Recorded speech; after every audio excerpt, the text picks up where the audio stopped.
This young man spent 8 straight years grinding monsters in the apocalypse. During the most crucial battle, Zhang Yi successfully defeated the strongest final boss, the evil dragon, and obtained the last fragment. He assembled the fragments into the Dragon Blood Scroll, believing he was finally destined for greatness. But at that very moment, he was betrayed by his closest friend. The man stabbed him without hesitation, taking the Dragon Blood Scroll and killing him instantly. Zhang Yi died consumed by resentment, but fate had other plans. He opened his eyes once again, only to discover that time had rewound. It was 9:48 a.m. on August 28th, 8 years earlier, the day the gateway to the apocalypse was about to open. Unable to believe his eyes, Zhang Yi threw open the window. Outside, the city was still peaceful. There could be no mistake. He had been reborn. He had returned to the time before the apocalypse. Zhang Yi clenched his fists. Since heaven had given him another chance, Mu Chun, the bastard who had stabbed him in his previous life, would pay dearly. But first, there was something even more important. Before the apocalypse began, Zhang Yi had to find one of the god-tier talent cards scattered across the world. Upon entering the apocalypse, every player would randomly receive a talent from a system. However, the exceedingly rare god-tier talents could only be activated with special cards. There were 10 god-tier talent cards in total, randomly distributed around the world. Based on his memories from his previous life, Zhang Yi deduced that the nearest card was on the top floor of Jinmao Tower. He rushed there immediately and climbed all the way to the rooftop. Sure enough, the golden card was there. But before Zhang Yi could touch it, someone else appeared. Listen, brat, the entire Jinmao Tower belongs to me, including that card. The newcomer was Lu Qingze, an infamously arrogant young master in Zhang Yi's previous life. He had once possessed the final god-tier talent card and was the heir to the largest real estate conglomerate in Linhai City. But Zhang Yi had no intention of yielding. Whoever obtained the card first would own it. Just then, several armed thugs appeared from nowhere and opened fire on Zhang Yi. You dare take what belongs to me? I'll show you the consequences. Zhang Yi dodged the bullets as if he were cheating. It was unbelievable. He had not even entered the game yet, but he could already evade machine gun fire. He dashed forward at full speed while carefully timing his move. Only 5 seconds remained until the apocalypse descended. Zhang Yi made a spectacular leap and snatched the golden card.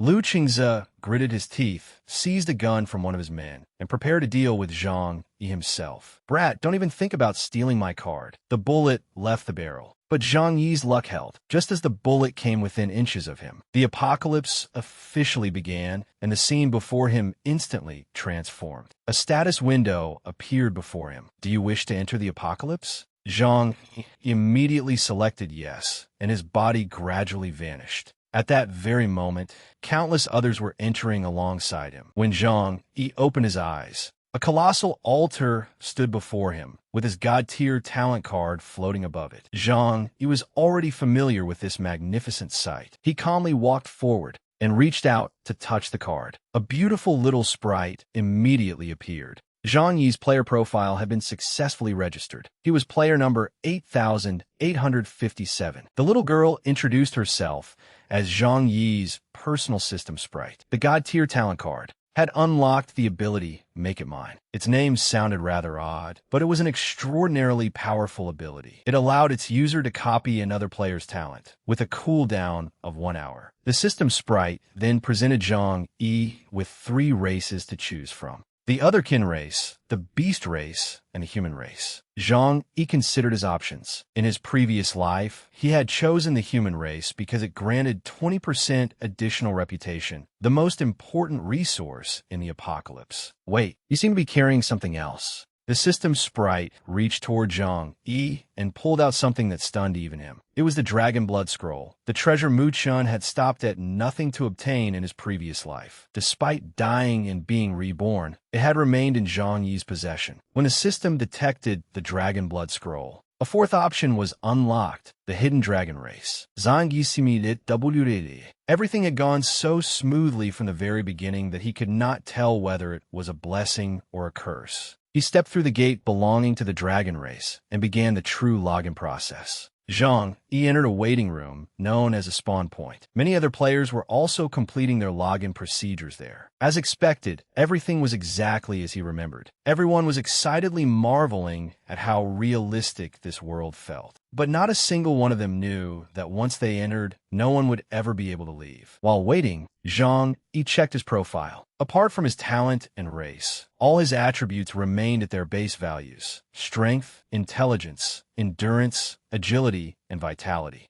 Zhang Yi had also gained a unique dragon race passive called Hell Dragon Fire. It was gold quality. Whenever he performed a normal attack or used a skill, there was a 0.1% chance of summoning Hell Dragon Fire. Every enemy within the flames would suffer true damage equal to 150% of his attack. Although its activation chance was extremely low, its effects rivaled those of a god-tier talent. Joking aside, Zhang Yi studied the crowd and decided to test the talent card in his possession. He chuckled inwardly. First, he needed to find someone whose talent he could copy. Zhang Yi quickly selected his target, a large, bald man. He activated his talent and placed a hand on the man's shoulder. The man immediately grew wary and slapped his hand away. Zhang Yi scratched his head and awkwardly claimed that he had mistaken him for someone else. Meanwhile, he had successfully copied the bald man's epic tier talent, Treasure Hunter, which allowed a player to locate hidden treasure chests within a 500-meter radius.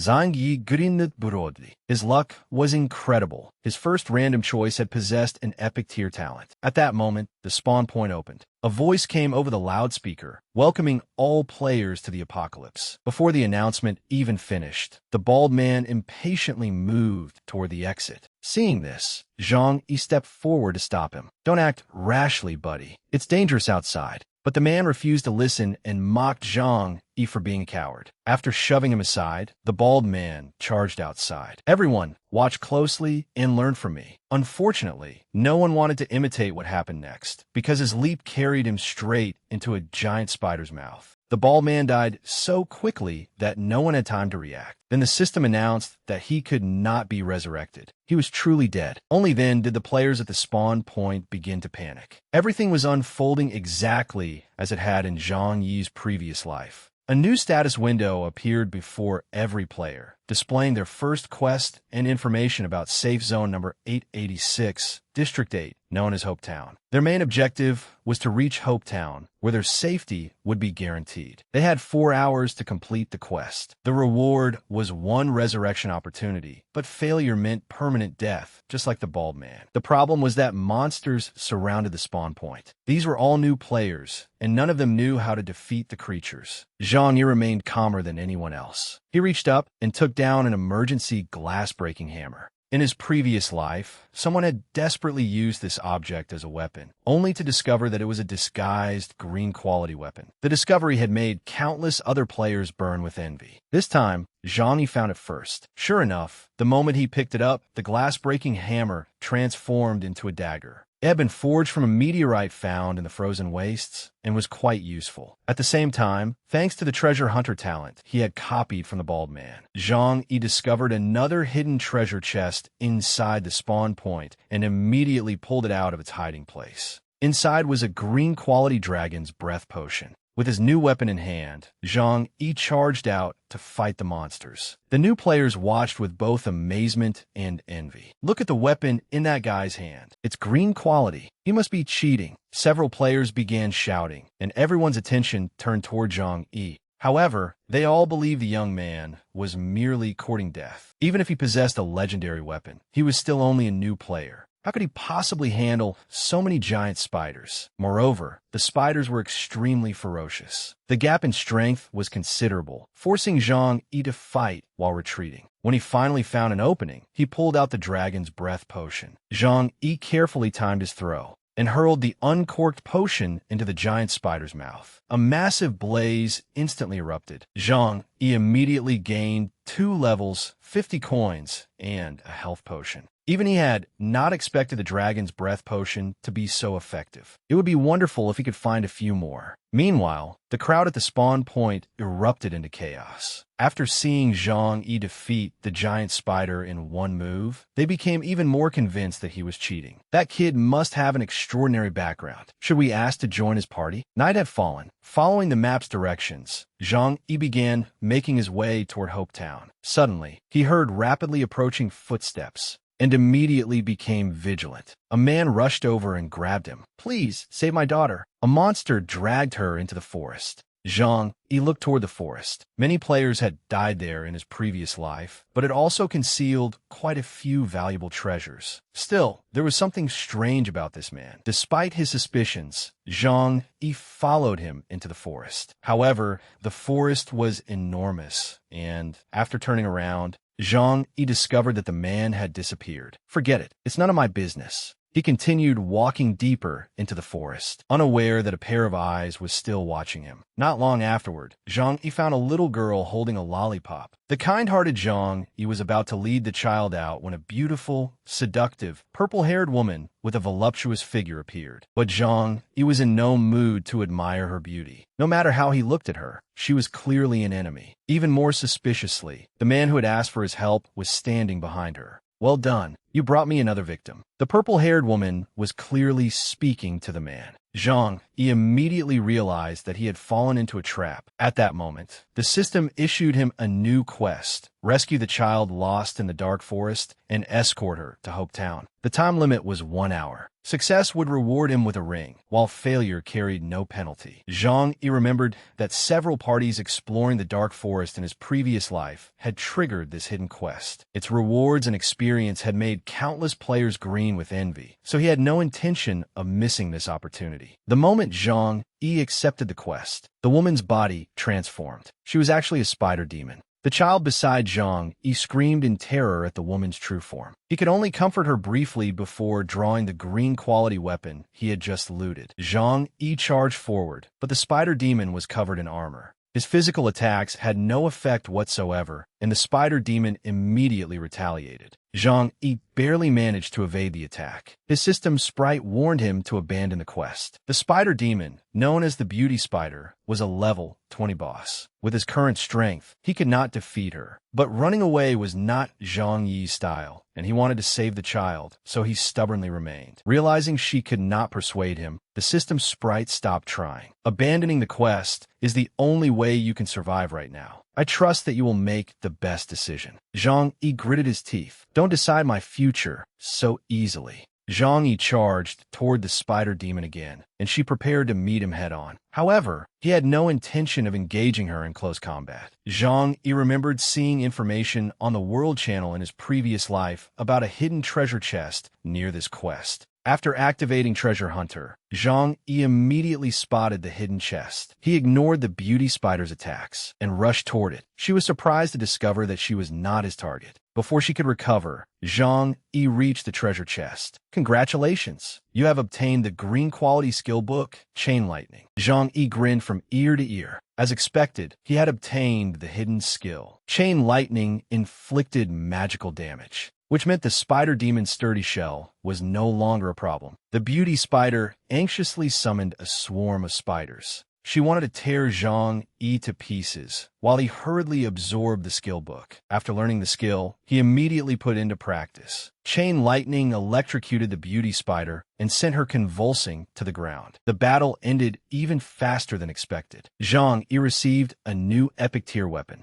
the Poison Fang Dagger, crafted from spider's fang. Once everything was settled, he took the little girl's hand and left. After traveling for some time, the two finally reached Hope Town. Many people had already gathered there, including a familiar face, Lu Qingze. He initially failed to notice Zhang Yi, but one of his subordinates happened to spot him. "Boss, isn't that the brat who stole your god-tier talent card?" Lu Qingze looked in the direction his subordinate was pointing. It really was Zhang Yi. Lu Qingze gritted his teeth in fury and immediately sent men to follow him. Zhang Yi led the child farther into town and finally found her home. His quest was completed, and he immediately received Talia's ring. The ring did not possess many special functions. It merely granted an additional 55 points of luck. However, luck was an extremely rare attribute in the apocalypse. The higher one's luck, the richer the reward from subsequent quests would be. Zhang Yi had truly hit the jackpot. Just then, he suddenly noticed an enhancement shop by the roadside. The player running it boldly claimed he would charge nothing if an enhancement failed before +7. Curious, Zhang Yi went over and saw that the heavy-set young blacksmith had an astonishingly high success rate. He asked a bystander whether the young man was cheating, but the man immediately waved his hand. "You don't understand. His talent is enhancement crafting." Zhang Yi exclaimed with interest as the young man successfully enhanced yet another remarkable piece of equipment. Since the talent was so powerful, Zhang Yi decided to copy it. He discreetly touched the heavy-set young man and immediately obtained the epic tier talent, enhancement crafting. It increased his equipment enhancement success rate by 50%. Zhang eagerly took out his poison fang dagger to test it. All 4 consecutive enhancements succeeded. The crowd was stunned, while the heavy-set young man was anything but pleased. He had no idea where this stranger had come from, only that Zhang Yi had completely stolen the spotlight. "Everyone look, that guy just successfully enhanced an epic tier weapon to +15. Even ordinary +15 weapons are rarely seen, and his is epic tier. Who exactly is he?" The crowd continued showering him with praise.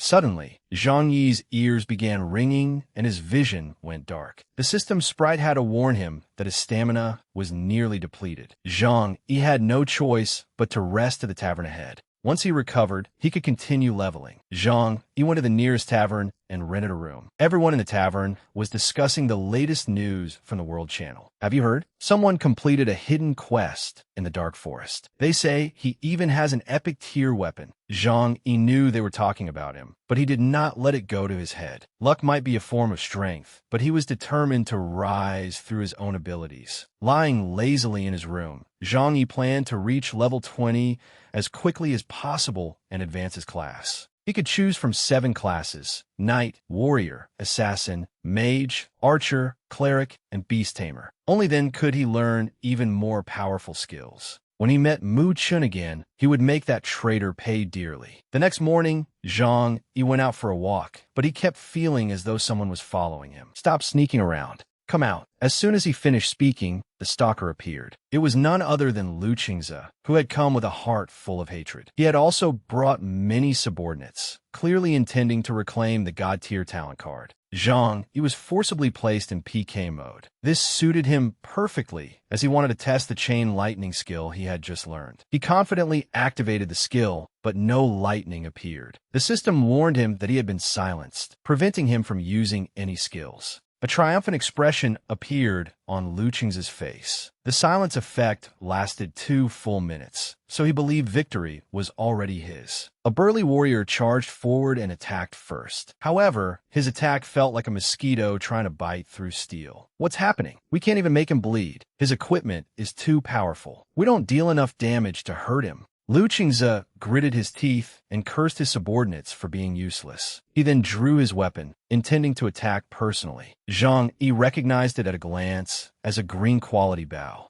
Moreover, it had already been enhanced to +15. Lu Qingze raised the bow, aimed directly at Zhang Yi, and drew the string taut. The arrow shot through the air before exploding and splitting into hundreds of smaller arrows. The rain of arrows descended, inflicting some damage on Zhang Yi. He could no longer hold back. Since he could not use his skills, he would summon a divine beast instead. Zhang Yi waved his hand and summoned the Hell Dragon. The dragon unleashed a massive blast of fire, instantly scattering Lu Qingze and his men. Even the bow was left behind. Zhang Yi was extremely pleased. He had originally been worried about reaching level 20, but these fools had delivered a weapon and experience points straight to him. The weapon was called the Silver Moon Bow. Its signature skill was Meteor Arrow Rain, the same attack Lu Qingze had just used. A single arrow could split into 100 projectiles that fell like meteors. Zhang Yi had also reached level 20, so he could now return to town and find the class advancement officer.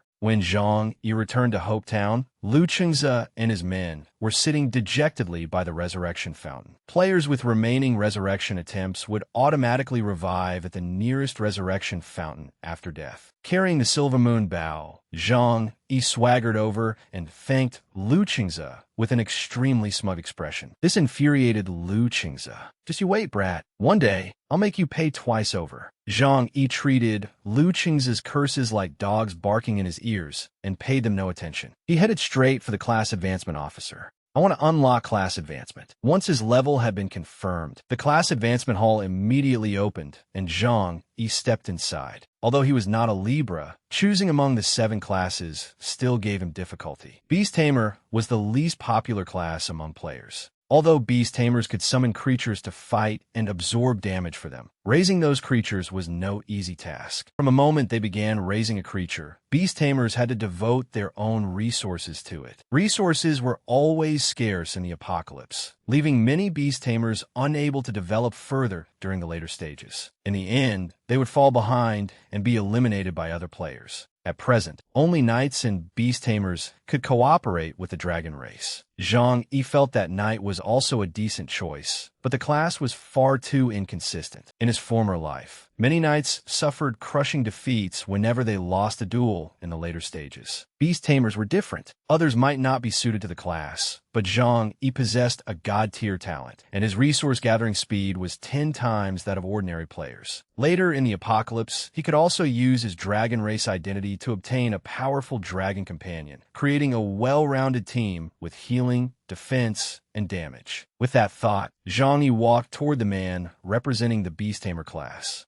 Seeing Zhang Yi approach, the man looked up and said, "I have been waiting here for a long time, young man." The system sprite appeared once again to warn him. You should think carefully before choosing this class. Selecting the right class can save you a great deal of effort. Zhang Yi had already decided. He pressed confirm. He chose to advance into a Beast Tamer. After completing his advancement, Zhang Yi returned to the town square. While listening to the surrounding chatter, he heard 2 players discussing Undead Town. They had apparently just suffered a failed expedition. "I told you that town was dangerous. Now we didn't even find an elite monster, and I've lost so much equipment and experience. How was I supposed to know even the ordinary monsters were that powerful? Stop blaming me. Why didn't you say anything when we entered?" Zhang Yi listened closely. Undead Town was where he had challenged his first dungeon in his previous life. With a properly composed party of 5 and his experience clearing it, defeating the main boss would not be difficult. Just then, someone in the square began recruiting 2 more members for a party heading to Undead Town. Their requirements were simple. Applicants had to be level 20 and have completed class advancement. A beautiful woman applied just before Zhang Yi, and the group immediately accepted her. Seeing that only 1 slot remained, Zhang Yi eagerly followed her over. The party leader looked him up and down. Zhang Yi had only just become a beast tamer, so he probably did not have a summoned beast yet. To put it bluntly, he was little more than a powerless novice mage. However, few players there had completed class advancement, so the leader reluctantly accepted Zhang Yi into the party. The 5 of them headed to Undead Town together. Along the way, the party leader could not help asking why Zhang Yi had chosen that class. "Hey, kid, haven't you read the World Channel? Beast Tamer has the lowest damage output of all 7 classes." "Well, maybe I simply enjoy raising pets," Zhang Yi casually replied. Just then, the beautiful woman whose face was completely covered signaled for them to be quiet. "Be careful, enemies are coming." As soon as she spoke, an arrow tore through the air. The 5 immediately entered combat mode. All around them, skeletons began clawing their way out of the ground. The party leader took charge of close-quarters combat. The masked beauty was no weakling either. She unleashed powerful flames, incinerating many skeletons at once. However, the moment her attention slipped, she was ambushed from behind. A skeleton pressed its icy dagger against her throat, leaving her unable to move. Of the 5, Zhang Yi appeared to be struggling the most. He summoned a flock of crows, rescuing the beautiful woman just in time. It was a basic beast tamer skill, but it dealt relatively little damage. Zhang Yi pulled her back toward the other 3. The party leader shouted, "Run!" He knew these monsters were undead and would soon revive. The 5 of them fled to a gloomy castle. The dungeon's main boss is inside. Zhang Yi began assigning roles. The knight will absorb the damage, while the primary damage dealers attack from behind. During the second phase, spread out to avoid the boss's area attack. Seeing how fluently Zhang Yi explained everything, the party leader became suspicious. "How do you know so much? Have you been here before? How could that be?" Zhang Yi repeatedly waved his hands. "It's just experience from other games." But the man did not believe him. He had noticed Zhang Yi's poison Fong dagger. How could a new player possess an epic tier weapon? and know so much about the dungeon? Zhang Yi was clearly lying. The party leader's smile gradually turned sinister. He was certain Zhang Yi carried even more valuable items. They were going to make a fortune. Zhang Yi stepped forward and opened the castle door. The interior was dark and terrifying. He reminded everyone to stay close together, as separating would be extremely dangerous. However, the three scoundrels exchanged devious smiles before slamming the door shut from outside. Stay in there and behave. We'll come back to visit you later. The beautiful woman panicked, unable to understand why their companions had done such a thing. Zhang Yi instantly saw through their scheme. The three scoundrels intended to use the boss to kill them, then monopolize the rewards and experience. Before the beautiful woman could process what had happened, the dungeon's main boss appeared. The moment they confronted each other, the boss launched an enormous attack. Zhang Yi hurriedly grabbed the woman's hand and pulled her out of the attack's area of effect. You saved me again. Thank you. The two had no time for affectionate pleasantries. Because the boss was preparing to attack again, Zhang Yi grew extremely anxious. One of them was a beast tamer, while the other was a mage. Both had very little health. Without a tank, they had no way to withstand a main boss's attacks. In this desperate situation, the beautiful woman summoned an army of undead warriors. Zhang Yi was astonished. This was the power of Spirit Caller, a god-tier talent. It allowed its user to resurrect dead creatures and make them fight on her behalf for 5 minutes, with a 24-hour cooldown. They won't last long. We must quickly find a way out of here. With the undead warriors covering them, Zhang Yi saw a chance of victory. He told the woman that she only needed to hold out a little longer. He knew where the boss's weakness was. She could leave the rest to him. Faced with the undead army summoned by the woman, the boss became even more frenzied. Zhang Yi had no opportunity to get close to it. He knew the gem embedded in its back was the source of the undead archmage's power. It was also its greatest weakness. The two sides fought fiercely for some time. Zhang Yi summoned his flock of black crows. The undead archmage now had to fight the undead warriors while being harassed by the crows. Zhang Yi calmly waited for an opening. When the boss finally turned its back, Zhang Yi took careful aim and hurled the poison Fong dagger in his hand. The blade struck the gem with perfect accuracy. The undead archmage let out an agonized scream. The system immediately issued a notification congratulating Zhang Yi on defeating the main boss. His level soared directly to 25. He also received the Staff of Light, a level 30 epic tier weapon far superior to the Poison Fong dagger. Its skill, Howling Blizzard, could unleash a snowstorm across a 100-meter area and freeze all enemies for 5 seconds. Zhang Yi and the beautiful woman grinned from ear to ear. The staff had only a 2% drop rate. It was truly a windfall from heaven. Zhang Yi then handed the staff to the beautiful woman. She was extremely surprised because the weapon was so valuable. However, the staff had been made specifically for the mage class and was useless to a beast tamer like him. Moreover, without the undead warriors she had summoned, Zhang Yi would never have had the opportunity to defeat the boss. He therefore had no hesitation in giving her the precious weapon. After some time, the three scoundrels could no longer hear any noise from inside the hall. They assumed Zhang Yi and the beautiful woman had been slaughtered by the boss. Excitedly, the three prepared to enter and collect the spoils. However, when they stepped inside, they found both of them still alive. What is it? Disappointed that you don't see our corpses? Seeing this, the two men behind the leader became frightened. They assumed Zhang Yi had defeated the boss by himself, which meant he was extraordinarily powerful. However, the party leader's courage far exceeded his intelligence. He refused to surrender the loot and experience. What are you afraid of? They've been fighting for ages. They're probably too exhausted even to walk. Attack! At the party leader's command, the other two swiftly charged toward Zhang Yi and the beautiful woman. Zhang Yi was not afraid of the party leader, but the man's complete lack of hesitation in attacking him brought back memories of Mu Chen's betrayal. The psychological trauma filled Zhang Yi with anguish. Why must people like you always betray your companions?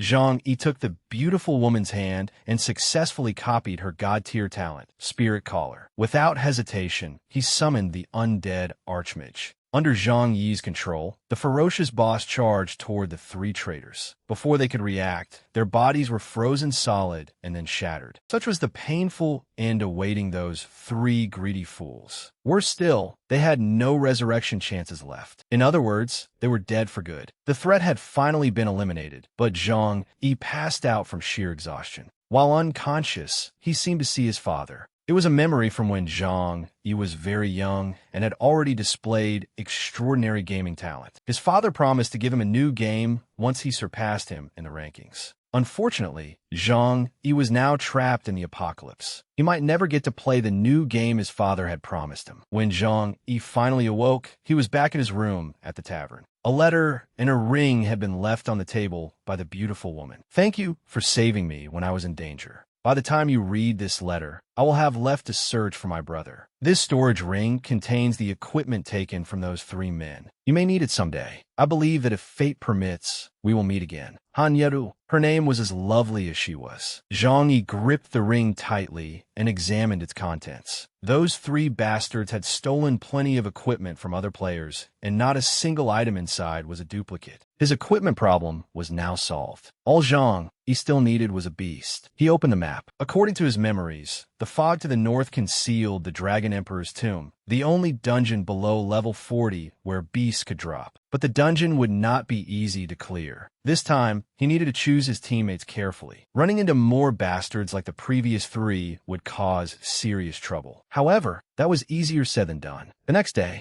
Zhang Yi wandered around the town square for half the day without finding anyone suitable. By chance, however, he came across several beautiful women recruiting talented players for their guild. A bold idea suddenly occurred to Zhang Yi. Why not establish a guild of his own? In his previous life, he had teamed up with that bastard Mu Chun as soon as he entered the game. That had made Zhang Yi forget that a guild was the best way to attract skilled players. Once he had the idea, he acted immediately. Zhang Yi went to the guild administration office and founded a new guild named God Hunters. His next task was to recruit new members. At first, Zhang Yi considered handing out flyers on the street, but that would leave too much to chance. He needed to go somewhere filled with experts. He then remembered that, in his previous life, the system had opened the duel tournament after the first survival mission. Nearly every expert in the region would participate. There could be no better opportunity to recruit talent. Just as he thought of this, the system issued a special quest. As expected, it concerned the one-on-one duel tournament. Every player who had completed their class advancement could participate. The reward was 100 coins and a rare skill book. Zhang Yi immediately confirmed his participation. He was instantly teleported to the tournament's special arena.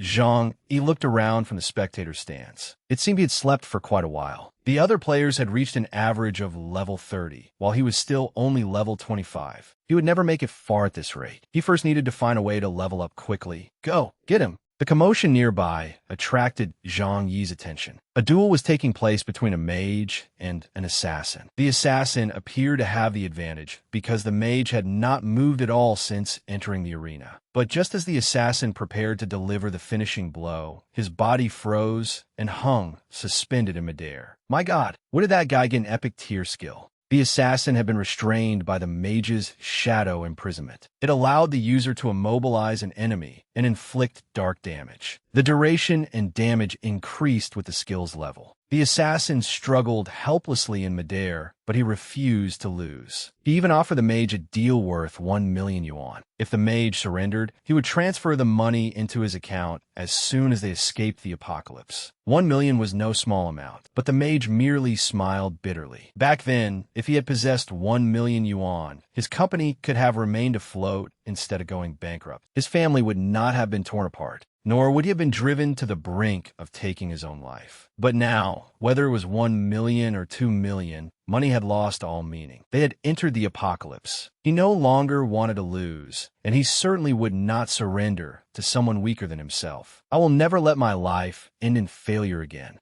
The mage roared and increased his power. With a chime, the system announced that the mage Wu Qi had defeated the assassin Zheng Ning and successfully leveled up. But Wu Qi's ambition did not end there. Burdened by resentment toward the world, he swore that he would defeat every other player. Below the arena, Zhang Yi swallowed nervously. This mage looked like an extremely difficult opponent. The system continued, randomly assigning matches across the other arenas. Zhang Yi's first opponent was a man named Duan Feng. Zhang Yi had heard that name mentioned on the World Channel in his previous life. Duan Feng had cleared numerous dungeons of varying difficulty all by himself. Zhang Yi selected arena number 20 and entered the match. Duan Feng was already waiting for him. He was a rank 1 knight and had already reached level 35. Zhang Yi Sikit. The game had only recently begun, yet this man's level was already so high. Had he been grinding day and night without rest? The two entered the arena. Duan Feng had 500 more health than Zhang Yi. Acting honorably, he offered to let Zhang Yi attack first because of his lower level. But Zhang Yi stubbornly refused. He had no need for such pity. Stop looking down on me. It is still too early to say who will win. Zhang Yi waved his hand and summoned a flock of crows. Duan Feng admired his confidence, which bordered on arrogance. He drew one of the 3 swords at his waist and prepared for battle. Very well, then show me what you can do. Duan Feng's first skill was Guardian Swords. When activated, it allowed a knight to summon numerous sword spirits. Each one could absorb 500 damage and reflect an equivalent amount back at the attacker. The number of sword spirits increased with the skill's level. Zhang Yi immediately suffered the reflected damage from his own attack, losing 200 health in an instant. Duan Feng was surprisingly cunning. His offer to let Zhang Yi attack first had clearly been a trap. What is wrong? Afraid to keep attacking? Duan Feng taunted him from the opposite side. Zhang Yi saw that Duan Feng's health remained full and that 4 sword spirits surrounded him. To damage Duan Feng, he would first have to destroy all 4. Since each could withstand 500 damage, Zhang Yi would have to endure at least 2,000 reflected damage. Yet he had only 1,800 health remaining. It was an extremely difficult problem. While Zhang Yi was still thinking, Duan Feng charged fiercely toward him. Hesitating during a duel gives your opponent the chance to kill you. Do you not even understand that? Zhang Yi struggled to defend himself. If this continued, his chance of victory was clearly 0. He had to find a way through those 4 sword spirits. Remembering the storage ring Han Yuru had given him, Zhang Yi took out an undead set. Once equipped, it granted undead protection. Even after taking fatal damage, the wearer would survive and recover 10% of their health. Zhang Yi could only gamble on the item's life-saving effect. He put it on and charged directly at his opponent. Duan Feng thought Zhang Yi was clearly rushing to his death. With so little health, the sword spirits would impale him before he could land an attack. Certain of his victory, Duan Feng raised his sword to meet him. This ends here. I have won. As expected, Zhang Yi was torn apart by Duan Feng's 4 sword spirits. But thanks to the undead set's effect, he recovered 200 health. At the same time, all 4 of Duan Feng's sword spirits shattered. Before Duan Feng could understand what had happened, a sharp pain pierced his chest. Zhang Yi's poison Feng dagger slashed through him, wiping out all 2,500 of his health in a single strike. Duan Feng collapsed instantly. Now it is truly over. You have lost. Zhang Yi won and successfully advanced to the next round. He reached out and helped Duan Feng to his feet. You're very strong. Without the protection of this set, I would have lost long ago. Would you like to join my guild? A highly difficult hidden dungeon lies north of town. If we work together, clearing will be much easier. Duan Feng took Zhang Yi's hand and stood up. After seeing the undead set, he regarded Zhang Yi with newfound respect. As for the guild invitation, Duan Feng said he would give it a try. Not long afterward, the first round ended and the second began. Wu Qi's first opponent was none other than Han Yuru. Despite her delicate appearance, she had pinned her previous opponent to the ground and beaten him mercilessly. The spectators below were thrilled. This was a battle between the strongest mages. Do not expect me to go easy on you. There is no mercy in the arena. Wu Qi aggressively issued his warning, but despite Han Yuru's frail appearance, she refused to yield. Enough nonsense. Fight with everything you have. Their battle attracted more and more spectators, all eager to discover who was the strongest mage. Zhang Yi was no exception. After all, he wanted to recruit another powerful mage into his guild. Duan Feng, however, appeared uninterested. "I'm going to train. If you need anything, call me through the guild channel." Zhang Yishuruk. It seemed the first person he had recruited was a heartless leveling machine. Still, he was fortunate to have such a powerful knight join his guild. Zhang Yi could ask for nothing more. For now, he would watch the mage everyone claimed was the strongest. Perhaps he could recruit another trump card for his guild. He had not expected to encounter Han Yuru again here. She was holding the Staff of Light he had previously given her.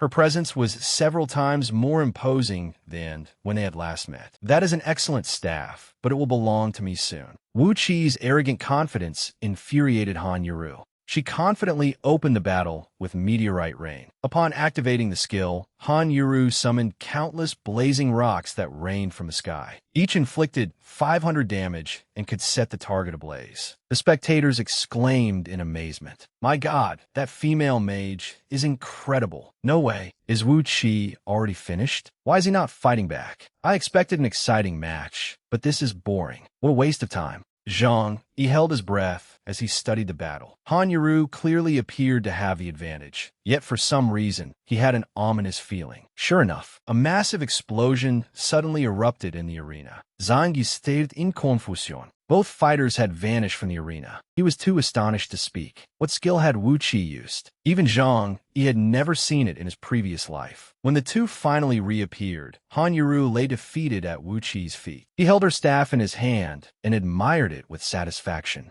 Zhang Yi hurried into the arena and helped the beautiful woman to her feet. He comforted her, saying she had fought well. He promised to reclaim her staff from Wu Qi in the final. Zhang Yi kept his word. Throughout the following rounds, he continuously defeated powerful opponents, causing his level to soar. At last, he reached the final. His opponent was none other than the wandering mage Wu Qi. Whispers spread through the crowd. No one had expected a beast tamer to reach the final. Many also recognized Zhang Yi as the young man who had slaughtered a horde of spiders alone immediately after entering the game. This made the battle even more highly anticipated. Wu Qi maintained his usual arrogance and foul-mouthed attitude. As soon as he faced Zhang Yi, he began taunting him. "You look as though you are eager to settle a score with me, kid. The kind of person I hate most is a thief who steals from others." Wu Qi struck the ground with the staff. The earth exploded violently as he laughed with delight. "If you want it, come and take it back yourself." After the shock wave, Zhang Yi felt as if he had been teleported into another dimension. The arena and spectators had vanished, leaving only him and Wu Qi. He could still faintly hear the spectators complaining outside. What happened? They vanished again. He is using the same move twice? At least let us watch the fight. Are they treating us as if we do not exist? Zhang Yi finally understood why Han Yuru had disappeared earlier. Wu Qi had created a separate dimension.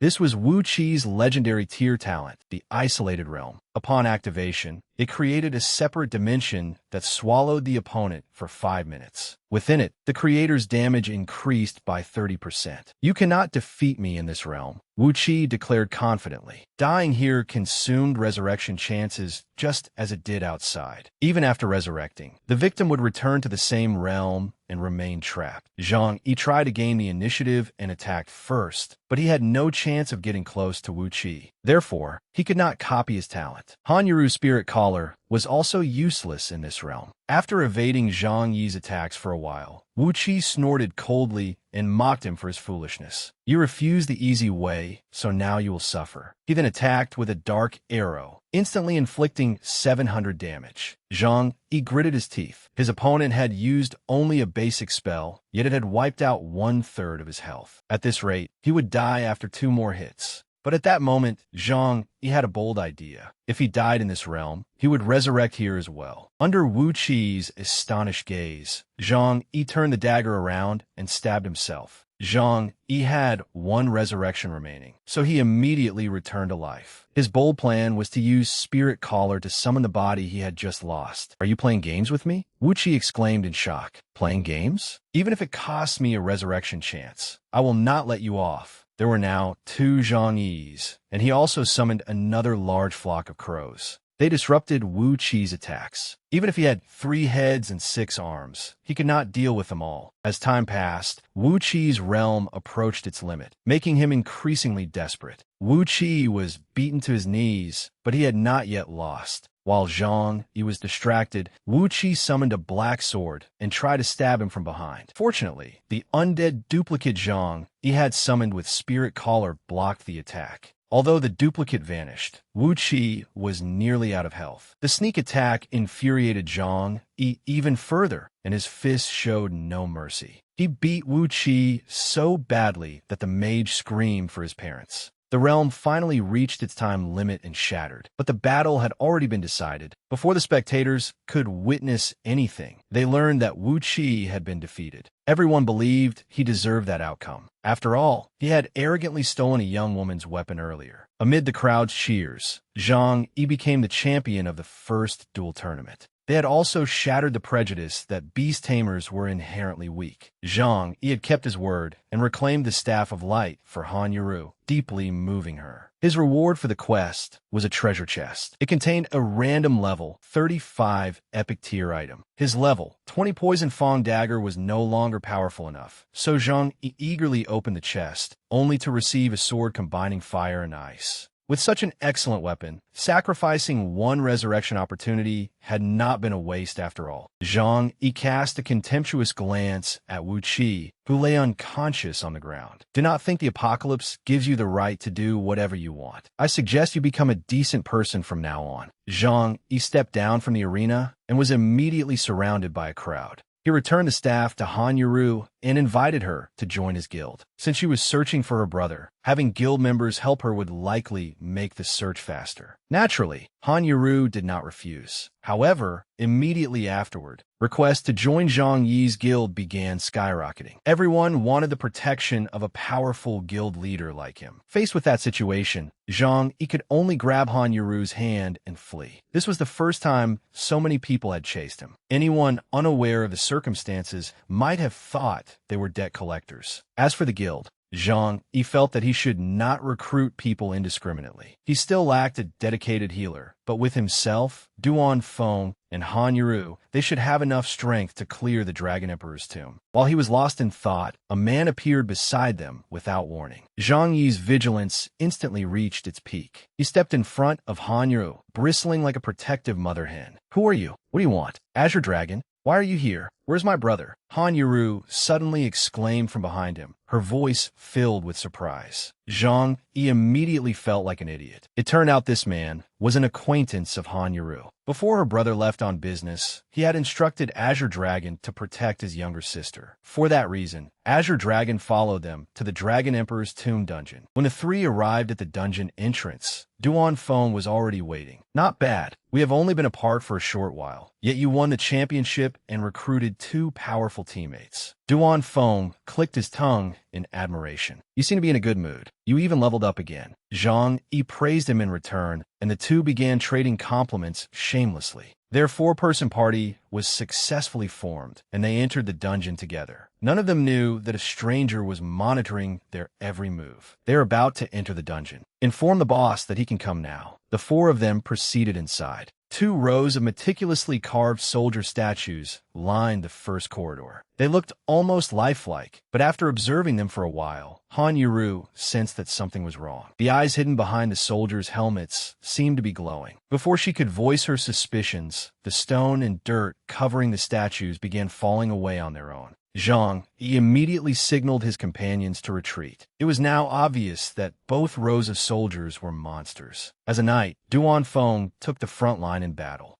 Zhang Yi and Han Yuru stood in the middle to provide support, while the archer Azure Dragon covered the rear. The 4 of them charged into battle. However, Duan Feng did not even take these monstrous soldiers seriously. To him, they were nothing more than machines. For grinding experience, Zhang Yi also charged forward fiercely. This was the perfect opportunity to test whether his new weapon suited him. The battle appeared completely one-sided as the 4 of them coordinated flawlessly to slaughter their enemies. That continued until a mounted knight appeared, wielding a blazing sword. He coldly glanced at Zhang Yi's party before spurring his horse and charging toward them. The moment Duan Feng noticed him, he knew this enemy was no ordinary foe. He immediately activated his Guardian Sword skill and hurriedly summoned a sword formation as well. Every enemy trapped within the sword formation instantly suffered an additional 3,000 physical damage. The soldiers were sent flying, and even the knight riding the white horse was knocked from his mount. Duan Feng's sword flashed repeatedly through the air. After sweeping through the enemies, he coolly sheathed it like Roronoa Zoro. Although the white horse had been killed, the knight clad in blazing red armor was still alive. He raised his sword toward the sky and shouted with all his strength, "Awaken, Lord Gula!" Inside the Eternal Tower, the entirety of Zhang Yi's party's battle was being broadcast live on a large screen. A middle-aged man and his female subordinate watched intently. She noticed that her master was extremely interested in the young beast tamer. The man did not deny it, for he seemed to see a familiar figure reflected in Zhang Yi. Perhaps I was mistaken. That person disappeared long ago.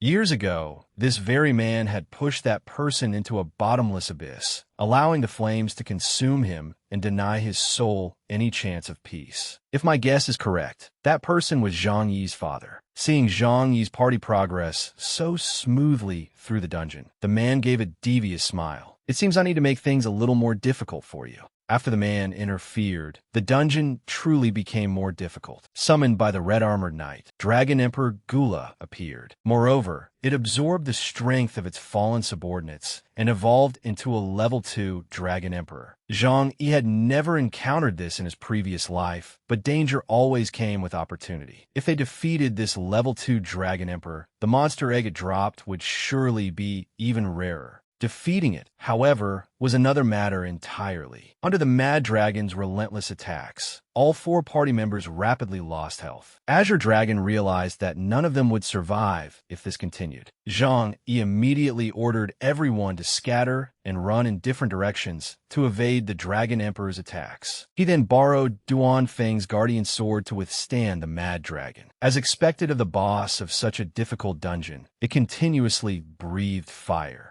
Its 4 limbs clawed wildly, swiftly reducing the surroundings to ruins. Even the sword spirit Duan Feng had always taken pride and was nearing its limit. One more burst of dragon fire would shatter the Guardian Sword. "Leave the rest to me." Zhang Yi accelerated forward before the Dragon Emperor could unleash its next fiery breath. According to his memories from his previous life, the Mad Dragon's eyes were its weak point. Upon learning this, Azure Dragon immediately raced after him. He drew his bow and took precise aim at the dragon. This was no ordinary arrow, but one coated with a sedative capable of putting its target to sleep for 4 seconds. Azure Dragon fired directly into the Dragon Emperor's right eye. The dragon collapsed backward, no longer possessing the strength to struggle. It had entered a weakened state. While weakened, all damage it received would be increased by 100%. Zhang Yi seized the opportunity and charged forward while his 3 teammates covered him from behind. This was their only chance to turn the battle around. Their flawless combination attack began once more. First, Han Yuru cast Howling Blizzard to freeze the dragon. Behind her, Azure Dragon and Duan Feng continuously launched arrows and sword strikes. The most crucial role still belonged to Zhang Yi. Once he got close enough to the dragon, he changed his sword's attribute to ice, then decisively slashed its weakest point. Just like that, the 4-person party slew the level 2 Dragon Emperor. Countless items dropped, including armor, greaves, and swords. Their quality was enough to dazzle Zhang Yi, but he left all the equipment to his teammates. The only thing he wanted was the monster egg.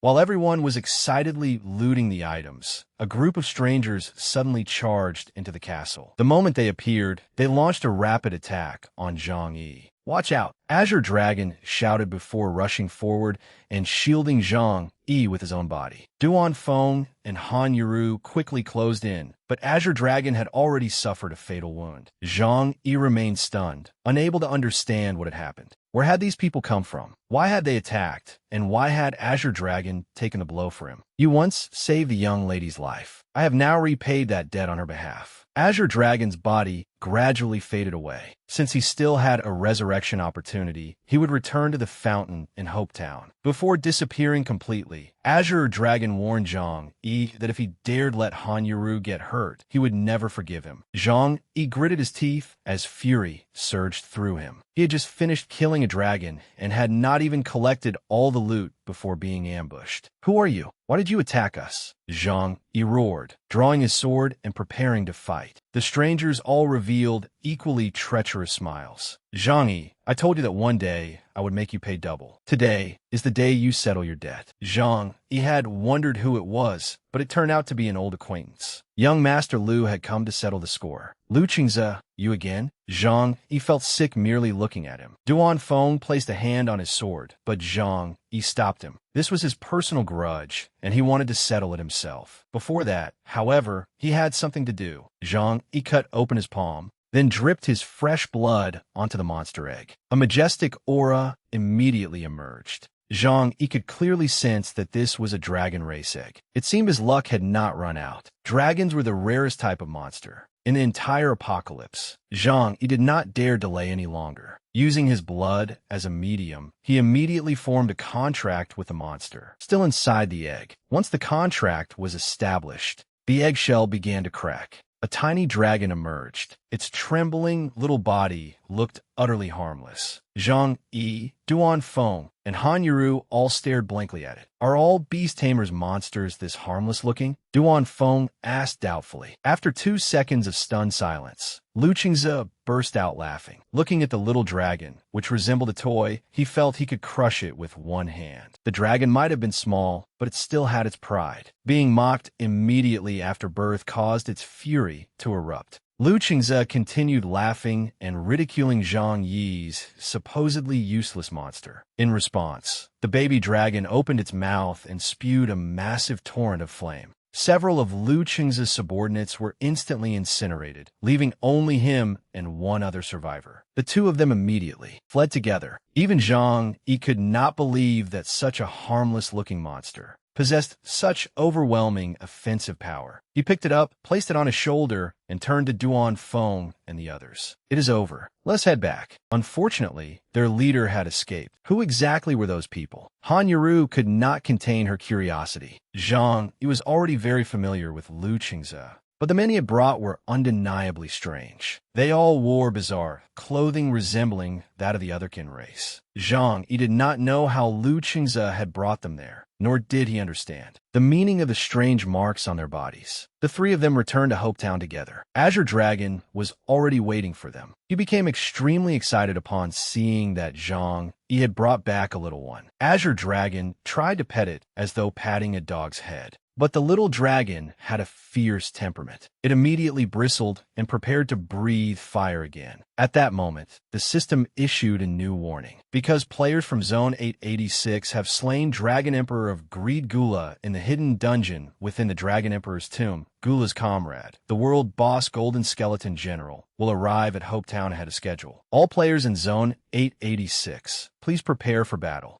Zhang Yi was shocked. He had never expected clearing the hidden dungeon to make the world boss arrive early. This was completely different from the events of his previous life. The moment the announcement ended, the sky began to undergo a strange transformation. Dark clouds began swirling into the shape of a storm. At the center of the storms, was a light so dazzling that no one dared look directly at it. The baby dragon on Zhang Yi's shoulder pressed itself against his neck in terror, trembling uncontrollably. Han Yuru also felt a suffocating pressure. What is the Golden Skeleton General? Why does his appearance cause such an enormous disturbance? Is he powerful? Extremely powerful, Zhang Yi replied, already starting to feel a headache. In his previous life, this skeleton had single-handedly destroyed half of Hopetown, killing 60% of its players. Now that he had appeared so early, Zhang Yi feared his level was not high enough to confront him. However, only by completing the quest to defeat the Golden Skeleton General could Zhang Yi unlock the new City Lord. Only then would he have a chance to find the traitor Muchan. Elsewhere,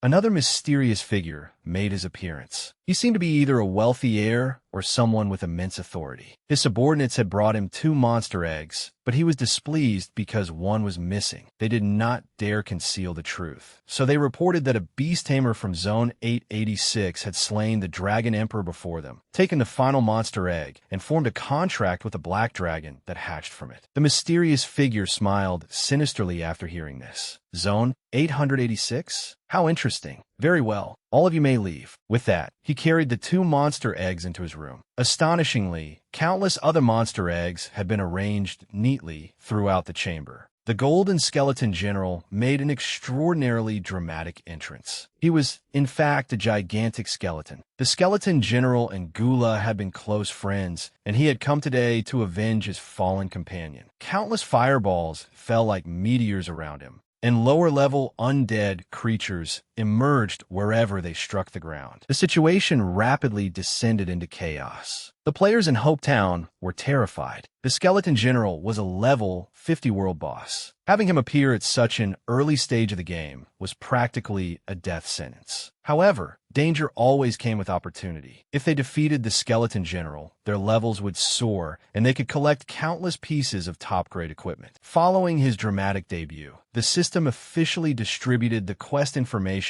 to every player. They had to prevent the Skeleton General from invading Hopetown. The player who killed him and the 3 players who dealt the most damage would receive substantial rewards, including experience, coins, and S-rank equipment. However, if the quest failed, every player in Zone 886 would die. S-rank equipment was exceedingly rare, and the reward genuinely tempted Zhang Yi. If he did not act now, when would he? He immediately gathered Duan Feng and the others to devise a battle plan. First, he instructed them to remain at least 100 meters away from the monster. The Skeleton General moved very slowly, so maintaining that distance would keep them beyond his reach. Zhang Yi assigned Duan Feng to clear out the lesser monsters, while he, Azure Dragon, and Han Yuru would directly attack the boss. A fierce battle quickly erupted. Although the Golden Skeleton General's subordinates were considered lesser monsters, they were still ferocious combatants. They left countless other players teetering on the brink of death. Fortunately, a petite healer had stayed behind to support them. Otherwise, many players would have died prematurely. Moreover, these minor undead monsters knew how to coordinate their attacks. Seeing this, Zhang Yi urged Duan Feng to disrupt their formation. If those monsters managed to form a battle array, they would be in serious trouble. Duan Feng nodded and charged forward with a sword in each hand. These monsters could easily crush ordinary players. But he was a top-tier knight, so he was no easy prey. Duan Feng swiftly smashed the skeletal monsters to pieces, but his group's outstanding performance made countless other players green with envy. Unwilling to let Zhang Yi's group claim the reward, they secretly contacted the leaders of other guilds. "You arrogant brat, I'll teach you a lesson." A hooded man approached Zhang Yi with a large group of subordinates.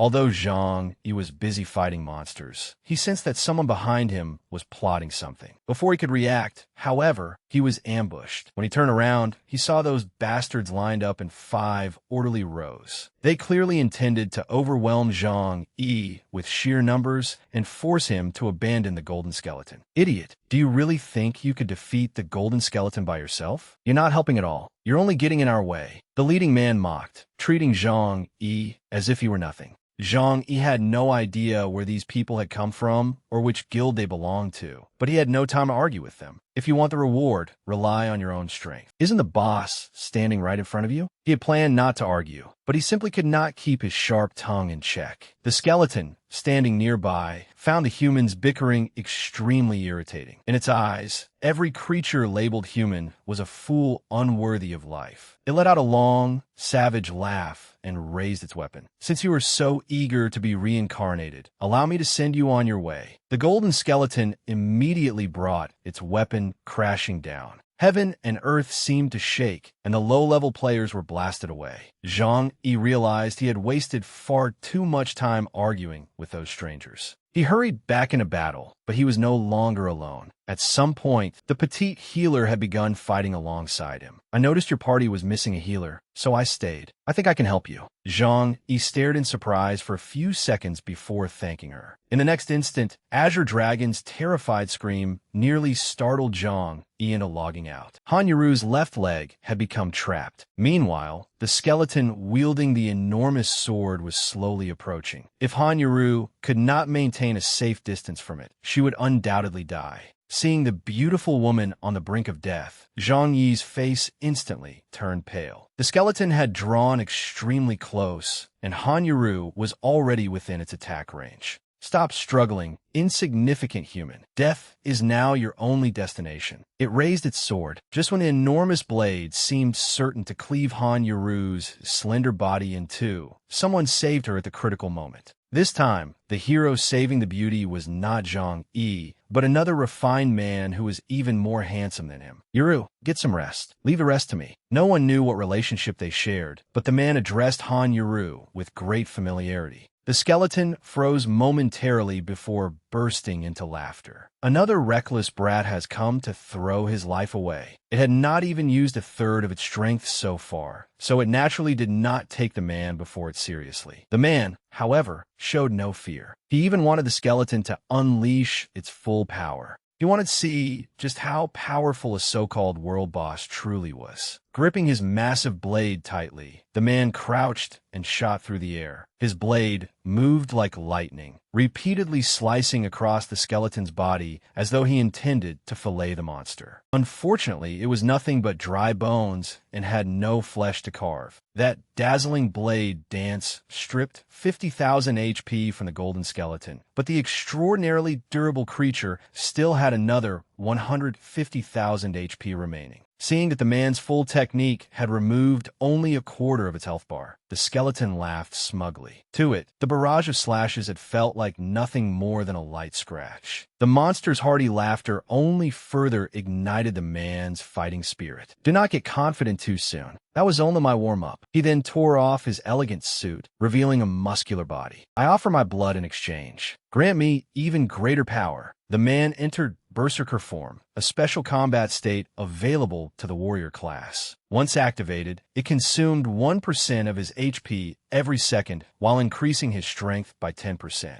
Wielding two enormous blades, the man charged thunderously toward the skeleton. Under his relentless assault, the skeleton's HP rapidly fell. Well, have you had enough now? The man asked smugly, his voice filled with provocation. This time, the world boss was genuinely furious. Never before had an insignificant human humiliated it like this. The golden skeleton regained its composure and tightened its grip on its blade. It swore to make the man pay for his arrogance. The man looked tiny compared to the monster, yet he remained completely composed while confronting it. His twin blades shifted unpredictably between offense and defense as he countered the enemy's attacks. However, their size and strength had been vastly different from the beginning. Furthermore, the humiliation had driven the world boss to use increasingly vicious attacks, and the man soon found himself on the defensive. Zhang Yi watched from the side without daring to blink, afraid he might miss a crucial moment. He was deeply concerned. The man had gained tremendous strength by burning his own HP, but now he had very little left. A single mistake would cost him his life. Sure enough, Zhang Yi's greatest fear soon came true.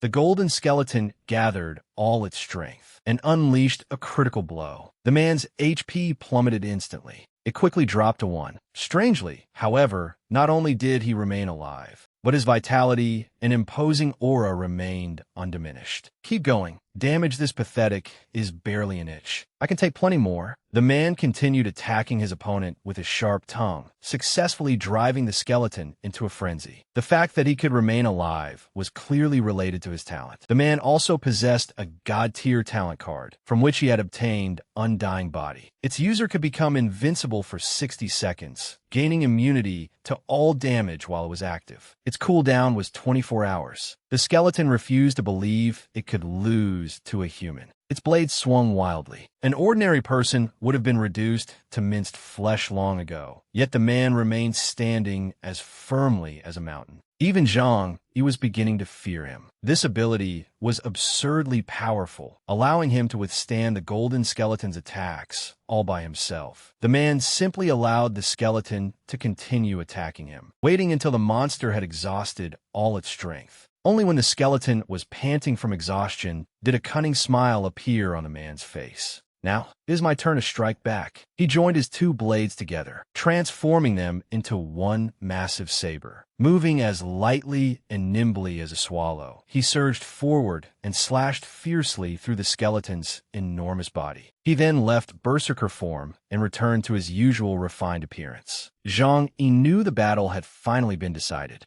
Items began dropping, and the man caught a legendary item, the level 40 Ring of Death. Equipping it increased every attribute by 10 points and granted an additional ability. Whenever its wearer killed another player, the ring's attributes would increase by 50%. Zhang Yi Gulpit. That equipment was terrifyingly powerful. If it fell into the hands of a malicious player, it would cause endless trouble. Remembering that the mysterious man had saved his party, Zhang Yi stepped forward to thank him. Unexpectedly, the man coldly dismissed him, saying that he had only helped Han Yuru, not Zhang Yi's group. Before Zhang Yi could decide what else to say, Han Yuru rushed over from behind and threw her arms around the man. "Brother, where have you been? Azure Dragon and I have been searching everywhere for you. Are you hurt?" Zhang Yi breathed a sigh of relief. The man she was embracing was the older brother she had been searching for. After the skeleton was defeated, the system immediately announced that the new main city had been activated. Han Yuru's brother urged everyone to loot all the equipment dropped by the world boss and head out. Hope Town was now a thing of the past. Zhang Yi's group happily collected the spoils, all of which were gold-quality items. They had made a fortune from this battle. The chance to travel to Dawn City made Zhang Yi even more excited, because he would find that bastard Mu Chun there. Their 5-person party, now joined by the petite healer, followed Han Yuru's brother. They arrived outside Dawn City. It was the complete opposite of Hope Town, with a suffocatingly gloomy atmosphere that made everyone uncomfortable. 2 terrifying towers soared before them. Zhang Yi knew that one was the Demon Suppression Tower, which had a total of 100 floors. Only those who cleared it would qualify to enter the Eternal Tower. In his previous life, Zhang Yi had spent 8 years in the apocalypse, but had only reached the 50th floor. The monsters within the Demon Suppression Tower were exceptionally vicious, but their cruelty was matched by the exceptional equipment they dropped. The higher the floor, the rarer the equipment. The Eternal Tower stood in the distance, but Zhang Yi had never had an opportunity to enter it. Players could freely enter the Demon Suppression Tower to farm monsters, so he was extremely curious about what the Eternal Tower contained. At that moment, on the Eternal Tower's highest floor, the mysterious man continued observing Zhang Yi's party. His smile revealed his intense interest. The game has only just begun, children. Another group of players came rushing over in a panic. They had heard that the Demon Suppression Tower would close in a few hours, so they were clearly in a hurry. The tower only opened once every 7 days. Since Zhang Yi's group had no other missions today, he persuaded everyone to farm monsters there together. At the very least, they could claim the rewards from the lower floors before the tower closed. Duan Feng and the others had no objections. Seeing this, Zhang Yi put on a friendly expression, draped an arm around Han Yuru's brother, and pulled him along. In truth, he was merely searching for an opportunity to copy the man's talent. And just like that, Zhang Yi acquired his future brother-in-law's undying body. The entire group arrived before the Demon Suppression Tower. Only solo instances were available, meaning that even if they entered together, they would be separated and forced to fight alone. Let us split up for now and meet back here later. The moment Zhang Yi finished speaking, Duan Feng hurried inside. He truly was a heartless leveling machine. Wherever monsters could be farmed, he would always be the first to charge in. The others entered one after another. Each person took a separate path and continuously farmed monsters within the tower. Zhang Yi quickly reached the 5th floor. With the little dragon's assistance, fighting had become considerably easier, and he had also reached level 40. At this rate, Zhang Yi calculated that clearing several more floors would not be a problem. He immediately put his thoughts into action and fought his way to the 7th floor. No one had reached this place yet, but the monsters here were no longer as weak as those on the lower floors. The one that concerned him most was Exine, a level 55 demon warrior. Zhang Yi knew him well. Xin had once commanded the invasion of Dawn City and possessed extraordinary strength. After the invasion plan failed, he was sealed inside the Demon Suppression Tower. The system sprite appeared and warned Zhang Yi that only 3 minutes remained before the tower closed. In other words, he had to defeat Xin within those 3 short minutes. What puzzled Zhang Yi most was that Xin had been the boss guarding the 15th floor in his previous life. Why had he appeared on the 7th floor now? Ever since Zhang Yi's regression, strange events had occurred one after another. First, it was the skeleton, and now Xin. It seemed he would have to be more cautious. You dare to spoil my meal, so I shall have you for dessert. The moment Xin identified his target, he immediately attacked. Zhang Yi refused to show weakness. My skin is thick and my flesh is tough. Be careful not to break those fake teeth of yours. Both sides charged with the intent to tear each other apart. Zhang Yi's miniature black dragon proved extremely useful. As soon as the battle began, it followed its usual routine and breathed a massive stream of fire that engulfed the enemy.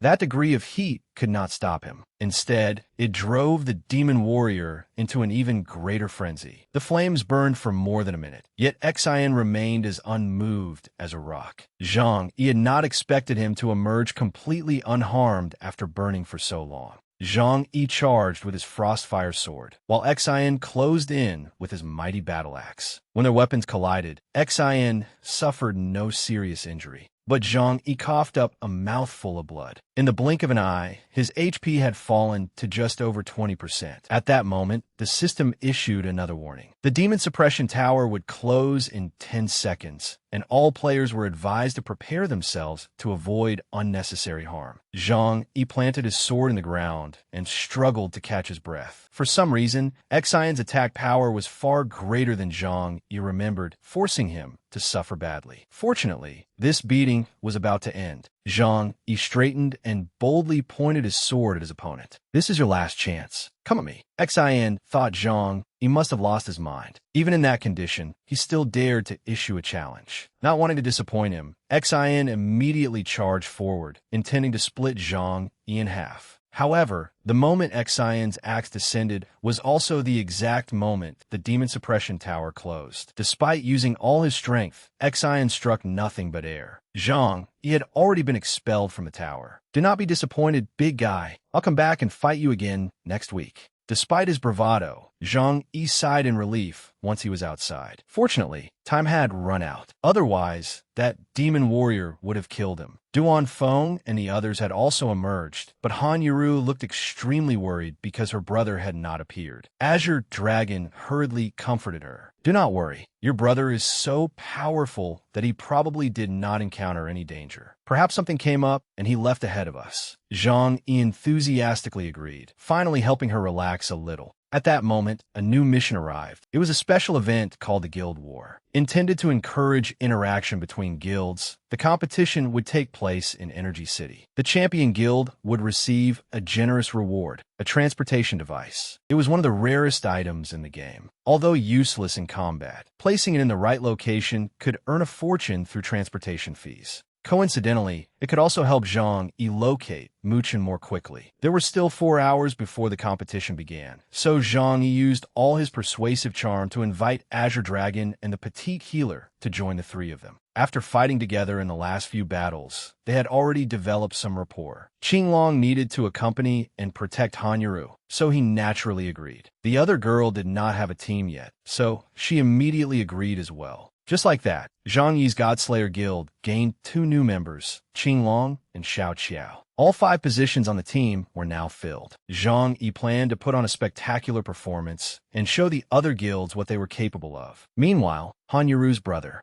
His situation was not nearly as promising as everyone had told her. Although the demon-suppressing tower had closed, he remained trapped on the 8th floor. Moreover, Han Yuru's brother had encountered a human-shaped figure whose strength was clearly anything but ordinary. Young man, you have come somewhere you should not have. No one who trespasses here ever leaves alive. Under the mysterious man's overwhelming pressure, Han Yuru's brother could only struggle to remain calm. He asked whether the man was the guardian of this place or another player, but the man coldly replied, neither, before charging at him. The power he unleashed completely outclassed Han Yuru's brother. He clearly intended to finish him off in a single blow. Naturally, Han Yuru's brother refused to stand there and accept death. He immediately activated his talent. Staying alive came first. He could look for a chance to counterattack afterward. With a single glance, the man recognized that the young man possessed a god-tier talent. He immediately halted his attack. The man calmly sheathed his sword. Confused, Han Yuru's brother asked, "Why aren't you attacking me anymore?" "I have lost interest today," the man casually replied. "However, if you keep our meeting a secret, I can spare your life. In exchange, I will tell you a secret about the apocalypse." A secret? Han Yuru's brother initially thought the man was trying to deceive him. However, the man's solemn expression did not seem deceptive. He revealed that a catastrophe would soon descend upon the apocalypse, and no one would be able to escape it. In truth, there was a way to avoid it. Yet the man deliberately withheld the details, leaving him to discover the answer himself. He then departed and vanished into the forest. Before leaving, he told Han Yuru's brother that he could escape when the demon-suppressing tower reopened in 7 days.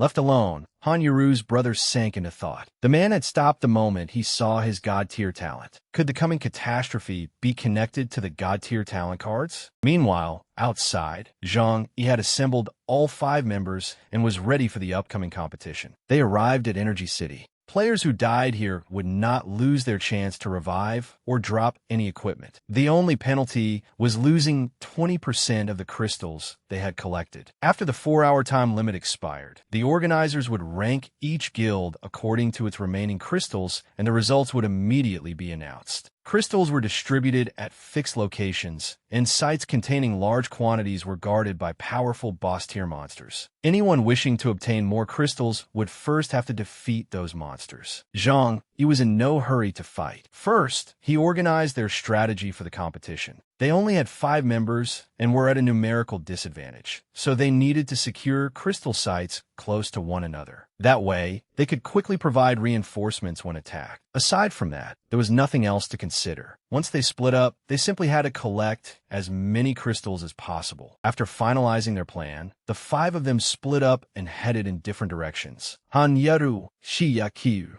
Qing Long, and Duan Feng each had their own specialties. Low-level monsters were no match for any of them. Zhang Yi was equally busy, wielding the Frostfire Sword in one hand and the Poison Fang Dagger in the other as he slaughtered the monsters. Zhang Yi quickly defeated a large monster and claimed a level 3 crystal mine. Each of his teammates also captured a level 3 crystal mine. However, with only 5 members, they still could not compete with larger guilds. As a result, the Godslayer Guild currently ranked 2nd. Meanwhile, Han Yuru was targeted by members of the 3rd-ranked Infinity Guild. Their guild leader, Zhao Feiming, knew that Godslayer only had 5 members, so the defenses at their crystal sites were bound to be weak. His guild had 10 members, giving them twice the manpower. Therefore, they decided to attack several locations simultaneously and seize the crystals. Zhao Feiming immediately led several of his subordinates into action. They used wood magic to create enormous vines that tightly bound Han Yuru. "Who are you? Let me go. Once my teammates arrive, you are finished." Han Yuru struggled desperately, but could not escape. Zhao Feiming cackled, mocking her for talking so boldly. They had the advantage in numbers, while Han Yuru was all alone. By the time her teammates arrived, she would already be dead. With no time to waste on her, he ordered his members to eliminate her. Han Yuru gritted her teeth in frustration, but her limbs were completely restrained, leaving her unable to do anything. At that moment, Zhang Yi was busy farming monsters when he received a warning. He immediately realized that Han Yuru was in danger. He instantly abandoned the boss he was fighting and turned to leave. Seeing him retreat, the monster boss tried to launch a sneak attack, but Zhang Yi did not even bother looking back. His mini black dragon swiftly dealt with it. Once the troublesome monster was eliminated, Zhang Yi took out his golden war boots.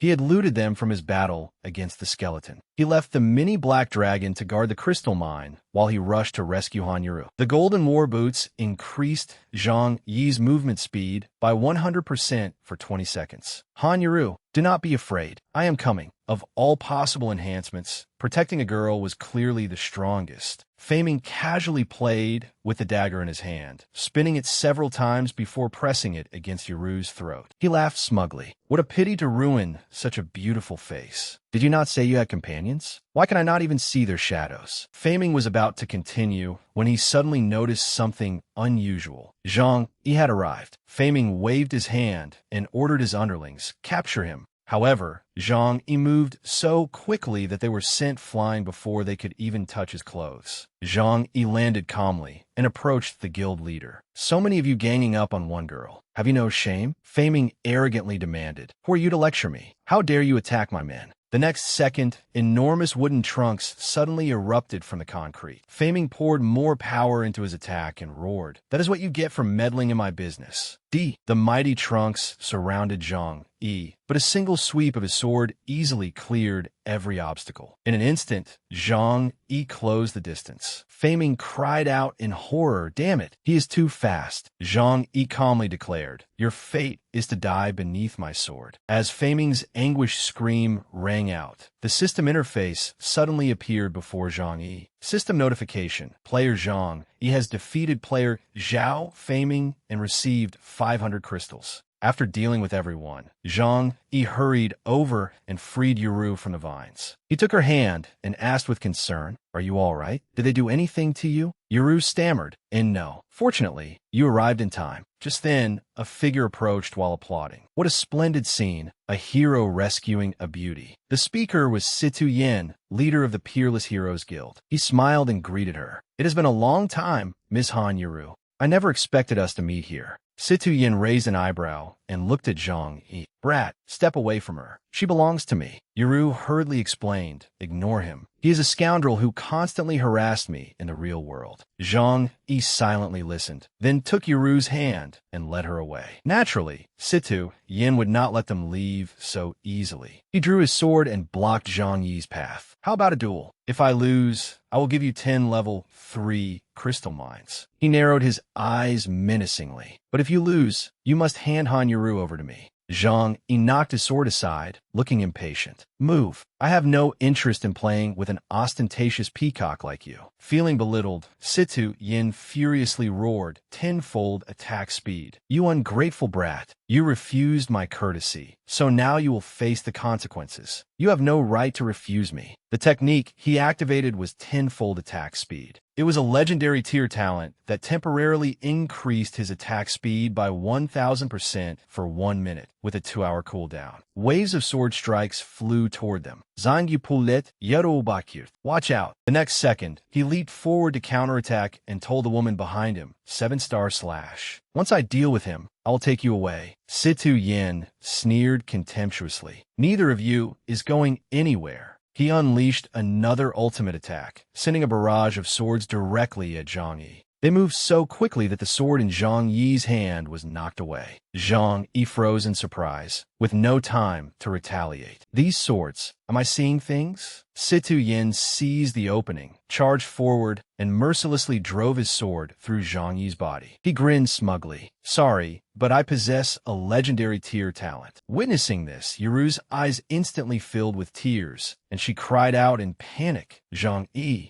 Streams of blue energy suddenly appeared around Zhang Yi's body. It was his ultimate ability, Immortal Body. Zhang Yi similit faintly. "My apologies. Unfortunately for you, I possess a god-tier talent." Battles erupted throughout every corner of the city. Here, Situ Yan's sword hung motionless in the air. No one had expected Zhang Yi to catch it with one hand and even smile calmly. Situ Yan's face turned pale as he stammered, "I am possible." He tried to force the blade deeper into Zhang Yi while frantically shouting, "No one can escape my sword." Situ Yin had clearly never encountered anything like this before. His eyes widened in disbelief. Zhang Yi gave him a mocking smile. "Was your legendary tier talent not supposed to be powerful? Keep attacking." Provoked, Situ Yin immediately swung his sword and slashed Zhang Yi with all his strength. However, his attack had no effect whatsoever. He roared in frustration, "Why are you not dead yet? This is an illusion. It must be an illusion." Situ Yin began to sense danger. He narrowed his eyes as though formulating a plan, then turned and called out, "Where is everyone? Why are you still standing there? All of you get out here."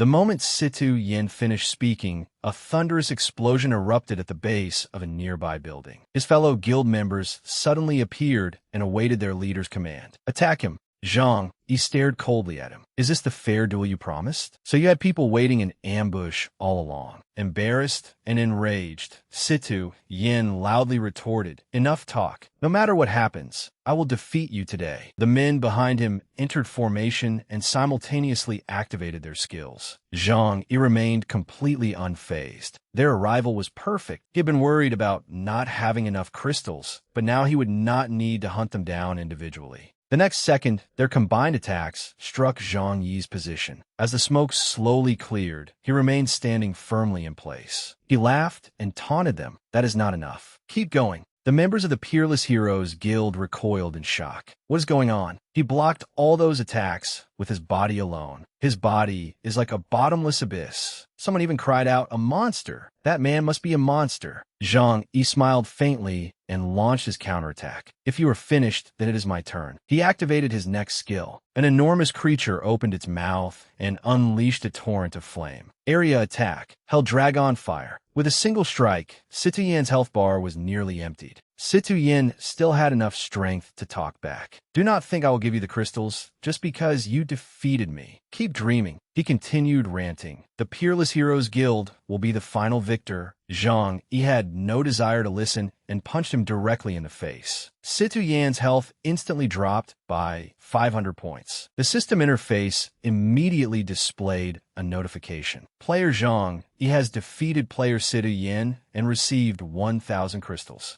Zhang, he looked at the defeated man and sneered. "I knew someone like you would never keep his promise." Just then, rapid footsteps echoed toward them, drawing closer by the second. Xiao Qiao hurried over with a worried expression. "Captain, Yuru, what happened? Is everyone all right?" Yuru rejoined her teammates and briefly explained the situation. "We are fine. Members of the Infinity Guild and the Peerless Heroes Guild came looking for trouble, but Zhang Yi defeated them." A short while later, Zhang Yi sat down with his teammates at their stronghold to discuss strategy. He checked the announcement, which displayed the guild rankings. The Peerless Heroes Guild was leading with 25,000 crystals, while their guild ranked second with 15,000. Zhang Yi offered a suggestion. "Only 30 minutes remain before the guild competition ends. We must catch up to the Peerless Heroes Guild before then. Our only option is to use long-range attacks to seize the strongholds they control. We need a master marksman." Yuru smiled mischievously at the man beside her. Qinglong used to be a professional archer, and he was extremely skilled. "Qinglong, would you like to try? With you, we can definitely succeed." After hearing her recommendation, he silently tightened his grip on the bow. Qinglong lowered his head and hesitantly said, "I am sorry. I cannot do it." At that moment, he recalled what had happened in the past. The commentator's voice echoed in Qinglong's ears. If Qinglong's next arrow lands within the 6th ring, he will become the champion. Although he was also leading in the previous final, his last arrow missed, costing him the championship. At the time, he repeatedly told himself, "Do not be nervous. Last time was only a technical error. Do not be nervous. It was just a technical error." Qinglong released his arrow, and the commentator immediately said, "Whether he can make up for his previous regret will depend on this arrow." But then came the commentator's disappointed voice. "What a pity. Once again, Qinglong has failed on the final arrow of the championship match." Qinglong stood there, drowning in the audience's jeers. What was that? How could he fail in the final round again? A world champion? What a joke. His mental fortitude is pathetic. Devastated, he sat in the waiting room while the crowd's insults continued echoing in his ears. "Have you no shame? That performance was humiliating. Do you even know how to shoot a bow? I could shoot better than you with my feet. Useless trash. Just retire already." Qinglong curled into himself, lowering his head against his knees. Perhaps they are right. Maybe I truly am not suited for archery. Just as his past failures consumed him with self-doubt, a hand gently rested on Qinglong's shoulder. Back in the present, thunderous explosions from the ongoing battles continued echoing throughout the city. Meanwhile, Zhang Yi patted Azure Dragon on the shoulder and encouraged him with a smile. "How could that be? You're the most accurate archer I've ever seen. Don't forget, you saved all of us at the Dragon Emperor's tomb." Recalling what had happened, Zhang Yi praised Azure Dragon for accurately shooting the Dragon Emperor in the eye at such a critical moment. Zhang Yi was now confident that capturing the Heroes Supremacy Guild stronghold would be effortless. Sure enough, after hearing Zhang Yi's sincere encouragement, Azure Dragon's eyes immediately lit up. He pulled himself together. All right, then I'll give it everything I've got. The others cheered enthusiastically. Yes, we'll all do our best together. As time continued to pass, the scene shifted to a quiet corner of the city. Azure Dragon stood atop a building, his bow drawn and ready to fire. He locked onto the hero's Supremacy Guild's stronghold and focused intently. Tu Yin and his men had entered his sights. The instant he locked onto his target, Azure Dragon's arrow shot forward. He unleashed his ultimate skill, Golden Dragon's thunderous lament. Go, my arrow! At the stronghold, Tu Yin snorted in frustration. He had wanted to show off in front of Han Yuru, but he had never expected that brat to steal the spotlight. His subordinates hurried to flatter him. Boss, once we take first place, that woman will know who's truly stronger. Another man chimed in. That's right, it's almost over. There's no way their crystal count can surpass ours. The next second, a dazzling golden arrow suddenly came hurtling toward them. It struck Tu Yin squarely in the chest. His eyes bulged in pain, and he stomped his feet in fury. Damn it, not again. Which bastard is firing arrows everywhere? Once I find him, I'll shoot him full of holes. Azure Dragon drew his bow again, his lips curling into a confident smile. That's one down. Now it's your turn. Having completed his first objective, he grabbed his bow, leaped from the building, and joined his teammates in battle. Zhang Yi's group had arrived at the stronghold. He commanded, "Now is the moment for us to seize victory." At the same time, the system interface showed that their guild held 25,800 crystals, and the gap between them and the leading guild was rapidly shrinking. Zhang Yi charged onto the front line and scored 200 crystals with one precise slash. Azure Dragon drew his bow and provided long-range support. At that moment, only 50 seconds remained in the guild war. The crystal totals of the first and second place guilds were extremely close. When only 35 seconds remained in the guild war, Azure Dragon decisively fired another arrow. With 20 seconds remaining, the system updated the rankings. The Heroes Supremacy Guild led with 31,500 crystals, while Zhang Yi's guild followed with 30,000. Azure Dragon's arrow tore through the air toward the enemies defending the stronghold. The situation was urgent. 12 seconds remained. The instant the guild war timer reached 0, the announcement rang out. Congratulations! The God Hunters Guild has become the champion of Energy City's Guild War. The system interface showed that they had defeated the second-place guild by only 500 crystals. Zhang Yi immediately praised his teammate. Azure Dragon, that was incredible. I told you that you're the greatest archer. Han Yuru nodded in agreement. Azure Dragon, you really are amazing. A member of the Heroes Supremacy Guild timidly spoke up. Boss, we lost. The man beside him suggested. Boss, why don't we go after them now? Tu Yin silenced them, grinding out each word through clenched teeth. Get lost. Haven't I embarrassed myself enough in front of Han Yuru? Useless trash. The system distributed the prizes and announced, "These are your rewards for becoming the champions of Energy City's Guild War. Please accept them." Zhang Yi had been waiting for this moment for a long time. The reward chest opened, revealing a wide assortment of items. Zhang Yi picked one up and tossed it in his hand. I finally have a teleportation device. Traveling anywhere will be much more convenient now. Tu Yin strode past him with a dark, furious expression. Just you wait. The Otherkin Divine Alliance has its eyes on you. Your good days won't last much longer. Let's go. Zhang Yi did not respond. He merely watched Tu Yin and his followers leave. Curious, Han Yuru asked, what is this Otherkin Divine Alliance he mentioned? Zhang Yi shook his head slightly. I've never heard of it either, but I think it has something to do with the black-robed man we encountered at the Dragon Emperor's tomb. Sometime later, Zhang Yi walked through an area filled with ancient architecture. Azure Dragon was beside him, while a girl in a black cloak silently followed them. A moment later, she hurried past and deliberately bumped hard into Han Yuru's shoulder. I'm so sorry. Please wait a moment. Seizing the opportunity, she secretly slipped a hand toward Han Yuru's waist. She activated Masterful Pickpocket. Masterful Pickpocket, level 5, an exclusive thief class skill that allows the user to steal one item from another player's inventory. Within seconds, the mysterious girl achieved her goal, and the corner of her mouth curled into a smile. She quickly withdrew. Azure Dragon frowned and scolded her. Are you blind? You just walked straight into someone. Zhang Yi turned to the person beside him. What's wrong? Honyoro hurriedly checked her inventory. A thief. The ring he gave me is gone. Their suspicious gazes simultaneously turned toward the black-cloaked figure fleeing ahead. Zhang Yi immediately realized what had happened and urged through clenched teeth, "Hurry! After her!" The thief instantly leaped onto the wall of a building ahead, with Zhang Yi in close pursuit. Before escaping, she glanced over her shoulder, covered her mouth, and giggled. Azure Dragon soon caught up. He hurriedly asked, "Did you catch the thief?" Zhang Yi stared thoughtfully at the fading afterimage atop the building and shook his head. "Not necessarily. She probably used a teleportation envoy to reach Moonlight City." Azure Dragon looked puzzled. "Isn't Moonlight City the Otherkin race's main city?" Zhang Yi rubbed his chin thoughtfully. "That's right. The Divine Alliance that Tu Yin mentioned is also connected to the Otherkin race. It seems I'll have to investigate Moonlight City." He fell into thought. Upgrading his dragon race talent required reputation from all three factions. He could use this opportunity to earn Otherkin reputation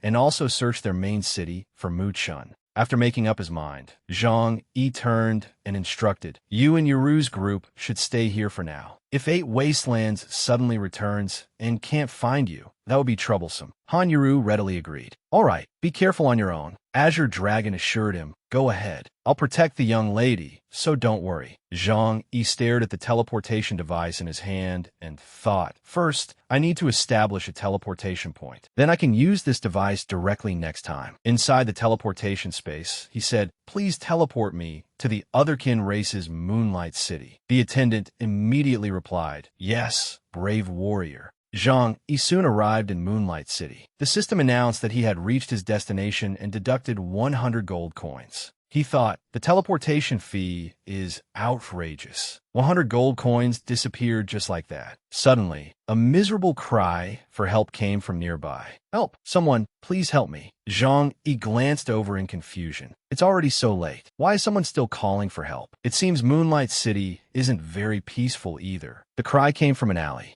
A dark pink stuffed rabbit fell beside a girl's feet. As several armed men drew closer, she screamed helplessly in panic. "Don't come any closer." Wentai watched her reaction and laughed smugly. "Weren't you good at running? Keep running." Seeing his sword about to strike her, Daiwu covered her head and screamed. However, the pain she expected never came. Someone had blocked Wentai's sword. Zhang Yi stood protectively in front of Daiwu and knocked his opponent's blade away with a single slash. Wentai growled a warning. "Who are you? Do you know what happens to those who offend us?" Zhang Yi remained unfazed. "All I know is that you shouldn't bully a girl like this." The next second, Zhang Yi swung his sword and shattered the weapons in their hands. "Get lost!" One of them cried out in alarm. "He's stronger than us. Run!" After shouting to his companions, the group fled as fast as their legs could carry them. Zhang Yi turned to the girl behind him. "Why were they hunting you?" Daiwu muttered. "All I did was steal one boss from them. They chased me across several maps and hunted me all the way here." What a petty bunch. Zhang Yi was curious. Who are they? Why are they so arrogant? She crossed her arms and snorted. "They're members of the Divine Alliance. Everyone in Moonlight City is afraid of them." Hearing that, Zhang Yi silently confirmed his suspicions. They really are from the Divine Alliance. Their clothes are identical to those worn by the people at the Dragon Emperor's tomb.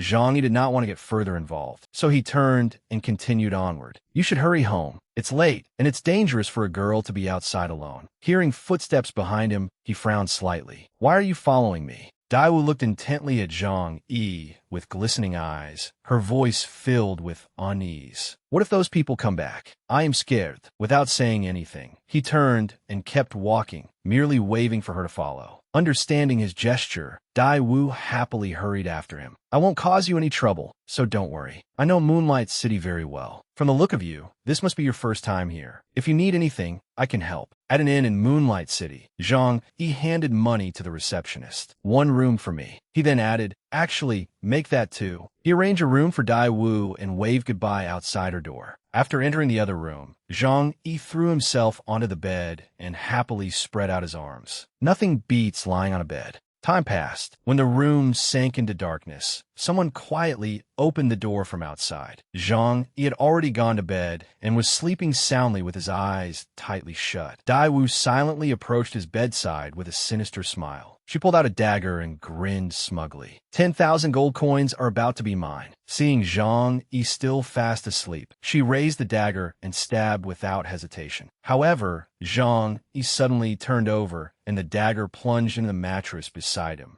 Daiwu pulled the dagger free and thought through clenched teeth. You were lucky just now. Let's see how you dodge this time. Before she could strike, Zhang Yi suddenly sprang up and punched Daiwu squarely in the face. As if talking in his sleep, he muttered, I'll beat you to death, Mu Chun. How dare you betray me? Zhang Yi clearly had not held back. Daiwu collapsed to the floor, clutching her aching face. That hurts. Zhang Yi stared at her groggily. You? Why are you in my room? Daiwu immediately put on an innocent expression and whined. I dreamed that those black-robed men were hunting me again. I was so scared. Zangi patet herschulder risuringli. It's all right. Go to sleep. I'll protect you. She lay down on the bed. Zhang Yi studied her and thought, You've been leading me into your trap one step at a time. I like to see what other schemes you have planned. The next morning, the two of them crossed several streets in Moonlight City before stopping at a certain location. Zhang Yi looked up. You said the Divine Alliance is inside Moonlight Cathedral. Are you certain? Daiwu nodded and pointed ahead. Yes, I secretly followed them before. They entered Moonlight Cathedral and then disappeared.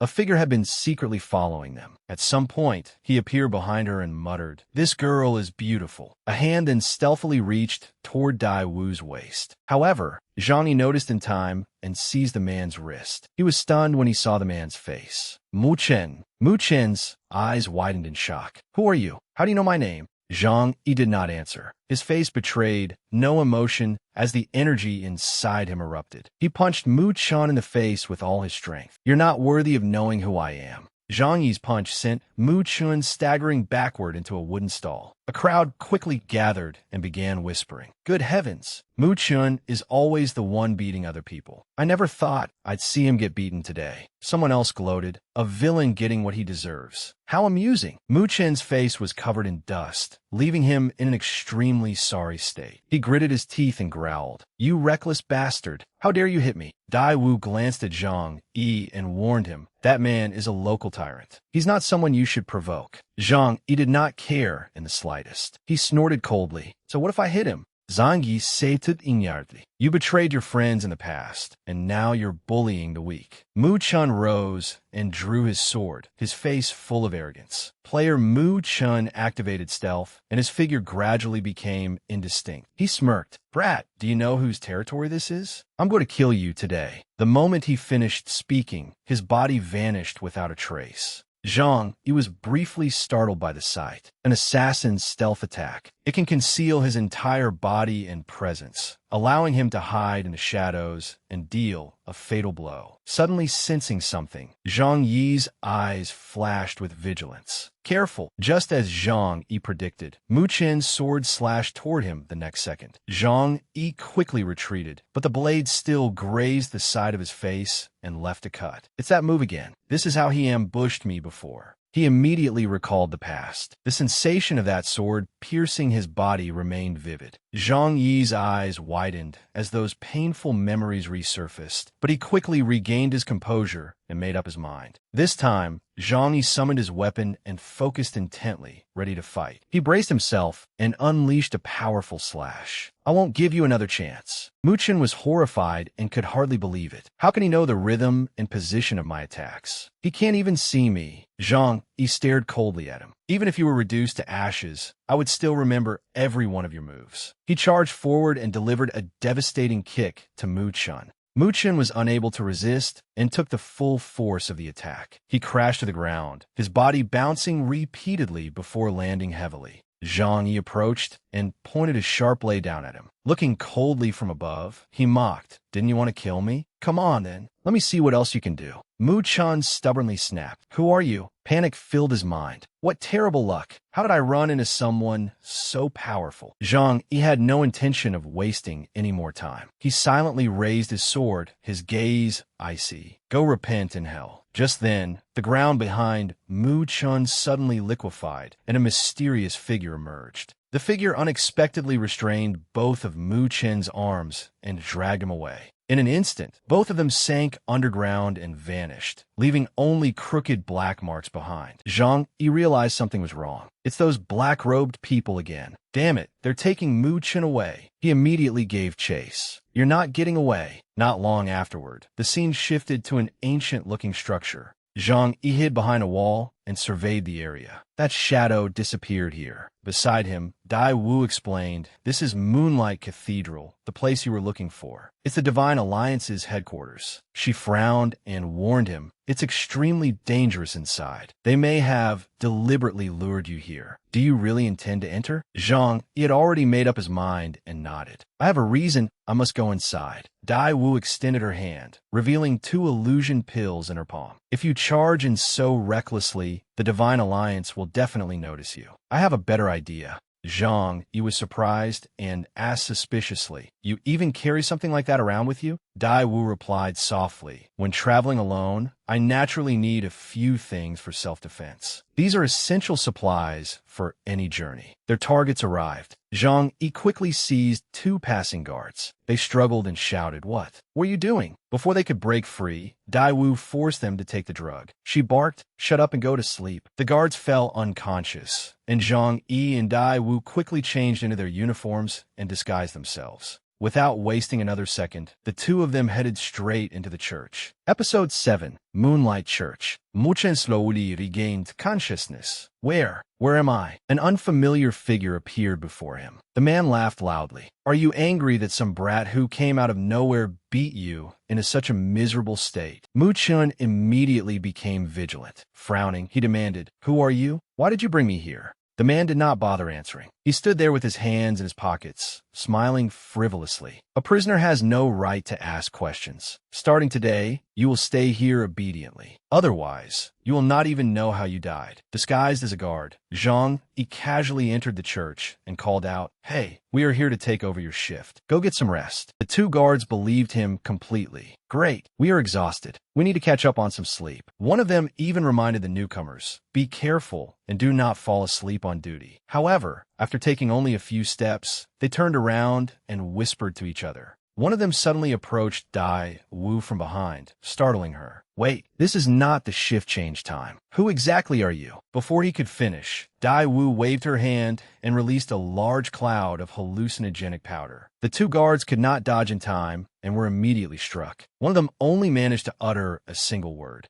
"You." Both men collapsed heavily onto the floor. Dai Wu pointed toward the passage inside. "The person you are looking for must be in there." Zhang Yi removed his disguise and quickly followed her directions. "Let's go in." When he heard no movement behind him, Zhang Yi turned around in confusion. Dai Wu had already removed her guard uniform and was standing quietly outside the doorway. She murmured, "My mission is complete." As soon as Dai Wu finished speaking, she mercilessly slammed the door shut in Zhang Yi's face. The guards who had just collapsed onto the floor calmly stood up. One of them handed Dai Wu a bag of money. "You did a good job cooperating with us. Here is your payment." She casually tossed the money bag in her hand before turning to leave. "I forgot to tell you, betraying one another is perfectly normal in Moonlight City." Dai Wu's figure matched that of the previous thief, confirming Zhang Yi's suspicions. Just as he had expected, she had also been sent by the Divine Guild. Zhang Yi tossed aside the hat in his hand and thought, "You went to so much trouble to bring me here. I would like to see what you were really planning." The passage was completely silent, illuminated only by the dim light of a few torches mounted on the walls. Before long, Zhang Yi spotted several figures ahead. Ian crossed his arms, raised his chin, and said, "I can handle a scrawny monkey like him by myself." The boss wasted everyone's time by calling all of you here. The man beside him slowly stood up and casually provoked him. The boss must have his reasons. If you think you can deal with him alone, then go first. Hot-tempered Ian snorted coldly. "Then I will show you my strength. Just stand there and watch me crush him beneath my feet." He rose and strode forward aggressively. Reaching behind his back, Ian drew his weapon. He braced his shoulder and hurled the enormous axe straight at his opponent. It spun rapidly through the air as he growled, "Take this." The axe flew like a cannonball, tearing through the stone wall and leaving behind a long scorched trail as dust and rubble filled the air. Seeing this, Zhang Yi could not help marveling at Ian's tremendous strength. However, he was no pushover either.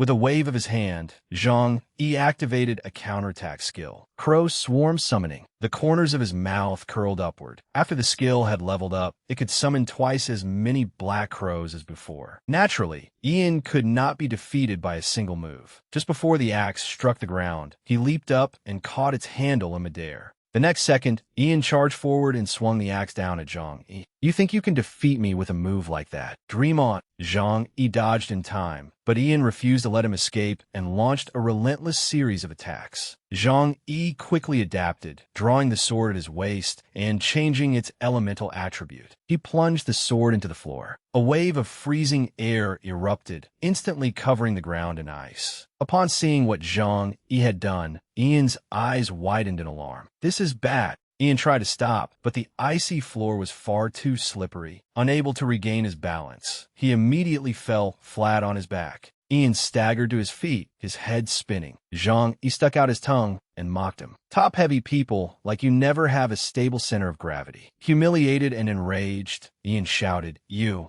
cheated. Skeleton watched the scene, shrugged helplessly, and said, The boss's arrangements were right after all. It is our turn to enter the fight. Bandage nodded in agreement. I have no idea what gave him such blind confidence. Ignoring Ian, who was standing nearby, he charged forward and attacked. Go! Countless icy bandages immediately shot toward Zhang Yi and wrapped tightly around his body. He was violently dragged forward and lost control of his limbs. Zhang Yi was stunned.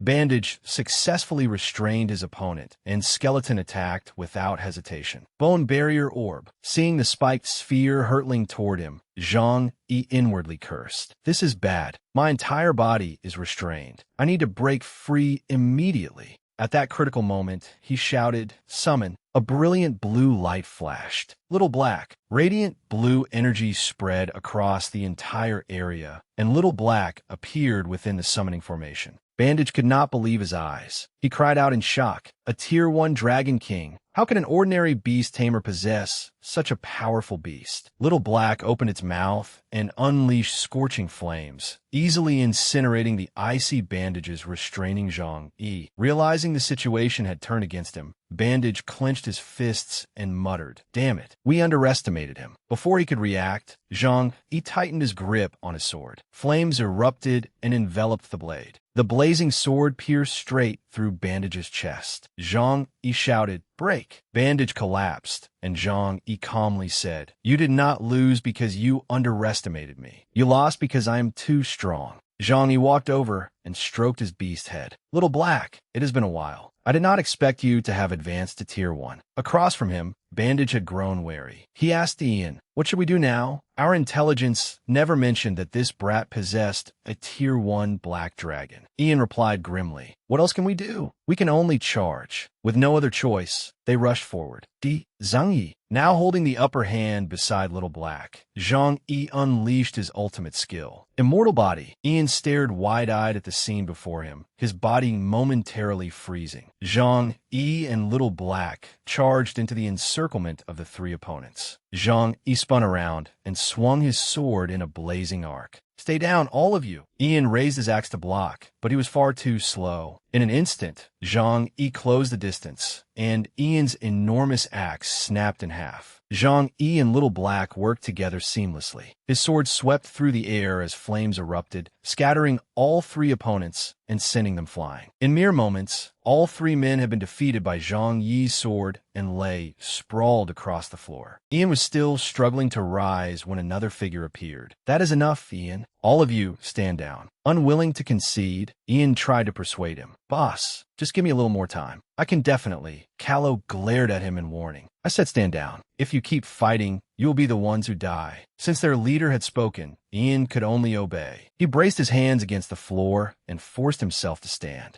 As he passed Zhang Yi, Ian continued talking tough. Our fight is not over. The next time we meet, we will settle this once and for all. Zhang Yi glanced at him. Are you not afraid of dying? I'm always ready. Callow could wait no longer. He smiled broadly and addressed Zhang Yi. We finally meet. With a false smile, he asked, This is not your first time entering the apocalypse, is it? Zhang Yi was briefly startled. Who is he? How does he know that? However, he maintained a calm expression and replied, What are you talking about? I do not understand. Kalos poke lei sureli. Enough. There's no need to pretend in front of me. I knew the moment you entered the hidden Dragon King's tomb dungeon and obtained that beast egg. Zhang Yi began to lose patience. I'm not interested in your nonsense. Where's Muchun? Tell him to come out here. Kalos stopped wasting time and went directly to the point. Why are you in such a hurry to find him? Listen carefully. I came today because I want to cooperate with you. If you agree, the secret of your being a reincarnator will remain between us. I will also give you the Apocalypse's finest equipment and limitless wealth. As he continued, murderous intent flashed through his eyes. But if you refuse, Kalos summoned two vicious-looking beasts, then shrugged as if he had no choice. I'm terribly sorry, but you will not leave this place alive today. At that moment, images from the past flashed through Zhang Yi's mind. He thought irritably, I cannot stand this smug bastard. Then he bluntly replied, if the equipment and wealth you speak of were obtained by bullying the weak, I refuse. Upon receiving Zhang Yi's answer, Kalos said nothing and expressed his attitude through action. He commanded his two beasts to charge. Zhang Yi became worried. Damn it, I've just used a mortal body and it is still on cooldown. I cannot use it again.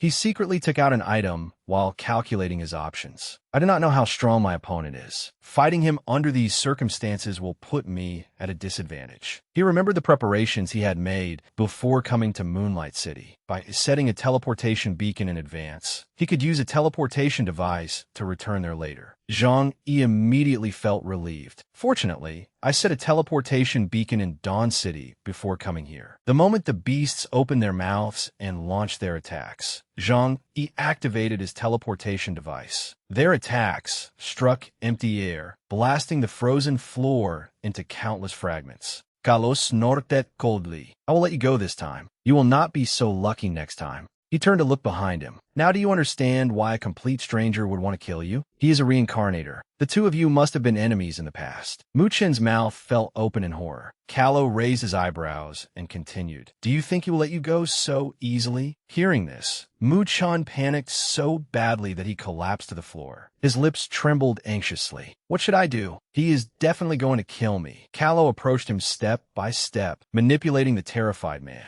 Of course, you must strike first. You have to kill him before he kills you. Kallo turned and left after saying only one more reassuring sentence. Do not worry. I will help you. Yet deep down, Kallo felt extremely displeased. In the apocalypse, everyone must obey me. Everyone must submit to me. I offered you a chance to live, but you refused it. Zhang Yi, you have forced me to kill you. Meanwhile, Zhang Yi had successfully escaped. He secretly breathed a sigh of relief. That was close. If I had been even 1 second slower, the dragon breath would have obliterated me. That man's Tier 2 Dragon King will not be easy to handle. Remembering Kallo's face, Zhang Yi rubbed his chin thoughtfully. Who exactly is he? How did he know this is not my first time entering the apocalypse? Could he be like me? While Zhang Yi was absorbed in thought, the system sprite appeared and warned him, your fatigue level is approaching its limit. Please proceed to a rest point and recover. Zhang Yi thought, this trip to Moonlight City truly consumed a great deal of energy. I need to return to the tavern and rest. If I stay away any longer, Han Yuru and the others may start worrying. At the tavern, an employee announced, you have selected the rapid recovery package. The fee is 20 gold coins. Zhang Yi accepted, immediately drawing gasps from the surrounding crowd. How extravagant. This is the first time I have seen anyone pay to recover their fatigue. Who is that man? Why does he not recover by resting like the rest of us? Someone else exclaimed in shock. Wait, one recovery costs 20 gold coins? That is enough for me to buy an entire set of equipment. Unaffected by the crowd, Zhang Yi considered his finances. I still have 13,000 gold coins. I need to use them to upgrade my equipment. El sever, hanyaru luke trublet. She murmured, why has Zhang Yi not returned yet? Xiao Jiao, who was sitting beside her, felt the same way. She sighed. Exactly. Could the guild leader have encountered some danger? Zhang Yi suddenly appeared behind them, smiling brightly. With my strength, I could take on an entire guild by myself. How could anything happen to me? Han Yuru looked up at him. You are back. Xiao Jiao also cried out happily. Guild leader. Zhang Yi awkwardly scratched his forehead. Yuru, I still have not found any information about the realm of death. But do not worry. I will definitely retrieve it. Han Yuru waved her hand. No, it is fine. as long as you return safely. I lost it because I failed to keep it secure. Xiao Jiao asked. Guild leader, have you seen Azure Dragon? Zhang Yi replied. I sent him out to gather information. If that thief appeared in Dawn City, he must have left some clues behind. Rapid footsteps approached. Without even looking, Zhang Yi knew who it was. He smiled faintly. Speak of the devil. How'd it go? Did you find anything? Azure Dragon tried to steady his breathing. Yes, I learned something very important.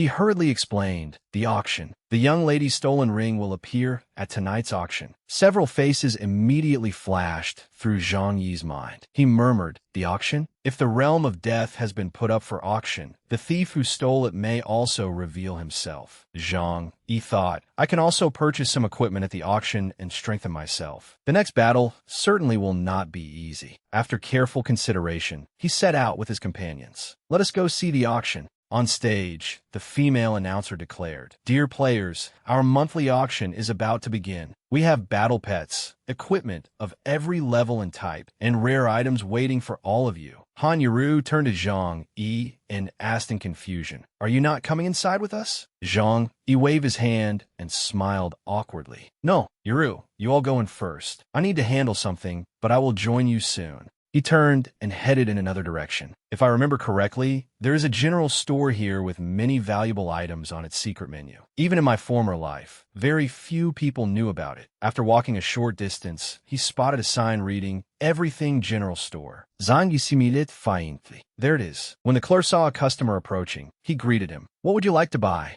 Zhang Yi remained deep in thought. Dealing with a thief who stole a ring should not be difficult, but this auction is crowded and chaotic. Making too much of a commotion could easily cause trouble. I should be cautious and prepare a few essential items. Lowering his head, he recited fluently, An overnight stay costs 800 with no discounts. Give me one fruit pancake. The moment he finished, he inwardly groaned. That was so embarrassing. The clerk smiled and replied, Hello, sir. I have unlocked access to the secret menu for you. Please see what you would like to buy. At the same time, a system notification appeared. Congratulations! Secret menu successfully unlocked. 1,000 gold coins deducted. Zhang Yi thought, in my former life, only 5% of Apocalypse players managed to unlock the secret menu. Although it is rather expensive, these potions are far more effective than ordinary ones. He told the clerk, I will buy all of these potions. The clerk smiled warmly. You certainly have a good eye, sir. These potions are the most valuable items in our store. You're the first person to discover them. Zhang Yi checked his remaining funds and silently wept. I cannot believe I just spent 4,000 gold coins. I am so poor. I hope this operation goes perfectly.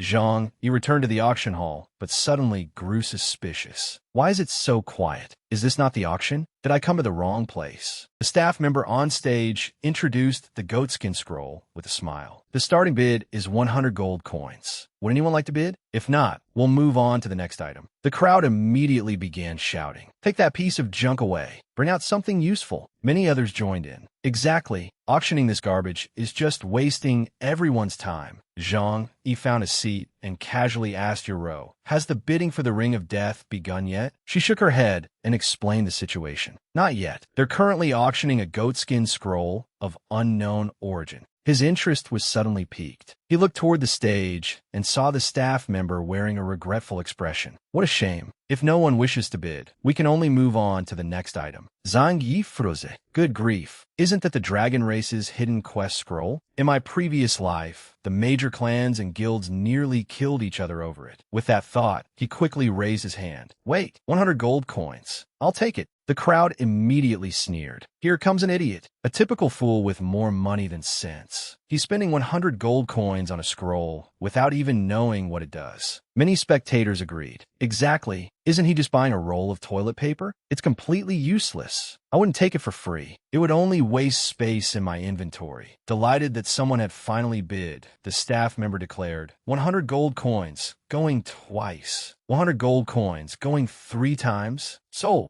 Zhang Yi accepted the item, completely ignoring the ridicule around him. To all of you, this scroll really is no different from toilet paper. But for a Dragon Race player like me, it's the exact opposite. Once I unlock the Dragon Race's hidden quest and obtain its legacy equipment. You'll all regret this. The auction continued, and the system displayed the next item's attributes as the staff member introduced it. This next piece of equipment is truly extraordinary. The legendary quality Ring of Death. The starting bid is 10,000 gold coins. Someone immediately complained. A starting bid of 10,000 gold coins? Who could possibly afford that? Another person loudly retorted, "Come on, this is legendary tier equipment with uncapped growth potential. Besides, who would willingly sell such a rare treasure?" Sitting nearby, Yoro whispered, "Look over there. That man seems very strange." Zhang Yi followed her gaze. Judging by his clothing, he must be from Arctic City, the beast race's main city. After studying the man, Zhang Yi frowned in confusion. But why would a beast race player come to the human race's main city? And why is he with Situ Yen? Yoro exclaimed admiringly. "You even know that? You're amazing." Zhang Yi scratched his head and smiled awkwardly. "Not really. I just read some information about the beast race when I was choosing my faction." The man they were discussing suddenly stood and announced, "Everyone, this ring is mine. No matter how much any of you bid, I'll offer double. I suggest you save yourselves the trouble." The crowd erupted. Someone exclaimed, "Where did this tycoon come from? Is that ring really so powerful?" Others sighed regretfully. "It seems that ring simply isn't destined to be mine." Just then, someone suddenly jumped out and pointed at him. "You bastard, you're from the beast race. What right do you have to come to our human race's main city and act so arrogantly?" Without saying a word, Wu Hin stepped forward and punched the man squarely in the face. He asked coldly, "Do you think I have a right now?" The people nearby pulled the young man back and quietly warned him, "Let's go. This man isn't someone we can afford to provoke." Refusing to retreat, the young man clicked his tongue and remarked, "How ruthless." Zhang Yi stepped forward, patted the young man's shoulder, and loudly declared, "Hey, as long as I'm here today, don't even think about taking that ring." Situ Yin quickly leaned over and whispered a complaint to young Master Shui.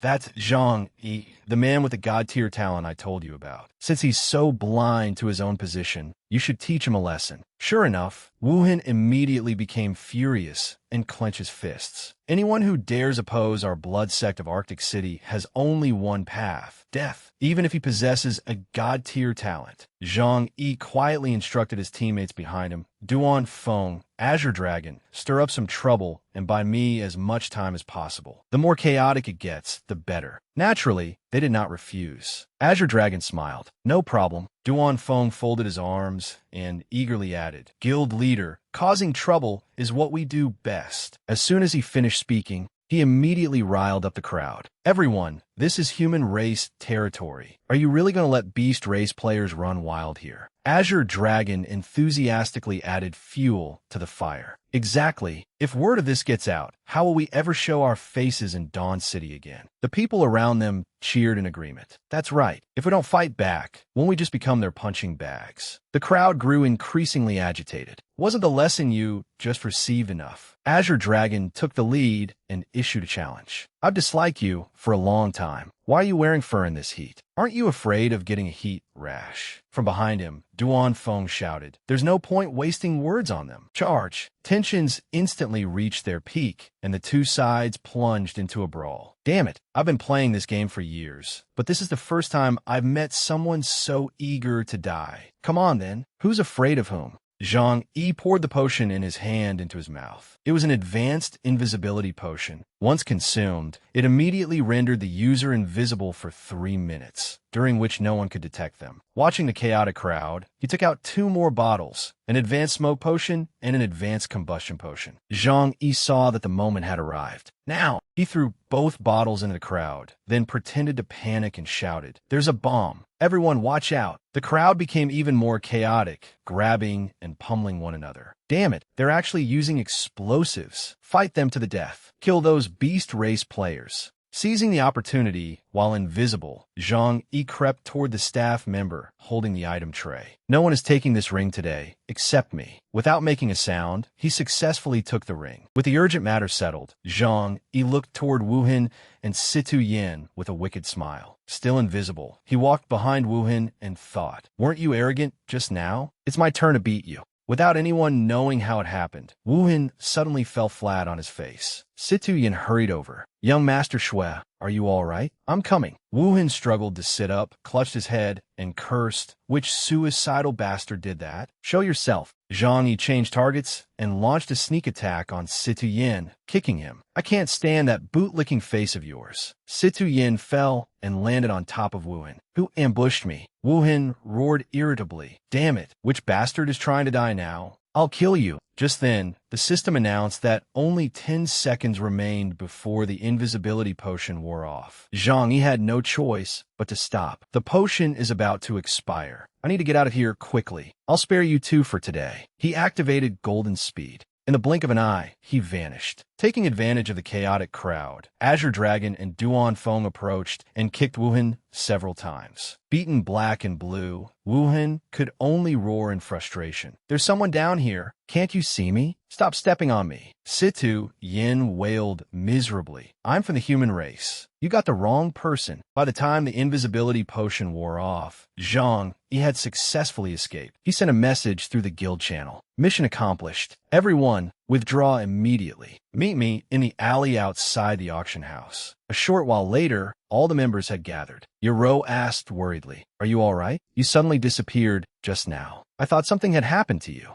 Zhang Yi held out his hand. Here, take a look. I got the ring. However, to protect players' items, the Apocalypse Auction House places a seal on every auction item. He explained in detail, if an item is taken without authorization, it will return to the consignor's inventory after 3 minutes. The others could not hide their disappointment. Then was everything we just did pointless? Zhang Yi had already formed his own plan. No, I intend to use that seal to catch the thief. In a moment, I'll be transported to the seller's location along with the ring. Everyone stared at him in astonishment. Establish the beacon. At the same time, a system notification appeared. Teleportation beacon established. Yaro excitedly showered him with praise. You're so clever. I can't believe you came up with this plan. Xiao Jiao nodded in agreement. Exactly. The guild leader is amazing. I knew I hadn't misjudged him. Zhang Yi looked at the young woman before him. The 3 minutes are almost up. Yaro, wait for me to bring the ring back. The next second, the teleportation beacon activated, and the space around him began to shift. Zhang Yi had already made up his mind. I must see your true face today. Just as expected, after the accident at the auction, the ring of death returned to the consignor on the roof of a certain building. Daiwu stared at the item in her palm in confusion. Why did the ring suddenly return when everything was going perfectly? Could those people have caught up to me? Upon closer inspection, a faint blue glow suddenly appeared around the ring in her hand. The next second, Zhang Yi was teleported there. He sneered. I knew it was you. Not only did you steal your rose ring, but you also lured me into the trap set by the Divine Guild. What exactly are you trying to do? Daiwu praised him. I didn't expect you to escape from the Divine Guild. It seems you really do have some ability.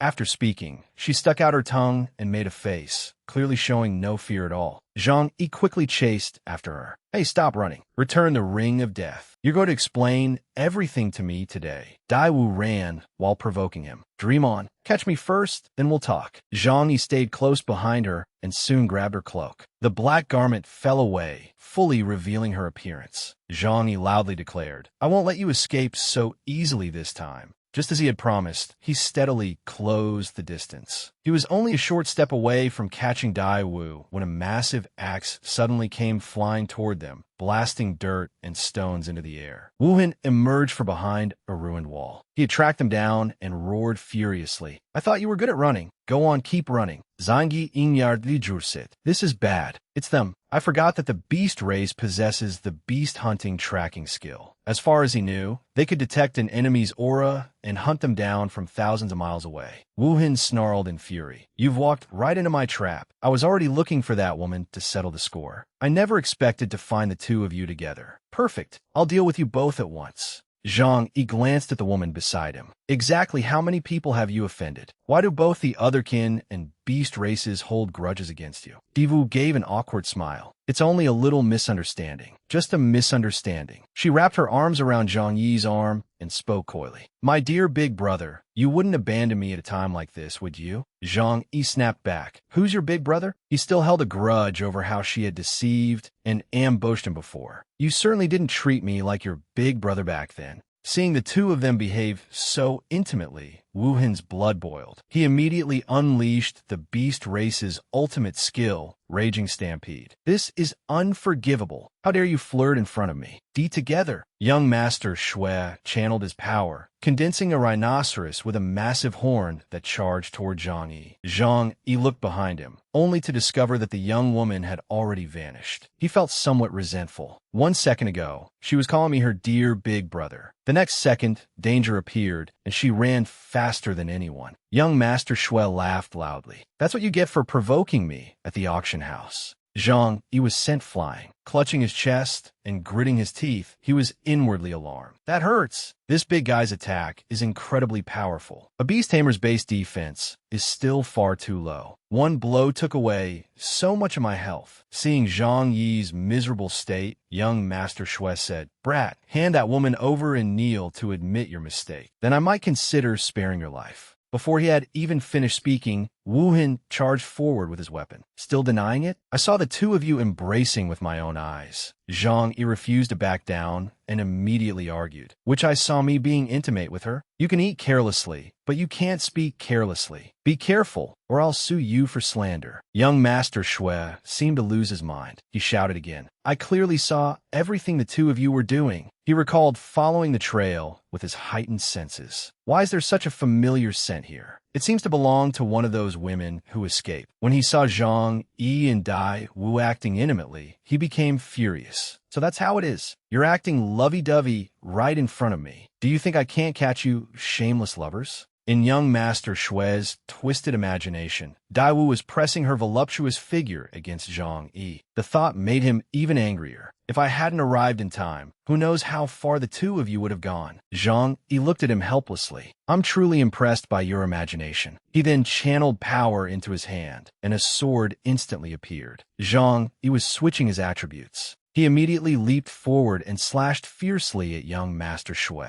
Are you an idiot? The attack dealt 300 damage. Wu Hin looked at him disdainfully. Such a pathetic trick. Consider those few hundred points of burning damage my gift to you. He immediately channeled his power again and attacked Zhang Yi, but Zhang Yi quickly dodged. Irritated, Wu Hin tore off his outer fur coat and stared coldly at Zhang Yi. Next, I'll show you the difference between us. As soon as he finished speaking, a powerful aura surrounded his body. Zhang Yi began to panic. He could not understand what was happening. He's clearly using the same move. So why is the damage he deals getting higher? Wu Hin laughed. I forgot to mention that the lower your health becomes, the more damage my attacks will inflict. Refusing to admit defeat, Zhang Yi hastily drank several advanced health potions. After taking the potions, his strength immediately rose significantly. When young Master Shui attacked again, Zhang Yi sent him flying. Zhang Yi asked mockingly, "Is that all you've got? You're already stopping after such a short time? Keep fighting. I'm more generous than you. Consider these 1,000 points of damage my gift." Wu Hin could not believe his eyes. How is that possible? Your health bar was almost empty just now. At that moment, Dai Wu reappeared and warned Zhang Yi, no matter how many potions you have, they're useless once Shui Wu Hin uses that move. Just as she said, Wu Hin glared at Zhang Yi. Don't think everything will be fine just because you have advanced potions. The real battle has only just begun. Once again, he channeled his power, radiating an overwhelming bloodthirsty aura. Bloodthirsty frenzy. His strength continued to increase, and the aura surrounding his body grew even more powerful. Zhang Yi was shocked. Damn it, why does this guy gain more health the longer he fights? Wu Hin immediately launched a powerful attack at Zhang,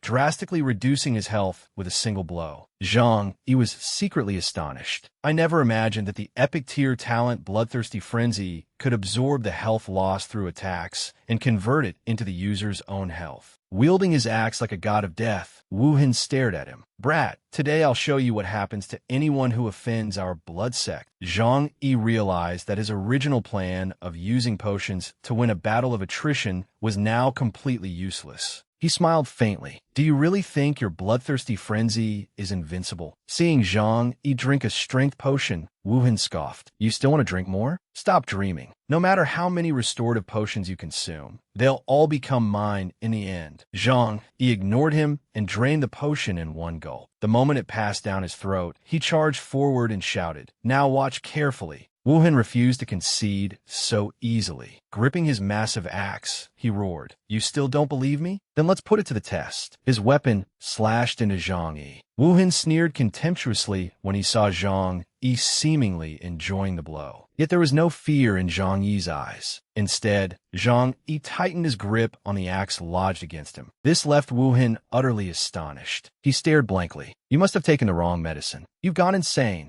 Zhang Yi remained completely calm. "Didn't you want to drain my health? Go ahead and drain it. I'll let you drink your fill." As soon as he finished speaking, several eerie purple threads of blood appeared within young Master Shui's veins. Startled, Wu Hin exclaimed, "What is this? What did you just drink?" Zhang Yi explained, "An advanced deadly poison potion. Anyone who comes into contact with it receives a debuff that removes 100 health per second for 1 minute. The debuff cannot stack." As he spoke, Zhang Yi held another potion out in front of him. "Want some? I still have more." By then, Wu Hin was slowly collapsing to the ground. Only now did he finally understand what had happened. "I fell into his trap. He deliberately let me injure him, then used the life-draining effect of my bloodthirsty frenzy to poison me." Wu Hin's health bar began to drop, but he still forced himself to hold on. "What are you so pleased about? Your health is lower than mine. You'll die before I do." Zhang Yi replied calmly, "That's not necessarily true." After saying that, he circulated his internal energy and activated Undying Body. Wu Hin struggled desperately, gulping down potions one after another. The advanced poison would last for 1 minute. Zhang Yi only had to rely on Undying Body's damage immunity to survive that minute, and victory would be his.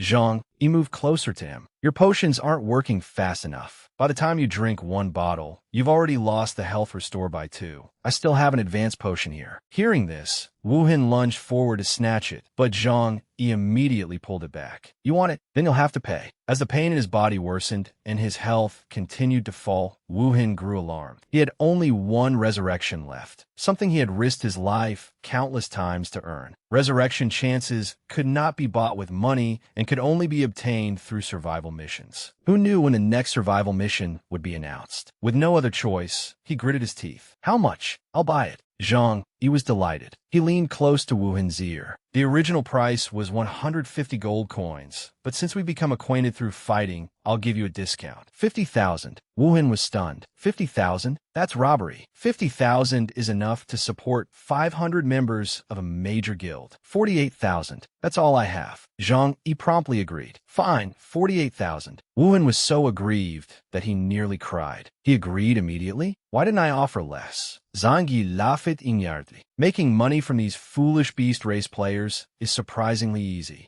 The moment Wu Hin received the potion from Zhang Yi, he tilted his head back and hurriedly tried to drink it. But before it could touch his lips, Butterfly Dance suddenly flew in and brutally kicked him in the head. It truly did not pay to anger a woman. Butterfly Dance stared at Wu Hin with utter disgust. Seeing the spilled potion, Wu Hin nearly had a heart attack. "My 48,000 gold coins. You wretched woman. I'll kill you." As soon as he finished speaking, Wu Hin's entire body stiffened. He trembled inwardly. The poison had paralyzed him, leaving him completely unable to move. Before he could turn the situation around, Butterfly Dance launched an assassin's kick. Her merciless kick sent Wu Hin's health plummeting again. The intense pain left him dizzy. Gripping the dagger in her hand, Butterfly Dance said resentfully, "I've been waiting a long time for this opportunity." Just like that, the foolish Wu Hin was stabbed again, leaving his health bar nearly empty. He shouted unwillingly, "Just you two wait. I won't let either of you off." The system immediately announced Butterfly Dance's achievement, but Wu Hin still had a chance to resurrect and was sent back to Icebound City. Hearing that the Beast Race player had resurrected again, Zhang Yi smiled helplessly. "I truly have nothing to do with her." Butterfly Dance hid behind him again. "Do you think he'll still believe anything you say, my dear brother?" Zhang Yi similait bitterly. It was over. Even jumping into the Yellow River would not wash his name clean now. Was sweet burden. Once the poison status had been removed, Zhang Yi asked Butterfly Dance, "Why did you come back? I thought you'd left long ago. Could it be that you couldn't bear to leave a wonderful brother like me?" She pouted. "Not at all. I stayed for my own sake. After all, they came to Dawn City to kill me." Watching Zhang Yi and Butterfly Dance from afar, Tu Yin could not conceal his envy. That brat Zhang Yi is unbelievably lucky with women. Why does he always have beautiful girls around him? At that moment, a Beast Race player behind Tu Yin stammered in terror. B-Boss is dead. What? He claimed to be the strongest member of the beast race. Tuyan kust anwadli. Damn it, I thought he would be a reliable backer. But Zhang Yi still sent him to his grave. Tu Yin cowardly turned around, intending to slip away while no one was paying attention. At that moment, a weapon shot toward Tu Yan's back, accompanied by a cold voice. Who said you could leave? We still haven't settled our debt. As soon as those words fell, the sword slammed into the ground, cracking the stone and terrifying Tu Yan.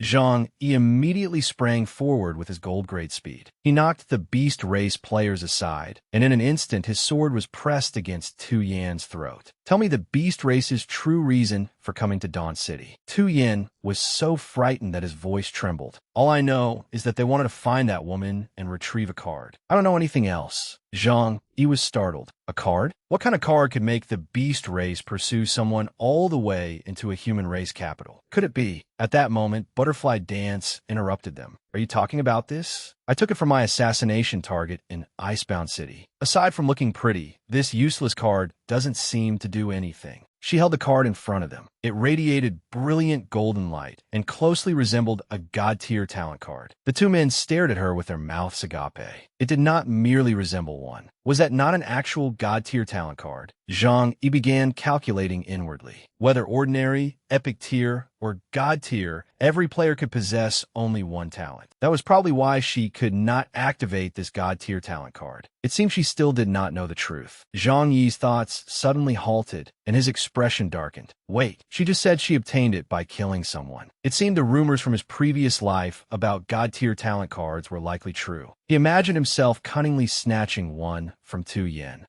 Your god-tier talent card belongs to me now. God-tier talent cards could be inherited by other players, and the method of inheritance was to kill the card's current owner. Tu Yan looked at Zhang Yi miserably. Can you let me go now? I've already told you everything I know. Zhang Yi's expression darkened as he raised his sword. If you hadn't seen this card, I might have spared you while I was in a good mood. But now, you can only carry its secret with you to the grave. With that decision made, he thrust his sword down. Tu Yan could not believe Zhang Yi could be so ruthless. Coughing up blood, he stared wide-eyed. The system immediately announced that Tu Yan had suffered a fatal attack from Zhang Yi and had no remaining resurrection chances. Once it was over, Zhang Yi quickly returned his sword to his system inventory. Butterfly Dance teased him. Aren't you afraid I'll attack you while you're standing so close to me? He answered honestly, no, because I know you're intelligent. The Blood Sect now considers us accomplices. As long as I'm alive, I can draw some of their fire and help you withstand their pursuit. Zhang Yi stared curiously at Butterfly Dance. Every god-tier talent card corresponded to a unique god-tier talent. He wondered what talent her card contained. Zhang Yi immediately made a proposal. Why don't we make a deal?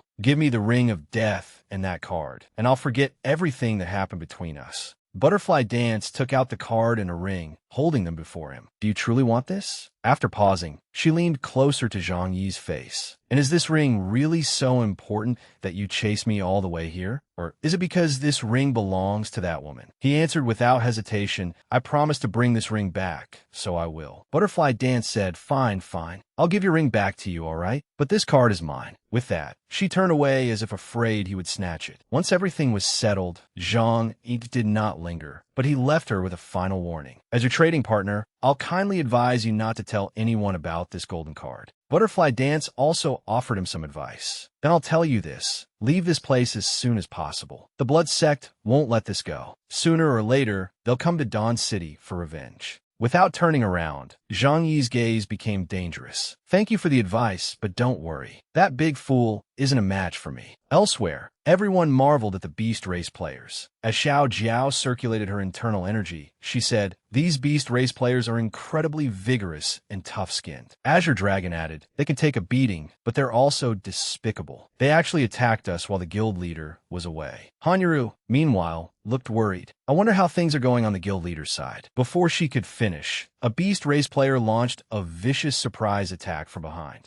At that moment, an axe came flying from afar, and a familiar voice rang out. Yuru, watch out. The beast race player was startled. Zhang Yi declared, I've already sent your boss back to Icebound City. You can go with him. The axe instantly cleaved through the beast race player, killing him. Xiao Jiao ran over from afar. Guild leader, you're finally back. Han Yuru approached and asked worriedly, "Are you all right? Were you hurt anywhere?" Zhang Yi replied, "I'm fine." These beast race players were simply difficult to handle. He then handed the ring to Han Yuru. "Look, I recovered your ring," she exclaimed happily. "I knew you could do it." Zhang Yi then addressed everyone. "We need to level up quickly. The Apocalypse's forces have already reached level 50, so we can't fall behind." Duan Feng replied, "No problem. Why don't we set off right now?" Azure Dragon cheerfully said, "It seems our leveling fanatic is getting impatient again." Duan Feng walked ahead and proudly raised his muscular arm. "Look at these powerful muscles. Tomorrow, just watch me blow those monsters' heads off with a single punch." Zhang Yi watched them leave. Sometimes, receiving a heaven-sent opportunity also meant facing greater dangers. If others learned that God-tier talent cards could be inherited, both he and Han Yuru would become prey for other players in the Apocalypse, placing them in the gravest possible danger. Therefore, before that crisis arrived, they could only continue strengthening themselves. At that moment, the Apocalypse sprite appeared and reported a series of updates. Zhang Yi thought to himself, "Dealing with the Blood Sect wasted a lot of time. Fortunately, I've finally caught up in level." Later, on a main street in Dawn City, Xiao Jiao sat on Duan Feng's back and asked, "Guild leader, what should we do next? We've all reached the current level cap." He immediately answered, "Naturally, we'll break through the level cap." He fell into deep thought. They had to complete their second advancement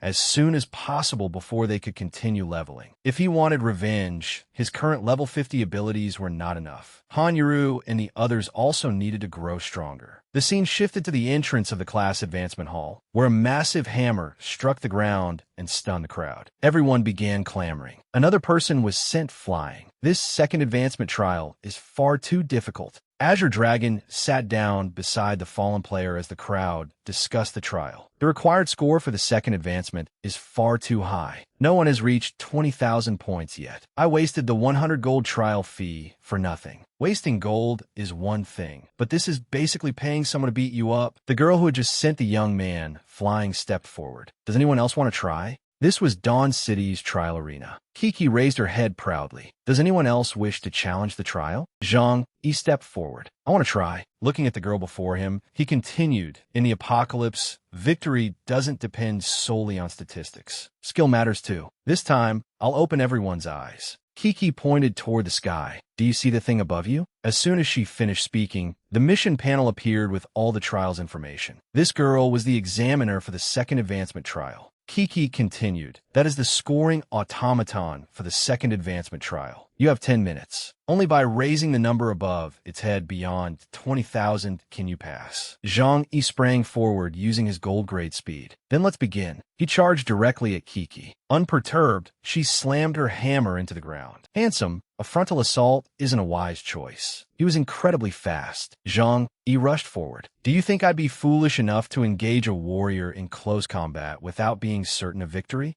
Internal energy gathered in his hand. "I'll let you experience the taste of electrocution." Chain lightning. Electricity erupted from his hand and violently shocked Kiki, making her cry out. Zhang Yi's score immediately rose to 2,000 points. Sweat formed on his brow as he thought, "Now, I only need to raise this number to 20,000. The crowd exclaimed in amazement. "Is this for real?" He scored 2,000 points right after the trial began. "That brat really is capable. I thought he was only boasting." Excited, Kiki swung her weapon. "It seems I underestimated you. Try this move, Void Warhammer." Everyone was astonished. What? The Warhammer in her hand disappeared. Where did it go? A moment later, it suddenly reappeared and struck Zhang Yi, sending him flying. The 2,000 points he had just earned were instantly deducted. Xiao Jiao became worried. "It seems this second advancement examiner is extremely powerful. Yuru, do you think the guild leader can pass this trial?" Han Yuru answered confidently, "I believe he will." She calmly thought, although he always ends up in extremely dangerous situations, he has never failed to accomplish what others cannot.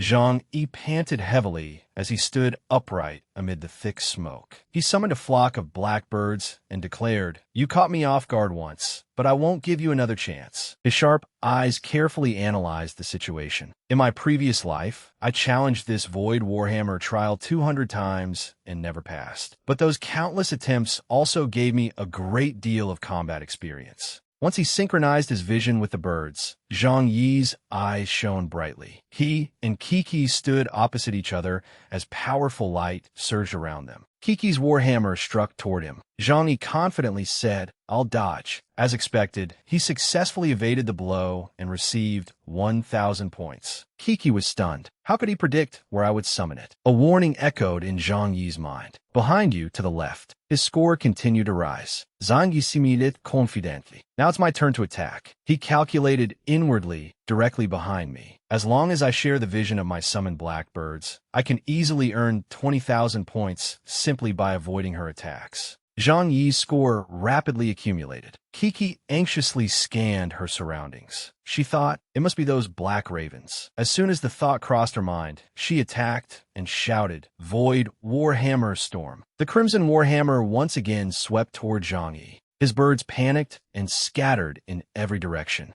Zhang Yi was startled as he watched the weapon draw closer and closer. Damn it! Seeing his birds struck down, Zhang Yi became anxious. She discovered them. He immediately calculated his next move. I can no longer earn points by dodging. I need to finish this quickly. He gritted his teeth and circulated his internal energy. Hell Dragon Fire, Purgatory, Thunderstrike. His score began rising continuously. The attacks were effective, and Kiki was completely defeated. The system immediately granted Zhang Yi the title of Grand Beast Tamer. The crowd erupted in astonishment. I can't believe he actually passed the second advancement trial. 22,000 points? That's absurdly high. A second advancement beast tamer is far too powerful. Xiao Jiao cheered, as expected of our invincible guild leader. Meanwhile, in Moonlight City, Mu Chun slammed his weapon powerfully into the ground. I can feel my body overflowing with energy. Callow looked at him smugly. You now possess the strongest equipment among all current players. You won't suffer a crushing defeat at Zhang Yi's hands like last time. This is your best opportunity to kill him. Mu Chun stared in surprise. And me alone? Callow immediately replied, of course not. I'll assign my most capable subordinates to you.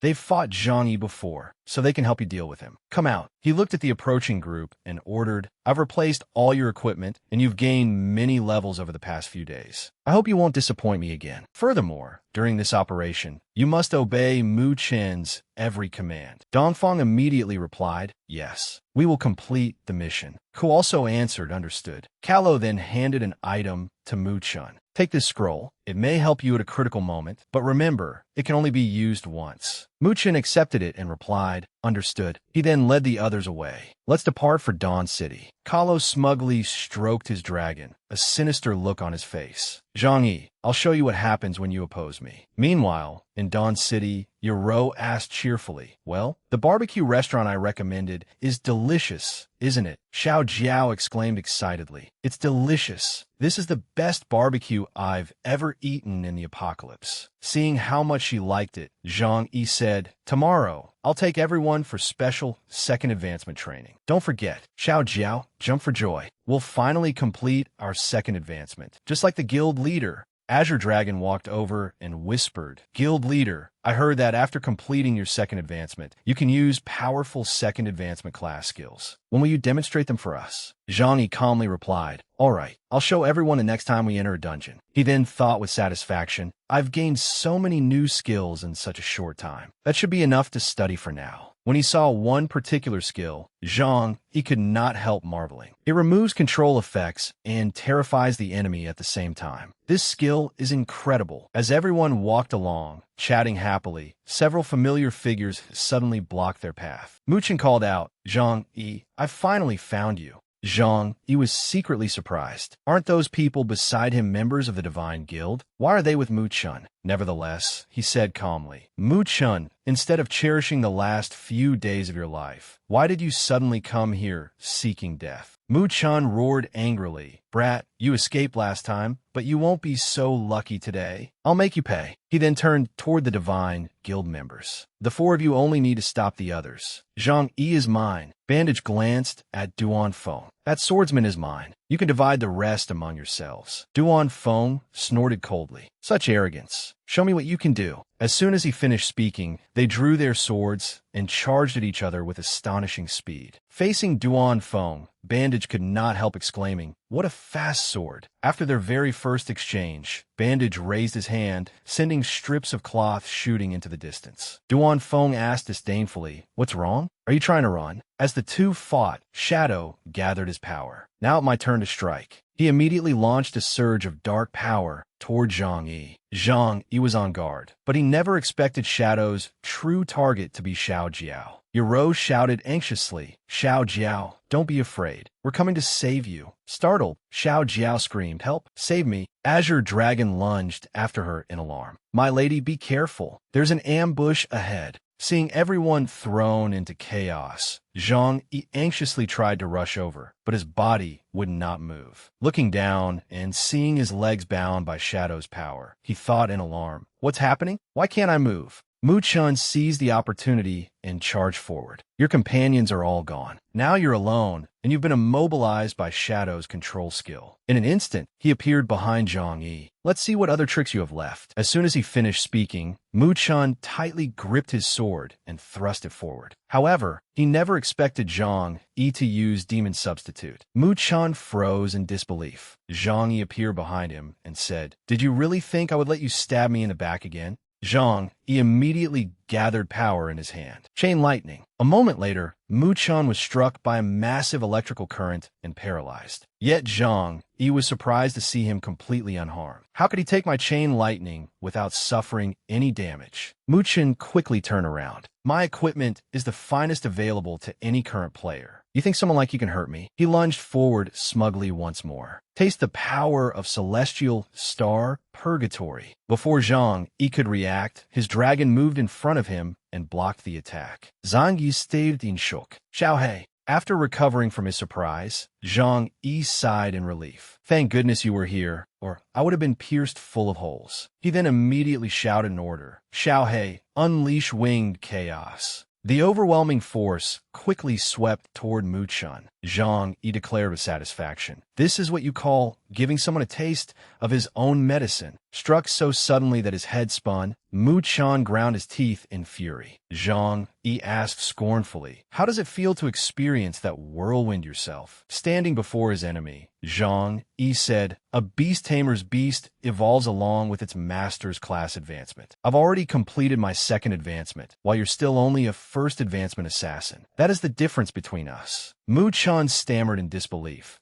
"How do you possess a Tier 2 giant dragon?" As soon as he finished speaking, several powerful attacks struck him. Xiao He glared and tightly seized Mu Chun in its claws. Mu Chun shouted unwillingly, "I'll always stand above you." But as he looked at the dragon, terror filled his heart. Damn it, why didn't that bastard Kalo tell me something as important as Zhang Yi completing his second advancement? He suddenly recalled Kalo's warning. "You must remember that it can only be used once." At the time, Mu Chun had replied, "Understood." Mu Chun suddenly remembered. The scroll. That's right, I still have the scroll. He immediately took it out. "Zhang Yi, don't celebrate too soon." Zhang Yi replied proudly, "Come on then, let me witness your power." A massive red dragon emerged from the scroll and immediately roared ferociously at Xiao He. Seeing that the opposing dragon was considerably stronger than his beast, Zhang Yi cried anxiously, "Xiao He." The red dragon knocked Xiao He into the sky the moment it appeared. Xiao He's entire body slammed heavily into the rocks. Mu Chun gloated, "Kalo really didn't deceive me. With this dragon, even a Tier 2 giant dragon can be trampled beneath my feet." Seeing Zhang Yi's worried expression, he said gleefully, "Zhang Yi, today is the day you die." Elsewhere, Dongfang looked scornfully at Azure Dragon. "You want to save her? First, let's see whether you're capable of it." Azure Dragon roared furiously, "Give Xiao Jiao back to me." As soon as he finished speaking, Yoro gathered her power, and a glowing sigil formed in the air. "Ice finger art." Dongfang glanced at his companion. "Skeleton, I'll leave her to you." Skeleton immediately gathered his power. "Watch this. Bone Spike Shield." The shield appeared and blocked all of Yoro's attacks.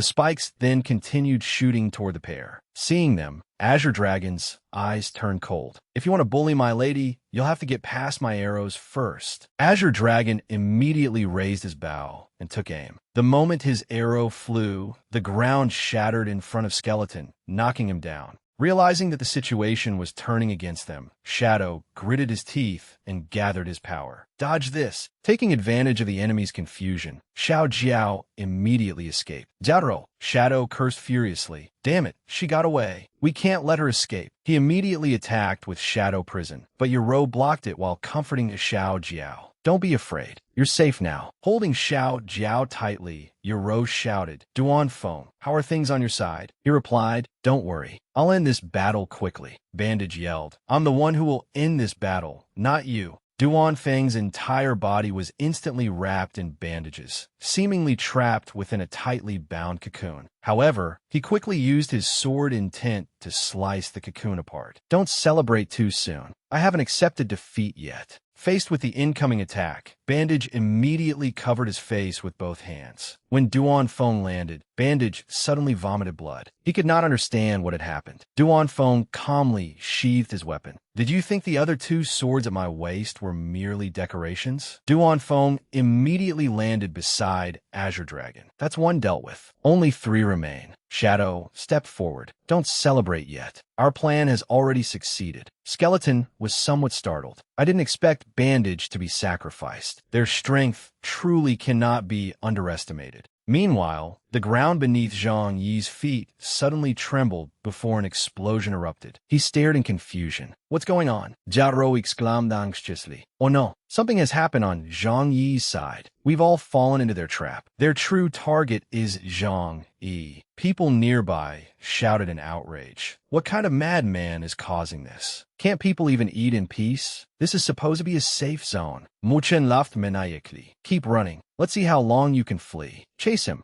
Zhang Yi ordered. Xiaohei, stay away from crowded buildings. He quickly analyzed the situation. The Tier 4 Dragon Emperor's attacks are far too powerful. I have no opportunity to approach it, but if I keep running, I'll never discover its weakness. I should take the initiative and attack. Zhang, he stroked his beast. Xiaohei, let's prepare to attack. I believe you can do it. He gently patted its head to reassure it, then shouted, Today I'll settle every old and new grudge with you. Seeing Zhang Yi, Mu Chun immediately ordered his dragon to attack. You're charging forward with such confidence. Do you overestimate yourself, or are you underestimating my current power? The Tier 4 Dragon Emperor's breath will engulf all of you. Watching Zhang Yi within the sea of flames, Mu Chun said smugly, Even if you possess an immortal body, the beast beneath you will still be reduced to ashes by the dragon's breath. Amid the flames, Zhang Yi calculated. Soul Link can temporarily transfer all damage suffered by my beast to its beast tamer. Therefore, as long as my mortal body remains active, Xiaohei is invincible. They both charged forward, and Zhang Yi immediately ordered, Xiaohei, attack its right wing. He reasoned, a dragon's wings are relatively fragile. Once damaged, it will lose mobility, greatly limiting its attacks. Obeying its master, Xiaohei bit fiercely into the red dragon's wing, causing blood to gush out. The Tier 4 Dragon Emperor roared in agony. Mu Chen's left arm was also affected, and the protective gauntlet on his hand split apart. Zhang Yi thought, something about this Tier 4 Dragon Emperor feels wrong. Its attack only reduced my health by 500, yet one strike from Xiaohei dealt it 1500 damage. Its damage output is clearly lower than normal, while the damage it receives is unusually high. Could it be that only a creature created from an illusion would be this weak, while also taking so much damage? In that case, this is not a real Tier 4 Dragon Emperor. It is an illusion summoned through a contract. At the same time, Mu Chun noticed something strange happening to his body and cried in alarm, What's happening to me? Zhang Yi landed and continued analyzing the situation. That also explains the sudden appearance of those Divine Guild lackeys and this scroll. This fool is nothing but a pawn in Kalo's plan to deal with me. Zhang Yi looked at him. It appears you didn't know that using this scroll would have severe side effects. Mu Chun was stunned. Impossible. He wouldn't lie to me. Mu Chun refused to accept it. I only just became powerful. It can't end like this. Zhang Yi said,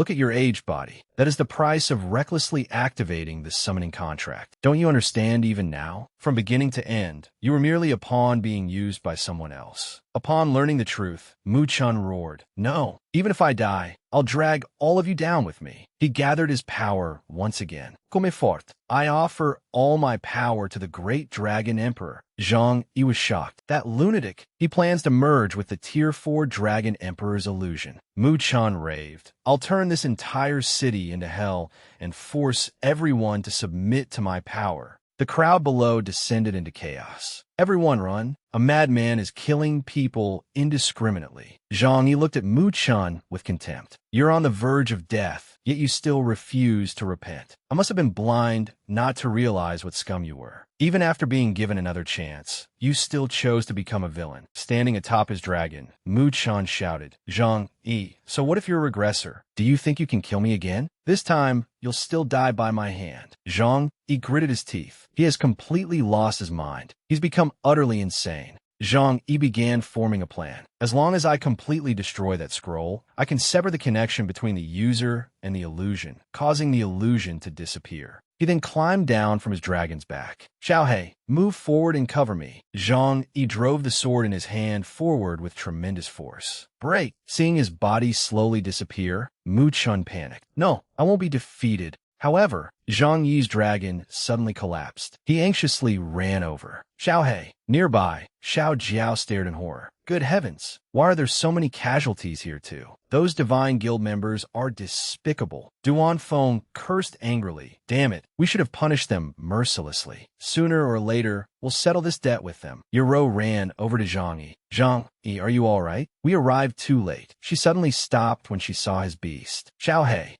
Tears filled Zhang Yi's eyes. Xiaohei was gravely wounded while saving me. I will find a way to heal him. He clenched his fists and glared into the distance. I will make the mastermind behind all of this pay the price. As he spoke, Zhang Yi's gaze became even more determined. Later, outside Dawn City in Autumn Waters Forest, Yero secretly followed Zhang Yi while wondering, why did Zhang Yi come here so early? Meanwhile, Zhang Yi was deep in thought. There is an extremely precious resurrection potion in the apocalypse. No matter how severe an injury is, drinking it will allow the victim to recover completely. He told himself, Xiaohei has entered a critically weakened state. Ordinary health potions are completely useless. To save him, I must obtain that resurrection potion. A critically weakened state occurred when a beast suffered a near-fatal injury. While in this condition, it could not be summoned by its master to participate in battle. As far as Zhang Yi knew, the resurrection potion could only be obtained by finding the specialist alchemist Lei Fuya and completing her potion crafting quest. He immediately landed on the ground, breathing heavily. I finally found her. Zhang Yi recalled meeting Lei Fuya in his previous life when he was on the verge of death. I've gathered everything you need. Please hurry and make the resurrection potion for me. The potion had been successfully created just in time to save his life. Although they did not know each other in this life, Zhang Yi suddenly called out her name, startling Fuya. Are you looking for me? Ignoring her confusion, Zhang Yi said urgently, Lei Fuya, hurry. I want to accept the quest to craft the resurrection potion. She stared at him blankly. How do you know I'm researching a resurrection potion? Growing even more anxious, Zhang Yi interrupted her. Never mind that for now. Give me the journal. I have to save Xiaohei. Fuya cheerfully took it out. Are you talking about this? It appears your little friend must be gravely wounded. Don't worry. This journal. Zhang Yi immediately snatched it and recited fluently. The journal records clues to 3 precious medicinal ingredients. If I bring them to you, you can synthesize the resurrection potion for me. I memorized this entire conversation long ago. Fuya was utterly astonished. How did you know what I was about to say? Zhang Yi did not answer. He quickly turned and left, calling back, thank you. Looking at the system panel, Zhang Yi calculated. The first step of the quest is to obtain life essence from the demon suppressing tower. It appears I'll have to visit that tower again. Fuya said worriedly, those 3 items won't be easy to find. If you search alone, it could take 10 days or even half a month. Zhang Yi hurriedly interrupted. I'll bring them to you immediately. Just wait for me. Yero had overheard the entire conversation from behind them. She wondered, so he came here to save Xiaohei. But how did Zhang Yi know there was a way to save him here? Blackie looked at Yero with silent heartache. Every time, Zhang Yi was the one charging ahead. She also wanted to do something for him. Don't worry, leave the remaining 2 materials to me. Inside the demon-suppressing tower, the crowd was buzzing with excitement. We've waited an entire week. We can finally fight monsters again. I heard someone reach the 12th floor last time. This time, I'll definitely catch up. Zhang Yi swept past them and raced forward. One of them stared in surprise. Where did that damn brat come from? Was he showing off or running so fast? Zhang Yi paid him no attention. Blackie, wait for me. I'll obtain the resurrection elixir and cure you soon. In the blink of an eye, he arrived inside the demon-suppressing tower. Zhang Yi pounded on the door and shouted, "Big guy, open the door. I'm in a hurry." A deep, powerful voice rang out as the door opened. "Which reckless fool is calling for me? You dare disturb my rest? You must be tired of living." The moment the giant stepped out, Zhang Yi kicked him hard in the leg. He impatiently shouted, "I don't have time to play with you. Tell me where the portal to the next floor is." The demon warrior flew into a rage when he saw him. "It's you again, you little brat." Zhang Yi instantly appeared behind him and thought, "I haven't tried this second advancement skill yet. You'll make perfect practice." The demon warrior was startled and growled, "Damn it, you even used a decoy. I underestimated you. We demon warriors will never submit." Zhang Yi immediately used soul interrogation, a technique that summoned a demon to probe the deepest secrets within an enemy's heart. A series of images appeared in Zhang Yi's mind, but the memories exceeded the system's permitted limits, interrupting the interrogation. Zhang Yi was surprised. Why does he have memories of the real world? Could these creatures once have been real people? Ordinarily, only one person could enter each floor. The blue portal led to the next floor, yet 2 differently colored portals had appeared here. Zhang Yi had once seen the same scene in Xian's memories. An idea immediately came to him. Let me see where this red portal actually leads. Unbeknownst to him, someone recorded his every move. Zhang Yi then charged straight into the 30th floor of the demon-suppressing tower. A sinister smile crossed Gong Qi's face. "You finally arrived." He reached out and pressed the red button before him. He thought deviously, "In that case, I'll play with you for a while." On the 30th floor of the demon-suppressing tower, Zhang Yi entered without hesitation. He shielded his face from the fierce wind and thought in surprise, "I didn't expect the red portal to lead directly to the 30th floor. It saved me a lot of time climbing the tower." As he walked, Zhang Yi calculated his next move. "Now, I only need to obtain the life essence above the cathedral." As Zhang Yi stood before the tower, an overwhelmingly powerful aura erupted, startling him. "This power is..." Before he could finish the thought, the light exploded violently. Zhang Yi cried out in alarm. A woman with a stunning figure flew out from inside the tower, radiating murderous intent. She was a 6-winged fallen angel. The instant she appeared, she launched a dark energy missile straight at Zhang Yi. The 6-winged angel attacked while growling. "Since you have a nerve to challenge the 30th floor, I'll show you what it means to be crushed by absolute power." Zhang Yi immediately shot toward her, refusing to give his enemy a chance to injure him. He flew past her using golden speed. "Damn it, she used her ultimate move the moment we met. Isn't that a little excessive?" Elsewhere, a massive explosion had transported 8 desolations to a completely unfamiliar place. A stone fell onto his face, and the pain finally made him frown. After regaining consciousness, he immediately sat up and rubbed his head. "Where am I?" 8 desolations wondered. "I was clearly resting on the 8th floor. How did I suddenly end up here?" A fierce battle erupted before his eyes. The person fighting was none other than Zhang Yi, who was darting through the air to evade the 6-winged angel's attacks. 8 desolations stared blankly. What is going on? He only just completed his second advancement, yet he's already challenging this place. Isn't that absurd? Zhang Yi was sent flying. Gritting his teeth, he thought, "Why is the boss here a 6-winged fallen angel? I'm nowhere near strong enough. What should I do? And why are there so many human remains here?" The system identified them as the unidentified remains left behind when the fallen angels attacked the city. Zhang Yi finally understood. So that's what happened. This fallen angel is truly vicious. The moment he landed, Zhang Yi smiled. "It looks like I've found a way to defeat her." An idea came to him, and he placed his hand on a skull lying on the ground. A blood-red sigil immediately appeared, releasing a dim glow and an immense surge of power. Zhang Yi addressed the scattered bones. It's time for you to avenge yourselves. The fallen angel paused, seemingly puzzled by what he intended to do. Standing amid the bones like a commanding general, Zhang Yi declared, "Rise, my soldiers! Surround her!" As soon as he spoke,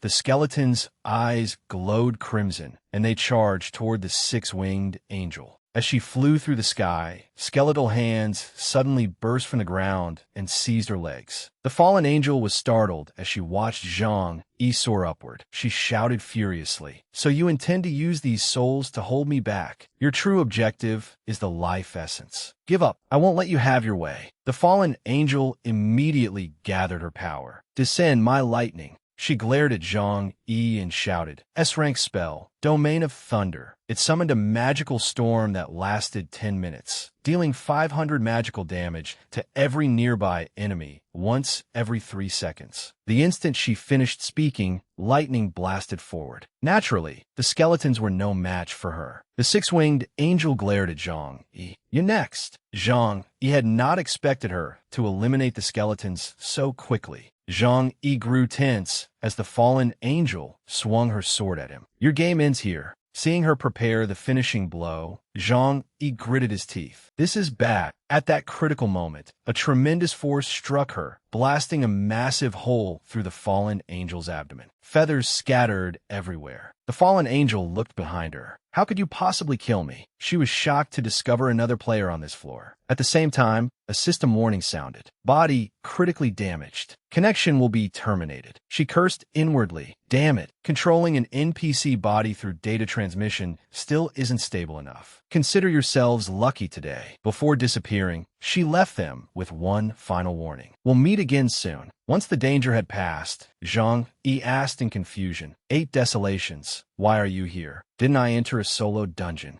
"Still, it's fortunate you struck her with that blade. Why have I never seen you use such an impressive technique before?" 8 desolations stared with his mouth hanging open. "What? I was the one who killed her." Night fell over the Eternal Tower. Watching the screen, Gong Chi coldly ordered, "Apocalypse Bright, replay the entire battle." Ling Lan immediately replied, "Yes, master." The fierce battle replayed before him, leaving Gong Chi confused and troubled. Silence filled the room as he studied the fight without missing a single detail. Enlarge the lower right corner of the screen. Ling Lan obeyed and enlarged the image. 8 desolations lay motionless on the screen, while a strange man sat beside him. The man's face was covered, making his appearance impossible to discern. After watching for a while, Gong Chi said, "It appears someone interfered just now." At the entrance to the demon-suppressing tower, the system was counting down until the tower closed. Azure Dragon was beside himself with worry. The guild master isn't planning to wait until nightfall and come out only when the tower closes, is he? If he doesn't come out soon, then the young lady. Cheerful laughter suddenly rang out, startling him. The guild master and 8 desolations emerged from the tower. "Thank you for looking after little Ro these past few days." "Zhang Yisimidet." "It was nothing. It was only right. Your Ro will definitely be delighted to know you're back." Seeing them, Azure Dragon could not conceal his excitement. "Why, young master, you're here too?" Azure Dragon hurried over to report. "The young lady has been missing since this morning. We sent her messages, but she never responded." 8 desolations grew worried. Little Ro has always been cautious. There must be a special reason. Zhang Yi added, "Right? Think carefully. Did your Ro do anything unusual before she disappeared?" Azure Dragon scratched his head in confusion. "Anything unusual?" He then recalled the previous night. "I saw the young lady alone in the plaza. She stood before the statue as though she were praying. Her eyes were closed, so I didn't disturb her." Zhang Yi connected the clues. Midnight, the plaza, and the statue. Yoro must have been completing the prayer quest. He explained, "Prayer is a simple quest in the apocalypse. If you pray in the main city's plaza for 3 hours starting at 9 in the evening, you have a chance to receive the dream god's reward, a dreamstone. A dreamstone is useless by itself and can only serve as an ornament. However, if it is soaked in the dream spring at Dream Spirit Manor, it will produce a dream flower." Zhang, he suddenly realized something. "A dream flower? I know where your row is. Dream Spirit Manor." 8 Desolations was even more anxious. "There's no time to waste. Let's go." In the blink of an eye, everyone arrived at Dream Spirit Manor in Glacial City. Zhang Yi led the way. Azure Dragon, try sending me a message. Azure Dragon immediately obeyed, but soon became worried. I can't send any messages. What's going on? Zhang Yi explained. Dream Spirit Manor is the Dream God's domain. To prevent the apocalypse's enemies from infiltrating it, the Dream God established a protective formation around the manor. Various dangerous monsters also appear here at random. Any player who enters the formation's range can neither send nor receive messages from other players. That's why Ero cannot receive any of our messages or send any of her own. He frowned. Ero must be somewhere inside Dream Spirit Manor. Once we enter, the paths will divide. Since we won't be able to contact one another, be careful not to cause any further trouble. Elsewhere, a group of people cried out in alarm. They're dream spirits. Everyone, prepare for battle. Two female-shaped shadows immediately charged at them. Shield 7 nervously raised his sword and shield, shouting, Adamantine Fury. I've restrained them with my skill. He turned toward Ero. Little sister, the rest is up to you. She gripped her magical focus tightly. Frostbone Storm. Frostbones, heed my command. The two dream spirits were defeated the moment she unleashed the spell. Shield 7 stared in astonishment. A level 50 mage is incredible. It feels as though we've recruited a divine teammate. The two dream spirits' corpses fell to the ground, emitting wisps of pale purple smoke. Suddenly, a red flower emerged from one of the dead dream spirits. Lusu exclaimed, Everyone look! A flower is blooming from that dream spirit's corpse. She curiously approached and reached toward it. What is this? Ero shouted, Don't touch it. But it was already too late. Before Ero could stop her, Lusu accidentally touched the flower. A mysterious crimson aura poured out. The three of them held their breath, waiting to see what would happen. More and more flowers began appearing, startling Lusu. What's happening? Shield 7 explained. When a dream spirit dies, there's an extremely small chance that it will respawn as an elite monster called a Crimson Dream Spirit. I can't believe we encountered one. As soon as he finished speaking, footsteps echoed across the ground, followed by an arrogant voice. Pitiful humans, why don't you return home? The voice was gentle yet enchantingly cold, sending a chill through anyone who heard it. Ero and her two companions turned toward the voice simultaneously, but none of them spoke. A girl surrounded by a crimson, murderous aura continued, So you have no home. In that case, remain here with me. She immediately used her power to bind all three of them. They were lifted into the air and left suspended above the ground. Looking at the dream flower, Lusu asked in surprise, Why does this dream spirit look exactly like the mage? Ero reassured her, Don't be afraid. This is the Crimson Dream Spirit's powerful innate ability, Dream Transformation. When it faces enemies, it assumes the appearance of the highest level player among them and copies that player's equipment and skills. Liusu trembleth. Please save me. Jarodiman calm. These flowers thrive in partially shaded environments. If that's true, then,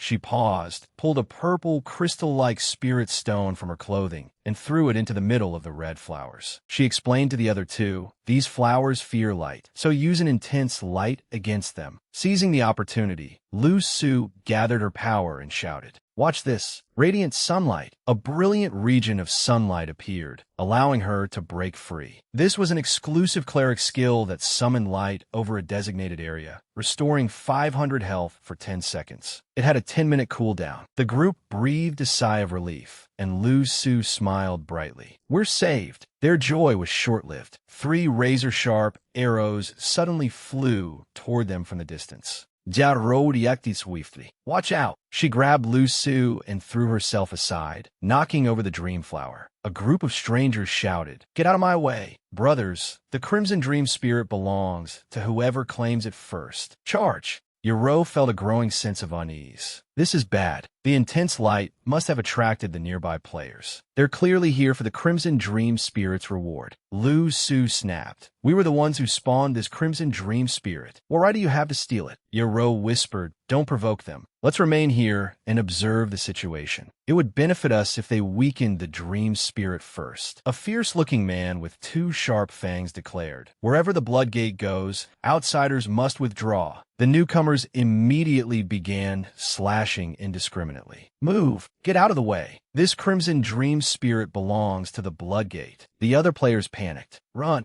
Shield 7 whispered. They're from the Blood Gate, the most notorious guild in Glacial City. I've seen them bully ordinary players before. They rob others through force and kill without hesitation. Yaro cautiously lowered the hood of her cloak. Aren't they the same people from the last auction? If they recognize me, there will be trouble. We must leave before they see us. As soon as the thought crossed her mind, the 3 of them silently tried to slip away. By an unfortunate coincidence, Traceless glanced behind him and noticed Yaro's figure. A vague memory surfaced in his mind. That woman, without wasting another moment, Traceless gathered his power and blasted the hood off her head. He stared at Yaro. I knew I wasn't mistaken. You're the woman who was with Zhang Yi at the last auction. Where is he? She feigned ignorance. I don't know what you're talking about. I don't know you. He trusted his memory completely. Still pretending? You may not know me, but I know you. I haven't even gone to Dawn City to settle the score with you. Yet you came straight into my territory to die. Shield 7 hurriedly stepped in front of Yaro. There must be some misunderstanding. This girl is traveling with us. If you want the Crimson Dream Spirit, we won't interfere. Please carry on. The moment he finished speaking, Traceless kicked Shield 7 hard in the stomach. Get out of my way.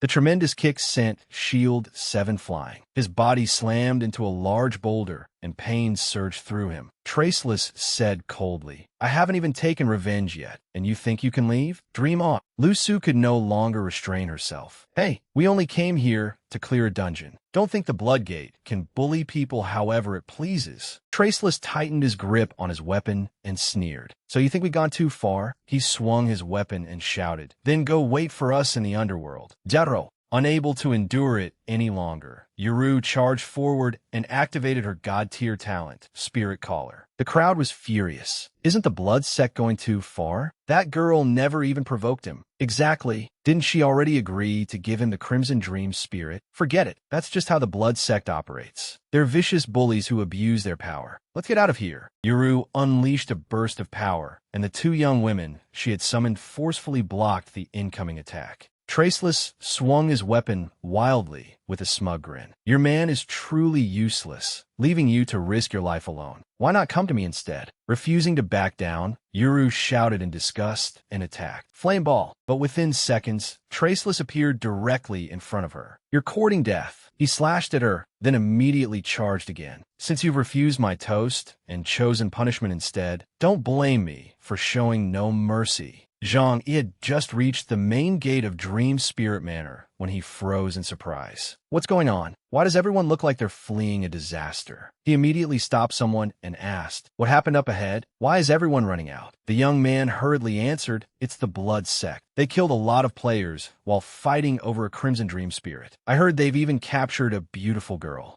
Zhang Yi immediately felt uneasy. Could it be Yaro? The young man warned him, I advise you not to go any farther. It's extremely dangerous. Zhang Yi immediately called to his 2 teammates. Follow me. The 3 of them raced inside. Inside, Traceless had one hand clamped tightly around Yaru's throat, making her tremble. He threatened her with cold cruelty. I'll give you one final chance to live. Call Zhang Yi out here. Yaru struggled to speak. He isn't here. His 2 companions laughed excitedly. What a shame. Such a lovely girl is willing to throw away her life for her boyfriend. That Zhang, he must be a coward. He's probably hiding in some corner, trembling. He saw how many members of the Blood Sect were here and became too frightened to show himself. Before their laughter had even faded, a blade of energy sliced across their throats. They only had time to scream before blood erupted from their necks. The axe then came slashing toward Traceless. Its speed was terrifying. Before he could recover from his shock,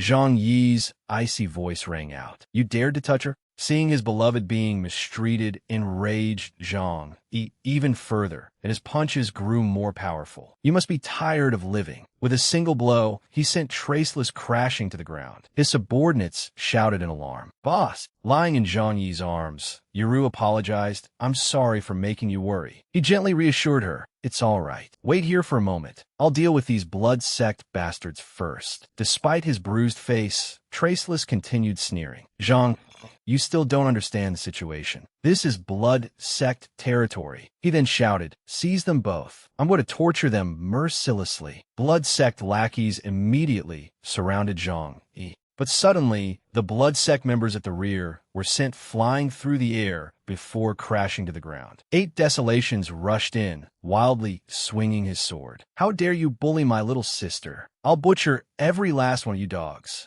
Zhang Yi reassured him, "Brother, she's fine. Yuru only suffered minor injuries. Take care of her for now. The blood sect has always been treacherous, so watch out for sneak attacks." Azure Dragon immediately replied, "Understood. If anything goes wrong, I'll reinforce you at once. Don't worry, we'll protect the young lady." Just then, Yuru interrupted weakly. "Wait, take this. It might help you. You must be careful." Zhang Yi looked surprised. This is... Yuru had once again handed Zhang Yi the Ring of Death. He accepted it with a faint smile. Zhang Yi thought smugly, "This time, I'll use all of you as sacrifices for the Ring of Death." A deafening explosion immediately shook the area as Zhang Yi charged forward. He thought disdainfully, "The blood sect is nothing but a disorderly mob. Let's see how long you can hold out." Looking at the ring, Zhang Yi could not have been more satisfied. The growth limit of this ring is terrifying. Forget an insignificant Traceless. Even a second advancement Berserker wouldn't be my match now. Traceless shouted in panic. "What are you standing around for? Fire! Shoot him dead." Zhang Yi remained perfectly calm as he watched them. "Thank you for giving me those arrows. I was just wondering how I should activate the ability." The moment he finished speaking, several arrows struck him in the back simultaneously.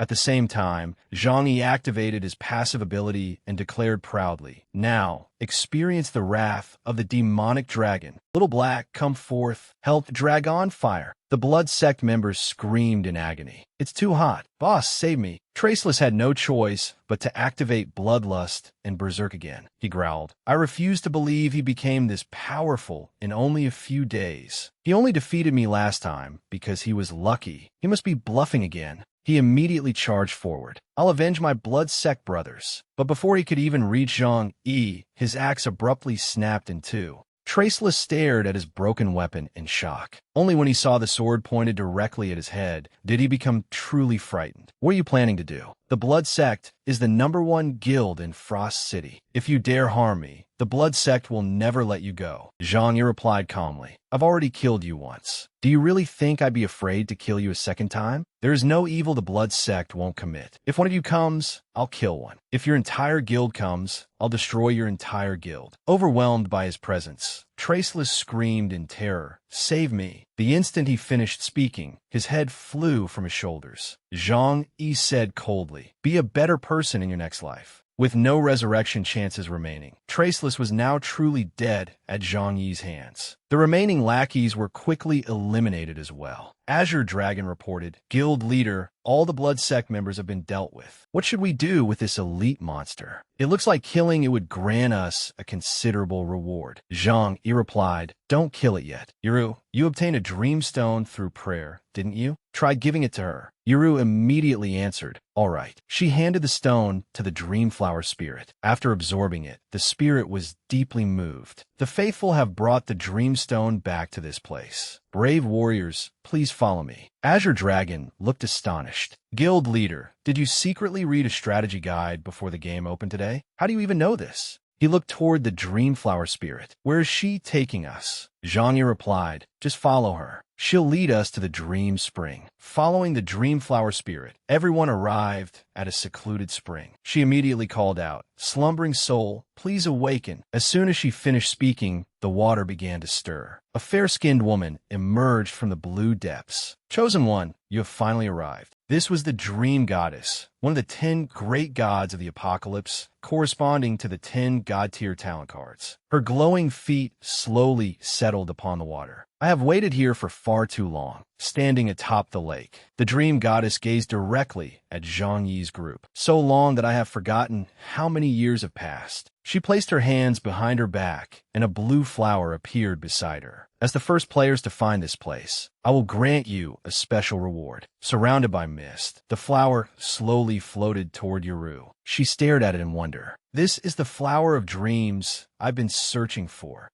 A system notification appeared. Congratulations! Player Hanyaru has obtained the Flower of Dreams. Overjoyed, she threw her arms around Zhang Yi. Wonderful! Little Black can finally be saved. Zhang Yi stroked her head, making her face turn bright red. That's right. We could only find the Flower of Dreams because of you. Nearby, Azure Dragon turned to 8 Desolations and suggested, Young Master, should we patrol the area first? There may still be Blood Sect members nearby. 8 Desolations nodded with his eyes closed. Yes, let's go. Zhang Yi hurriedly opened a book beside the Flower of Dreams and the Divine Potion. Next, I need to study how to replicate the Resurrection Potion. If I remember correctly, Lei Fuya made it this way before. A short while later, a system notification appeared, along with a resurrection potion in front of him. Zhang Yi had finally succeeded. Zhang Yi lowered his head and raised his hand, opening a magical summoning circle. Little Black. He gently stroked Little Black and comforted it. You've suffered a lot recently. Don't worry. Drink this potion and you'll recover. Little Black opened its mouth, and Zhang Yi poured in the resurrection potion. In an instant, golden energy surrounded its body. Yuru quickly ran over and embraced Little Black in delight. Our Little Black is finally back. I missed you so much. In the distance, the dream goddess silently watched them. She extended an open hand toward the group. Yuru froze and looked up in confusion as a card appeared before her. The card clearly displayed an image of the dream goddess. Standing on the shore, 8 Desolations cautiously warned the others. We still don't know what's happening. Everyone, stay alert. Yuru placed a hand against her chest and raised her head.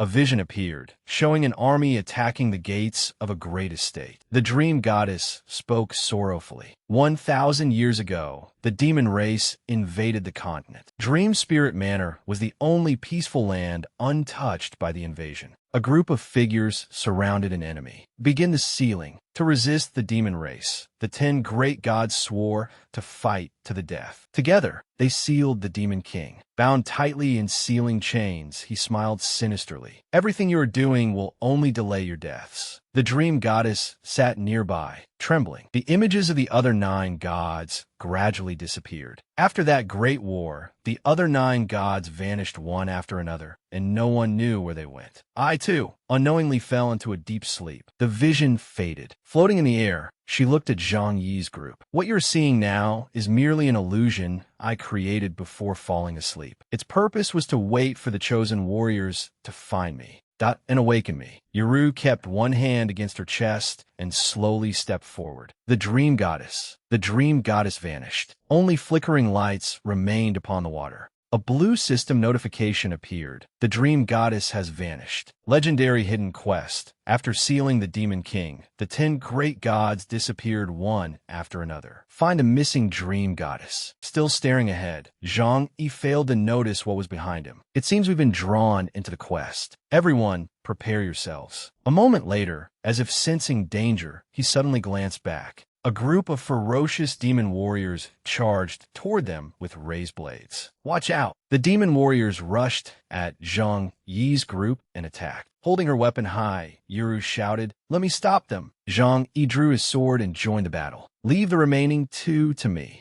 A beam of blue light shot directly toward the demon warriors. Heat then Frostzell. Watching them freeze before his eyes, 8 Desolations grinned proudly. Done. Unexpectedly, the ice surrounding them began melting only seconds later. Crowd control effects were useless against them. As soon as the ice had nearly vanished, the demon warriors charged with their blades. Realizing the technique had failed, 8 Desolations rushed forward to fight. It looks like we'll have to defeat them head-on. He swung his blade, slashing 2 enemies and knocking them backward. The weapon in 8 Desolations' hands began transforming. Within seconds, it split into 2 separate blades, one in each hand. 8 Desolations swung both blades, cutting down the enemies one after another. Elsewhere, Azure Dragon and Zhang Yi were also battling the demon warriors. Zhang Yi swung his blade and lunged forward. Before long, all the demon warriors lay defeated at their feet. We're finished over here as well. Standing beside him amid glowing butterflies, Yuru turned toward Zhang Yi. Are you saying we can only leave this space after awakening the dream goddess and completing the quest? As she finished speaking, she turned toward the luminous butterflies. One after another, they emerged from the lake and spread their wings. Zhang Yi suddenly raised his head, his eyes glowing crimson. I think we'll have our answer soon. A system notification appeared. Treasure Hunter activated. At the bottom of the lake, a mirror was emitting light beneath the surrounding water. As expected, there's something unusual down there. Looking at the fallen demon warriors, Azure Dragon crossed his arms in confusion. Where did these monsters come from? I confirmed that the surrounding area was safe on our way here. Zhang Yi crouched down and examined them. Judging by their appearance, these monsters closely resemble the demon race warriors shown in the dream goddess's vision.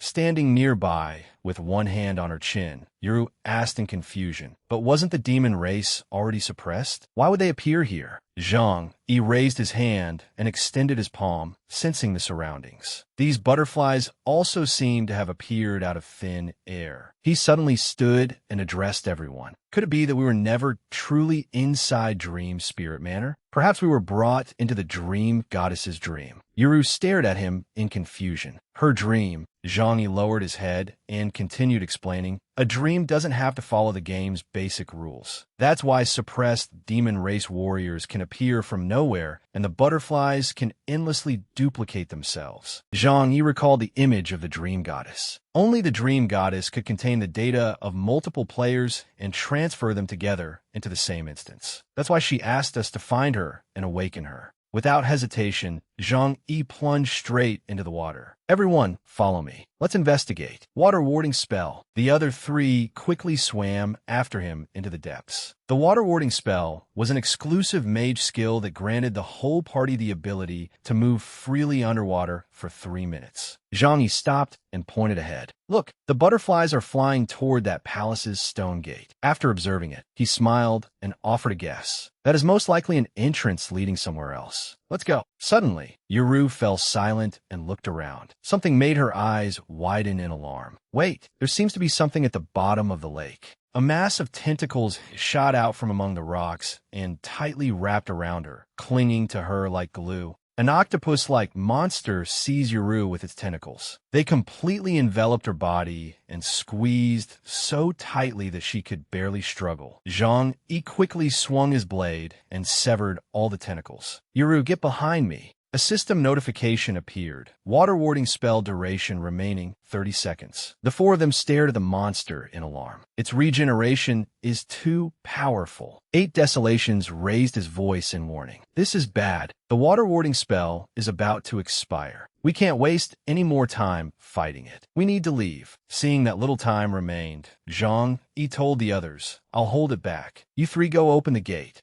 Another system notification appeared. Water warding spell duration remaining 20 seconds. Not daring to waste any time, 8 Desolations and Azure Dragon rushed forward. Azure Dragon, follow me. We'll open the palace's stone gate. Another notification appeared. Water warding spell duration remaining 10 seconds. He quickly forced his hands into the gap between the doors. We're running out of time. Open. Outside, Zhang Yi continued attacking the monster. As the gap between the doors widened, 8 Desolations shouted, pull harder. It's almost open. Blood filled Zhang Yi's mouth as he gritted his teeth in pain. 1, 2, 3. A system notification appeared. Water warding state ended. At last, 8 Desolations and Azure Dragon opened the gate, revealing a red protective membrane. A barrier. Zhang Yi unleashed a flurry of slashes at the tentacles, while the other two quickly swam away from the monster. Seeing that Yuru was growing weak, Zhang Yi reached out to help her. Take my hand. He quickly grabbed her wrist. He pulled her through the barrier, failing to notice that one of the monster's tentacles had wrapped tightly around his leg. 8 Desolations raised his weapon and brought the blade down hard, severing the tentacle. Close the door now. The door finally shut, leaving the bloody, severed tentacles drifting in the water outside. Inside the gate, Han Yuru looked at Zhang Yi and breathed a sigh of relief. That was close. That monster nearly dragged me away. 8 Desolations nodded. We're safe now. That octopus can't get in here. Not wanting to waste time, Zhang Yi urged the group onward. Let's go. We need to make every second count and see what's inside. The 4 of them entered. The walls were covered in writing, and a notification appeared. Demon Race Script. Zhang Yi examined the inscriptions and began explaining them to the group. The shape of this writing is extremely sinister. It makes people feel angry just looking at it. It's the script of the demon race. It seems the dream goddess was right. This place was invaded by demons. My God, an incredibly brutal battle must have taken place here. As he moved forward, human skulls lay beside his feet. What we're seeing is probably only a small portion of the casualties.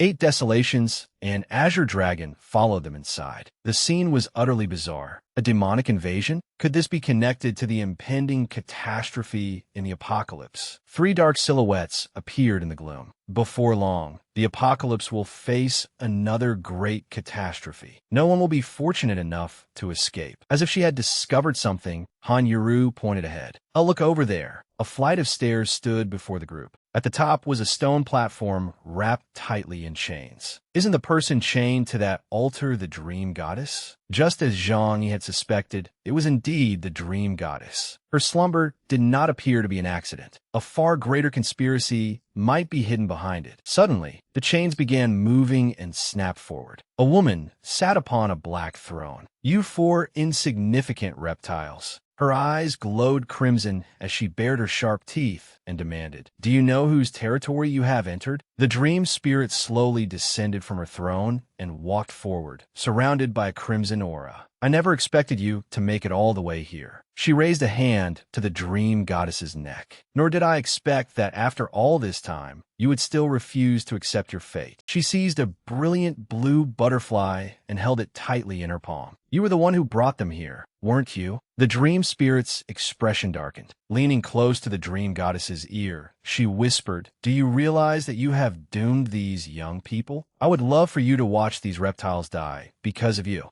Suddenly, an impact in the distance sent several enemies flying. Han Yuru raised her weapon and stood before the dream spirit's subordinates. She commanded, "Who are you? Release the dream goddess immediately." The woman crossed her arms and sneered from above. "Release her? That depends on whether you possess the strength to make me." In an instant, the door behind Zhang Yi's group was surrounded by enormous iron chains. "You stepped into my domain. None of you will leave here alive today." The dream spirit extended her arm, firing a chain from her hand. High above them, an enormous boulder slowly descended along the chain. "The time has come." The dream spirit swung the chain, hurling the boulder toward the group. "Be annihilated, you reptiles." Han Yuru and Zhang Yi stared wide-eyed before activating their abilities. There are many corpses of demon race warriors here. I'll use my spirit caller talent. Spirit caller, activate. Amid blue smoke, the dream goddess's spirit floated in the air and looked down at Han Yuru. "Your name is Han Yuru, correct? You are very fortunate. A mighty power beyond your understanding lies hidden within you. Remember, no matter what happens, you must always hold firm to your convictions." The dream spirit stared at them, her face filled with confusion. In the next instant, Han Yuru and the summoned spirit seemed to merge into one. Standing before the dream goddess, she raised her hands and formed a seal. The chained boulder abruptly changed direction and hurtled toward the dream spirit subordinates. It crushed them beneath it, leaving their faces contorted in pain. The sight made the chain-covered dream spirit's eyes blaze with fury. "Even the one behind you couldn't defeat me with that same technique. What makes you think you can?" Before she could finish gloating, 8 Desolations and Azure Dragon charged forward and launched their attacks. "Then what if you add us to the equation?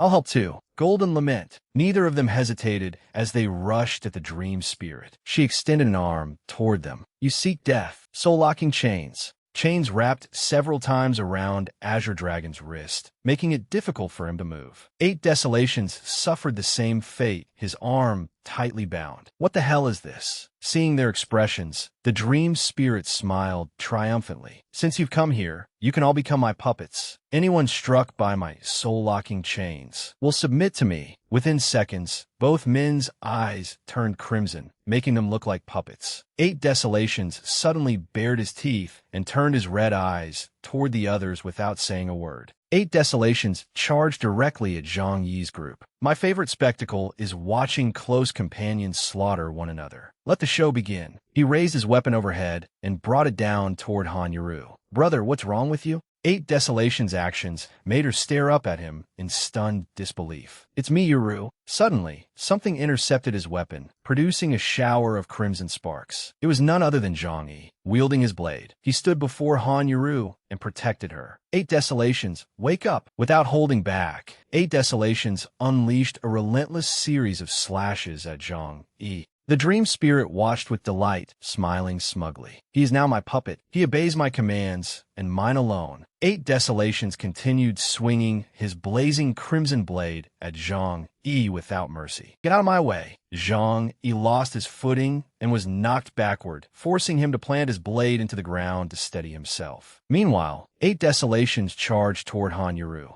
With crimson eyes and weapon in hand, he slowly approached her. 8 Desolations, stop! She's your own sister. Fear was clearly visible on Han Yaru's face, yet she seemed unable to do anything. Not far away, Azure Dragon raised his bow under the dream spirit's control. Show no mercy. Shoot that woman through the heart. Zhang Yi struggled upright, his eyes widening as he shouted, Han Yaru, look out behind you. The sharp arrows flew like the wind, shooting straight toward her back. At the last instant, her magic turned one of the dream spirit's subordinates into a shield, saving Han Yaru's life. Han Yaru's spirit collar had grown significantly stronger. The summoned spirits could now act independently to protect the spirit collar in situations like this. The dream spirit raised both hands, which blazed with crimson fire as chains filled the surrounding area. Heavenly Soul Heartlock. Seize them. 8 Desolations obeyed and attacked from above. Give up. Your fate has already been decided. Zhang Yi and Han Yaru stood back to back with their weapons raised defensively. If this continues, we'll be the only ones getting hurt. We can't use our full strength against 8 Desolations and Azure Dragon. We need to find a way to escape this battle. Seeing the dire situation, Han Yaru summoned a magical formation on the ground. Summoning magic, Little Black appeared, and Han Yaru and Zhang Yi climbed on his back. The dream spirit looked down at them. Trying to escape? I thought you possessed some impressive method of infiltrating this place. But is this all you're capable of? Before my power, running away is truly the only thing you can do.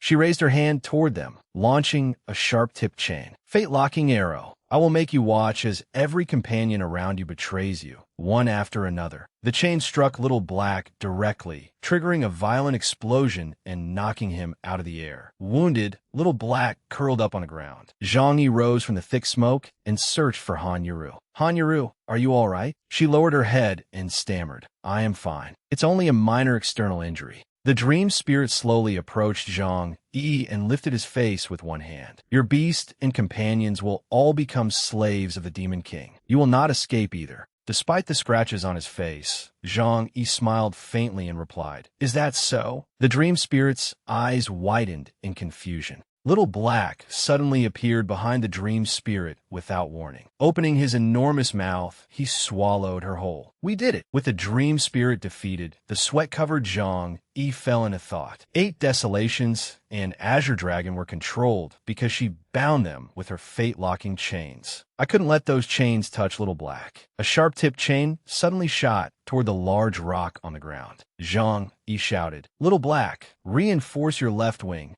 In the distance, Azure Dragon remained under her control, holding his bow aloft. Didn't we defeat the demon race's jailer? Why haven't Azure Dragon and my brother recovered yet? Perhaps the spell's duration hasn't ended. Or perhaps a sinister crimson flower emerged from a human skull. She's still alive. The dream spirit instantly emerged from the flower and smiled in approval. I never expected to be deceived by such a childish trick. But if you thought that was enough to defeat me, you have severely underestimated me. Zhang Yi was bewildered by the sight, but quickly recognized the connection between her and the flower. Flower soul, transference. She used a red spider lily to exchange places with her true body. Only a dream spirit possesses this substitution ability. The dream spirit raised a hand and gently touched one finger to her full lips. Could she be a dream spirit as well? I admit that you are more tenacious than I anticipated. But this time, I will not be careless enough to give you another opportunity. Before the crimson smoke, Zhang Yi held his blade while Han Yuru guarded his side. He asked, "You were once a dream spirit too, weren't you? That means you fear light like the others. That's why you hid in this underwater palace, far from sunlight." Gripping his dual-colored blade tightly, Zhang Yi stared directly at her. "Why did you betray the dream goddess?" The question darkened her expression. Gritting her teeth in anger, she refused to answer. "Shut up. I never want to hear that name or be reminded of that identity again." With a slight movement of her hand, the chains moved forward. "I am clearly the only one capable of leading our people to eternal victory, yet you always defend her." She screamed and launched an attack at Zhang Yi and Han Yuru. Seeing the attack coming, Zhang Yi called out, "Summon the Apocalypse System Sprite Qidong." She instantly appeared beside him. "What time is it currently in the Apocalypse?" A clock display appeared beside her. Qidong reported, "Master, the current time is 6:45 a.m. Zhang Yi's actions confused Han Yuru. She touched her chin thoughtfully. "Are you trying to confirm something?" Zhang Yi glanced up at the dream spirit floating above. "You were once a dream spirit, weren't you? That means you fear light like the others. That's why you hid in this palace at the bottom of the sea, far away from sunlight. And now is the perfect time." The moment he finished speaking, Zhang Yi's blade flew from his hand and shot toward the dream spirit. She remained still and smiled confidently. "An attack of this level cannot hurt me." The dream spirit gracefully leaned back and avoided the blade, but did not stop. Zhang Yi's weapon continued toward the cavern ceiling and exploded through the solid rock, opening a hole that allowed sunlight to pour in. The light struck the dream spirit directly, making her scream in agony. No, her vicious appearance vanished, leaving behind a gentle woman in white. "What a shame. Your wonderful dream ends here." How could be sunlight? In an instant, 8 Desolations regained consciousness and was freed from her control. Holding his head, 8 Desolations grimaced as he staggered forward. "My head hurts." The dream spirit collapsed to her knees and looked around blankly. Who are you people?" Han Yuru placed her hands on her hips and stared at the woman in surprise. "What happened? She didn't look like this when she controlled you and Azure Dragon and forced you to attack us." 8 Desolations rubbed his forehead and observed her. "She now looks just like the dream spirits we encountered earlier." Zhang Yi quickly explained, "She was probably being controlled by the power of the demon race, but she remains a dream spirit by nature and cannot endure light. Exposure to intense light causes her to lose all her spiritual power." High above them, the chains wrapped around the dream goddess gradually disappeared. She seemed to regain consciousness, and her eyes slowly opened. The dream goddess descended from above, astonishing Han Yuru. Dream goddess. The goddess extended her palm and issued a mental command. "All of you awaken, my dream spirits." Countless rays of brilliant golden light shone down from above. Several hundred women in white appeared on the ground. The dream goddess then returned to the throne from which she ruled. Looking at Zhang Yi's group, she said, "Young ones, I have embarrassed myself before you." She was merely bewitched by the demon king and temporarily lost herself. "Thank you for saving her." An indescribable sadness entered the dream goddess's eyes. 100 years ago, after the demon king was sealed away, the remnants of his evil spirit bewitched my people. Images of the demon race attacking her dream spirit followers flooded back. I was also forced into a deep slumber after exhausting my spiritual power. In my dreams, I saw the forces of the demon race invading once again, sweeping across everything in their path. I cannot determine whether it was merely a dream or a warning sent to me from above, but I could not stand by and watch the continent fall into catastrophe again. Bound by chains and unable to resist, I left behind an illusion at Dream Spirit Manor to guide challengers here so that I could awaken. It was only after your arrival that Dream Spirit Manor finally returned to its original state. A notification appeared. "Congratulations! Zhang Yi's party has completed the quest. The Dream Goddess's disappearance. Divine artifact obtained. Blessing of the Dream Goddess." Legendary equipment obtained, 11 pieces. Golden light appeared in the middle of the group. These are your rewards for completing the quest. Please accept them.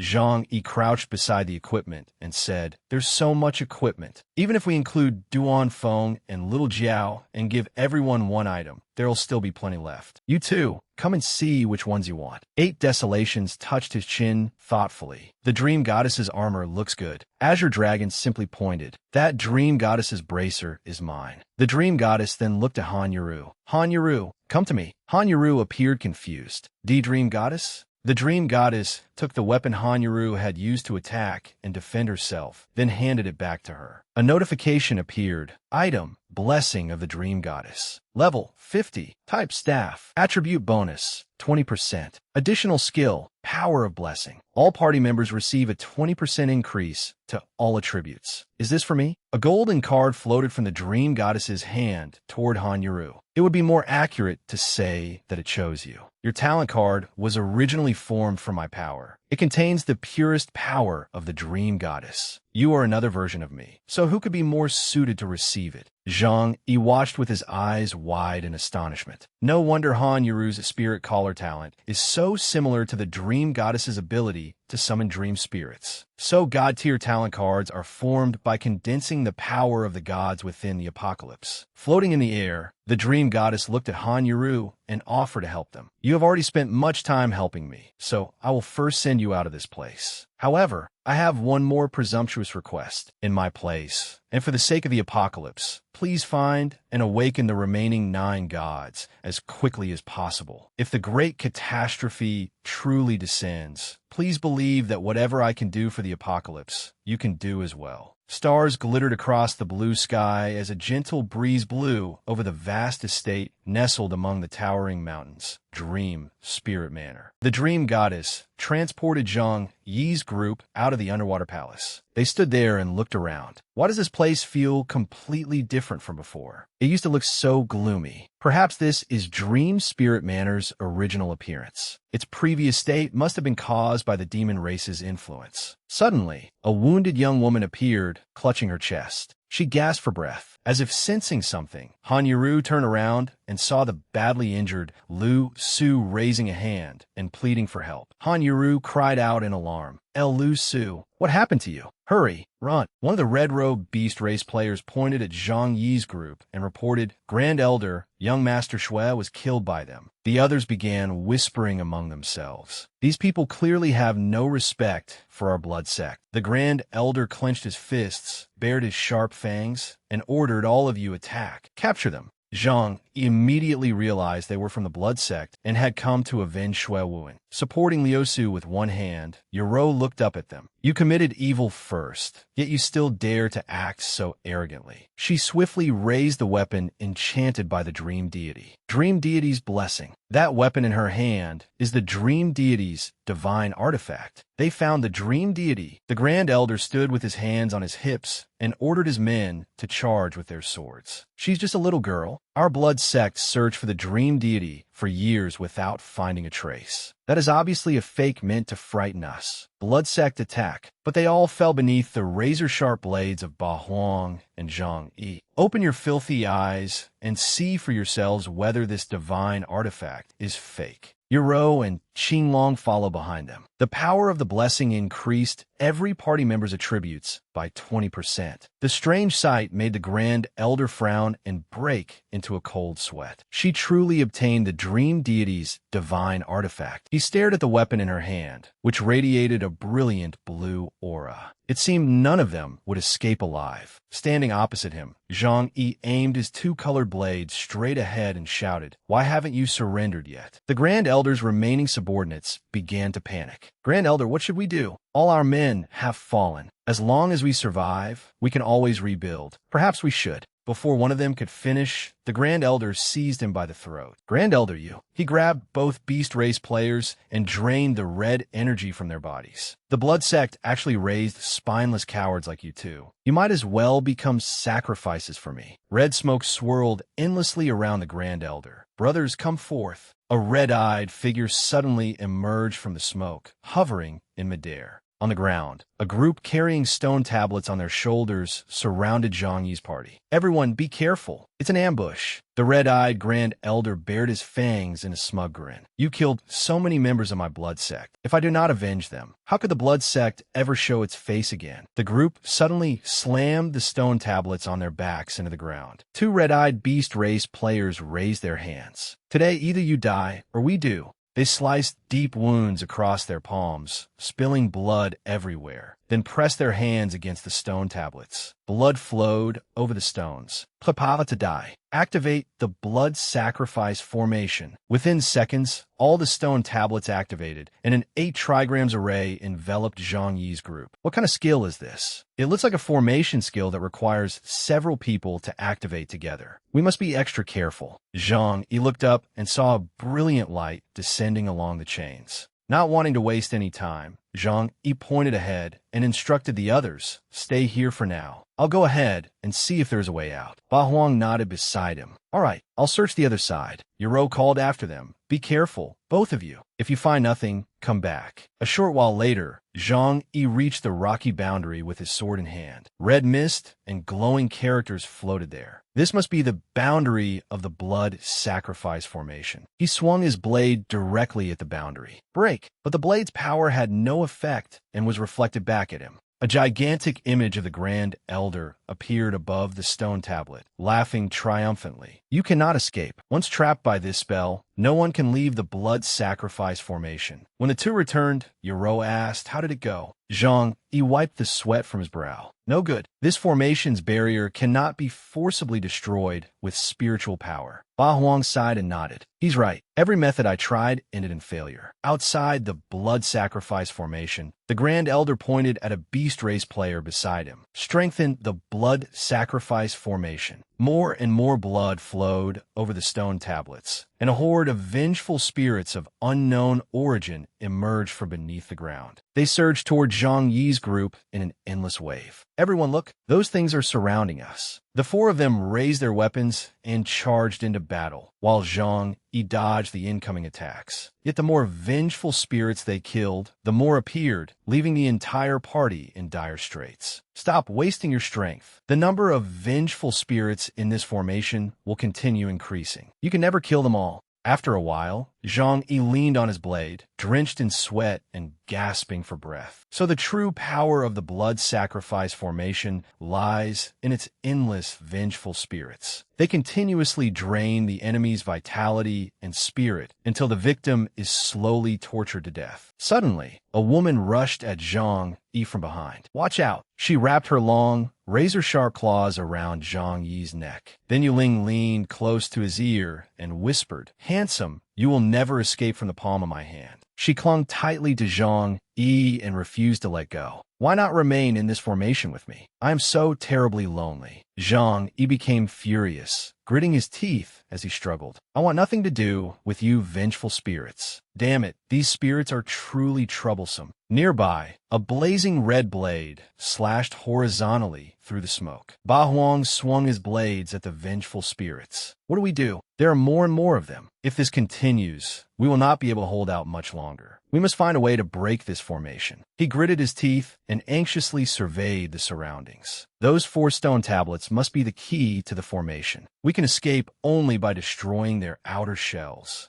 Gripping a blade in each hand, Ba Huang gathered all his internal energy and poured it into his weapons. The vengeful spirits opened their mouths and charged at him furiously. His slash reduced them to smoke. Our attacks against the barrier were too scattered. If we focus all our strength on a single point, we might be able to tear open a breach. Without wasting another moment, Ba Huang charged forward with his weapons. "I'll rescue Zhang Yi first. Qinglong, take your row and focus all your power on the stone tablet." Standing behind him with his bow, Qinglong acknowledged the order. "Understood." Night gradually descended, swallowing the last light of dusk. Below stood a vast estate known as Dream Spirit Manor. Daiwu walked forward with her head lowered and eyes closed. She sighed. How boring. I was supposed to make a small fortune from the bloodstained dream spirit sword quest, but someone beat me to it. This entire trip was a waste. Suddenly, an enormous crimson pillar in the distance caught her eye. What is happening? Hasn't the bloodstained dream spirit quest already ended? Why is there still such a huge disturbance? Unsure of the situation, she sped toward it. From afar, she saw a group surrounding the crimson pillar and apparently casting a spell. Why are there so many blood sect corpses here? Aren't those people over there the blood sect's elders? Could this be the blood sacrifice formation? Memories of the beast race players suddenly flooded Dai Wu's mind. The last time the blood sect used this formation was during its assault on Icebound City, when it slaughtered the former leader of the beast race. Could Dream Spirit Manor be their target this time?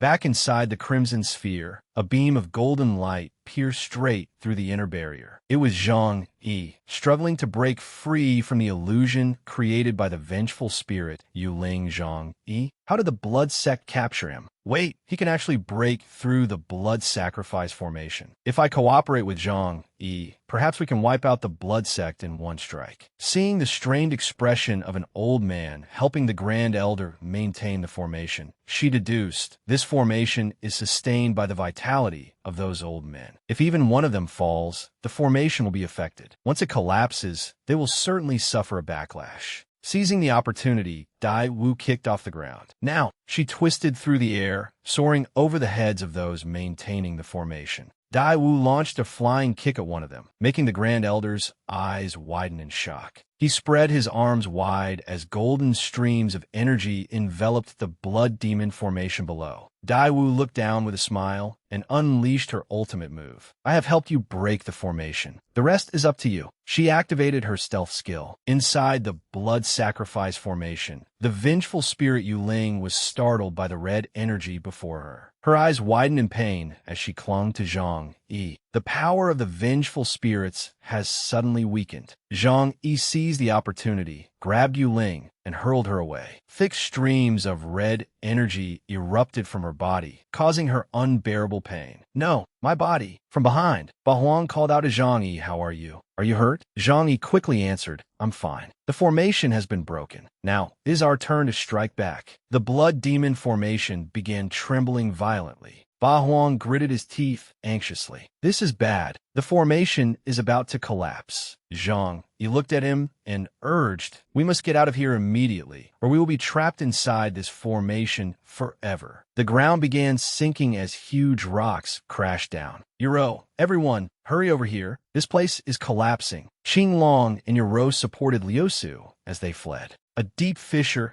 suddenly split the ground between the three of them and the others. Zhang Yi reached out and shouted, jump across. Grab my hand. Without hesitation, all three leaped into the air. Zhang Yi quickly caught Yuro by the wrist. Seeing them together, Qing Long complained, you two are being far too inconsiderate. Does no one care about me? Holding Yaro Kulos, Zhang Yi Chakret. Aren't you an athlete? A gap like this should be child's play for you. Blushing, she looked up at him and added, I trust in your abilities. Back at the blood demon formation, the red-eyed Grand Elder frowned furiously. He raised his arm and sent a stream of purple smoke surging down toward the formation. None of you will leave this formation alive today. The Grand Elder descended from above, surrounded by blazing red energy. Even if the blood sect dies today, we will drag you down with us. Thick smoke filled the area before gradually dissipating. Zhang Yi's party emerged from the smoke, leaving the Grand Elder horrified. Why you are still alive? Zhang Yi looked up at him, gritted his teeth, and declared confidently, we are not so easy to kill. Today, it is your blood sect that will meet its end. Dai Wu appeared outside and hurled a chain toward Zhang Yi's group. Grab it, flying feather mystic cable. Zhang Yi swiftly caught the chain. One after another, they followed the chain as Dai Wu pulled them out of the blood demon formation. Zhang Yi raised his head and looked at the Grand Elder. Your blood sect has committed every evil imaginable. Today will be the anniversary of your deaths. With his blade in hand, Zhang Yi charged straight at him. The Grand Elder stood frozen, unable to move. Damn it, the backlash from the blood sacrifice formation has completely paralyzed my body. Zhang Yi drove his blade straight through the Grand Elder's chest. No. A notification appeared. Player Zhang Yi has killed player Shui Jinyun, Grand Elder of the Blood Sect. Afterward, Zhang Yi turned to Dai Wu gratefully. Thank you for helping us. Without you, we could not have dealt with the blood sect. She laughed politely. Enough. There is no need to thank me. I acted against the blood sect for my own reasons, and I merely repaid the favor I owed you for helping me in Dawn City. Several vials of liquid medicine appeared in Dai Wu's hand. Pointing at them, she said, Here, these are for you. Let your companion drink one first. These are the most powerful life potions sold in Icebound City. Human race players fight over them. Also, I am sorry about what happened with the ring. Holding a vial, Yoro smiled and let the matter go. It is fine. That is all in the past. While the other three tried the potions, Zhang Yi turned to Dai Wu. But why did you suddenly return to Icebound City? Hasn't the blood sect been hunting you all this time? She pointed at herself and replied confidently, The most dangerous place is often the safest. Those fools from the blood sect never imagined that I was living right under their noses. As if remembering something, Daewoo looked at him with a sly smile. Still, I suggest you worry more about yourself. You are now a thorn in Ka Luo's side. Do you know how high the Assassin's Guild has raised the bounty on your head? Zhang Yi stared at her in disbelief. 1 million? That bastard is truly sparing no expense to get rid of me. After a while, Daewoo waved farewell and prepared to leave. Now that the blood sect has been eliminated, Icebound City is no longer a threat to me. I will continue accepting commissions from the guild. However, Icebound City is currently leaderless. Ka Luo will not let this opportunity pass and will surely find some way to infiltrate it. You must be careful. Her words made Yoro look at Zhang Yi with concern. The blood sect committed many evil deeds, but the other beast race players are innocent. Dream Spirit Manor has only just emerged from the darkness. If Ka Luo takes advantage of the situation, the consequences will be disastrous. Zhang Yi clenched his fist and reassured her, Do not worry. I will never let Ka Luo succeed. We will depart for Icebound City now. Several days later, Zhang Yi's party reached Icebound City. A young woman pointed at the city gates and introduced the place. This is Icebound City, the beast race's main city. Whenever we do not have missions outside, we live here. Every step they took drew whispers from the crowd behind them. Have you heard? These human race players are the ones who destroyed the Blood Sect. Seriously? The Blood Sect was the leading major guild in Icebound City, yet a small party like theirs wiped it out? It is true. I heard they also found the Dream Deity and obtained a divine artifact from her. Noticing something unusual, Yoro said to Zhang,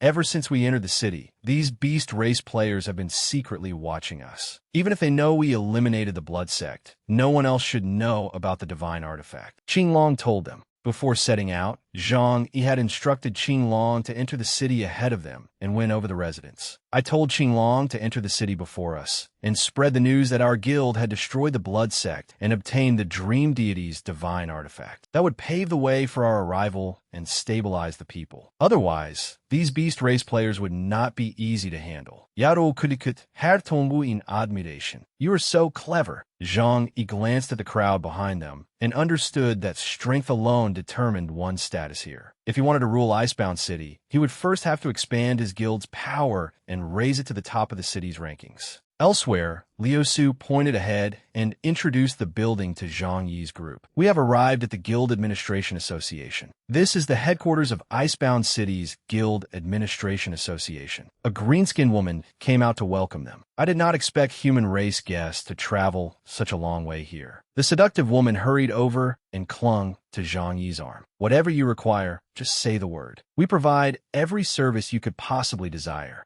Zhang Yi's eyes widened as he sensed a wave of anger from Yoro behind him. What terrifying killing intent. Zhang Yi quickly pushed the woman away. I came here to upgrade my guild. I do not need any strange services. She accepted the bag he handed her and nodded repeatedly. Of course, I will handle it for you immediately. Zhang Yi looked at the notification panel that appeared before him. The system sprite cheerfully explained, based on your current guild contribution points, your guild has been upgraded to level 5. Please return once you have enough contribution points for the next upgrade. The next step was to recruit the strongest players in Glacial City and make their guild the city's most powerful guild. Guild members could earn corresponding contribution points by completing quests and dungeons. Standing atop the steps outside the guild administration hall, Zhang Yi raised a hand and addressed the crowd. Everyone, I'm sure you've already heard that the Blood Gate has been destroyed. Clenching his fist, Zhang Yi looked looked at everyone with a solemn expression and made a sincere appeal. The Blood Gate has always exploited and oppressed other players. People like Yoro were too afraid to speak out. In the end, the Blood Gate merely reaped what it had sown. Now I need your help. Join my guild, and together we'll build a glacial city free from exploitation.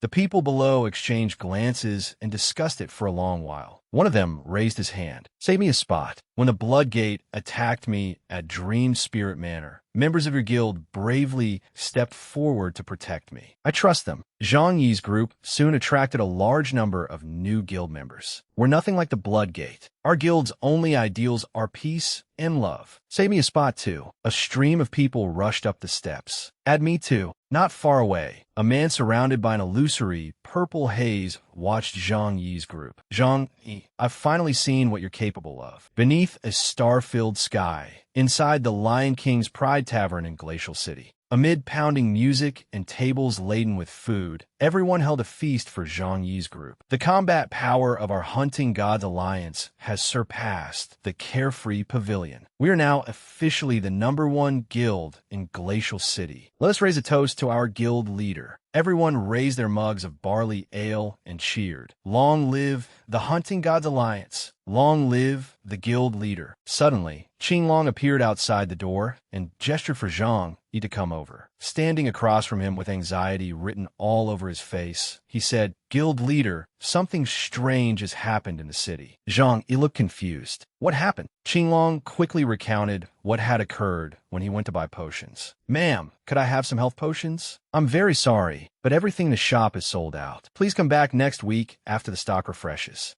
Qinglong rubbed his face and quietly explained, I went to buy health potions as you instructed, but every shop in the city was sold out. Someone bought up all the other potions and equipment as well. Zhang Yi turned away and stroked his chin thoughtfully. Someone cleared out every shop in Glacial City, turning it into an empty shell where no one can buy anything. It seems someone doesn't want us living comfortably here. He looked toward the people happily chatting throughout the tavern. Who could possibly possess enough wealth to buy out an entire city overnight? We must catch the mastermind before this turns into a full-blown crisis. Zhang Yi turned to Yoro and announced to her and the others, the shops in Glacial City will restock tonight. If someone deliberately bought everything as part of a scheme, they will certainly appear again tonight. He solemnly instructed everyone, lie in wait inside the shops. If you see anyone acting suspiciously, record their route and appearance. Remember, do not confront them. We can't risk alerting the enemy. Everyone immediately accepted the order. Understood.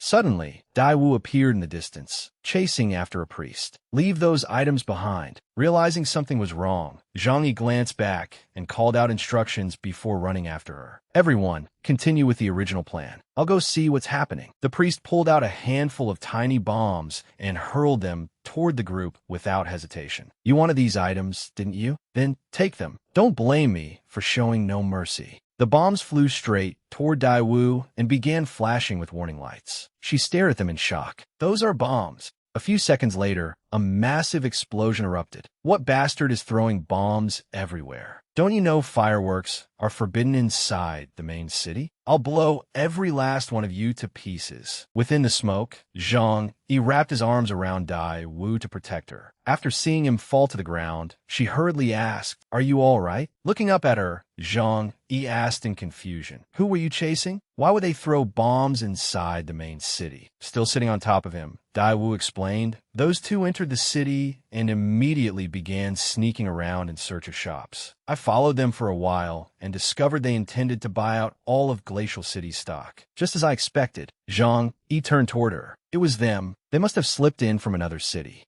Zhang Yi quickly grabbed Dai Wu by the wrist and pulled her along. Come on, we'll deal with them together. The two sprinted after the fleeing priests. What do we do? There's another one now. Our mission in Glacial City never included fighting them. One of the priests glared furiously at the pursuing pair. It looks like they won't stop chasing us. If we can't shake them off, then blow them up first. Upon receiving the order, the others continuously hurled bombs behind them. Bloom and explode. Before the bombs could strike, a protective barrier appeared and blocked them. Guild leader, I'm here. Giant rebound. Reinforced shield. Every bomb rebounded toward the priests. No, no, the bombs began flashing, ready to detonate at any moment. A few seconds later, a massive explosion erupted before Zhang Yi's group. As the smoke slowly dispersed, several figures appeared in the distance. Yoro slowly approached Zhang Yi and asked with concern, "Is everyone all right?" Many innocent players in the city were injured. Qinglong and Liu Su have already gone to treat them. Are these the people who bought the supplies we were investigating? They gathered around the priests who had caused the disturbance. Yes, they're the ones who try to buy everything from the city's shops. Ba Huang crouched beside one of them and examined the body. These two threw bombs indiscriminately, without caring whether anyone lived or died. They don't seem like ordinary players. They look more like members of the Divine Guild from Moonlight City. He retrieved something from body. Don't worry. Everyone, look at this emblem. Zhang Yi held up the gleaming black and gold badge. I've seen this symbol on members of the Divine Guild before. It seems Carlo ordered all of this.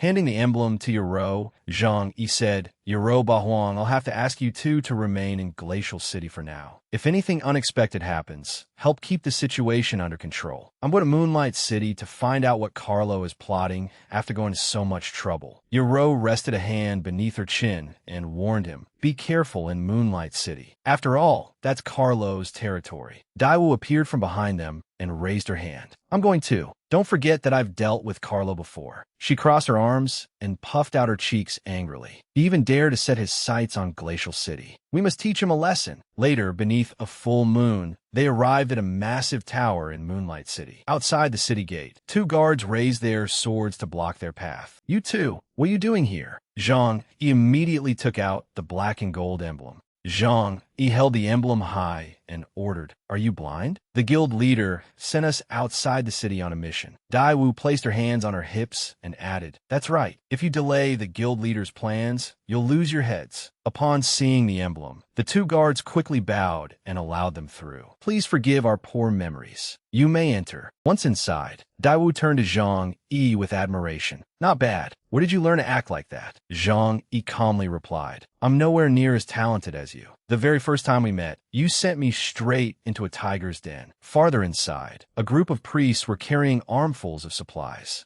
One priest noticed them and pointed, "Hey, you two, get over here." Beneath the magnificent arches of Moonlight City, the priest approached and demanded, "What happened to you two? Why are you so late?" Zhang Yi and Dai Wu quietly stepped forward. Zhang Yi explained, "Something happened on the road and delayed us." The moment he finished speaking, the priest's expression darkened as he threatened them. "Get back in line. If you delay everyone's progress, I'll make you regret it." Zhang Yi and Dai Wu were both startled by his vicious attitude. Zhang Yi and Dai Wu cautiously followed behind the priests. Zhang Yi whispered, "Look at the potions and equipment they're carrying. They're clearly different from ours. They must have been bought from other main cities." Divu nodded. "I noticed that too. There seems to be a large amount of human race equipment among them. For now, let's keep following and see where they go." Suddenly, one of the priests barked an order. "Later, you will enter one at a time, put the supplies down, and come back out. If you lose your lives because you were dawdling, don't blame me." Soon, the procession arrived outside a room. A priest touched the door to inspect it, then pushed it open and entered. Another priest pointed inside. "Go in." After the procession disappeared into the strange room, a terrified scream suddenly echoed from within. "Help! Save me!"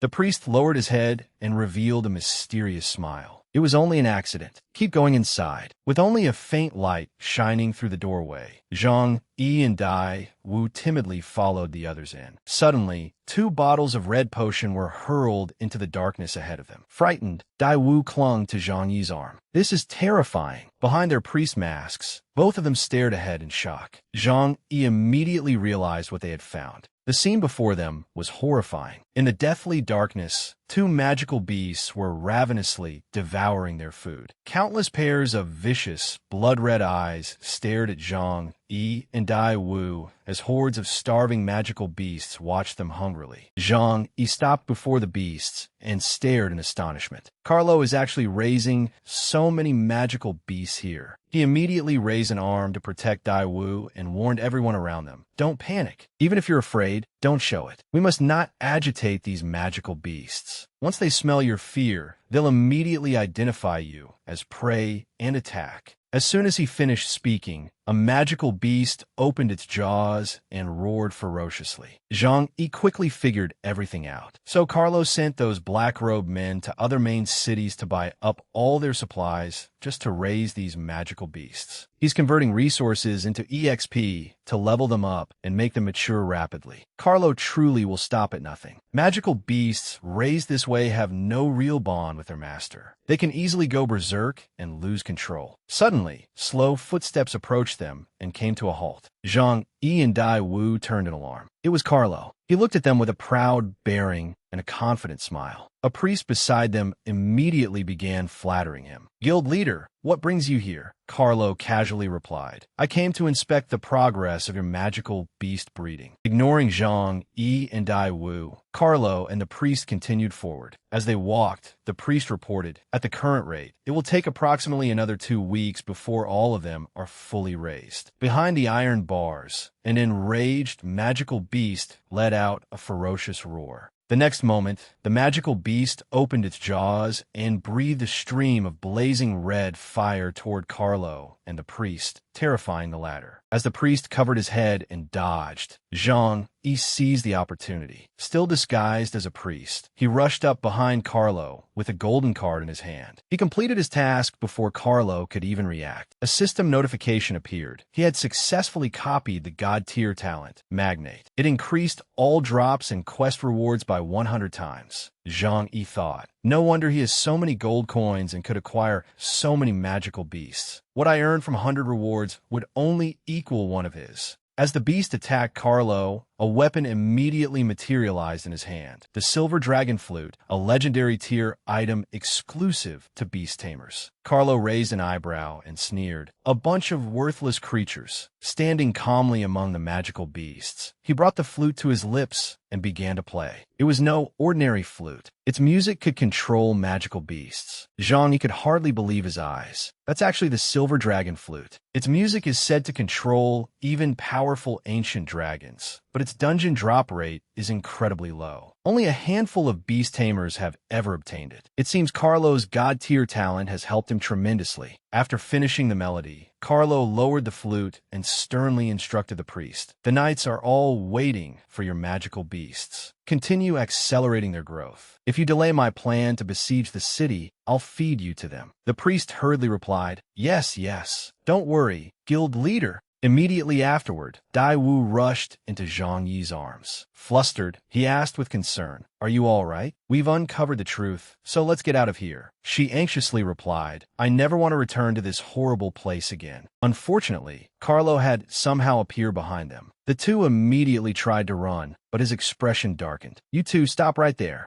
Zhang Yi's keen instincts instantly put him on high alert. While Zhang Yi and Dai Wu had been talking, Carlo had silently approached from behind. Zhang Yi was startled and worried. Damn it, did he discover us? Sensing that something was wrong, Carlo cast a suspicious glance at them. Before Carlo could speak, Zhang Yi respectfully clasped his hands and stammered, Guild leader, do you have any orders for us?" Carlo merely glanced at them before casually ordering, "Can't you see everyone else is busy? Dispose of the bodies on the ground." Carlo then closed his eyes and clenched his fists, grinding his teeth in frustration. A bunch of useless freeloaders. Zhang Yi, Dai Wu, and the other priests immediately dropped to their knees. One priest called out, "Farewell, guild leader." Zhang Yi was furious at Carlo's attitude, but he could only clutch the hem of his robe and restrain himself. Zhang Yi and Dai Wu left the room with the other priests. Zhang Yi reassured her, "We're finally safe. Let's go." Dai Wu relaxed and said, "Once we return, I want to have a long, peaceful sleep. I only hope I don't dream about those terrifying magical beasts." Soon, night covered the sky like a mysterious black velvet curtain. Faint lights slipped through the distant clouds, while the gentle moon illuminated the top floor of a tavern in Glacial City. Zhang Yi sat there in a daze, deep in thought. Yero suddenly approached him and said, "Ever since you returned from Moonlight City, you've looked deeply troubled." She slowly sat beside him and asked with concern, "What happened?" Zhang Yi smiled at her. We discovered something important in Moonlight City. Carlo is secretly raising a massive number of magical beasts. Yoro abruptly stood and stared at him in astonishment. He's raising magical beasts. Zhang Yi turned to her and patiently explained, yes. It appears he is also assembling a force of knights to ride them. Before I left, I heard him mention a plan to besiege a city. If my guess is correct, Carlo is forming a magical beast cavalry to attack another main city. Yoro's eyes widened and her mouth fell open. She hesitantly asked, can we withstand Carlo's attack? Zhang Yi rested his chin on his hand and solemnly replied, no. Glacial City's current defensive structures are only at the basic level. If a large number of magical beasts attack simultaneously, our defenses will be destroyed in an instant. However, that doesn't mean we have no chance. His gaze immediately turned cold, and his voice became cautious. In the apocalypse, there's a type of elemental crystal containing a special power. It can not only block the intense heat of dragon breath, but also reinforce and upgrade a main city's defensive structures, allowing us to launch a counterattack. However, this valuable can only be mined by goblins who have lived underground for generations. If we can obtain enough elemental crystals before Carlo finishes forming his magical beast cavalry, we'll have the strength to fight him. Zhang Yi firmly placed a hand on Yoro's shoulder and urgently said, Yoro, there's something I need you to do. Zhang Yi then seriously explained his plan to her. Next, I'll head out to search for elemental crystals. I need you to protect Glacial City. Duan Feng and Xiao Jiao are still in Dawn City. I'll summon them to help you. After hearing him out, Yoro nodded in agreement. All right, don't worry, and focus on finding the elemental crystals. With us here, Glacial City will be safe. Before long, dawn arrived. Morning light filtered through layer upon layer of verdant foliage, carrying the breath of the forest. As he slowly walked through the vast forest, Zhang Yi thought anxiously, goblins usually live in remote areas far from cities. They're often active in this forest, so I should be able to find some trace of them. Suddenly, he stopped before an unusually large footprint on the ground. Staring curiously at the strange footprint, Zhang Yi crouched down and placed his hand beside it for comparison. He was startled to realize that it belonged to a giant. However, this was not an area where giants are normally active. There had to be a reason one had suddenly appeared here. He rested a hand on his chin and sank into thought. The giants and goblins were two races that had fought each other for generations. The giants relied on their immense size to enslave the goblins, while the goblins used their agility and various inventions to resist them. Therefore, the giant's sudden appearance might be connected to the goblins. Just then, a voice rang out from behind him, making his eyes widen in surprise. There you are, little goblin. I finally found you. Zhang Yi glanced at the giant holding the tree behind him and quickly spotted the goblin. The giant thrust his face into the hollow and glared viciously at Erfu. Let's see where you can run this time. Tears welled in Erfu's frightened eyes. Do not come any closer. Seeing this, Zhang Yi gathered energy into a sphere in his palm. He immediately fired the energy sphere at the giant and shouted, Big guy, have a taste of my chain lightning. The powerful attack snapped the surrounding trees and sent the giant flying. The giant crashed through trees wherever he went. Caught off guard by the attack, he gritted his teeth, clutched his head, and cursed furiously. You puny human, how dare you attack me from behind?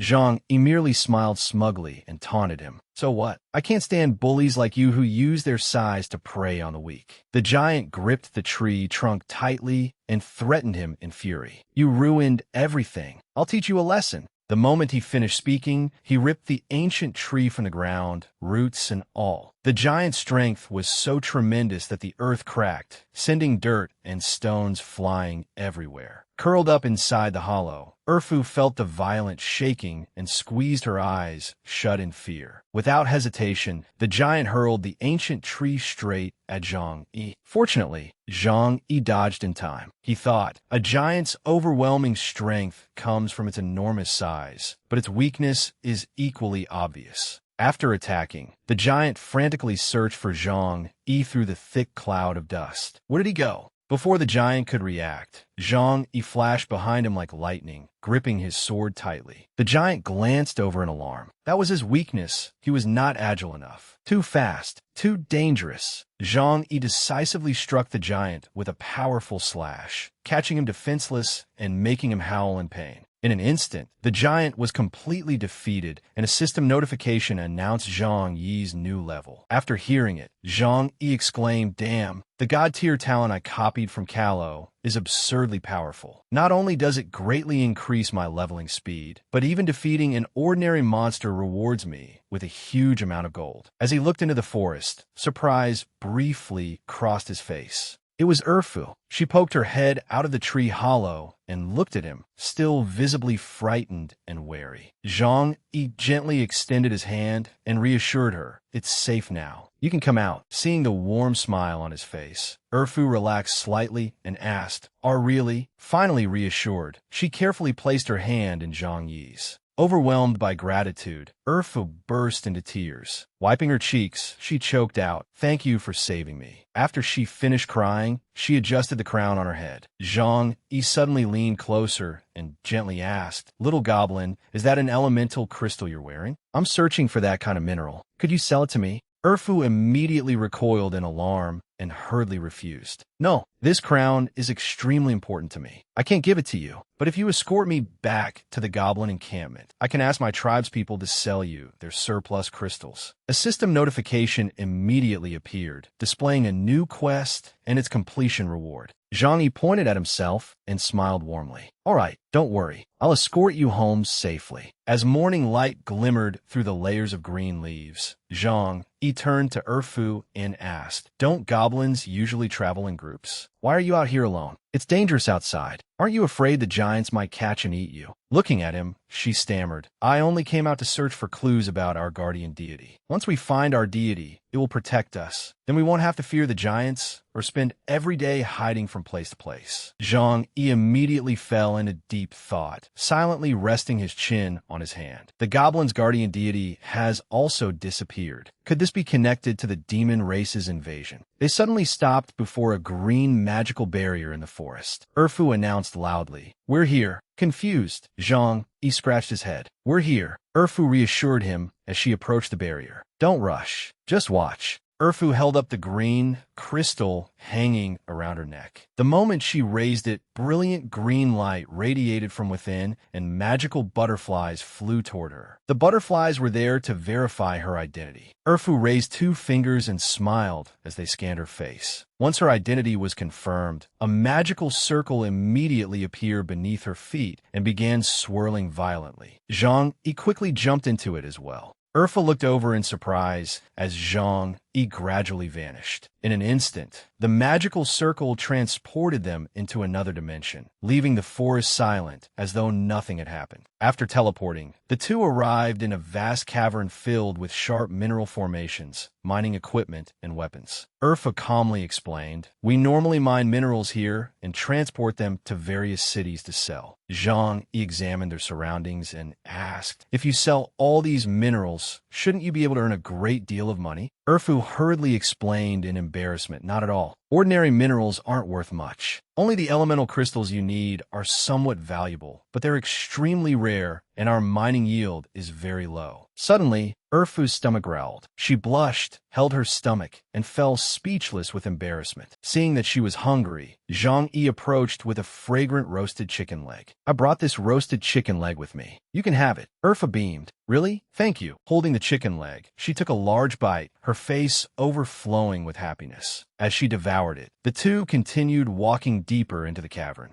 Suddenly, Zhang Yi stopped and stared ahead in horror. The sight before them was so dreadful that the roasted chicken leg slipped from Erfu's hand and fell to the ground. A scene of utter devastation lay before them. The castle was engulfed in flames and smoke, while the guards had all been brutally defeated. Erfu was heartbroken by the sight. Unable to swallow another bite, she stared in disbelief as tears filled her eyes. How did this happen? Without hesitation, Zhang Yi ran to a fallen guard. He frowned and shared his assessment. "A fierce battle took place here. It appears the giants broke into your encampment." With tears in her eyes, she asked in confusion, "Our encampment was heavily defended. How could the giants have gotten inside?" The two stood and continued forward, where they discovered an enormous, bottomless pit. Zhang Yi continued his analysis. "They probably climbed up through this deep tunnel and launched a surprise attack on your people. They approached the pit and looked down in bewilderment. Urfu cried anxiously, "I want to avenge my people." At that moment, a thought flashed through Zhang Yi's mind. This lingering energy feels very similar to the power of elemental crystals. A system notification suddenly appeared, displaying a quest to rescue the goblins and its completion reward. Zhang Yi immediately turned to her and urged furiously, "Urfu, let's go. I'll help you teach those hateful giants a lesson." In a remote wasteland, the two hid behind a large boulder to scout the area. Zhang Yi quietly said, "Giants are enormous, so dense branches restrict their movement in forests. Only a vast, barren area without obstacles would allow them to move and fight freely. This must be the giant settlement. Let's go take a look." Moving cautiously, they successfully drew closer to the giant's shelter. Inside the shelter, two giants waited for a pot of water to boil while laughing and chatting. One said, "This weather is awful. Nothing beats lounging around inside a warm house. Luckily, our captain found the goblins' lair this time. Once we deliver those goblins and crystals to headquarters, we'll be rich." The other replied, "Exactly. Following the captain guarantees us plenty of food and warm clothes." Hearing this, Urfa became furious. She charged forward and shouted, "This is unforgivable. You made my people suffer so terribly. I'm going to beat those villains." Before she could act recklessly, Zhang Yi immediately grabbed the back of her clothes and scolded her irritably. Hey, if you charge in, who do you think will be beating whom? This is giant territory. If we cause a disturbance, we'll only create more trouble. Rescuing everyone comes first, so leave this to me." A sudden gust of wind swept past, making the curtain at the shelter's entrance flutter as a stern voice rang out. "You intend to get rich by stealing from others? Don't you find such behavior utterly shameless?" Before the giants could react, a sword slammed down in front of them. Zhang Yi stood at the entrance. One giant stared at him in alarm. "A human? How did you get in here?" The giant sprang to his feet upon recognizing him, but Zhang Yi released a hallucinogenic drug in time. Before the giant could finish speaking, his eyelids began to droop. "Who goes there?" Zhang Yi barked angrily. "Shut up. Go dream about all the food and warm clothes you want." Affected by the hallucinogenic drug, the giant collapsed heavily to the ground. Zhang Yi quickly approached the iron cage holding the prisoners and reassured them, "Don't be afraid. I'm not a bad person. I'm here to rescue you." Urfu gently lifted the curtain behind him, but as soon as she poked her head inside, one of the prisoners gasped in surprise. "Princess!" Overjoyed, Urfu hurried toward the prisoners. One of them asked, "Little princess, why have you come here?" Another warned anxiously, "Princess, you must leave. It's too dangerous here." She gently reassured them, "Don't be afraid. This human is extremely powerful. He just saved my life, so he can definitely help everyone escape." Standing behind her, Zhang Yi murmured in surprise, "Princess?" While everyone was rejoicing, thunderous footsteps approached from outside the shelter. A giant's figure appeared behind the curtain. Seeing it, Zhang Yi warned anxiously, "Wait, someone's coming." A huge hand slowly pulled the curtain aside as a ferocious voice growled, "I told you to stand guard properly. Did you sneak inside to slack off again?" It was Kaysen, a level 70 giant captain. He entered the shelter angrily with two subordinates. When he saw the guards lying unconscious on the floor, he shouted, "How dare they sleep while on guard duty? Someone drag them outside and give them a beating." Kaysen suddenly turned toward the prisoners, pointed at them, and warned, "You had better behave yourselves. Otherwise, once we reach the giant kingdom, I'll assign you the hardest labor imaginable." As the two subordinates dragged the unconscious guards outside, they cursed irritably, "Hey, stop sleeping. Wake up and walk by yourselves. Damn it, they're sleeping like the dead, and they're so heavy." Zhang Yi remained successfully concealed and smiled smugly as he recalled the perilous moment from just before. "Luckily, I still had some invisibility potion left over. Otherwise, I wouldn't have escaped that." While invisible, Zhang Yi calmly surveyed the area. After Kaysen left, he thought, giants are guarding the entire area. Rescuing all these goblins won't be easy. Once they had gone and the invisibility effect ended, Zhang Yi quickly ran over to Urfu. The giants will definitely be more vigilant from now on. Charging out recklessly could put us in an even worse situation. But don't worry, I'll follow them and search for an opportunity to rescue all of you along the way. She replied, "I trust you."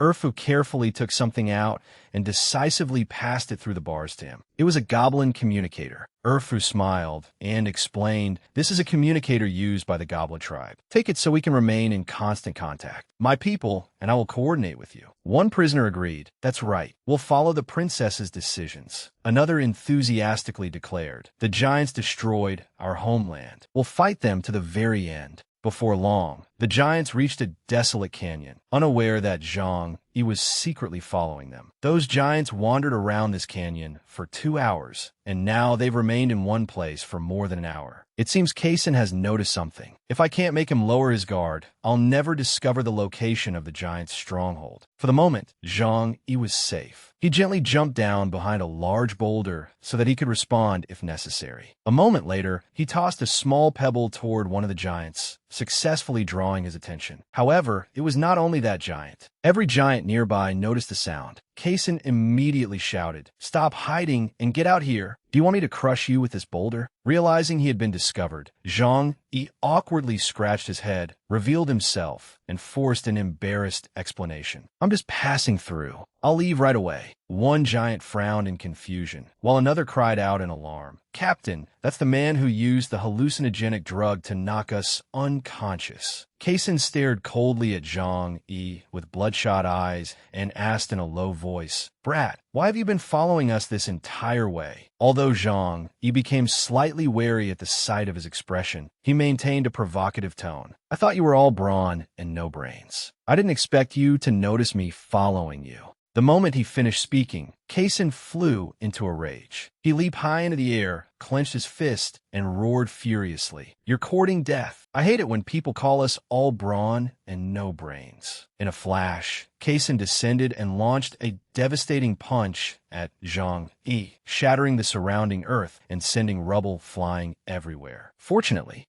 Zhang Yi dodged the attack in time. Still consumed by rage, Kaysen breathed heavily and glared at him with bloodshot eyes. "I'll show you what true strength looks like." His arm muscles suddenly swelled, and the limb expanded to an abnormal size. He had activated giant arm mode. Kaysen immediately punched the ground, shattering the earth and sending rubble flying. Zhang Yi dodged at lightning speed. While evading the attacks, he instructed Urfu through the communicator, "Little Goblin, when you get the chance, plant the tracking device on that big guy." Behind the bars, she gripped the communicator and agreed with a determined look. "Understood." Seeing Zhang Yi constantly fleeing, Kaysen laughed smugly. "Watch your step. You've already fallen into my trap." Zhang Yi gathered lightning beneath his feet and shot across the lava pit in the ground. He thought, "Your acting was so obvious that you might as well have written 'There's a trap here' across your face." Meanwhile, Urfu strained with all her might to escape the sturdy iron bars. Suddenly, a gigantic hand reached toward her from behind as a sinister voice said, "Did you think I wouldn't notice just because there was more than one goblin? I spotted you long ago." Unfortunately, Kaysen caught her between two fingers. Gripping Urfu around the chest, he snorted angrily. "So this is the human you sought out? Did you think someone who couldn't even withstand one blow could defeat us giants? How ridiculous!" Terrified, she screamed, Let me go." As she struggled, she flailed her limbs and tossed something onto his head. Urfu snapped, "You filthy giant." Kaysen scowled. "You goblins should have gone extinct long ago." It turned out that what she had thrown onto Kaysen's head was a miniature tracking device. Without the slightest mercy, he dropped her from high above and sneered, "Behave yourself, and I might spare your life. Disobedient creatures like you should all disappear." Zhang Yi came diving down from the sky and shouted, "No!"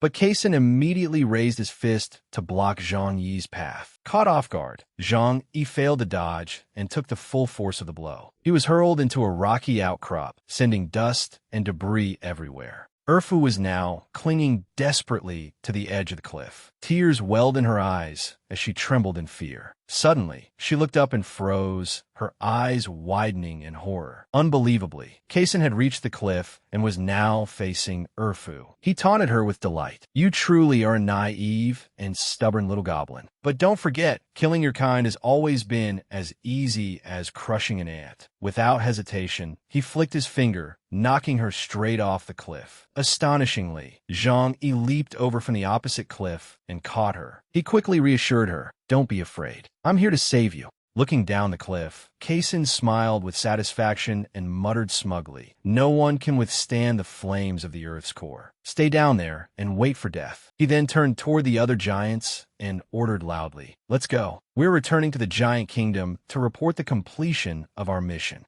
Zhang Yi remained perfectly calm, smiling as he held Erfu's hand tightly. He declared with delight, "The enemy has taken the bait. Phase 2 of the plan begins now." Zhang Yi and Erfu plummeted from above, but Little Black swiftly flew up and caught them both on his back, carrying them out of danger. "This is Little Black. He's so soft and comfortable." Little Black spread his wings and flew over the blazing lava. "That frightened you, didn't it? I didn't expect Kaysen to be so vicious either." "I wasn't scared. I've already resolved to drive every giant out of our goblin tribe." Unfortunately, Little Black's tail suddenly touched the lava and burst into flames. Their energy was gradually being depleted. Zhang Yi looked around. "These are the flames of the Earth's core, located deep underground. Any creature within their range will suffer continuous burns." "Little Black, can you keep going?" Little Black beat his wings with all his strength and climbed higher. Erfu clasped her hands over her chest and prayed silently. "My beloved Creator, please protect your people and this innocent human, and let us leave this place safely." In an instant, a protective sphere formed around them. Seeing the power emanating from the necklace, Zhang Yi was surprised. "That pendant is far more powerful than I expected. Where did you get it?" Erfu gripped the pendant tightly and recalled the past. This stone pendant was left behind by the Creator. A memory surfaced of Erfu hiding in a corner while clutching a book. "Burn everything. Don't leave a single item behind." After the Creator disappeared, the tribe claimed that the Creator had abandoned them. They destroyed every object connected to the Creator. "I secretly kept an ancient book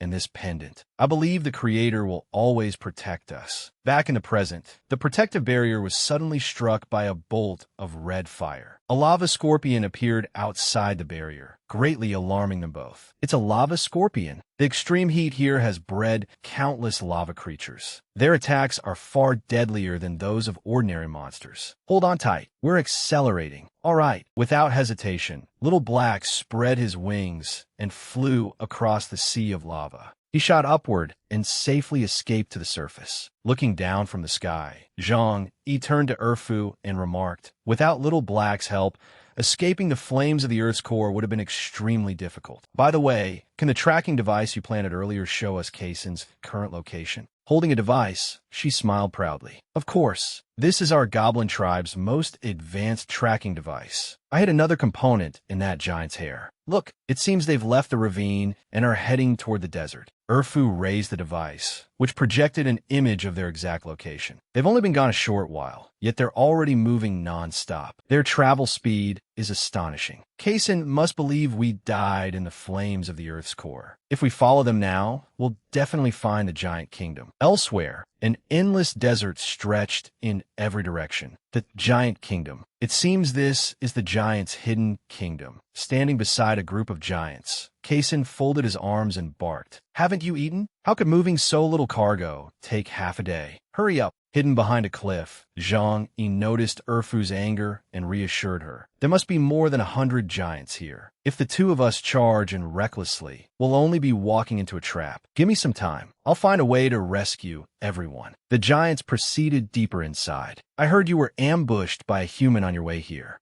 The giants nodded and reported, "Yes, but rest assured, Commander, we eliminated that human and the troublesome goblin with him. They won't pose any threat to our plan." Resting his chin on one hand, the commander replied in a low voice, "I hope so." The giants carried glittering stones on trays and presented them. "Commander, these are the elemental crystals we found in the goblin tribe. Please accept them." The commander took one of the radiant crystals and tossed it repeatedly in his hand. A moment later, he hurled it into the air where it remained suspended. A beam of light shot from the crystal into one of his subordinates. The giant's face began to distort as his body swelled unnaturally. "Lord Enku, save me. Sacrificing yourself for the giant race is the highest honor I can bestow upon you." Before long, the subordinate had transformed into an enormous bull-like monster. The commander rose from his throne and proclaimed, "The time for the giant race's resurgence is almost here. Outside the giant kingdom, thick clouds of smoke rose across the desert. A patrol of giants marched in single file. Keep up. Are you already exhausted after walking such a short distance? Zhang Yi and Erfu were concealed behind a boulder above them. Wait here for now.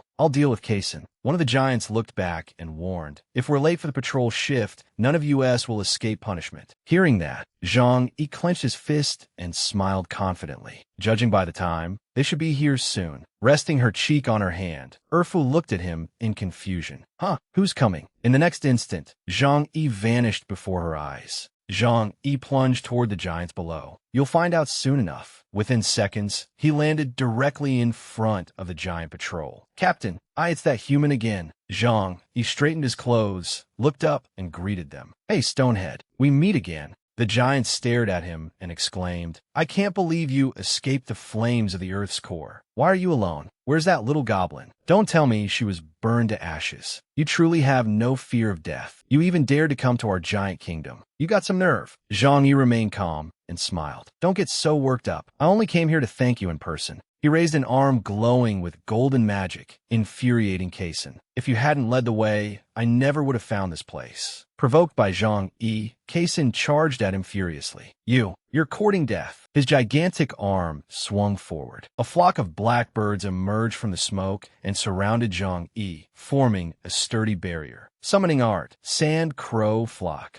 Without hesitation, Zhang Yi pointed forward and ordered them to attack. Go ahead and try breaking through. Kaysen narrowed his eyes uneasily. Kaysen's fist was stopped by a brilliant golden barrier. Standing beside it, Zhang Yi looked up and smiled smugly. Don't waste your strength. Fine, soft grains of sand absorb and neutralize most of your power. After the explosion, Kaysen was hurled backward. Try using your brain. He crashed straight into the other giants behind him. As the smoke cleared, Kaysen sprang to his feet and glared at Zhang Yi. Captain, save me. I can't get up. My backside. You useless fools. All of you shut up. Zhang Yi looked at Kaysen and demanded, I don't want to waste time on you. Tell me where the imprisoned goblins and the crystals are being held, and I'll spare you. Holding a horn, Kaysen smiled confidently. You brat, don't get too pleased with yourself. Don't forget that this is our territory. Once I blow this signal horn, every nearby giant will. Suddenly, an arrow shot down from above. It pierced straight through Kaysen's palm and knocked the horn away. As the smoke cleared,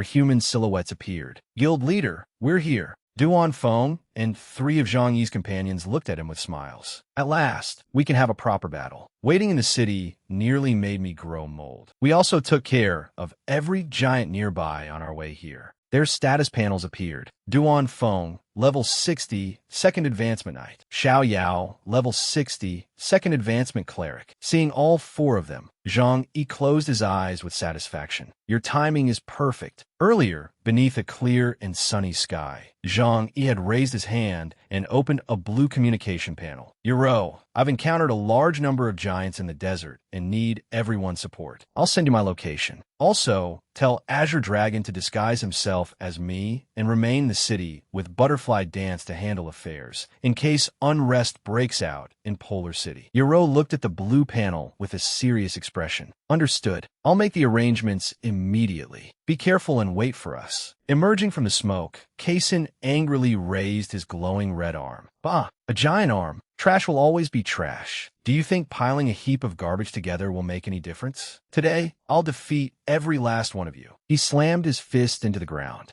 Zhang Yi was blasted backward. Gripping his 2-color blade, he slashed at Kaysen. You're too talkative. You truly are a race with simple minds and overdeveloped limbs. The blade's 2 energies merged and surged forward. Taste our combined skill. Hovering in midair, Zhang Yi gripped the hilt tightly and aimed at Kaysen's head. Indigo Ice Fire's Sword Soul. The slash tore straight through Kaysen's chest, making him scream in agony. Zhang Yi watched with a triumphant smile. Kaysen, the outcome has already been decided. Within seconds, Kaysen collapsed beneath Zhang Yi's blade. You lost. Do not celebrate too soon. Lord Anku will avenge me. Zhang Yi grabbed Kaysen's head as purple smoke emerged. I'll be waiting for him. But for now, your memories belong to me. The ground beneath the group suddenly shook violently. What's happening? Something's beneath this desert. Everyone, be careful. A giant bull-headed automaton burst out of the sand. The creature's appearance made Erfu clench her teeth anxiously. A voice seemed to emanate from the pendant around her neck. Food! The bull-headed monster raised its club and charged straight toward Zhang Yi and Erfu. My food! This monster seems to be after your pendant. Protect it carefully. Leave this creature to me. Zhang Yi's blade collided violently with the monster's club. Behind them, Erfu huddled beside Yuro. Don't be afraid. We're here now. Everything will be fine. Zhang Yi frowned and issued an order from the front. Bullhead, your opponent is me. Kaisin and the bull-headed monster exchanged a glance. Kill this human standing in our way.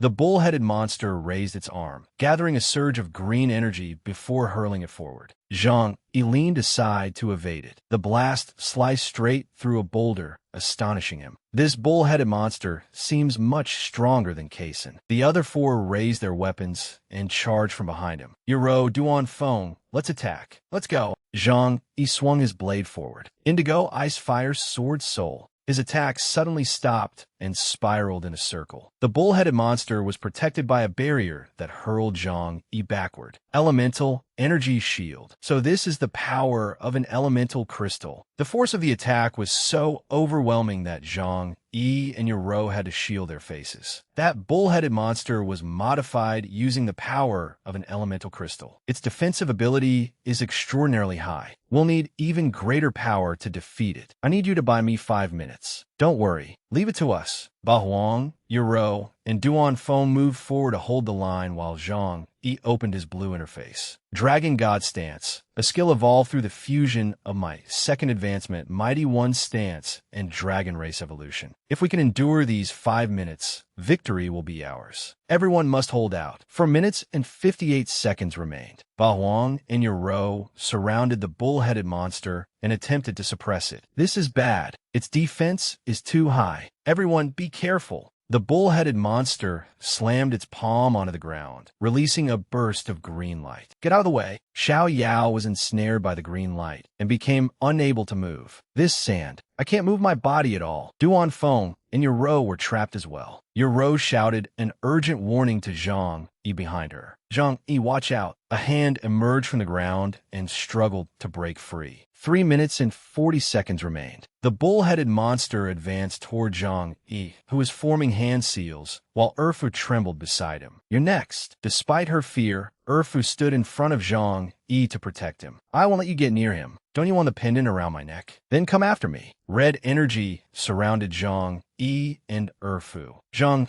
Yi, threat level 80% and rising. Goblin Princess, threat level 0.1%. Donji. The bull-headed monster swatted Erfu aside. Why am I so weak? I've never even been able to protect my own people. I only keep becoming a burden to those around me. Supporting herself against the ground, Erfu clenched her teeth, her face twisted in pain. I want to become stronger too. A sudden gleam flashed within her tear-filled eyes. A blinding burst of light forced even the bull-headed monster to avert its eyes. As the smoke gradually cleared, her silhouette emerged. Threat level 90%. Donji. Erfu's voice rang out from within the smoke. Bullhead, I already told you that I won't let you get near him. Watching from nearby, Zhang Yi suddenly frowned and clenched his teeth. Goblin Princess, she Erfu. The smoke completely dispersed, revealing Erfu in a transformed state. She steadied herself for battle. Without another word, she raised a hand overflowing with magical power and charged straight toward the monster. Bullhead D. Her clean slash severed its arm completely. Within seconds, the bull-headed monster's arm gradually regenerated. It spun around and charged at Erfu. In an instant, the bull-headed monster counterattacked, leaving her battered and her clothes torn. Meanwhile, Zhang Yi was about to complete his transformation. 30 seconds remained. Eyes glowing crimson, he lowered his head and growled, Devour her! Devour her! Only 3 seconds remained. The bull-headed monster turned around, lowered its 2 sharp horns, and charged straight at Erfu. Time ran out. Zhang Yi's eyes widened.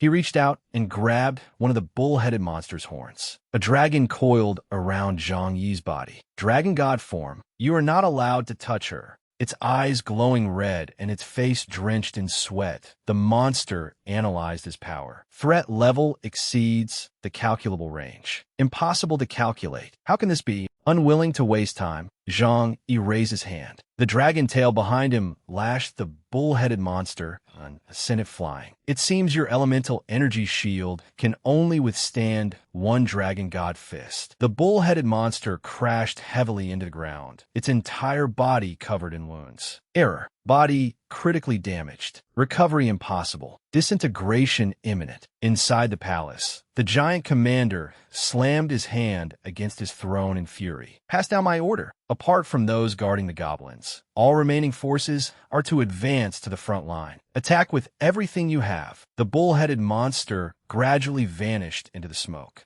Zhang Yi's group also regained consciousness. 8 wastelands clutched his head. We finally escaped. Jaro rose excitedly. Zhang Yi sujidit. Erfu, who was lying on the ground, suddenly woke with a start and sneezed. She looked toward Zhang Yi in confusion. Where did that bull-headed monster go? Zhang Yi rubbed Erfu's head and reassured her. It seemed she had forgotten what had just happened. It is all right. We drove it away. Your friends will be rescued soon too. Yoro reported from behind him. I sent Shield 7 to lead a team to where the goblins are imprisoned. We should hear from them soon. Zhang Yi nodded. Good. Then let us find a way out of this desert first. Zhang Yi spotted something where the bull-headed monster had disappeared. Wait. He picked up a crystalline stone and held it aloft. This is an elemental crystal. A notification panel appeared behind Zhang Yi, displaying a quest concerning elemental crystals and a reward of 50. Holding the crystal, he immediately understood. As expected, the disappearance of the goblin deity is connected to these giants. Elsewhere, the group entered the enemy's sights. Reporting Captain, targets sighted 3,500 meters ahead. A giant stood before the rocket battery and pointed ahead. Lock onto the targets. A barrage of small missiles launched from a battery. For the glory of the giant race. Fire.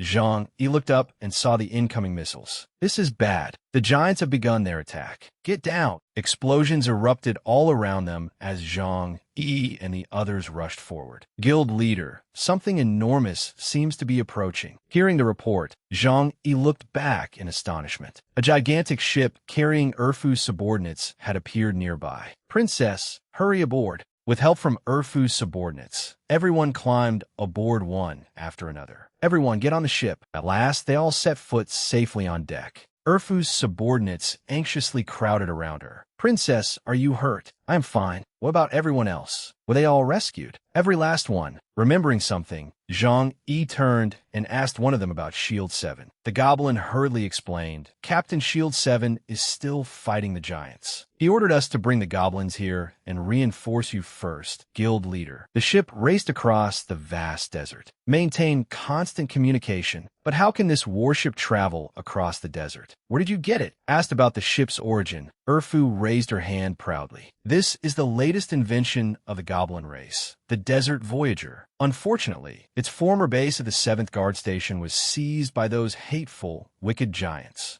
Inside the ship, Erfu's subordinates stared anxiously at the screen. This is bad. The giants' weapons have locked on to the Desert Voyager. Impact in 5 seconds. Without hesitation, one of them slammed a hand onto the red button beside him. Activate the protective barrier. The entire ship was quickly enveloped in a golden protective barrier. Desert Voyager, full speed ahead. Hurry and inform the captain and our leader. Their target appears to be the palace. Back at the giant's position, a screen clearly displayed the ship's movements. Watching everything unfold, the giant commander gritted his teeth in anger. Those goblins still managed to escape. He quickly issued an order to the giants below. Turn the control pillar and activate the trap. Activate the quicksand trap. Show them who truly rules this desert. A deep, swirling pit of sand suddenly opened on the desert surface in front of the ship. Turn now. There is quicksand ahead. Gripping the wheel, Erfu's subordinate quickly changed direction. The ship circled the seemingly bottomless sand pit. Watching from the deck, Erfu and the others breathed sighs of relief, though worry remained on their faces. That was close. We almost fell in. It seems someone does not want us to advance. That proves whatever we seek must be ahead.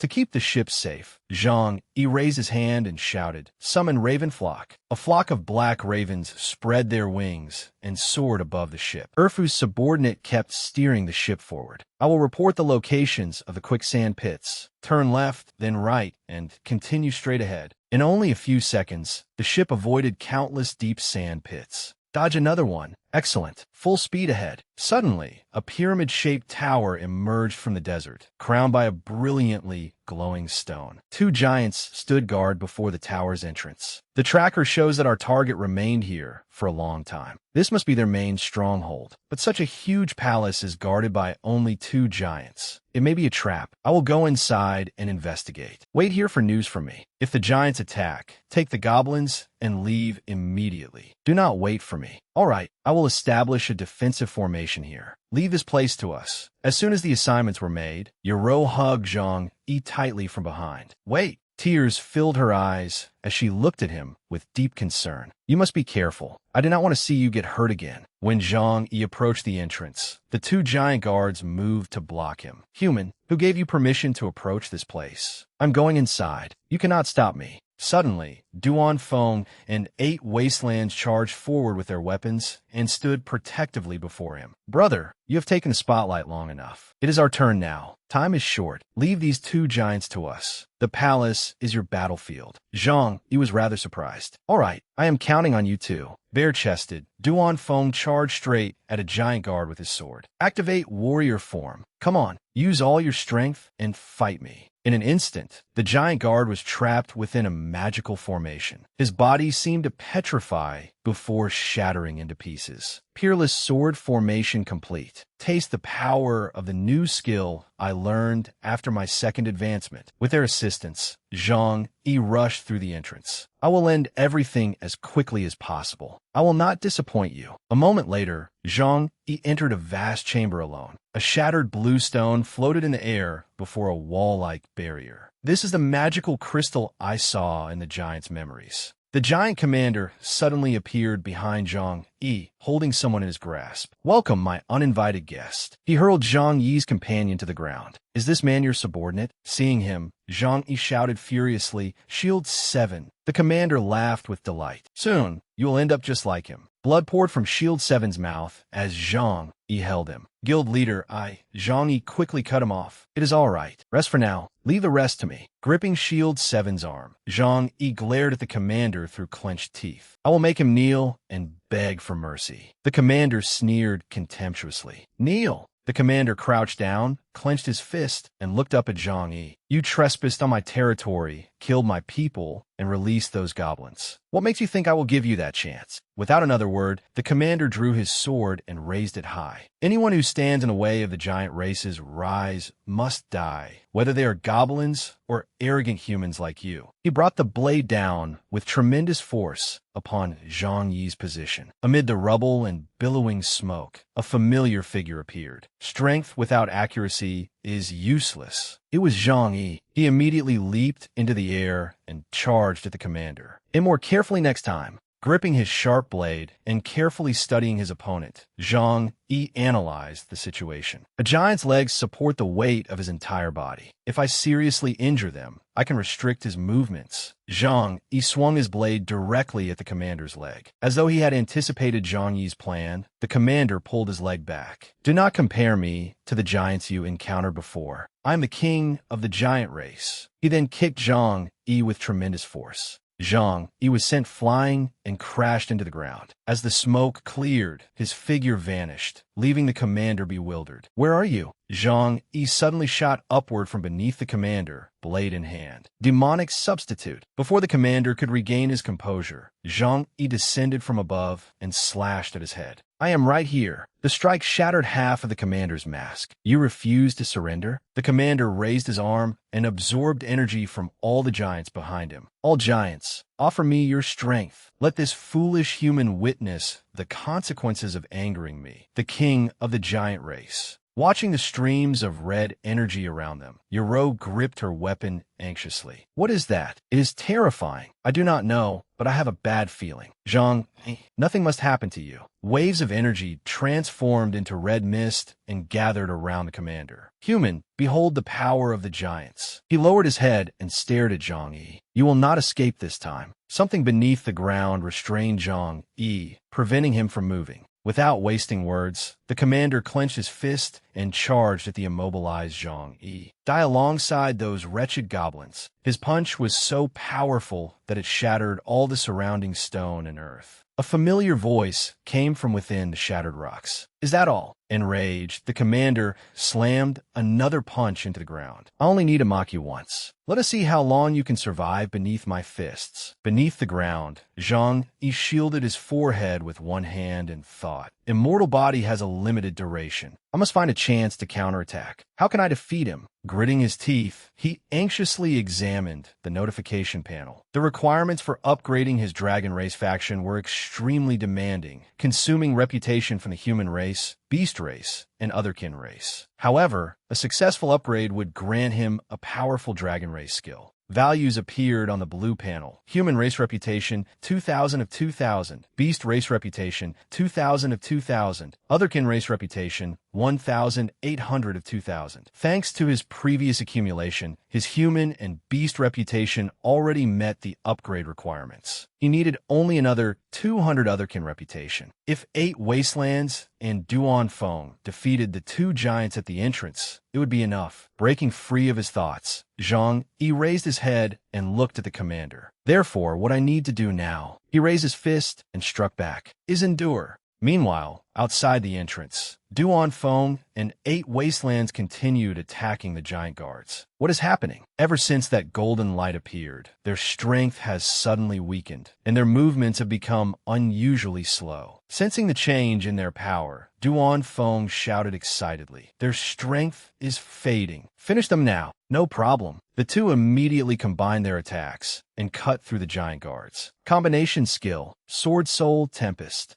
Inside, Zhang Yi continued enduring the commander's attacks when a notification appeared. Your party has successfully killed 2 elite giant warriors. Otherkin race reputation increased by 200. Excellent. 8 Wastelands and the others finally succeeded. Only 4 seconds remained on a mortal body. Seizing the opportunity, Zhang Yi released a stream of golden magical energy and floated into the air. A notification appeared. Player Zhang Yi has fulfilled the requirements to advance within the Dragon Race faction. Would you like to advance? Zhang Yi gritted his teeth, closed his eyes, and shouted loudly, "Advance!" Streams of red, blue, and golden energy gathered at the chest of the motionless Zhang Yi. A moment later, he spread his arms and opened his glowing eyes. A golden dragon appeared behind him. A notification panel appeared. Advancement successful. Dragon Soul Master, God Tier, 2nd advancement. The sight made the commander recoil in horror. How is this possible? Zhang Yi simulated faintly. Thank you. Come to think of it, I truly should thank you. Because you absorbed your giant strength, my teammates were able to defeat your subordinates, giving me the final Otherkin reputation points I needed. Unwilling to waste time, Zhang Yi drew back his arm while the golden dragon hovered beside him. Now it is my turn to attack. A blue panel appeared. God Tier Dragon Soul Forbidden Spell. Zhang Yi threw a punch, sending the golden dragon surging toward the commander. Taste the power of the God Tier Dragon Soul Forbidden Spell. The spell reduced health recovery by 100%, removed all beneficial effects from the enemy, and consumed 10 Dragon Soul points. The commander's body was engulfed by the Dragon Soul Forbidden Spell, causing him unbearable agony. Only a few seconds later, he collapsed to the ground. My body. The eyes of a dragon's soul now shone behind Zhang Yi. Without the giant's power, you are no match for me. Refusing to admit defeat, the commander raised a trembling hand and pleaded for aid. Give me power. I need more power. From above, Zhang Yi drove his blade downward. Remember this. What killed you was the very power of the giants that you were always so proud of. Once it was over, he looked curiously at the stone floating overhead. What exactly is this? Even when the commander was about to die, he was still thinking about it. Could it be connected to the giants' sudden invasion of the goblin race? Without hesitation, Zhang Yi kicked off the ground. He soared toward the floating stone and extended his hand. This power, it is an elemental crystal. His fingertips had barely touched the blue stone.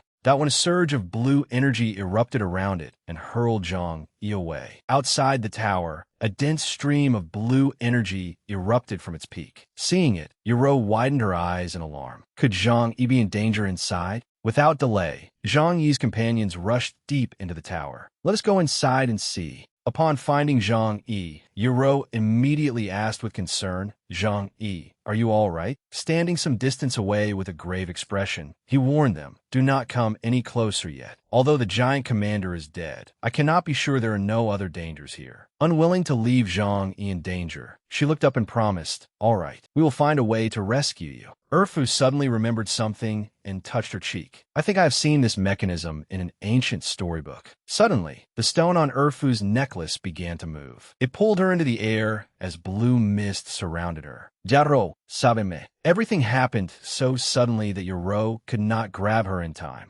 Zhang Yi's eyes widened in alarm. "I will save her. All of you, be careful." The necklace in Erfu's hand dragged her straight toward the elemental crystal. In an instant, she began to fall, but fortunately, Zhang Yi leaped forward and caught her in time. "Are you all right?" Suddenly, a hand and a purple hat emerged from the crystal. "Hey, I'm the one who needs help here." An old man in a purple hat, with a snow-white beard, burst out of the crystal and flew straight toward them. "Why are you two just standing there? Hurry and pull me out. I am stuck." Sylph immediately recognized the voice as that of the goblin god. His words left everyone below, including 8 desolations, astonished. Once the goblin god landed, Zhang Yi pointed at him and questioned Sylph. "Is he the goblin god you wanted to find?" Sylph hurriedly pulled a book from her clothes. "That's him. I've seen him in this fairy tale book before." She flipped to the page depicting him and showed it to Zhang Yi. "Look, the goblin god in the book is clearly younger and more handsome." Comparing the illustration to the real person left Zhang Yi slightly confused. Are they really the same person? And why did he emerge from that magic crystal? Enraged by Zhang Yi's words, the old man shouted, "Magic crystal? Young people these days truly have no discernment. You cannot even recognize a sacred relic." The goblin god opened his palm, causing the crystal above them to descend. "This is the heart of elements, the sacred relic of the goblin race. We can extract the power of elemental crystals without damaging them, then release that power through an external force. Unfortunately, I underestimated my enemy. The giant stole it and imprisoned me inside." After witnessing his power, Zhang Yi rushed over, massaged his shoulders, and tried to calm him down.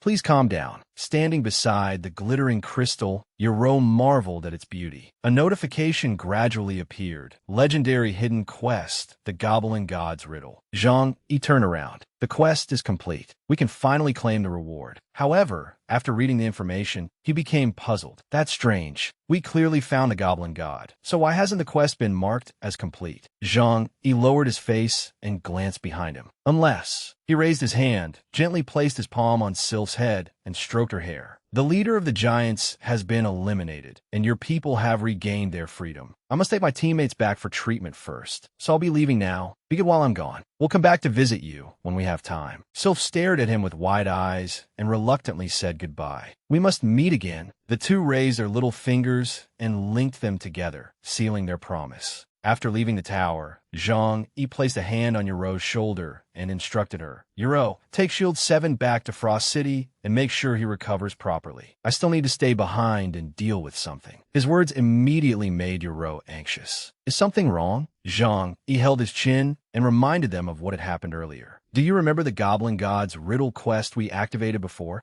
Logically, the quest should have been completed once the Goblin God appeared. But whether I touched him or approached the Heart of Elements in his hand, the quest still remained incomplete. There must be something wrong with this Goblin God." That night, Zhang Yi returned to the tower the group had visited that morning. Inside, the Goblin God held the crystal and studied it for a long time. "The giants and goblins have fought for many years, and the victor has the right to rule. Now that your leader is gone, all of you giants must obey my commands from this day onward. Do you understand?" A group of tightly bound giants stood before him, with Sylph behind them. "You're nothing but a tiny goblin. What right do you have to command us?" One of them refused to submit and charged at the Goblin God. "Giants will never become slaves." The Goblin God immediately hurled the crystal at him. A beam of blue light reflected from the crystal toward Kasin. This is what gives me the right. I know you refuse to submit, but you're already prisoners. Within seconds, Kasin was sent flying into the sky and hurled into the distance. If you want to blame someone, blame your leader, Anku, for choosing to oppose the goblin race. Witnessing this, Sylph shouted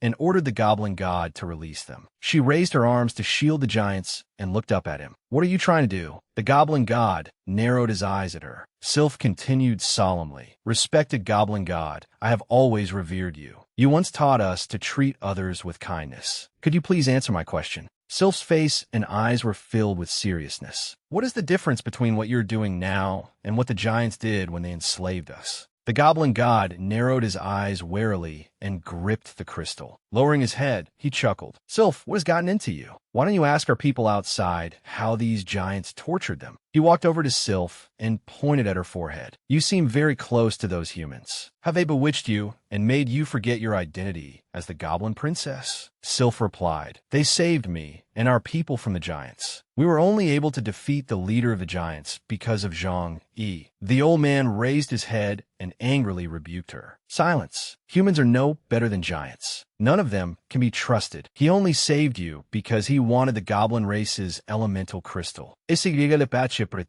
No, he isn't that kind of person. A stream of red energy emerged from her forehead, making her clutch her head in agony. It seems those humans have brainwashed you. Your misguided thoughts must be corrected immediately. It hurts. The red smoke drew forth a flood of memories within her. Sylph's tear-filled eyes widened as she screamed in agony. No, suddenly, something shattered the flood of memories and sent the goblin god flying. A familiar figure appeared. It was Zhang Yi. He glared at the old man. I never imagined the revered goblin god would attack one of his own innocent people, the old man replied. This is an internal matter of the goblin race. A human like you has no right to interfere. Without hesitation, Zhang Yi rushed forward, seized Sylph, and held her in his arms. Unable to conceal his concern, he declared, When I was in danger, she risked her life to protect me. I'm definitely getting involved in this. A purple symbol appeared on Sylph's forehead, astonishing Zhang Yi. The same symbol had appeared during her battle against the giant bull-headed automaton. Meanwhile, the goblin god raised the crystal and used it to control the giants. What does this symbol truly represent? He wondered. The goblin god then commanded, All giants, obey me. Capture that human.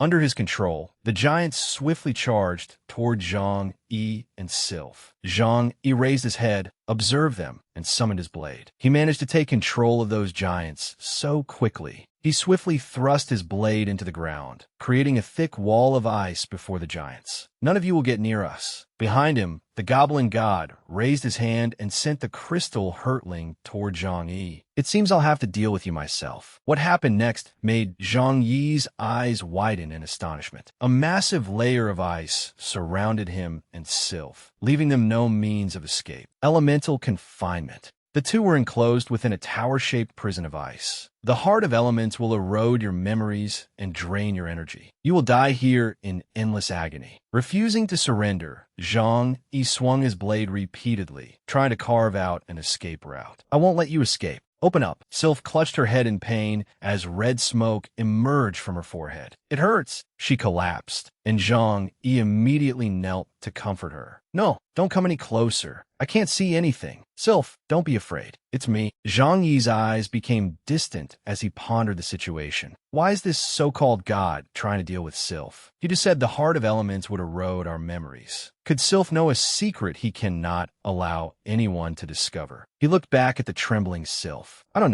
know. Zhang Yi realized the heart of elements had begun exerting its power. I must find a way out before our minds are completely consumed. Without another word, he raised his hand and placed it directly on Sylph's head. Soul search. I will save you. Zhang Yi began reading Sylph's memories. In them, the goblin god was stabbed from behind. Taipewed, what are you doing? The attacker answered, What am I doing? Replacing you, of course. We were born to the same parents, and I am no weaker than you. So why were you chosen as the goblin god, while I could only live in your shadow? I am merely taking back what should have belonged to me. The attacker suddenly noticed Sylph and stared at her with blazing eyes. You saw everything. Tai Pud raised the crystal and commanded her, "You will forget everything. From this moment onward, I am the true goblin god." After recalling everything, Sylph dropped to her knees and screamed, "No!" In an instant, the barrier imprisoning her and Zhang Yi shattered. Having recovered all her memories, Sylph walked forward with Zhang Yi. "Tai Pud, I remember everything. How much longer do you intend to impersonate the goblin god?" The two confronted the trembling Tai Pud. "Impossible. My heart of elements. I spent hundreds of years studying it within that prison before I learned how to control it. How could someone as ignorant as you possibly command it?" Sylph shouted, "Silence, imposter. You never expected the goblin god to record the method of controlling the heart of elements inside this pendant before he died." Without hesitation, Tai Pud jumped to his feet, turned around, and fled. "You think you can run?" White smoke suddenly appeared before the tower's entrance. Tai Pud burst out of it and fell flat on his back. Sylph clenched her fist and descended on him from above. "This punch is for betraying the goblin god." Her fist slammed directly into Tai Pud's face. She continued raining punches down on his face without stopping. "And these are for everything you owe the goblin race." After a while, Sylph leaped away and looked back at the battered Tai Pud lying on the ground. "Tai Pud, look carefully at these people. Despite being a goblin yourself, you cared only about authority and power. You murdered the goblin god, stole the heart of elements, and condemned us to centuries of humiliation under the giants. The goblins were stunned. So the goblin god never abandoned us. Tai Pud murdered him. What? Didn't Tai Pud disappear alongside the goblin god all those years ago? Everyone attack. Avenge the goblin god." Tai Pud raised his hand, releasing green smoke that lifted the surrounding goblins into the air. "You ignorant pieces of trash. I wanted to spare your lives so you could serve me, but it seems none of you wish to live." Watching from nearby, Zhang Yi's eyes widened. This power resembles the demon jailer's. He must have allied himself with the demon forces. After retrieving the necklace, Sylph collapsed backward, but Zhang Yi caught her in time. "Please avenge the goblin god for me and save the goblin race." "Leave it to me." Sharp claws extended from Tai Pud's hands as sinister green smoke surrounded him. He glared furiously at them. "Even if you do not die today, the Demon King will kill you when he rises again. You might as well all be buried together." Zhang Yi looked up at him with determination. "Is that so? Unfortunately for you, I promise that nothing will go as you wish." A stone appeared in Zhang Yi's hand, radiating purple light. "That is enough, Tai Pud." Tai Pud stared in shock, his mouth hanging open. "This power. No, impossible. It's him." The purple smoke gradually formed the image of the goblin god, whom Tai Pud had murdered. "Kind-hearted human ally, I have come to help you." Tai Pud frowned in disbelief. "How can you still be alive? I killed you with my own hands. What exactly are you?" Zhang Yi smiled as purple smoke swirled before him. "You just admitted with your own mouth that you murdered the goblin god. Your pleasant dream ends today." Without another word, Zhang Yi swung his blade powerfully at Tai Pud. Ice-fired, demon-slaying slash. Moments later, Tai Pud was destroyed. Zhang Yi thrust his blade into the ground. The surrounding goblins stared in wonder. "It truly is the goblin god. I'm not dreaming. The goblin god never abandoned us. He was beside us all along." Outside, Sylph covered her mouth as tears filled her eyes at the sight of the goblin god. "My divine lord." Having finally settled his grudge, the goblin god turned to Zhang Yi and said farewell. "Thank you for everything you have done for the goblin race. I do not have much time left, so I wish to say a few words to my people." Zhang Yi replied, "Of course, my divine lord." Suddenly, a notification appeared beside Zhang Yi. "You have an unread message from Azure Dragon." More notifications followed. He had received several unread messages from 10 minutes ago, 8 minutes ago, 5 minutes ago, and just moments earlier. Meanwhile, an aerial assault was being launched against Butterfly Dance's group in Frost City. 10 minutes earlier, Azure Dragon had asked, "What is the current situation?" Butterfly Dance replied, "We have discovered 6 demonic beasts so far, including 1 dragon beast. We have already killed 2 of them." Butterfly Dance stared into the distance and frowned with determination, while Azure Dragon nodded beside her. I've seen these demonic beasts before in Carlo's secret chamber in Moonlight City. He must be behind this. Suddenly, a fireball hurtled toward them. Azure Dragon swiftly raised his bow and aimed an arrow at it. The enemy hasn't sent many demonic beasts, so this is probably only a probing attack. However, we don't know whether they'll increase their forces. Notify everyone to remain prepared and continue defending the city. The arrow pierced the fireball, causing a massive explosion. A notification appeared. The guild leader of Frost City has been ambushed. Message received. Please respond. Azure Dragon said, I'll report this to the guild leader. However, Azure Dragon failed to notice a hidden man behind him, quietly laughing on the rooftop. Elsewhere, Li Hao sat in a chair with his chin resting on one hand. What? Zhang Yi isn't currently in Frost City? One of his subordinates is merely disguised as him. The spy replied, correct. I saw it clearly. The one defending Frost City, while posing as Zhang Yi, is merely an insignificant archer. One of Li Hao's men looked at him and said, Boss, if Zhang Yi isn't in Frost City, isn't this the perfect opportunity for us to attack? Li Hao shook his head. No, things aren't that simple. Zhang Yi suddenly left the city and arranged for someone to impersonate him. There must be a special reason.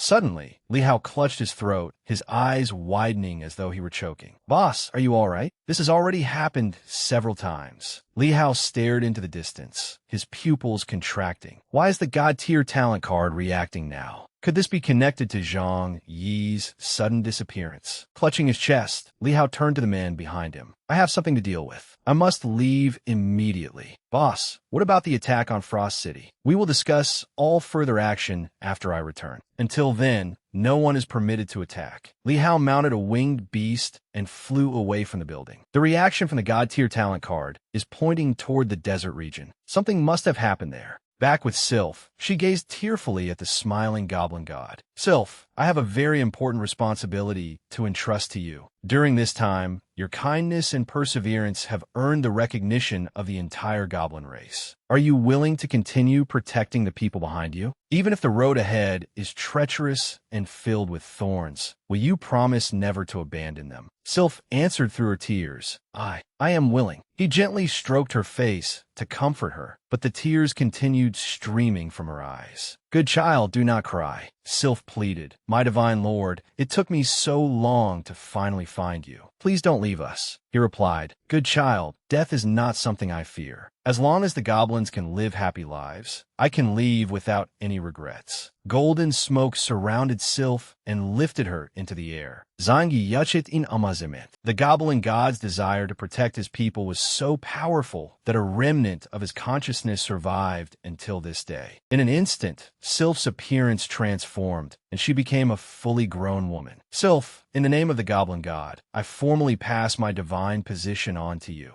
Meanwhile, as Li Hao traveled on the back of a dragon, a beam of light behind him caught his attention. A divine artifact. Sylph opened her eyes and looked around in her completely transformed appearance. The goblins bowed before her. We pay our respects to the goblin god. Congratulations, Sylph. You have become the new goblin god. Sylph answered, For now, I have only inherited the title, but I will work hard to become a goblin god truly worthy of it. The crystal beside her floated toward Zhang Yi. Thank you for everything you have done for the Gnome Clan. Now that the threat from the giant clan has been eliminated, this elemental heart belongs to you. Holding the crystal in his hand, Zhang Yi hesitated. With the help of this divine artifact, his chances of defeating Callow had increased once again. Witnessing the scene, Li Hao gaped in fury. How could this happen? That divine artifact was supposed to be mine. Mean it. Hidden behind a boulder, he was practically fuming as he glared at them. Damn it, you again, Zhang Yi. You and I truly are destined enemies. Just you wait. As the notification panel gradually appeared, Zhang Yi suddenly remembered something and looked embarrassed. Damn, I was so focused on the quest that I forgot to check my messages. He quickly turned to Fu and said goodbye. She also bade him farewell. Sorry, but my teammates need me. I must return to Glacial City immediately. Take care of yourself. All right, leave the rest to me. Zhang Yi mounted Blackie and quickly departed. I'll let you enjoy yourself for 2 more days. Once you reach Glacial City, just wait and see how I deal with you. If you need anything, come find me in Glacial City. Goodbye. Bye. Farewell, our benefactor. Back on the other side, Qinglong raised his bow and aimed at the horde of giant flying beasts. The boss is already on his way back. We just need to hold on a little longer. If he doesn't return soon, we're going to be roasted alive." Suddenly, a blazing red sphere streaked down from above toward Daiwu. The moment Qinglong saw Yoro, he cried out joyfully, "Miss, you're back." Yoro smiled and replied, "My brother and Xiao Jiao took Shield 7 back to town for treatment. I came ahead to support you. Is everyone all right?" Daiwu froze for a moment. "Yes, I'm fine." The three had little time for their reunion. More and more demonic beasts were arriving, roaring as they charged toward them. Qinglong drew his bow and prepared to fight. Realizing how critical the situation was, Yoro instructed the person behind her, "This is bad." That beast's roar attracted its companions. "Daiwu, hurry and find somewhere to hide. Protect yourself first." Divu obediently complied. "All right." Before them, the dragon beast stretched its body and opened its enormous jaws. A flickering ball of flame gradually formed inside its mouth. Yoro studied it solemnly. It looks like this dragon beast is about to unleash its ultimate skill. She raised her staff and cast Fireball. "Qinglong, cover me." The archer beside her drew his bow. "Understood." Just then, the dragon beast suddenly moved and fired several medium-sized fireballs. Yoro and Qinglong lost their balance and fell. "Watch out." They both crashed to the ground, coughing softly. Diveu rushed over anxiously. "Are you all right?" The dragon beast continued roaring viciously. It opened its enormous mouth as scorching flames spun and accumulated into an even larger sphere. Seeing this, Daiwu immediately panicked. "What do we do? It looks like that monster really intends to kill us all." Not far away, Zhang arrived just in time on Blackie and saw the dragon beast preparing to attack. "Isn't that the dragon beast from Kalo's secret realm? This is bad. Glacial City's buildings haven't been reinforced with elemental crystals yet. If that dragon breath lands, half the city will be damaged." He took out the elemental heart he had just acquired and commanded his beast. "Blackie, speed up." Zhang locked onto the dragon beast ahead and muttered, "So you're the one who attacked Glacial City while I was away?" The next second, Zhang activated the elemental heart and unleashed its elemental power. Taste the power of a divine artifact. With a single strike, the enormous dragon beast was defeated and plummeted from the sky. The sharp-eyed Qinglong immediately spotted him. "Miss, it's the guild leader." "The guild leader is back." Zhang dismounted from Blackie and smiled apologetically. "I am Trudisora. Something delayed me. You've all worked hard in my absence." Daiwu puffed out her cheeks indignantly. "If it weren't for Glacial City, I would never have let myself end up in such a sorry state." Zhang walked straight toward Yoro, and they clasped hands while exchanging tender looks. Zhang spoke first. "It's my fault for returning late and making you suffer." She replied softly, "I'm fine." He took out a large bag. "Come and see what I brought back for everyone." Qinglong stared at the items in Zhang Yi's hand in astonishment. "Are those elemental crystals?" Daiwu marveled beside him. "They're beautiful." Zhang Yi similed. "With these elemental crystals, Glacial City's buildings will be able to withstand the dragon breath attacks of Kalo's Beast Rider Legion." The system interface displayed the level and statistics of the guild's main city. Zhang thought, "I used one crystal to shoot down that dragon beast, so only 54 remain. But that is still enough to upgrade all of Glacial City's buildings to level 4 simultaneously." With that thought, he decisively pressed the upgrade button. Glacial City's aerial defenses are now secure. Our next task is to place traps throughout this open ground. We cannot allow Kalo's army to approach Glacial City so easily. Following his instructions, the group worked tirelessly together until sunset. Qinglong collapsed onto the grass and sighed. "I am exhausted. We're finally finished." Zhang walked up behind Daiwu, who was engrossed in playing with the butterflies. "Daiwu, I need your help with something." The moment she turned around, he got straight to the point. "A battle between Kalo and us is inevitable. Its outcome will determine the survival of everyone in Glacial City. We must defeat him, so I need your help." Divu readily agreed. "Ever since I entered the apocalypse, I have lived here in Glacial City. I began regarding this place as my home long ago. As long as I can contribute to Glacial City, I'm willing to do anything." Zhang reminded her, "Do you remember the golden car that the Bloodgate tried to steal from you?" Upon hearing this, Daiwu silently took out a golden card. She tilted her head slightly and carefully confirmed. "You mean this card?" Zhang Yi nodded. "Yes, I didn't tell you before because I wasn't certain whether we were friends or enemies." What he said next surprised Daiwu. The card in your hand is one of the 10 rarest God-tier talent cards in the Apocalypse. As long as you abandon your current talent, you can inherit the power of this God-tier talent card. Meanwhile, night had fallen over Moonlight City. As soon as Kallo entered, his subordinates welcomed him. "Boss, you're finally back." He immediately questioned them. "How is the training of the demonic beasts progressing?" One subordinate respectfully reported, "All the beasts have completed their training and are ready to depart at any time." Kallo no longer had the patience to wait. Set out immediately and seize Glacial City. Kallo personally commanded this expedition. He and his men mounted their demonic beasts and advanced toward Glacial City. Zhang Yi soon detected them. Kallo is finally here. Sitting atop the most vicious-looking beast, Kallo crossed his arms arrogantly and smirked. "Everyone in Glacial City, listen carefully. I will give you only one chance to surrender. Throw down your weapons and submit peacefully, or I will raze this entire city to the ground." The people below began whispering among themselves. "Is that the guild leader of the Divine Alliance? He certainly looks imposing." Zhang Yi spoke to steady everyone's morale. "Don't be deceived by his trick. That is merely a summoned illusion." Qinglong drew his bow and took aim. "You think someone like you can seize our Glacial City? What a ridiculous fantasy." He focused intently and locked onto his target before snorting coldly. "Take this arrow." The next second,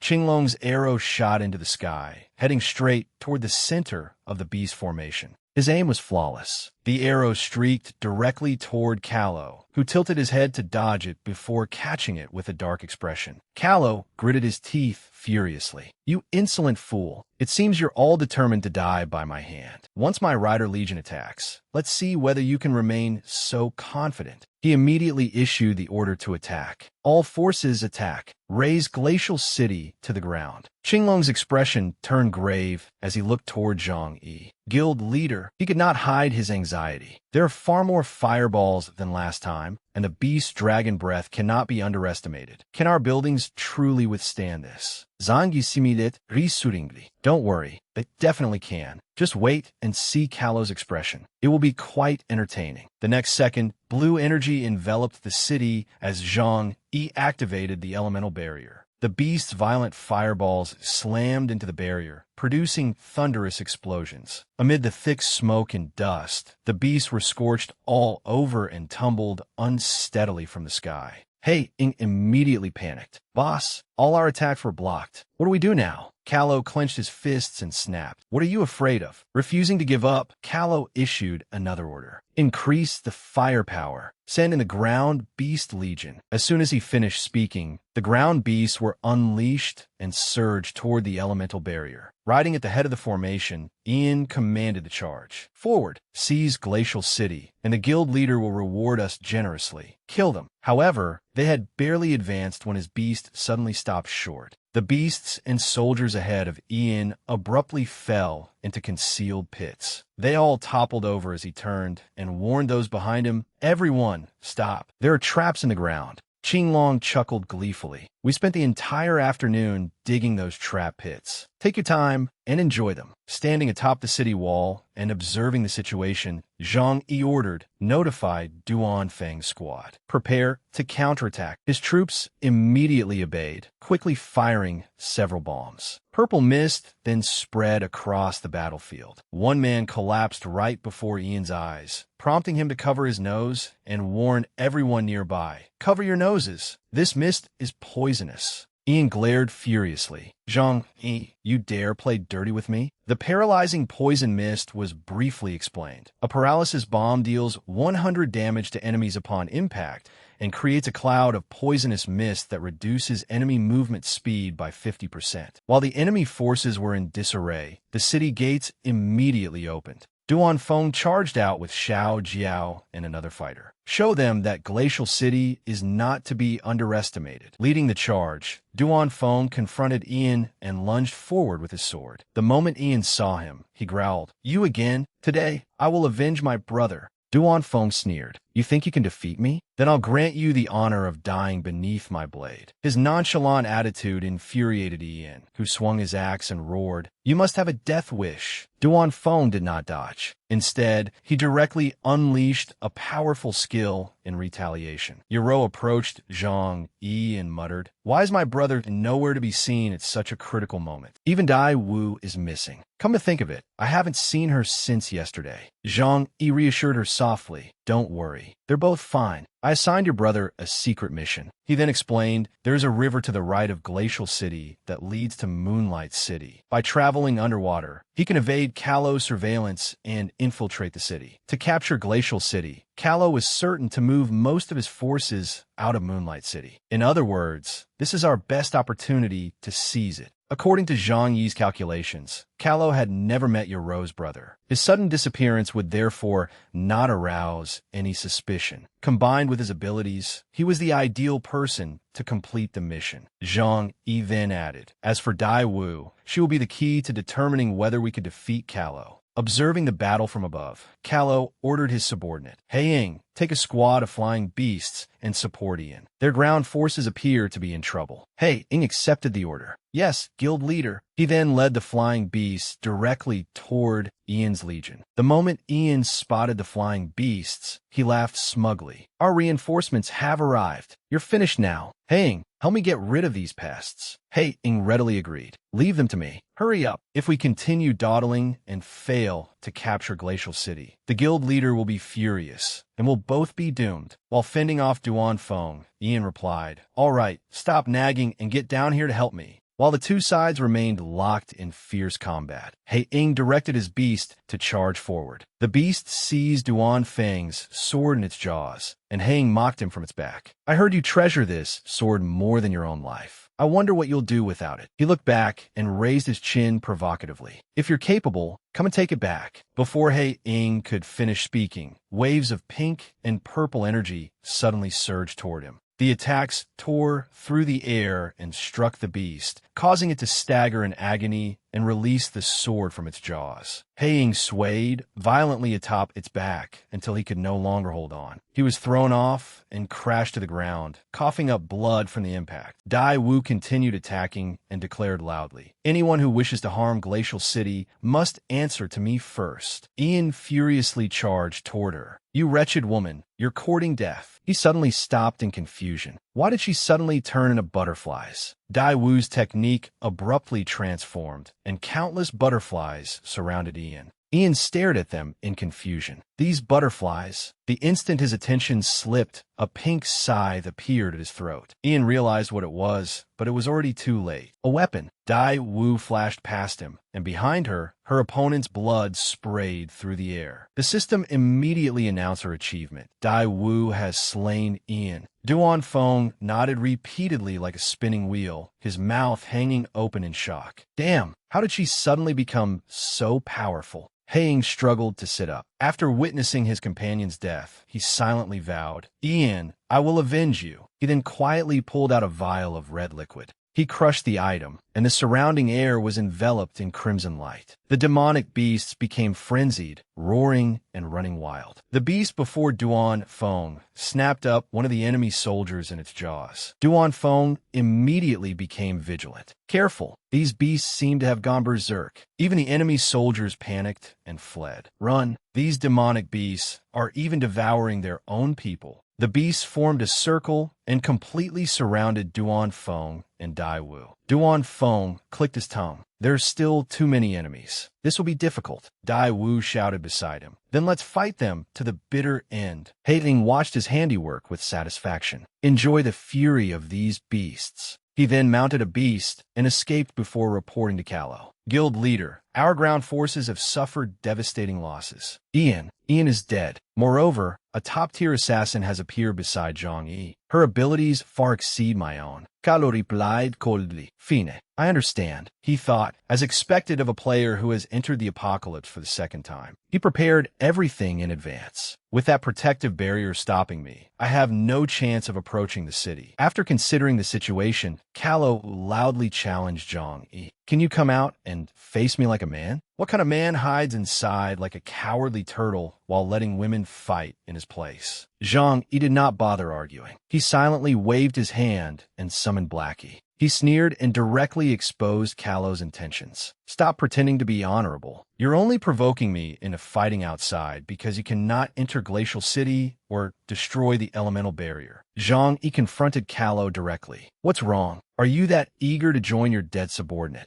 Kalo continued, speaking arrogantly with a cold smile. You clearly know it's a trap, yet you still dared to come here alone? Zhang Yi showed no fear and declared confidently, because I will defeat you. Kalo drew his weapon and replied, those are bold words. I hope you can maintain that confidence a little longer. As soon as he played a few notes on his flute, Little Black began thrashing uncontrollably. Zhang Yi tried to calm him. Little Black, steady yourself. Do not let his flute disturb you. But Little Black still lost control and plummeted from the sky. Zhang Yi urged him to wake up while activating Soul Link, second advancement beast tamer skill. Once activated, all damage sustained by the tamed beast will be transferred to the beast tamer for 60 seconds. Cooldown, 3 hours. Thanks to Zhang Yi's efforts, Little Black immediately came to his senses, his eyes widening. He rolled over and soared upward. Kalo could not help exclaiming. He actually took the Dragon Chant Flute's control effect in place of his beast and resisted it with his own willpower. Interesting. He suddenly leaped high into the air and continued playing. Dance wildly, my dragons. The entire sky suddenly darkened as lightning appeared. Zhang Yi looked puzzled. Something is wrong. A second advancement beast tamer can have no more than 2 beasts. There must be something suspicious about 3 dragons appearing at once. Kalo planted his hands on his hips and laughed arrogantly. Watch closely, Zhang Yi. I will drown you in a sea of fire. Burn at my dragons. Zhang Yi dodged their blazing attacks, took out the elemental heart, and activated triple elemental power. Then let us see whose firepower is stronger. The next second, 3 attacks shot out and struck the 3 dragons with perfect accuracy. Even Kalo had not anticipated this, and he froze in astonishment. He stamped his foot furiously. Damn it, you stole my divine artifact, and now you are using it against me. Just you wait. Zhang Yi silently confirmed his suspicions. Just like when Mu Chan summoned that 4th-tier dragon emperor, these are not real dragons. They are merely illusions. Kalo took out a legendary item, the ancient dragon summoning scroll, and declared, every time you activate the elemental heart, it consumes elemental crystals. After subtracting those used to upgrade your buildings, you cannot have many crystals left. But I can summon dragons without limit. The summoning was completed, and 3 ferocious dragons appeared behind Kalo. He raised his chin smugly. Let me see how long you can hold out. Zhang Yi was stunned by the sight. Unlimited summoning? Damn, that is ridiculously powerful. But that did not mean he intended to concede. With his unlimited summoning ability, continuing to attack with the elemental heart would only waste my elemental crystals. Having made his decision, Zhang Yi activated Undying Body, channeled his inner power into both fists, and charged forward. Then take everything I have. Flames engulfed his body as warnings repeatedly appeared. HP minus 500. Zhang Yi shouted, Little Black, stay back. On the battlefield below, Dai Wu was struggling against the lion beasts. A lion cannot even catch a butterfly. She tore apart the lion before her with her bare hands and muttered coldly, much less a rabid one. The moment Dai Wu finished one, 2 more beasts pounced at her. Duan Feng arrived in time to help. With a casual swing of his sword, he hacked them into bloody pieces. You were courting death. They both looked up at the sky. It seemed Zhang Yi is in trouble. Dai Wu immediately flew into the air and told the man behind her, stay here and deal with the remaining beasts. I'm going to help. But Zhang Yi noticed her intentions and stopped her at once. Do not come over. You cannot withstand the dragon's breath. Yuro raised her staff and summoned an ice wall, blocking the raging flames that were about to engulf Dai Wu. I will help you. Thank you. Seeing Dai Wu still trying to approach, Kalo mocked her. Another fool has come to throw away her life. He flipped through the scroll in his hand. Then let me summon a few more beasts to play with you. Dai Wu continued forcing her way forward. Just a little longer. I'm almost there. She suddenly accelerated, building up momentum. She sprang into the air, and Zhang Yi returned her high five. Divu, you. She went straight to the point. With my current strength, I cannot kill the dragons he summons. You are our only hope. Use my talent against him. Zhang Yi successfully copied the god-tier talent Assassin's Heart. He clenched his fists. Do not worry. I will not disappoint you. Meanwhile, at the border between Icebound City and Moonlight City, 8 Desolations was leading a group on a mission. We have reached the border of Moonlight City. Everyone, push harder so we can capture it as soon as possible. They answered in unison. Understood. One of them suddenly cried out, Captain, look, what is that?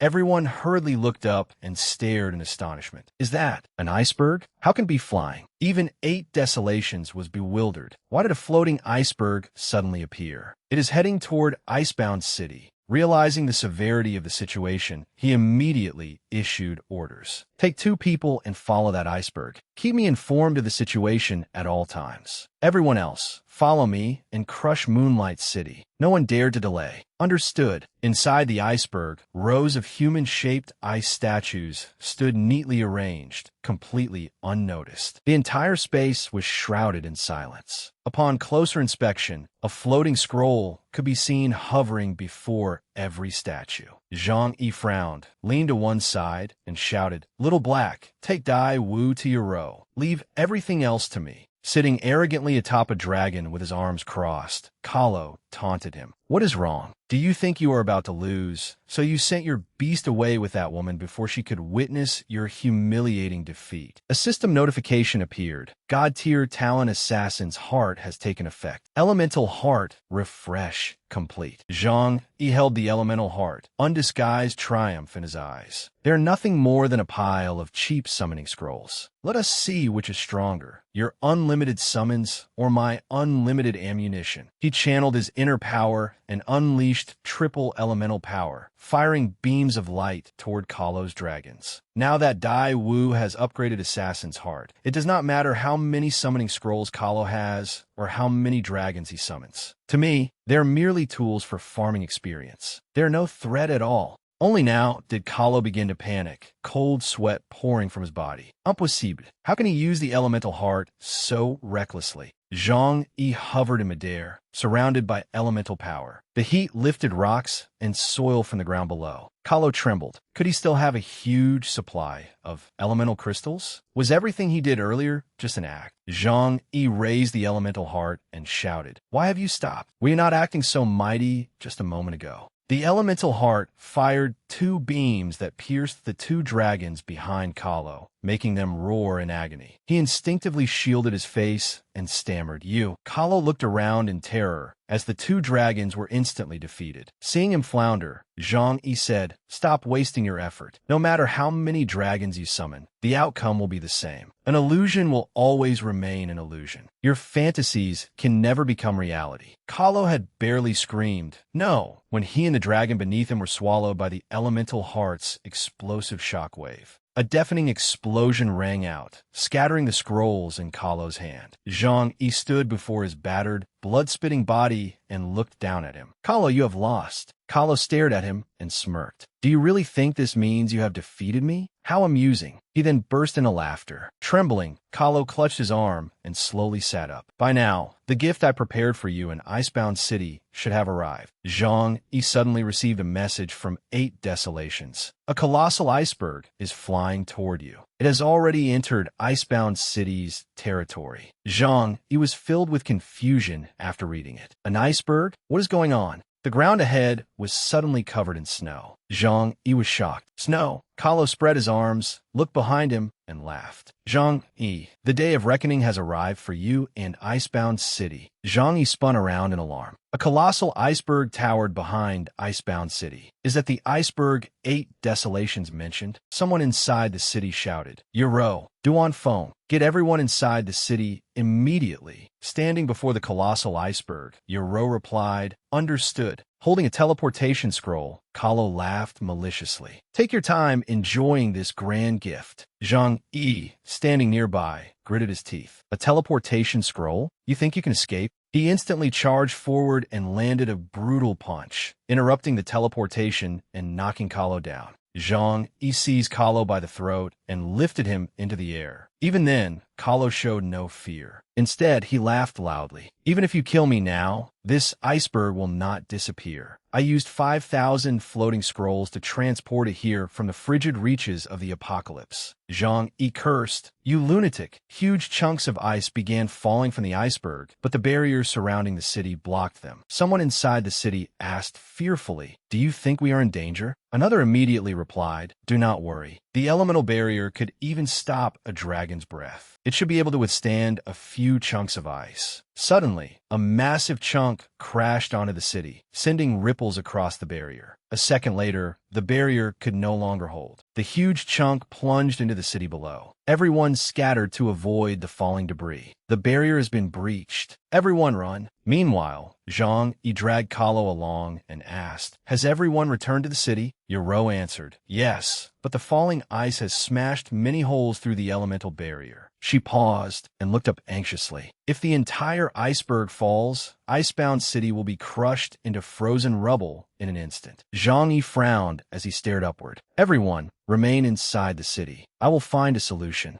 He raised his hand and shouted, "Little Black!" Little Black was immediately summoned. Zhang Yi dragged Kahlo across the ground toward him. Clutching his head, Kahlo yelled, "Hey, let me go. What are you planning?" Zhang Yi turned and shouted back, "You caused this. Do you still think it has nothing to do with you? If Icebound City is destroyed today, you will be the first one buried with it." With courage and determination blazing in his eyes, Zhang Yi mounted Little Black and flew into the sky. Meanwhile, outside Moonlight City, 8 Desolations and his group hid while observing the city and waiting for the right moment to attack. Standing behind a tree, 8 Desolations thought. Just as Zhang Yi predicted, Kahlo deployed most of his forces to attack Icebound City. Moonlight City's defenses are extremely weak now. This is greatly to our advantage. The time has come, he shouted. "Everyone follow my command. Attack and seize Moonlight City." The instant he finished speaking, the 3 armed fighters charged forward. 8 Desolations shouted, "Kill them." The 3 of them swiftly slaughtered the guards on the city wall. He cut down their flag and replaced it with his own. He announced to those inside, "Stop resisting pointlessly. From this moment onward, Moonlight City belongs to the God-Hunting Alliance." Meanwhile, Zhang Yi rode Little Black down onto the floating iceberg and mercilessly threw the battered, trembling Kahlo onto the ground. 8 Desolations soon sent another message. "We have successfully captured Moonlight City." Sitting on Little Black's back, Zhang Yi pointed at Kahlo contemptuously. "Your Moonlight City has been captured by my guild. Give up and stop causing more innocent casualties." Kahlo immediately sneered. "Do you think that will persuade me? I spit on you. You will soon witness the destruction of your companions and Icebound City with your own eyes." Zhang Yi looked behind Kahlo in horror and demanded, "What did you do to them?" Behind him stood frozen human bodies. With his hands bound, Kahlo struggled to his feet. "I merely had them carry the floating scrolls onto this iceberg. What is wrong? Are you frightened now?" Zhang Yi immediately leaped down and approached one of the frozen bodies. It seems these players realized something was wrong, but they were frozen into ice sculptures before they could escape. He sacrificed hundreds of ordinary players' lives just to transport an iceberg. Zhang immediately punched Kahlo, twisting his face to one side. That punch was for the innocent players who died on this iceberg. Zhang Yi gathered up the scrolls. Pinned to the ground, Kahlo shouted, "What are you doing?" "Those belong to me." Zhang Yi replied furiously, "Your life is in my hands now. You are in no position to say that." Zhang Yi channeled his inner power and threw out a scroll while calculating silently. "I must move this iceberg away from Icebound City before the floating scrolls lose their effect." He activated an ancient dragon summoning scroll, and a dragon wreathed in flames immediately appeared. Zhang Yi silently planned his next move. There is a vast ocean south of Icebound City. If I use the ancient dragon's illusory power to pull the iceberg out to sea, I can minimize the damage when it falls. Riding on Little Black's back with Kahlo tied behind him, Zhang Yi ordered, "Little Black, let us take the iceberg with us." Kahlo coughed twice and struggled to speak. "Stop dreaming. This iceberg could fall at any moment. How long do you think those dragons can hold it? Once it falls, both you and I will die. Zhang Yi, you cannot escape. Zhang Yi interrupted without caring. Shut your filthy mouth. A dragon's tail scraped against the iceberg, breaking pieces from it and sending shards tumbling below. Ahead of the iceberg, dragons spread their wings and flew, creating a magnificent spectacle. Zhang Yi vowed silently, I will protect Icebound City. I will protect everything that belongs to me. The people below marveled at the sight. The iceberg is moving. Are those dragons? There are so many of them. The guild master is incredible. He succeeded. Yoro looked up with worry in her eyes and prayed silently. Zhang, you must return safely. Sometime later, Zhang Yi, Little Black, and Kahlo flew into a blizzard, their bodies covered in snow. Zhang Yi played the flute while encouraging himself. We are almost there. Little Black turned his head, looked pitifully at him, and growled several times. Zhang Yi looked down in alarm. Little Black's tail, which was connected to the iceberg, had frozen solid after being exposed for so long. If this continued, it might become completely necrotic, and Little Black would be dragged into the sea because he could no longer fly free. Zhang Yi raised his sword, preparing to strike. Hold on, Little Black. I will find a way to save you. The ice is too hard. Before the iceberg falls, I must. His thoughts were suddenly interrupted when he lost his balance. A violent gust swept in and threw everything into chaos. Zhang Yi cried out inwardly, "This is bad. The floating scrolls have run out of power." Everything suddenly went pitch black. A powerful gust struck, and white sand filled the air. Sitting on the beach, Zhang Yi looked around in confusion. "Where am I?" He immediately called out, "Little Black, Little Black." Zhang Yi looked down at his hand, baffled. "I cannot summon Little Black. Even the summoning formation will not activate. What is this place? Why did I appear here?" Little Black and I fell from the iceberg. The last thing I remember seeing on the ocean was a small island. Could this be that island? He summoned a scroll and rejoiced inwardly. Thank goodness, I still have a teleportation scroll. He immediately pressed the button to use it. The system chimed. Due to the restrictions of this special map, players are temporarily unable to use teleportation scrolls. Zhang Yi crossed his arms and stared at the system notification. What? That can happen. The system may call this a special restricted map, but it is really just another way of telling me this is a new expansion map. Surviving and escaping from here will not be easy. His empty stomach suddenly growled twice. Clutching his belly, Zhang Yi muttered, "I'm starving. I need to find something to eat first." Suddenly, something emerged from the bushes beside him. Zhang Yi thought, "Looks like there are plenty of wild animals on this deserted island. Perfect. I can kill a few and fill my stomach." He drew his sword and hurled it toward the bushes. "Let's see where you can run." Zhang Yi glanced over and wondered, "Is that a person?" He walked over and peered into the bushes. The next second, a girl with dragon horns on her head charged straight at him with a sharp weapon. Zhang Yi dodged immediately, only to be struck by a powerful kick. He quickly protested, "Hey, there's no need to be so violent. We just met, and you're already trying to kill me." The girl replied, "You attacked me first." Zhang Yi stepped back and raised his hands. All right. I apologize for what I did. Let's stop fighting. I truly am sorry for accidentally attacking you." He then asked seriously, "Who are you and why are you here?" Zhang Yi wondered. She has long horns growing from her head, and her body is covered in scales. Is she from the beast race? She immediately replied, "I was about to ask you the same thing. This is my territory, yet I was attacked by a sword for no reason. What terrible luck." Zhang Yi asked in confusion, "Your territory? Do you live here?" "I came from the outside world and accidentally fell onto this island. Do you know how I can leave?" She folded her arms and said, "The outside world? I've lived here for hundreds of years and have never heard of any outside world, let alone any way to leave this place." Rubbing his chin, he said seriously, "I can't stay here. I have to get out. My companions are waiting for me, and they'll be extremely worried if I disappear." Zhang Yi looked toward the sea and thought, right now, there's only one way out. Snow Princess raised a hand and began hesitantly, but he cut her off. "Don't try to stop me. I'm swimming out." With that, he entered the sea and began swimming alone. Watching him, she could not help laughing. What an interesting human. I suppose I'll play along for a while. Zhang Yi swam as quickly as he could while cursing inwardly. "Damn it, I've been swimming for almost an hour, but I still can't even see the edge of the mainland." Suddenly, Snow Princess appeared ahead, riding a sea dragon. Zhang Yi exclaimed, "You have a sea dragon? Why didn't you tell me sooner?" She smiled and replied, "I was about to, but you told me not to stop you." A while later, they both returned to shore. Zhang Yi asked in confusion, "Isn't this the island we just left? We traveled for so long, yet we ended up back here." Snow Princess immediately answered, "That's right. No matter how long we travel across the sea, we always return here. If you don't believe me, you can jump back in and try again." He asked in astonishment, "What? Could the map containing this island be spherical like Earth? No matter which direction we travel or how long we keep going, we'll eventually return to the island." Suddenly, a flock of birds scattered through the sky. Alarmed, she turned and shouted, "Little Sea, hide!"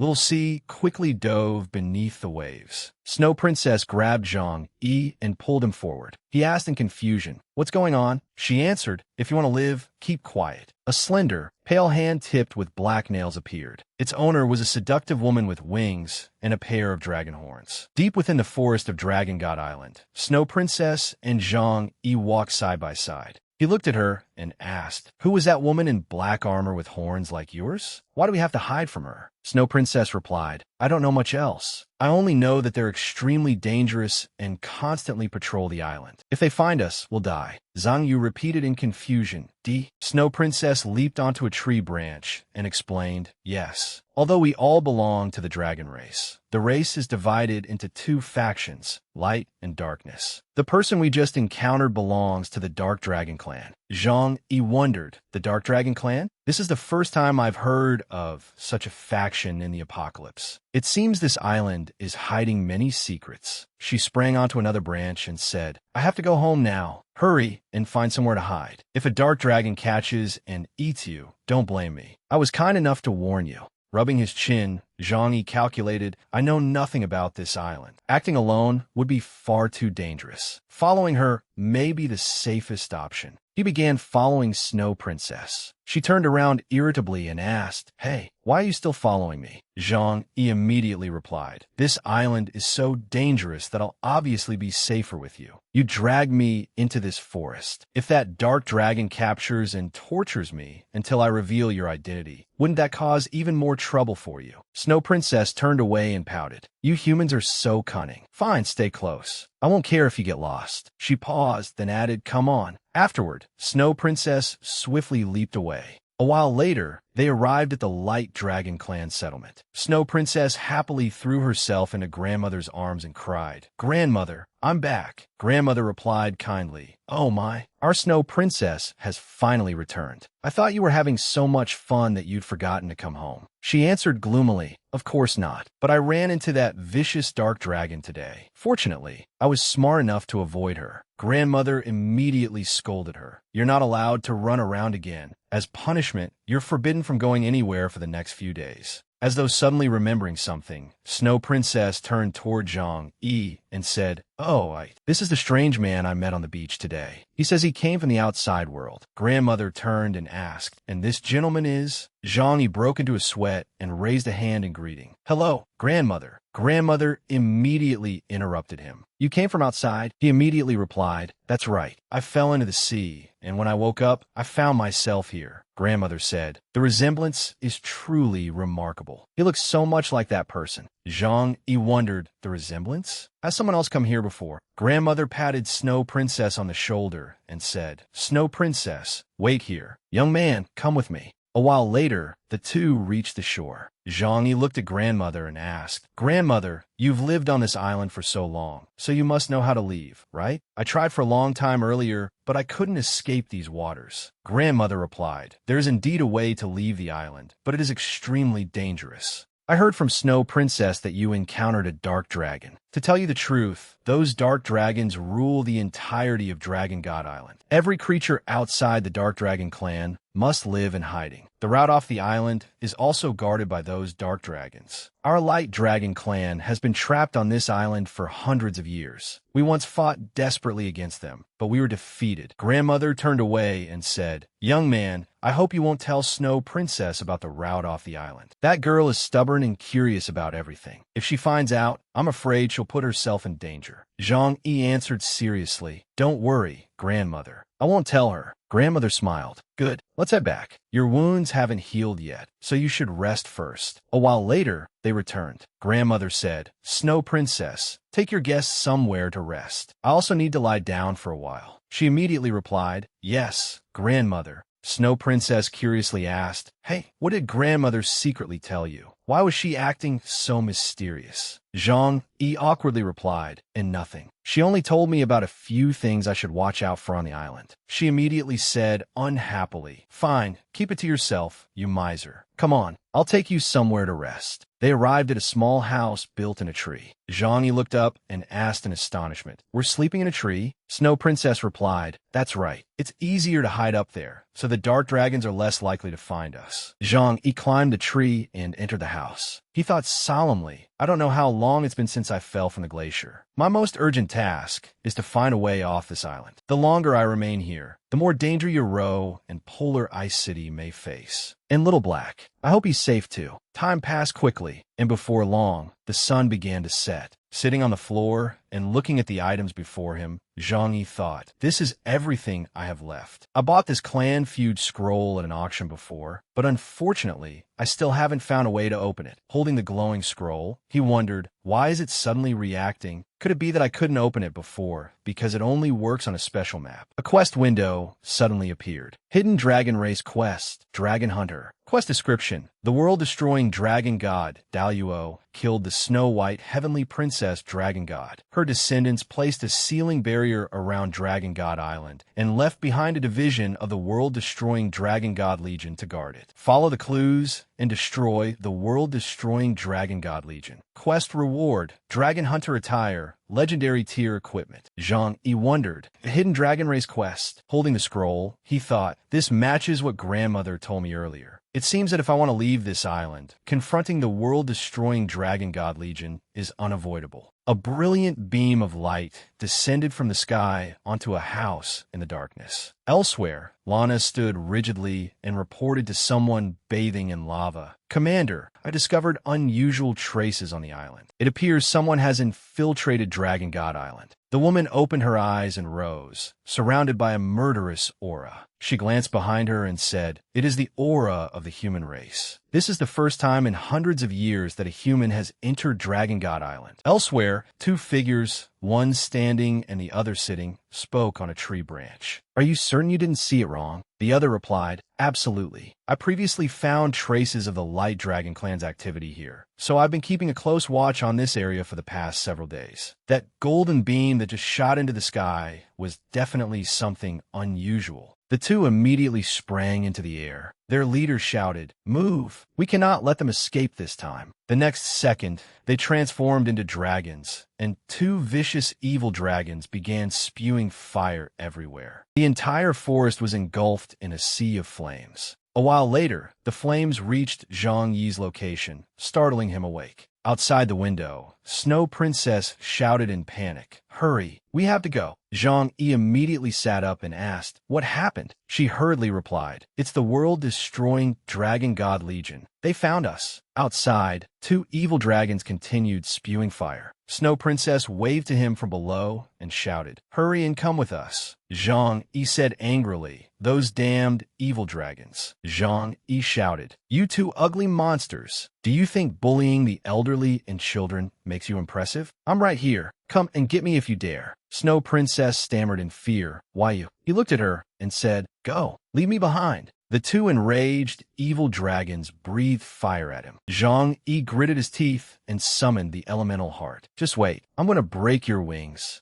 A system notification immediately appeared. The elemental heart cannot be used. He cursed inwardly. Damn this useless system. Is there anything you'll actually let me use? An explosion thundered below. Zhang Yi quickly leaped onto a nearby tree to evade the attack. The instant he landed, a hand suddenly grabbed him and pulled him away. Snow Princess's face appeared before him. Not far away, grandmother waved and called, Snow Princess, hurry. We have to leave. It's too dangerous here. The tree where they had just been standing burst into flames. Terrified, Snow Princess threw herself into Grandmother's arms and stammered, "Grandmother, our home." Grandmother interrupted, "As long as everyone is safe, that's all that matters. The other clan people have already evacuated. We must leave too." Suddenly, an evil dragon landed on a branch with a loud crack. All three turned toward it once. Snow Princess stammered it. The evil dragon immediately breathed fire. Zhang Yi summoned his sword and shouted, "Hurry, take Grandmother and go."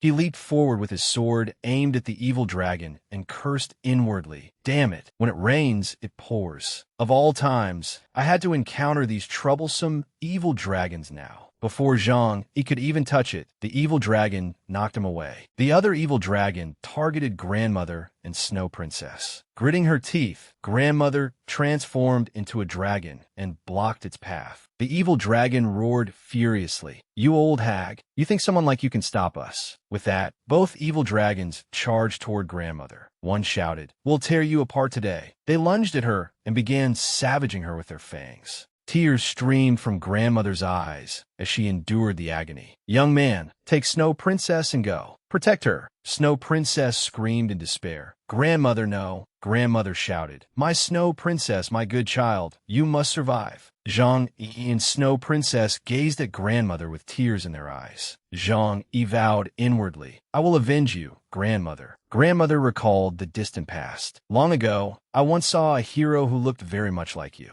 That person subdued the world-destroying dragon god all by himself." Grandmother seized one of the evil dragons with her claws, startling and enraging it. "Die, you old hack!" It immediately struck and killed Grandmother. Elsewhere, Zhang Yi and Snow Princess ran hand in hand toward tower. Zhang Yi said, "There seems to be a tower ahead. Let's get inside." Snow Princess exclaimed in alarm, "Wait, are you sure? No member of the dragon race has ever dared enter that tower." He replied, "We have no choice. There's nowhere else to go." They quickly entered the tower. Outside, the two evil dragons were stopped by a barrier surrounding it. At Forgotten Beach, little Jiao and Yoro anxiously looked around and shouted, "Zhang Yi, guild leader, are you nearby?" Eight Wastes looked at the object in his hand and said, "We've confirmed that he fell from the snowy mountain into this part of the sea, but we haven't found any trace of either him or the dragon." Yoro anxiously ran over and asked, "Do you think something might have happened to Zhang Yi?" Eight Wastes smiled, patted her head, and replied, "He'll be fine. We must believe in him. If he could save an entire city from danger, then he can certainly keep himself alive. I'll have everyone expand the search area."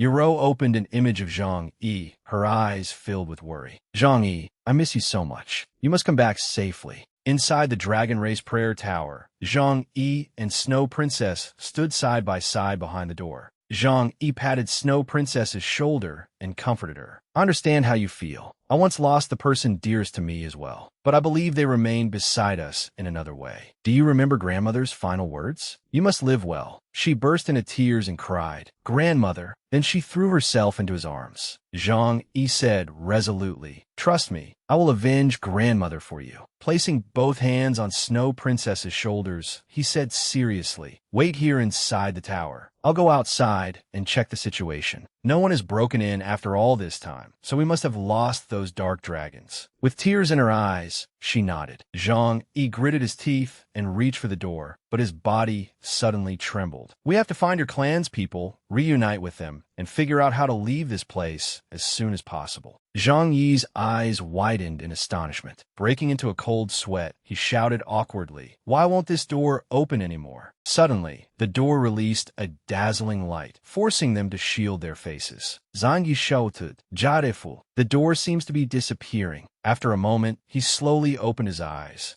A gigantic glacier stood before them. Zhang Yi asked in astonishment, "Where exactly are we?" "We were clearly inside the tower just now." Snow Princess replied, "I don't know either, but I've heard my clan's people mention this place. It is a forbidden region of the island. Even the Dark Dragon clan doesn't dare approach it." Both of them hugged themselves as they shivered uncontrollably in the cold. Snow Princess groaned, "It's so cold." Zhang Yi summoned his flaming sword and said, "Stay close to this. It'll keep you warmer." She replied, "Thank you." He looked ahead and said, "It seems we'll have to reach the summit of this snowy mountain to uncover the truth. Let's go." A while later, they approached the enormous glacier, using their hands to shield their faces from the wind and snow. Snow Princess said, "The higher we climb, the stronger the blizzard becomes." He answered with difficulty, "Hold on a little longer. We're almost there." Suddenly, a noise came from the mountain summit. Zhang Yi thought that sound. Zhang Yi immediately grabbed Snow Princess's hand and ran. "Hurry, it's an avalanche." The snow was already collapsing down the slope. They could not escape in time and were swept away by the snow, screaming in pain. A while later, Zhang Yi sat up while clutching his head and looked around. "Where are we?" Nearby, the unconscious Snow Princess shivered and murmured, "So cold." Zhang Yi stared at the sword in his hand in alarm. "This is bad. Even the Ice Feather Flame sword isn't responding." He draped his coat over Snow Princess and said, "Hold on a little longer. I promise I'll get you out of here." Zhang Yi infused a rock with spiritual power and began searching. Suddenly, he caught hold of something. Zhang Yi examined the object in his hand. It looked like a dragon bone, yet something seemed different. Had Xueji not said that this was the Dragon Clan's forbidden land? Could someone have trespassed here and died? Suddenly, a vision emerged from the bone. A man knelt before a dragon lying on the ground, surrounded by large pools of blood.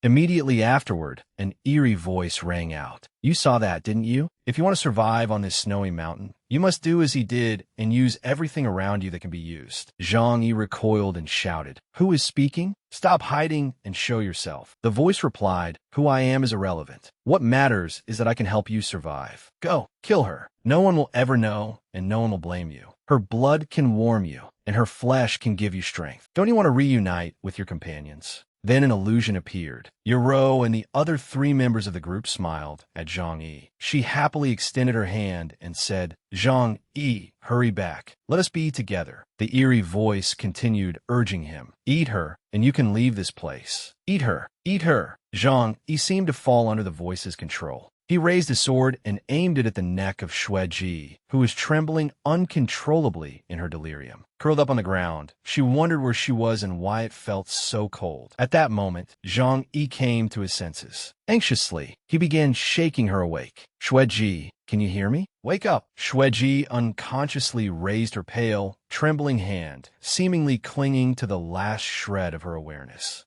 Zhang Yi grasped her hand. "Xueji, come with me. We have to leave." She weakly replied, "All right." Time passed, and Zhang Yi remained beside her, watching over her. The moment she stirred, he asked, "You're finally awake. How do you feel? Are you warmer now?" After resting for a while, Xueji regained her senses. Feeling something wet at the corner of her mouth, she curiously wiped it and stared at the red liquid on her hand. You actually used your own blood to wake me." Zhang Yi reassured her, "Don't worry. Losing this much blood won't affect me too badly for now. But in this frozen wasteland, if your body remained frozen, I was afraid your life would be in danger." He recalled the voice saying that her blood could warm him and her flesh could grant him strength. That had given Zhang Yi an idea. Perhaps his blood could warm her body instead. Without hesitation, Zhang Yi slashed his hand with his sword and fed her his blood. "Xueji, wake up!" Inside the freezing cave, while a blizzard raged outside, Zhang Yi held Xueji close and used his own body to keep her warm. Now that she had awakened, Zhang Yi urged her onward. "The storm outside has weakened. If we hold on a little longer, we should reach the summit soon." And so, the two of them braved the snow and continued climbing higher. Zhang Yi encouraged her, "Keep going."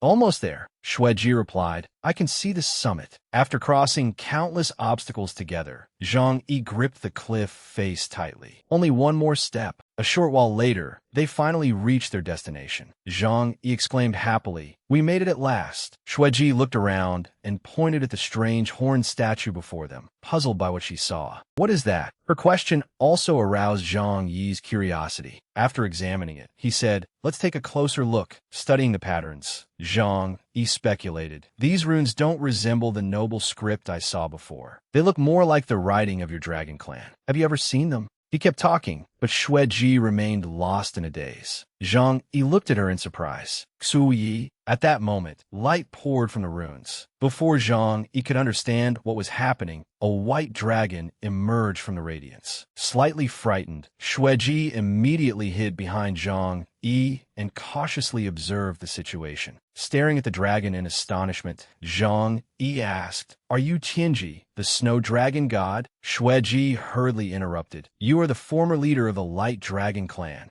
Tianji replied, "I once was. However, my true body was destroyed by the world-destroying dragon god. Only this final projection remains. Congratulations. You have completed the trial of the dragon clan's prayer tower." Zhang Yi was stunned. "A trial?" Tianji explained. "From the moment you entered the prayer tower, every hardship you encountered was part of the trial I prepared for you. The cold, the hunger, an almost unreachable destination, your gradually fading will, and the temptation to do anything to survive." Zhang Yi understood. "So you were also the one who told me to kill Shueji in the cave?" Tianji answered with satisfaction. "Correct. That was the most difficult part of the entire trial. Very few people would give up their chance of survival for a companion. If you had attacked her, you would have been frozen solid immediately. But you greatly surprised me. You were willing to share life and death with a member of the Dragon Clan. You did very well. Only those who use their own warm blood to protect the Dragon Clan during this trial can earn our recognition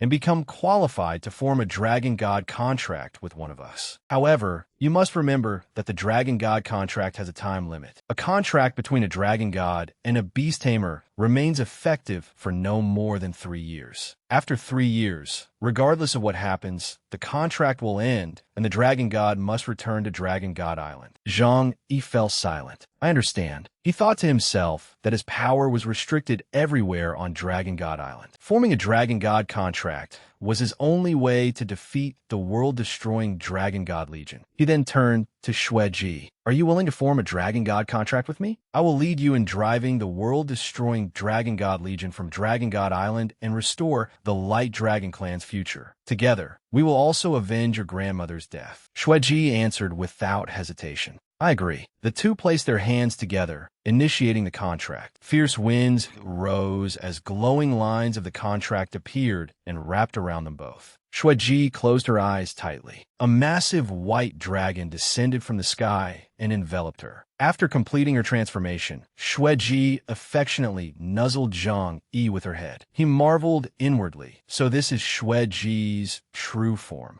Before disappearing, Tianji instructed them, "Now that you have formed the Dragon God contract, the Prayer Tower's gate has opened for you once more. Go, do what you must." As soon as those words ended, a doorway appeared before them. Riding on Shueji's back, Zhang Yi looked ahead and said, "Shueji, let's go." The two immediately took flight and headed toward the portal. After they had completely disappeared into the distance, a familiar figure emerged. It was the spirit of Shueji's grandmother. She looked happily at Tianji. "Your daughter has finally grown up. She truly resembles you when you were young, and she has even found a companion she can trust for life." Tianji continued, "Indeed, in that young man, I saw the shadow of the one from all those years ago." Her grandmother said, "Our time has come to an end. What a pity that we can no longer remain with Shueji." Tianji replied, "May she lead our people back into the light." Outside, Zhang Yi and Shueji had already traveled a great distance from the cave. Without knowing why, tears began streaming from Shueji's eyes. Ahead of them, 2 black dragons were circling the tower.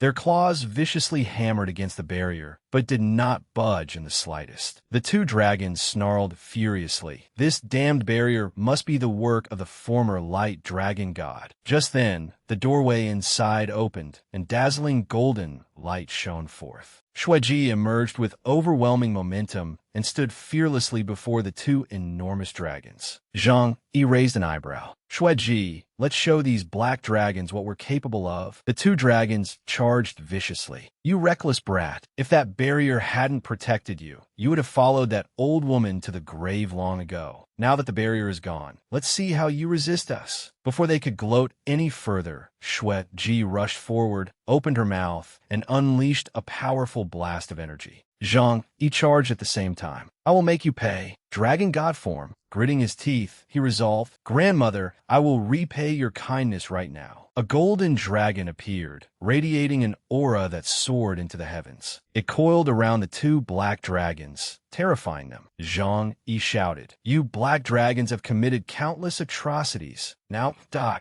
As soon as he finished speaking, Zhang Yi unleashed a relentless assault on the two black dragons. Unable to withstand it, they crashed to the ground and reverted to their human forms. Zhang Yi said, "Xueji, our next step is to drag out the mastermind behind all of this." She quickly replied, "I know where she is. She lives in the abyss at the center of Dragon God Island." Xueji painfully recalled. That place was once the homeland of the Light Dragon clan, but it was later occupied by the world-destroying Dragon God Legion. The two immediately flew straight ahead. Zhang Yi told her, "Actually, I had a dragon before coming here, but we lost contact after we fell into the sea. I wonder how it's doing now." Xueji asked, "Was it an adorable black dragon?" Zhang Yi was astonished. "That's right. How did you know?" Xueji explained, "When I formed the Dragon God contract with you in the prayer tower, I saw it. It seems to have only suffered external injuries. Other than that, there is nothing seriously wrong." Zhang Yi breathed a sigh of relief. "So Little Black is still alive. Thank goodness." As he spoke, he thought, "Little Black, I will defeat the world-destroying Dragon God Legion and escape this island. Wait for me."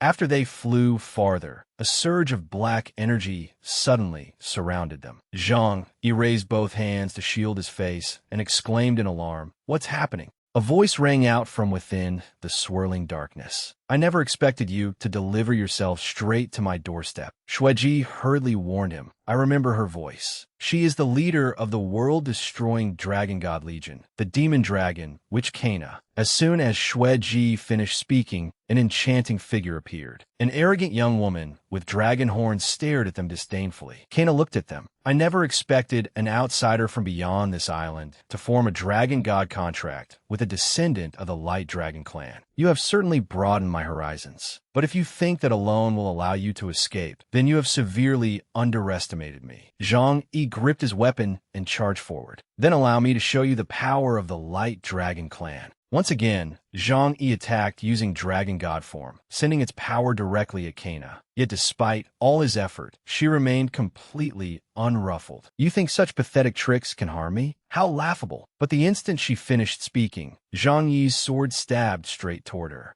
A violent explosion erupted where she had been sitting, leaving the sword standing upright amid the destruction. Zhang Yi stared toward the point of impact and grew tense. She vanished. Kana's seductive voice drifted from the dust and smoke. "I have prepared a magnificent gift for you. Take your time and enjoy it." Zhang Yi looked around in surprise. Why did so much fog suddenly appear? Xueji immediately answered, "No, this isn't ordinary fog. This is a Mirage Dragon domain created by a high-ranking Mirage Dragon." Zhang Yi continued, "A Mirage Dragon domain? I've heard that when a high-ranking Mirage Dragon sleeps, it automatically exhales Mirage Mist, creating an enormous domain around itself. The stronger the Mirage Dragon, the wider the mist's range becomes." Xuyi hesitated, "But I have never seen a Mirage Dragon domain this vast. Judging by its current scale, an enormous creature must be sleeping beneath us." Zhang Yi understood. No wonder Kana seemed so composed. She was relying on another powerful Mirage Dragon. However, mist this strong proves that the dragon is asleep and that it has been sleeping deeply for a very long time. That may be our only good news. The moment they finished speaking, something black appeared in the sky. While Zhang Yi was distracted, the black smoke condensed into a dragon's claw and stabbed straight toward him. Zhang Yi gathered his strength and gritted his teeth. Whatever is hiding there and playing tricks, show yourself and die. As soon as he finished speaking, a beam of golden light shot toward the dark smoke. That single strike caused Zhang Yi's health to drop considerably. He ground his teeth in frustration. What a rigged trap. If this continues, I'll run out of mana after using only a few more skills. Watching the dragons rush toward him, Zhang Yi calculated his next move. The illusions within this Mirage Mist are endless. Fighting them head-on won't work. We must locate the source of the mist. Riding on Xueji, Zhang Yi flew quickly away and maintained a safe distance. The Mirage Mist is rising from the ground. We can only uncover the truth by going down there. Xuyi, let us descend. Below them, the dark energy grew even denser, gathering into a circle that resembled a doorway. In the distance, a huge dragon flew rapidly across the sky before slowly disappearing. At the ruins of the dragon clan, Xueji and Zhang Yi soon arrived. Looking at the ruins, Xueji appeared deeply saddened. This was once the home where I lived. I never imagined I would return here again. At that moment, Zhang Yi faintly heard a strange sound, startling him. He looked ahead and spotted the faint figure of a girl. Zhang Yi quickly told Xueji, "There seems to be someone ahead." Hearing him, the girl immediately turned around, but something was wrong with her eyes. Xueji seemed to recognize her and called out happily, "Xiaoli, is that you? Why are you here?" Zhang Yi immediately became wary. Stepping forward, he blocked Xueji's path. "Wait, don't approach her yet. There is something strange about her eyes." Just as Zhang Yi suspected, Xiao Li's gaze shifted toward them. Without warning, she charged straight at the two of them. Xueji shouted, "Xiao Li, it's me. Im Xuyi. Please wake up." Zhang Yi immediately realized something was wrong. It looks as though some evil power is controlling her body. From a distance, Kana sat in a tree, watching the fascinating scene. She mocked them. "You can't bring yourself to attack an old friend? How loyal and sentimental." Zhang Yi turned angrily. "So you really are behind all of this?" Knowing that Xueji could never attack her own people, Kana had seized control of them all. Just as she predicted, Xueji helplessly sank to the ground. Tears streamed down her cheeks. "I am sorry. I cannot attack them. Seeing them reminds me of the time we once spent together." Seeing Xueji in such pain, Zhang Yi reassured her, "It's all right. I'll think of something." He frowned at the controlled members of the dragon clan and thought, if they're only corpses controlled by some evil art, perhaps Spirit Caller will work on them. Standing proudly above them, Kana gloated, "If you still refuse to fight back, they will devour you." She added with delight, "They have been starving for hundreds of years." Zhang Yi had no intention of allowing Kana to gloat any longer. He drove his sword into the ground and shouted, "Shut your mouth." Pink light surged around him as he activated the god-tier talent, Spirit Caller. He roared, "Rise again, fallen members of the Light Dragon Clan." The controlled members of the Dragon Clan gradually regained their composure. Their gazes immediately turned toward Kana. Deep within their hearts, they knew she was the one who had reduced their people to this state. Seeing her magic broken, Kana became tense, and a trace of fear flashed through her eyes. Zangi rejuijit inyardi. It worked. Only when the Dragon Clan members charged toward her did Kana finally recoil in shock. She never imagined that Zhang Yi could counter her power. "What is happening? Why has my magic stopped working?" Zhang Yi answered disdainfully, "Sorry, but my Spirit Caller is a god-tier talent. It is countless times stronger than your pathetic control magic." As the enraged hands were about to tear into Kana, she clenched her teeth furiously.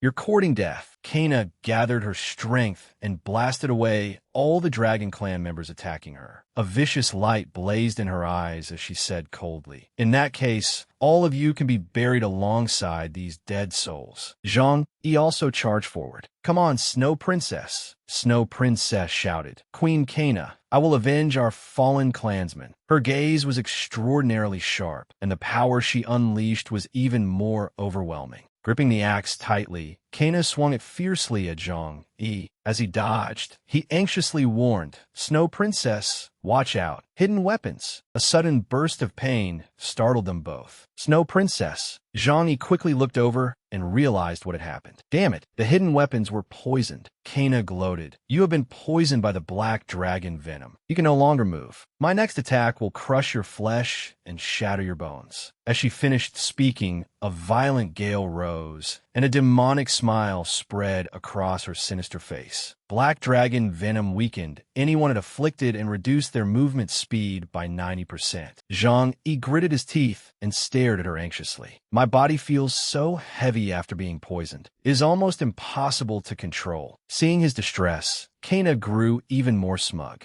Without giving him a chance to recover, Kana attacked again. Receive the punishment of the world-destroying dragon god. Neither of them could move. Zhang Yi's heart sank. This is bad. Just then, a familiar figure rushed toward them from behind. Ignoring Snow Princess, the girl rushed forward and slammed painfully into her shoulder. To their astonishment, Little Li gritted her teeth and stood in front of them. Once she regained her balance, Snow Princess cried out in alarm, "Little Li!" Looking at her friend, Little Li channeled her power and shouted, Life Sacrifice. Life Sacrifice was a forbidden spell of the dragon race. It used the caster's soul as a medium to fully restore the HP and mana of all allies within range, while removing every negative status effect. A brilliant light erupted from the ground, and a massive branch instantly emerged. Kana could not believe what she was seeing. She gritted her teeth in shock. What? In the blink of an eye, the branch transformed into an ancient tree lush with leaves and flowers. Snow Princess cried in anguish. Little Lee, why? Why were you so foolish? A falling leaf touched the gaping wound on Zhang Yi's arm, and it instantly healed without leaving a trace. His entire body also felt invigorated. Kana mocked them, shedding tears for the dead? How ridiculous. No wonder the Light Dragon clan has declined so badly. Every one of you waste your time on meaningless acts. Zhang Yi interrupted her.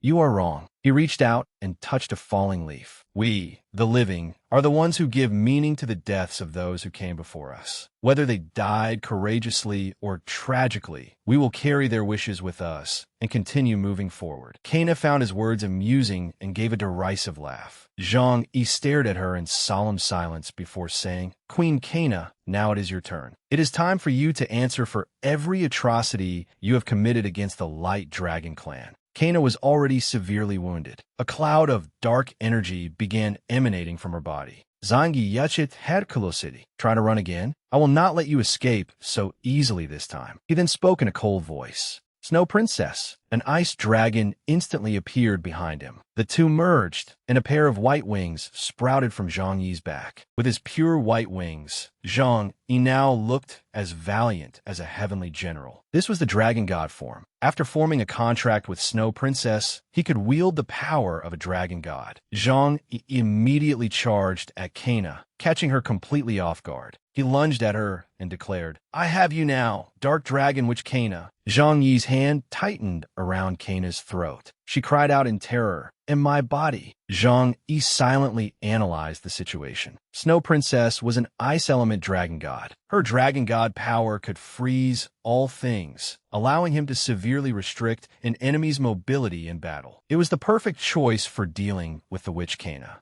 Suddenly, birds scattered throughout the forest. Dark clouds gathered overhead, carrying flashes of lightning, and the sky became exceedingly gloomy. From deep within the forest, a roaring voice echoed. Which lowly, contemptible human mongrel dares disturb my pleasant dreams? At that moment, an enormous dragon appeared before Zhang Yi, radiating an overwhelmingly oppressive aura. Zhang Yi stared at it in astonishment. A two-headed dragon? Kana cried out fearfully. Lord World-destroying dragon god, you are finally awake. Hurry and save. Kana looked at the two-headed dragon in shock, unable to believe her own eyes. A massive shadow descended toward Zhang Yi. He quickly sensed it, just as the dragon's enormous clawed foot came crashing down on him. Zhang Yi immediately released Kana and flew into the air. The two-headed dragon was Daluo. It looked disdainfully at Kana. All that incessant chattering was truly irritating. Zhang Yi was secretly horrified. What a ruthless creature. It killed its own subordinate without hesitation. He carefully assessed it. Normally, a dragon possessed only one element. A fire dragon wielded fire, while a water dragon wielded water. A two-headed dragon, however, possessed two different elements. Throughout the history of the apocalypse, two-headed dragons have been considered aberrations and killed on sight, so only a tiny number remained. The strength of a fully mature two-headed dragon was even more unfathomable. Zhang Yi then looked at Daluo and shouted, Come on, let me see how powerful a puny reptile like you truly is. Daluo roared, I have not stretched my body in many years. Do not disappoint me. Without another word, Daluo struck at Zhang Yi with its claws. Zhang Yi managed to evade the attack, but an enormous crater appeared in the ground. Daluo glared at him. I did not expect this brat to be so agile. In that case, I will tear the wings from his back. Zhang Yi began calculating. The two-headed dragon before him had clearly reached Tier 5. It had most likely even surpassed Tier 5. The Dragon Emperor Mu Chun had summoned in Dawn City was only Tier 4, yet it had already demonstrated terrifying power. It was difficult to imagine just how powerful this world-destroying dragon god truly was. Before Zhang Yi could finish that thought, Daluo opened its jaws and gathered an enormous mass of fire. Zhang Yi folded his two wings around himself to block the massive flames. With his enormous wings completely enclosing him, he looked like a cocoon. Inside, Zhang Yi broke into a sweat, as expected of a Tier 5 dragon god. Its dragon breath is far stronger than that of the black dragon I fought earlier. The Ice Armor Snow Princess gave me probably cannot hold out much longer. At that moment, a system notification suddenly appeared, informing him that he had completed the Dragon Hunter quest and had an unclaimed reward. Zhang Yi abruptly remembered. That is right. The Dragon Hunter quest only required me to kill Dark Dragon, Witch Kana. Come to think of it, I should thank that two-headed dragon. It helped me complete the quest. Zhang immediately channeled his power, and a faint yet pure golden light appeared. Zhang Yi's clothing turned golden. He stared coldly ahead. Snow Princess, it is time for us to seek vengeance against the world-destroying dragon god. Dragon Hunter attire reduced damage received from the dragon race by 50% and increased damage inflicted upon the dragon race by 100%. The two dragon heads began arguing. Be big brother. He is a dragon hunter. No wonder we awakened. A dragon hunter has entered our territory. The larger head replied, the 10 great sovereign gods have abdicated and the old order has collapsed. The wheel of fate is turning once again. Neither you nor I can defy destiny. We were born in accordance with fate, and we must fight in accordance with it. Zhang Yi closed his eyes and allowed the tremendous power within him to surge. Speaking through Snow Princess's authority, he shouted, Daluo, you have violated the 4 great prohibitions of the dragon race. Betrayal of the covenant and wanton slaughter stand foremost among your crimes. There are indeed beings in this world who were born according to fate, but you are not one of them. Daluo's other head became frightened. Big brother, this brat does not seem easy to deal with. We suffered at the hands of a dragon hunter before. We have only just awakened, so perhaps we should retreat and restore our strength first. The other head roared angrily. Shut up. All you ever do is bolster the enemy's morale. I have had enough of your cowardice. Zhang Yi stared at them in confusion. What is going on? They saw me attacking, yet they have not reacted at all. Could this be a trap? Daluo glared at him with an inscrutable expression. A slash flashed across its neck, and blood sprayed through the air as one of its heads was severed. The younger head stared in shock as it died. Big brother you. After successfully severing one of the dragon's heads, Zhang Yi immediately turned around to observe the situation. Daluo's remaining head looked pleased. I've always been troubled by that weak and cowardly younger brother who shared my body. He constantly held me back. Thank you for helping me dispose of that nuisance. The bloody stump rapidly healed, though no new head grew from it. Daluo laughed in delight. A single body has no need for 2 masters. Over the past several centuries, I have absorbed everything useful from his mind. Now I have finally discarded the weak and cowardly part of myself. This is my true form. Zhang Yi could not believe his eyes. Damn it, that bastard used me to kill the brother who shared his own body. Strange energy suddenly coiled around Zhang Yi's legs. He broke into a sweat and tried to brush it from his body. What the hell is this? Where did it come from? Daluo continued, do not waste your strength. My world-destroying black flames will use your life force as fuel and burn until the final moment of your life. Anyone struck by the world-destroying black flames would have their life force burn away while suffering 300 points of damage. The flames would continue burning until the victim's final drop of life force was consumed. Snow Princess looked worried, but Zhang Yi hurriedly warned her, do not come near me. If you touch these black flames, they will spread across your entire body. Seeing him struggle, Daluo gloated, well, can you feel the pain? Can you feel you will gradually crumbling within these black flames? If you surrender, I may consider allowing you to join my army and spare your life. Zhang Yi activated Undying Body and raised his head. If you want me to submit, these tiny flames are nowhere near enough. Daluo scoffed. Tiny flames? You human insects certainly have stubborn mouths. Let us see how much longer you can endure. Suddenly, an enchanting voice echoed through the air. Daluo.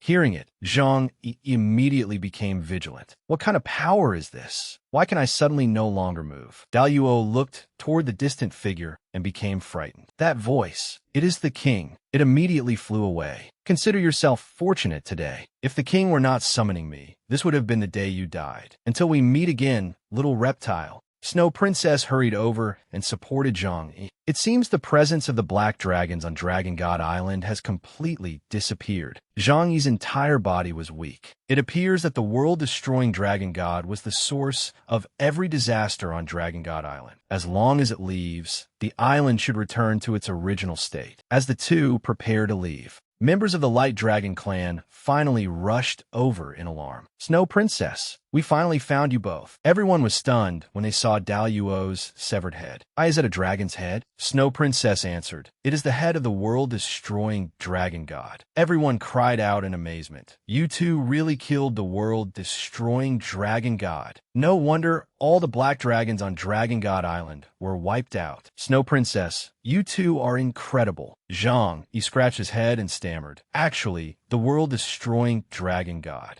Everyone smiled as brightly as spring. Come on, we must celebrate properly. From now on, the Light Dragon clan will no longer have to hide on this island. We can finally live openly and honorably. That evening, everyone roasted the severed dragon head over a blazing fire, and the entire clan celebrated joyfully. Snow Princess looked at Zhang Yi with gratitude. Thank you for helping the Light Dragon clan resolve such a grave threat. Zhang Yi replied, there is no need to thank me. If I had not received the dragon matriarch's blessing, I would not be sitting here safe and sound. This was something I had to do. Snow Princess added, the world-destroying dragon god's entire army has now been destroyed, and the barrier surrounding the island is gone. You can finally leave this island, just as you wished. Zhang Yi also felt a weight lift from his shoulders. That is right. I can finally go home. These few days on the island felt like several years. My companions must be very worried about me. Snow Princess suddenly said, then I will go with you. I also want to see the outside world as soon as possible. The scene shifted to a gloomy cave. Daluo prostrated itself on the ground. My king, you have finally awakened. I have waited a very long time for this day. Asi had now become the king of the demon race. He frowned and said coldly, it has been exactly 1,000 years. I can barely remember what this world looks like anymore. Neha, I can finally come and find you. Rising from his enormous throne, Asi gripped his sword as a fierce aura surged around him. He approached the place where someone was imprisoned and violently slashed the stone again and again, shouting, Neha, wait for me. Within the prison, a terrified face quickly appeared, its eyes filled with confusion. Back with Zhang Yi, he instructed Snow Princess as they walked. Once we are outside, do not assume human form or speak to humans unless there is an emergency. The outside world is far more complicated than Dragon God Island. If you attract too much attention, you will invite trouble. She immediately replied, all right, I understand. Zhang Yi then stepped through the teleportation gate ahead. As usual, he rode on Snow Princess's back, and the two traveled together to the Forgotten Land. Looking at the blue sky and white clouds as the cool wind rushed against his face, Zhang Yi rejoiced. I'm finally back. At that moment, a familiar cry rang out. Zhang Yi shouted happily, Little Black, it really is you. Thank goodness. He stroked his small beast like a loving father. I'm so glad to see that you are safe. Thank you for waiting here for me all this time. Let's go home.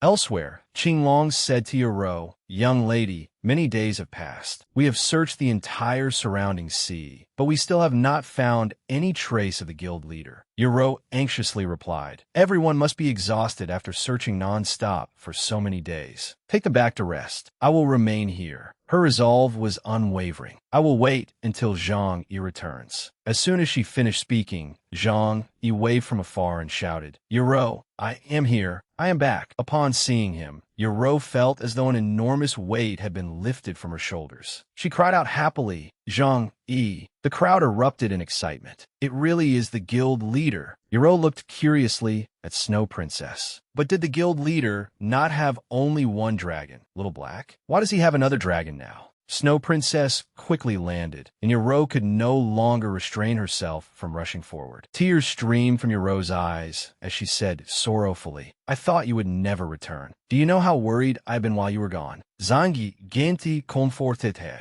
I'm sorry, Yoro. I made you worry all this time. He reached out and embraced her. I wanted to return and see everyone as quickly as possible, but I ran into some trouble, so I was delayed for several days. After their emotional reunion, he continued, All right, do not cry anymore. I have returned safely, have I not? Let me introduce you to the new friend I met. Looking at the white dragon, Zhang Yi said, This is Snow Princess. I was only able to return safely because of her and her clansmen. Yoro marveled. She is beautiful. Now Little Black has a companion. Qinglong interrupted. Guild leader, young lady, let us hurry back to Frost City. If the young master and Duan Feng's group learn that you have returned, they will definitely be overjoyed. He happily threw an arm around Zhang Yi's shoulders. Zhang Yi replied, Let us go. Tonight, we will celebrate with a grand feast. As they walked, Qinglong asked excitedly, Guild leader, tell me how you got this white dragon. If possible, I want one too. Zhang Yi retorted, You brat, do you not want to be an archer anymore? Are you planning to change classes? Qinglong burst out laughing. Firing arrows while riding a dragon would look unbelievably cool, would it not? Everyone soon arrived at Frost City. Inside the Lion King's Pride Tavern, the crowd celebrated noisily. Come, let us toast the guild leader's triumphant return.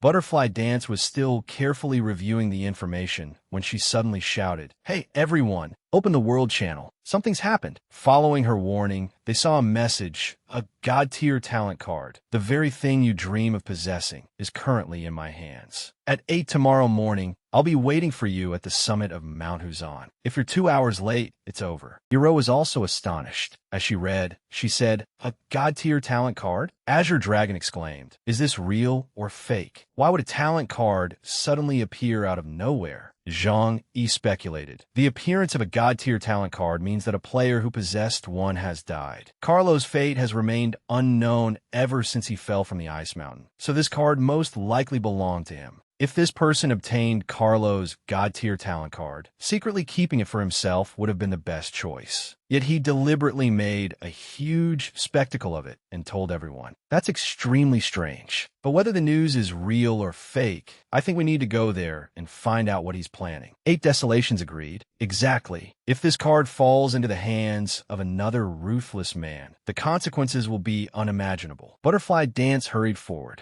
Guildmaster, I want to go too. Yoro also raised her hand. I'll go with everyone. However, she suddenly paused. But where is Mount Huzan? Why have I never heard of it? According to Zhang Yi, Mount Huzan was the tallest mountain in the apocalypse. Under normal circumstances, reaching its summit would take at least an entire day. Most players would never waste their time there. Moreover, the path up the mountain was filled with all kinds of high-level monsters, and the Dark Elves who had inhabited Mount Huzan for generations would regard them as invaders. Its danger level was far higher than that of ordinary quests. He quickly stood up. If we want to reach the summit before 8 tomorrow morning, we'll have a brutal battle ahead of us. Only 9 hours remain. The challenge has already begun. Everyone's fighting spirits surged as they prepared to move out. Zhang Yi fronit solemne. Let's go. In the sky, Zhang Yi rode Little Black at the front. Flying is prohibited within the region surrounding Mount Huzan. Little Black and Snow Princess will take us to the foot of the mountain, but after that, we'll have to continue on foot. Looking below, he was somewhat surprised. I didn't expect so many players to have gathered here already. They arrived even faster than we did on our dragons. The group then landed. It's not that surprising. Look, someone has already set up a large teleportation array. They probably intend to use the appearance of this God-tier talent card to make a fortune. As expected of a God-tier talent card, it has attracted an incredible number of players. We're going to make a fortune this time. Elsewhere, 2 girls were chatting. It's been a long time since things were this lively. Once we enter the mountain, it'll definitely become even more exciting. I'm warning you now, I won't show any mercy later. That God-tier talent card will be mine. Severing Wind began assessing the situation. It seems climbing this mountain will be much harder than I expected. These players aren't inferior to us in either level or equipment. Zhang Yishuruk. Severing Wind, that doesn't sound like you. You've already advanced into a berserker, yet you're still afraid? Besides, you have all of us. Xiaoyao looked around curiously. Why is everyone standing still? Don't we need to reach the summit before 8 tomorrow morning? Why does no one seem to be in a hurry? Zhang Yifronet. The mountain is extremely dangerous. Speed alone won't get anyone to the summit. Along the way, we'll need to kill high-level monsters searching for food or blocking the path. When the mantis hunts the cicada, the sparrow waits behind. Those who go first will only pave the way for those following them.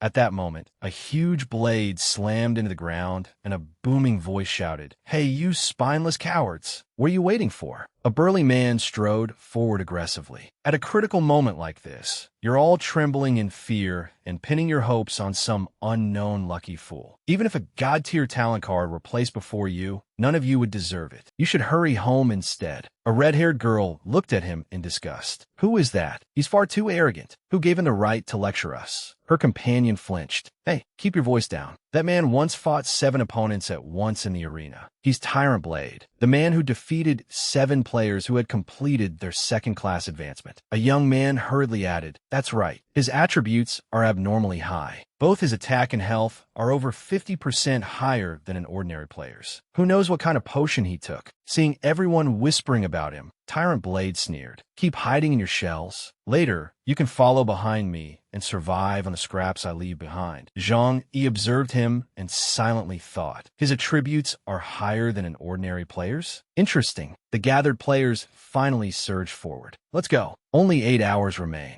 It's time to climb the mountain. Once everyone had left, no one noticed that 2 men were still standing by the teleportation gate. A blond man shouted, "Hey, you 2 haven't paid yet. That'll be 400 gold coins." The 2 men turned around with sinister smiles. The blond man trembled. "What are you trying to do?" Before he finished speaking, he was struck so hard that he flew backward, coughing up blood. One of the men coldly seized him by the throat with his inner energy. A dead man has no need for gold. The 2 men were Carlo and one of his companions. Carlo glanced over. The king has issued an order. Anyone connected to the god-tier talent card is to be killed without exception. His companion became excited. Then this mountain is the perfect place for us to slaughter people. Their laughter echoed throughout the mountain. Elsewhere, a girl with unusual purple skin was violently thrown to the ground. 2 men spoke excitedly. "Boss, our luck isn't bad. We caught a dark elf wandering alone. I wonder what reward we'll receive for killing her. Either way, we can't simply let her go. Why don't we enjoy ourselves before continuing toward the summit?" The girl stared at them in terror. "Stay away from me." One of the men then lunged at her wildly.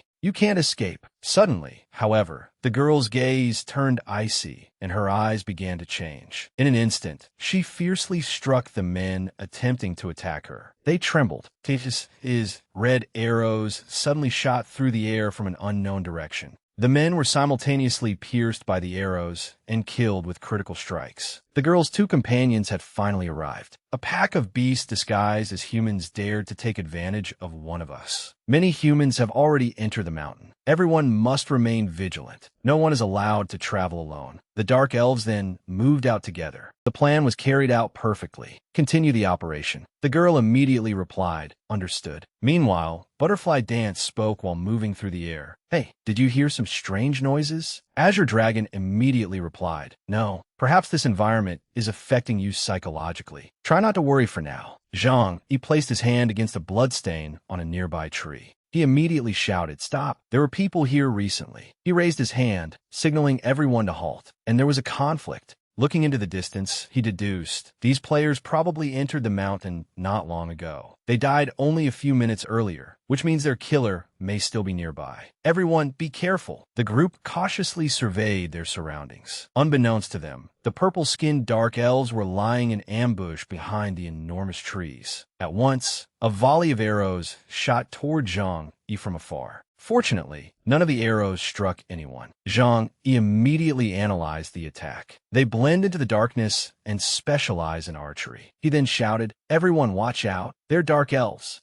After warning his companions, he took cover behind a large tree. He had heard that dark elves were extremely vicious and fiercely territorial. They had only just entered the mountain, yet the elves had already attacked them. It seemed their first battle of the day was about to begin. Zhang Yi signaled to Azure Dragon, "Follow me forward and deal with the enemy. Everyone else, remain behind the trees and don't expose yourselves." Azure Dragon eagerly replied, "No problem, Captain. Those dark elves are supposedly extraordinary archers. I would like to test their skills myself." Zhang Yi replied, "The enemy is concealed while we're exposed. We must be patient and wait until they reveal an opening. I'll deliberately expose myself and lure them into attacking. Once I identify their positions, eliminating them will be up to you." Azure Dragon smiled confidently. "Don't worry. When it comes to archery, I've never lost to anyone." As soon as he finished speaking, Zhang Yi shot out from behind a tree. Using himself as bait, he thought, "Here's my chance." He immediately raised a hand toward the sky.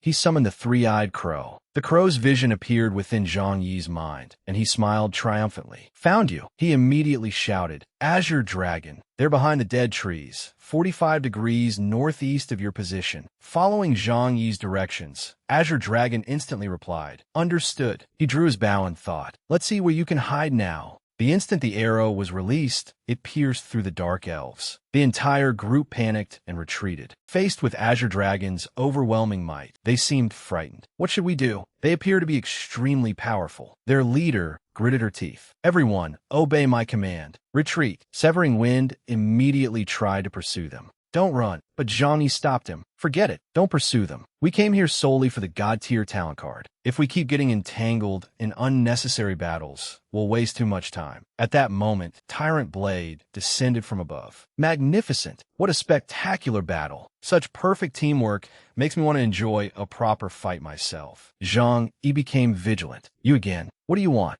Tyrant Blade said contemptuously, "Show me all the strength and techniques you used against those dark elves. Either defeat me or get off this mountain immediately. Weaklings have no right to compete with me for the God-tier talent card." Zhang Yi was about to step forward when 8 Desolations patted him on the shoulder. "Leave this scar-faced man to me. You need to conserve your strength for the rest of the climb." Without another word, he drew his weapon. "I'll fight you." Tyrant Blade immediately agreed. "Fine, I heard you're also a berserker, so let's test each other's strength." He spoke in a cold, arrogant voice. "Let's see which of us is the Apocalypse's #1 berserker. We'll fight to the bitter end." 8 Desolations immediately activated his berserker state, turning his hair silvery white. The two collided violently, sending clouds of dust flying in every direction. After exchanging only a few blows, 8 Desolations had already gauged his opponent's strength. This man's power is far beyond normal. No wonder he could fight 7 opponents at once without being overwhelmed. As if reading his thoughts, Tyrant Blade attacked while saying, "Do you know why I'm stronger than you? Because I sacrificed my ability to revive in exchange for the ultimate limits of human strength." Hearing this, 8 Desolations analyzed the situation. His talent is actually Mortal Kombat. But why would he reveal his own ability and weakness to his opponent in the middle of a battle? What exactly is he planning? Tyrant Blade's talent prevented him from reviving even once, but all his attributes were increased by 50%. Tyrant Blade launched another strike at 8 Desolations. "I'm not like you people. I've never left myself a path of retreat. Once a person leaves himself a way out, he becomes weak. He knows that even if he loses, he'll still have another chance. That's why he can never fight with everything he has." He looked immensely pleased with himself as he told 8 Desolations, "Facing death directly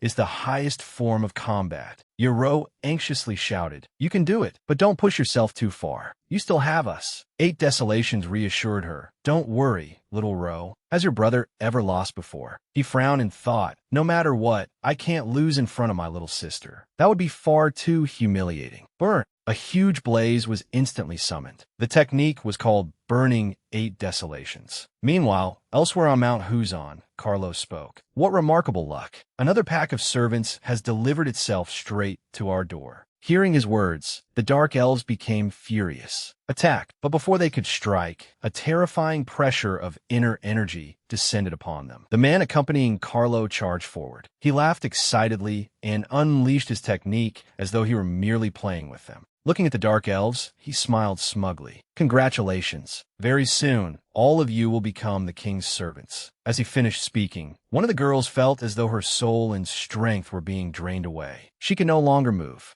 Standing amid 8 Desolation's flames, Tyrant Blade was momentarily stunned. He had not expected his opponent to possess such overwhelming power. Naturally, however, this did not make him retreat. You finally revealed your true strength. Let me experience it for myself. 8 Desolations said nothing. He silently stared at his opponent while calculating his next move. Then he charged forward with tremendous force. Let's end this fight with the next attack. Tyrant Blade drove his long saber into the ground. He said excitedly, "Come on, let's enjoy this battle to the fullest." 8 Desolations stared at him. "You have no revivals left. If my sword hits you one more time, you'll die." Tyrant Blade replied arrogantly, "Try it. Let's see whether you can land another blow." 8 Desolations' expression turned grave. He really is a suicidal madman. Tyrant Blade did not make him wait and immediately charged into close combat. A fierce battle erupted, with the two men appearing evenly matched. At that very moment, a pair of blue eyes was secretly watching their fight. Carlo's companion reported, "We found another group of prey. They appear to be fighting among themselves." Carlos smiled excitedly. "Excellent. This is the perfect opportunity for our new servants to demonstrate their abilities." As soon as he finished speaking, he raised his hand and cast a spell upon the Dark Elves. The moment his spell took effect, they lost control of themselves and charged forward madly. In the dark and gloomy mountain forest, their growls and pounding footsteps produced an eerie sound. Zhang Yi frowned and listened in silence, even though the sound was still some distance away. Seeing that Butterfly Dance's expression had also turned grave, he asked, "You sensed it too, didn't you?" She immediately replied, "Yes. Danger is approaching. It's an instinct I developed over many years in the Assassin Guild, and it has never been wrong." The moment they finished speaking, figures shot through the night. A dark elf dashed past and immediately launched an attack at Yuro. Caught by surprise, she could not react in time. However, Zhang Yi instantly kicked the attacker away. He would never allow anyone to harm the woman he loved. Glaring at the dark elf, Zhang Yi shouted, "Get lost!" He immediately knelt, took Yuro's hand, and asked with concern, "Are you hurt?" She softly replied, "No, it doesn't hurt." As soon as she finished speaking, the other dark elves rushed toward them aggressively. A single glance at their eyes revealed that all of them were being controlled. Azure Dragon was astonished. "Aren't these the same dark elves who fled earlier? Why have they returned?" Sangji replied, "No, they're no longer the dark elves we fought before. Their eyes were red during our previous battle, but now they've turned blue. Someone else must be controlling them." He immediately channeled his inner energy and released it toward them. Spirit Caller summoned, yet the dark elves continued charging forward like mad. Zhang Yi was shocked. Spirit Caller had no effect. That means these dark elves aren't dead. They've merely lost consciousness and control of their bodies. He immediately shouted, "They're being controlled. Everyone, prepare for battle." From afar, another rain of arrows flew toward Zhang Yi's group. Everyone quickly defended themselves. Zhang Yi simultaneously ordered, "Severing Wind, follow me and break through their formation from the front. Yuro, Azure Dragon, cover our rear. We can't allow them to interfere with 8 Desolations." Everyone responded in unison. Understood. Pink butterflies whirred through the air. They appeared harmless, but one instantly sliced across a dark elf's throat. Everyone then charged forward together. Blessing power. "Anyone who comes near me dies." Hearing the commotion, 8 Desolations looked over anxiously. "Xiaoro, what's wrong?" Tyrant Blade had been waiting for this opening. Taking advantage of the distraction, he immediately slashed at him. His shout startled 8 Desolations, who instinctively clenched his teeth. Tyrant Blade was surprisingly honorable. "It seems your mind is no longer focused on our duel. This fight ends here. We'll continue next time when no one is around to interfere." 8 Desolations parried the attack and replied, "It's a deal. A gentleman always keeps his word." Tyrant Blade quickly put away his weapon, eagerly anticipating their next contest. "I'll see you at the summit." After the Dark Elves were defeated, Zhang Yi spoke urgently. "The immediate problem has been dealt with. Let's hurry up the mountain." Just then, A familiar voice rang out. Who gave you permission to leave? Kill everyone connected to the God-tier talent card. Ask no questions. Zhang Yi was stunned. Galo? He's still alive? Then where did that additional talent card come from?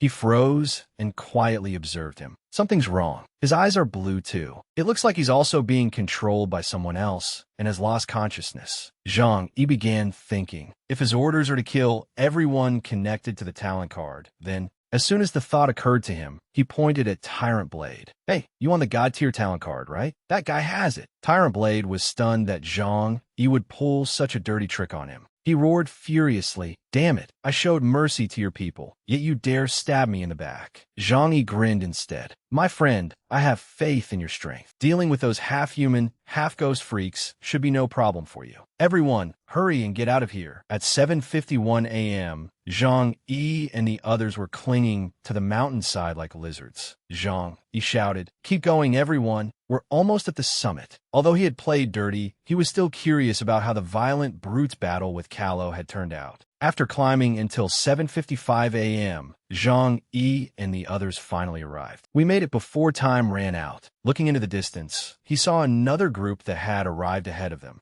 Crimson Flame was the first to speak. "I thought no one besides us would be able to reach the summit within the 2-hour time limit. I didn't expect another group of competitors to make it." Yu Hua, standing beside him, added, "It doesn't matter. The God-tier talent card will belong to us anyway." At exactly 8 in the morning, Tyrant Blade finally arrived. "Those monsters chased me the entire way. This is all your fault, you bastard." As he spoke, he angrily pointed at Zhang Yi. "I'm definitely going to kill you today." Zhang Yi gave an awkward laugh, as expected of someone who possesses a God-tier talent card. "You escaped the Dark Elves' pursuit so quickly. It's a shame we left first, or we could have watched your spectacular battle from the summit." Tyrant Blade's roar echoed across the mountain. "Shut your mouth." Just as a fierce battle between them was about to erupt, a voice called out, "Everyone." Zhang Yi turned his head in surprise. A stranger appeared in the distance. "Congratulations. You successfully reached the summit within 2 hours and completed the challenge I set before 8 o'clock." Everyone was astonished when they saw him. 8 Desolations cried out, "Why is it him?" Yoro leaned toward her brother and whispered, "Have you met this armored man before?" 8 Desolations explained that he had encountered the man when he was imprisoned inside the demon-suppressing tower, but he still did not know the man's identity. Crimson Flame asked in surprise, "A challenge? You arranged this?" "We came here for the God-tier talent card. If you dare deceive us, we won't let you off." The mysterious man immediately replied in a firm voice, "Of course. I always keep my word."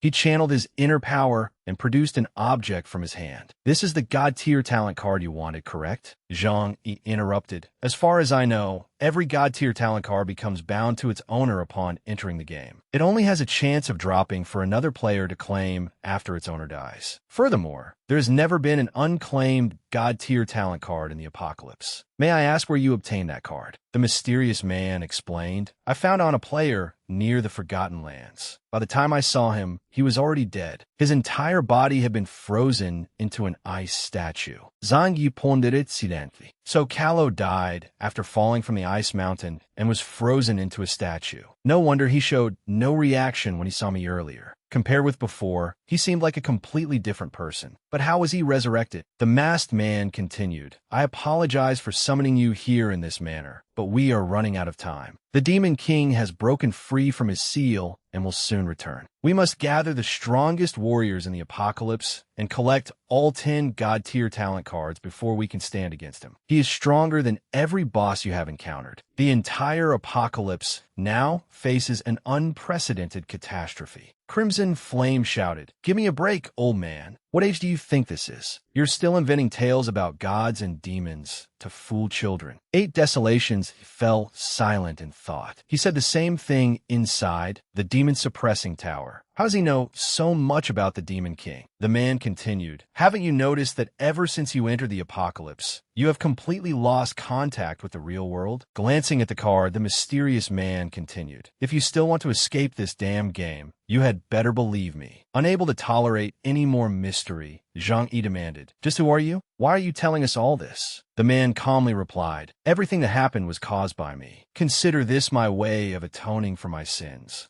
As for how this God-tier talent card should be divided, you may decide among yourselves. Each of you is a powerful warrior who overcame countless trials to reach this place. I hope you remember that what you must save this time is not merely this game world, but also the real world where you once lived. After speaking, the mysterious man flew away and vanished. Meanwhile, Dream Spirit Manor was surrounded by a purple sky. Two young women guarding the entrance blocked a stranger. Who are you? How dare you trespass in a Dream Spirit Manor? Take another step and we'll attack. The moment she finished speaking, the intruder mercilessly cut her down. Inform your dream goddess that the king of the apocalypse has come to see her. Inside the palace, the dream goddess spoke coldly. It seems my dream has finally come true. What was destined to come has arrived. A young woman hurriedly reported, Lady Dream Goddess, with our current strength, we are no match for the Demon King. What should we do? A cold gleam flashed through the Dream Goddess's eyes. No matter the outcome, I will fight beside all of you until the very end. The moment she finished speaking, a sea smashed through the door. Neha, I finally found you. Elsewhere, Gong Chi and the others watched everything happening on the Demon King's side. Ling Lan asked curiously, Master, why did you choose him to become the Demon King? Gong Chi explained, the first time I saw him, I knew he was the most suitable candidate. Artificial intelligence can be used to design a perfect game boss, but machines like you will never understand that the profound love within the human heart is the most powerful weapon of all. In a memory from the past, the school bell rang to signal the end of class. A young woman looked happily at the man before her. Goodbye, Professor. The man was a C, and he cheerfully replied, Goodbye. When he returned home, loneliness enveloped him. Assis sat silently in the house beneath a photograph of himself and his beloved. Looking at the games on the table, Assis murmured sorrowfully, Neha. He remembered the young woman once saying happily, This game is so much fun. Once the beta opens, we can play it together. Assis felt as though his heart were being torn apart. Neha, I miss you so much. At that moment, Gong Chi appeared. This is the internal test build of a game I designed. If you participate in the test, I can let you see your beloved again inside my game. Assis hurriedly stood up. Are you telling the truth? Can I really see Neha again? Gong Chi calmly replied, Of course. Assis thought, if this is true, without hesitation, he pressed the acceptance button on the screen. As soon as he entered, he saw the woman he loved. Neha, it really is you. Hurry and take me to her. Gong Chi replied, Don't be so impatient. You're still missing one thing. He took Assis to another area. As long as you wear this crown, you will be able to live with your beloved in this world forever. Blinded by love, Assis declared, As long as I can see Neha again, I'll do anything. The crown was immediately placed on his head. It tightened around his skull like an unbreakable golden circlet. As excruciating pain surged through him, he felt as though his body were being torn apart. Back in the present at Dream Spirit Manor, Assis gazed at the Dream Goddess. Neha, we've finally been reunited. Don't worry. This time, I won't let anyone hurt you, and I'll never let you leave me again. The Dream Goddess was bewildered. I don't know who this Neha you speak of is. We are destined to be mortal enemies. How could we possibly know each other? Assis panicked. No, he lost control. Your image has never faded from my mind after all these years. I could never mistake you for someone else. You are Neha. He abruptly turned and left. Neha, I will reclaim your soul. Until then, you and your people will remain obediently inside this palace. I will force the entire apocalypse to submit to me, and then we will be together forever. As soon as he finished speaking, the doors of the Dream Goddess's palace slammed shut. Back on the mountain, Zhang Yi channeled his inner power and sent a sealing wind sweeping outward. Crimson Flame was slightly startled. He shouted, Hey, what are you doing? Zhang Yi replied, Our immediate task is to find a way to deal with the Demon King. We can't afford to weaken ourselves by fighting one another. Crimson Flame replied, Don't tell me you actually believe that armored man. If there really is such a powerful boss, we might as well surrender now instead of struggling here. What we should be thinking about is how to divide this God-tier talent card. We can't exactly cut it into one piece for each of us, can we? The next instant, Butterfly Dance pressed her sickle against his neck. Crimson Flame flinched. "Don't get worked up. I only wanted to touch it and see what it felt like." She coldly replied, "Not even that. Until we reach an agreement, no one is allowed to touch the God-tier talent card." Crimson Flame had finally met his match. Despite his constant boasting, he could only snort and stand still. Just then, Yoro spoke in a trembling voice. Crimson Flame, look, he did not understand and replied, "Fine, I won't touch it. But why are all of you looking at me like that?" Terrified, Yoro pointed behind him. "Be behind you." He turned around and found a horde of dark elves glaring fiercely at him, making him jump in fright. "What the hell? Zang Yifronit." It seems the Demon King's forces have already infiltrated the entire mountain. This is an emergency. We should escape first and decide who receives the God-tier talent card later. Tyrant Blade immediately replied, "I have no objections." Yuhua added, agreed. Everyone charged forward. "Then we'll carve a bloody path through them." One of the dark elves slashed fiercely at Xiao Jiao. She screamed in alarm, but Duan Feng immediately rushed in front of her and counterattacked. Duan Feng looked over his shoulder. "Leave this place to me. Follow the group up ahead." Xiao Jiao immediately replied, "All right." While he was distracted, the severed head of the dark elf suddenly bit down hard on his arm. Zhang Yi looked toward him anxiously. "Duan Feng, are you all right?" Suppressing the pain, he immediately replied, "I'm fine." But when Zhang Yi turned away, poisonous smoke began rising from the wound. Yuhua looked at Zhang Yi, who was still fighting. "The path down the mountain is probably completely blocked. Let's use the trail behind us." Crimson Flame immediately replied, "Fine. We'll let them play with those walking corpses while we withdraw."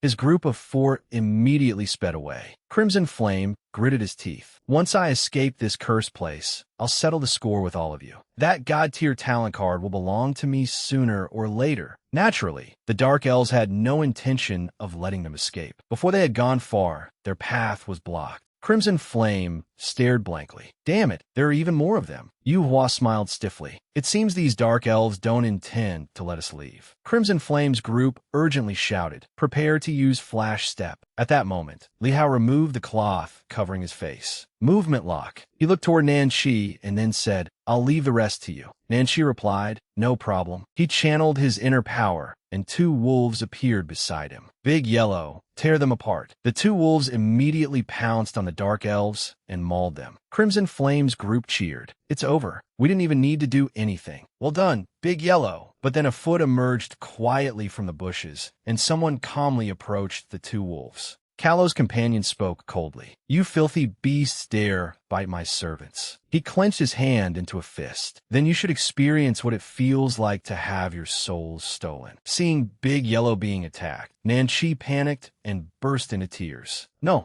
As the black wolf slowly approached him, Nanqi was stunned. "That is a demon beast I summoned. How can he control even a demon beast summoned by me?" Seeing him standing there in a daze, Yuhua immediately grabbed Nanqi. "Stop spacing out. Run back." The demon beast immediately attacked Crimson Flame's group, forcing all of them to flee for their lives. Zhang Yi stared at them in astonishment. "What the hell? Where did you bring that vicious hound from?" Nanqi shouted. "I summoned it, but it isn't obeying me anymore. Hurry and save us." Zhang Yi broke into a cold sweat as he thought. "Yoro, 8 desolations, and the others have probably reached the foot of the mountain. Splitting up will only weaken our fighting strength. We can't stay here much longer." He immediately ran ahead and led the way. "Follow us down the mountain. We'll regroup with everyone first." At the foot of the mountain, Tyrant Blade was growing impatient. "Why haven't your people arrived yet? Don't tell me they took the God-tier talent card and slipped away." Azure Dragon replied, "Our guild leader isn't that kind of person. Don't judge a gentleman by your own petty standards." As soon as he finished speaking, hurried footsteps approached Yoro's group. She immediately said anxiously, "They're here." Butterfly Dance added, "Judging by their expressions, it seems they didn't come alone." As soon as Zhang Yi saw them, he urgently shouted, "Yoro,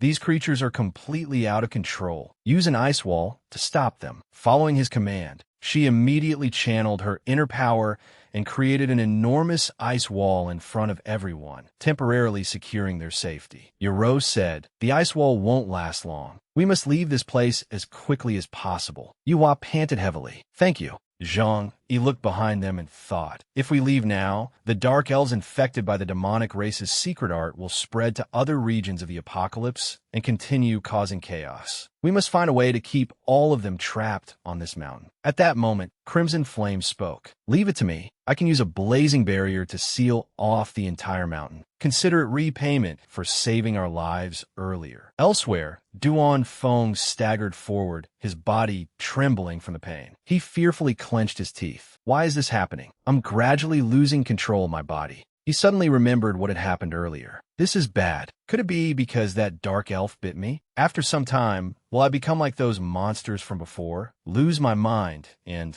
start attacking my companions? No, I don't want to become a puppet. Zhang Yi looked at Crimson Flame. How much longer will you need to complete this sealing formation? He replied, almost done. I'll definitely finish it before the ice wall completely melts. Duan Feng thought regretfully. I wanted to keep leveling up with everyone and face even stronger enemies together, but silently, he walked toward the flames. My time has come. I have no choice but to say goodbye to them. Bearing the crushing weight of his body, Duan Feng continued walking forward. Zhang Yi shouted anxiously, Duan Feng, where are you? Hurry and come out. The formation is about to close. Duan Feng yelled back, don't worry about me. Everyone get out of here. I don't want to spend the final moments of my life as a bastard who attacks his own comrades. Though he did not say it aloud, he thought, farewell. From now on, you'll all have to walk the road ahead by yourselves. Zhang Yi cried out in panic. When Duan Feng looked at his arm, Zhang Yi immediately realized what had happened. It's a secret art of the demon race. Duan Feng has been afflicted by one of their secret arts. Xiao Jiao stood frozen. He ended up like this because he saved me. It's all my fault. Azure Dragon rushed forward anxiously. Open this wretched formation. Our brother is still in there. Yu Hua was startled. It took us a great deal of effort to finish the formation sealing this mountain. If we open it now, won't all our work have been for nothing? Worried about his friend, Azure Dragon clenched his fist and struck the fiery barrier with all his strength. 8 wastelands hurriedly stopped him. Azure Dragon, calm down. From what I understand, Duan Feng stayed behind because he didn't want to hurt us after losing his mind. Azure Dragon clenched his fists. But Duan Feng has always faced life and death alongside us. Zhang Yi continued, 8 wastelands is right. Besides, even if we break the formation now, there's no way to restore Duan Feng to normal. Our most urgent task is to find a way to undo the demon race's secret art and get him out of danger. Everyone, leave Otherworld Mountain immediately. Zhang Yi prayed anxiously. Duan Feng, you must hold on. Wait until I return. Meanwhile, Duan Feng stood alone before the Dark Elves. Before I turn completely into a demon, let me enjoy the thrill of battle one last time. Gripping his twin swords tightly, Duan Feng charged forward alone. Gulme, send more of them. Fighting the demons alone, Duan Feng soon exhausted himself and collapsed to his knees. As he watched his sword gradually shatter, despair filled his eyes. Does my life end here? Back in Frost City, rain poured down as though the heavens themselves were weeping for Duan Feng. Yuro stepped forward to comfort Zhang Yi. I know you're devastated by what happened to Duan Feng. He resolved, I'll find a way to undo the demon race's secret art, then return and rescue Duan Feng. Zhang Yi frowned and silently vowed, I will find you, Demon King. A deathly black veil blanketed their surroundings, and everyone raised their heads to examine the situation. Tyrant Blade looked around. This is your main city? Why can't I see a single player? Zhang Yi replied. Things really do seem unusual today. Let's enter the city and take a look. As Xiao Jiao walked, she called loudly, Is anyone here? Azure Dragon also searched their surroundings. Is anyone here? Zhang Yi remained on guard. Something's wrong. This street used to be bustling. How did everyone in the city disappear overnight? Just then, a horse charged toward them from behind. Zhang Yi hurriedly pulled Yuro into his arms. Careful. Once he recovered, he quickly told her, follow it. It might lead us to the reason all the players in the city vanished. After traveling some distance, the horse suddenly stopped. Zhang Yi looked at the others in surprise. Yuro stared ahead in disbelief. How did they all become like this? Zhang Yi said, I was wondering where all the city's players had gone. So they're all here. The situation is even worse than I imagined. The Demon King's forces have already invaded the players' main city. Scarlet Flame grew uneasy. Hey, just what kind of hellish place have you brought us to? I thought it would be safe here. Why don't we slip away before we're discovered? Nanchi immediately agreed. Exactly. What happened on the mountain already exhausted me. I can't handle fighting these things too. Zhang Yi replied dismissively, stay or leave. Do whatever you want. Butterfly Dance shot them a sidelong glance. Cowards! After being mocked so mercilessly, Scarlet Flame's face darkened and he was left speechless. Sensing the intruders, the horse and every other player turned toward them at once. They all turned their heads simultaneously. Seeing the zombie-like horde charging toward them, Zhang Yi was startled. Damn, have we been discovered? At that moment, a voice rang out, accompanied by a terrifying slash. All of you get lost. Zhang Yi staved in surprise. Shield 7. The man looked at Zhang Yi urgently. Guild leader, there's no time to explain everything. The city's remaining survivors are hiding inside the Lion King's Pride Tavern. We need to get there. Everyone immediately followed Shield 7, unaware of the cold eyes watching them intently from above. The group ran for a considerable distance, but the controlled players eventually caught up. Zhang Yi became tense. They're catching up. Powerful energy instantly gathered in Scarlet Flame's hand. He swiftly hurled the fireball straight at the pursuing players. Take this. A tremendous explosion erupted, sending rocks and debris flying everywhere. The pursuing players were quickly held back. Scarlet Flame said proudly, done. Butterfly Dance looked at him and thought, thank goodness he isn't from Frost City. Otherwise, he would have destroyed the entire city long ago. Rain continued to drizzle from the sky as smoke and dust spread everywhere. Shield 7 hurried to the door and knocked. It's us. Open the door. Hearing his voice, the people inside became excited. It's Captain Shield 7. He must have returned with reinforcements. Hurry, open the door. When a young man saw Shield 7, he nearly wept with joy.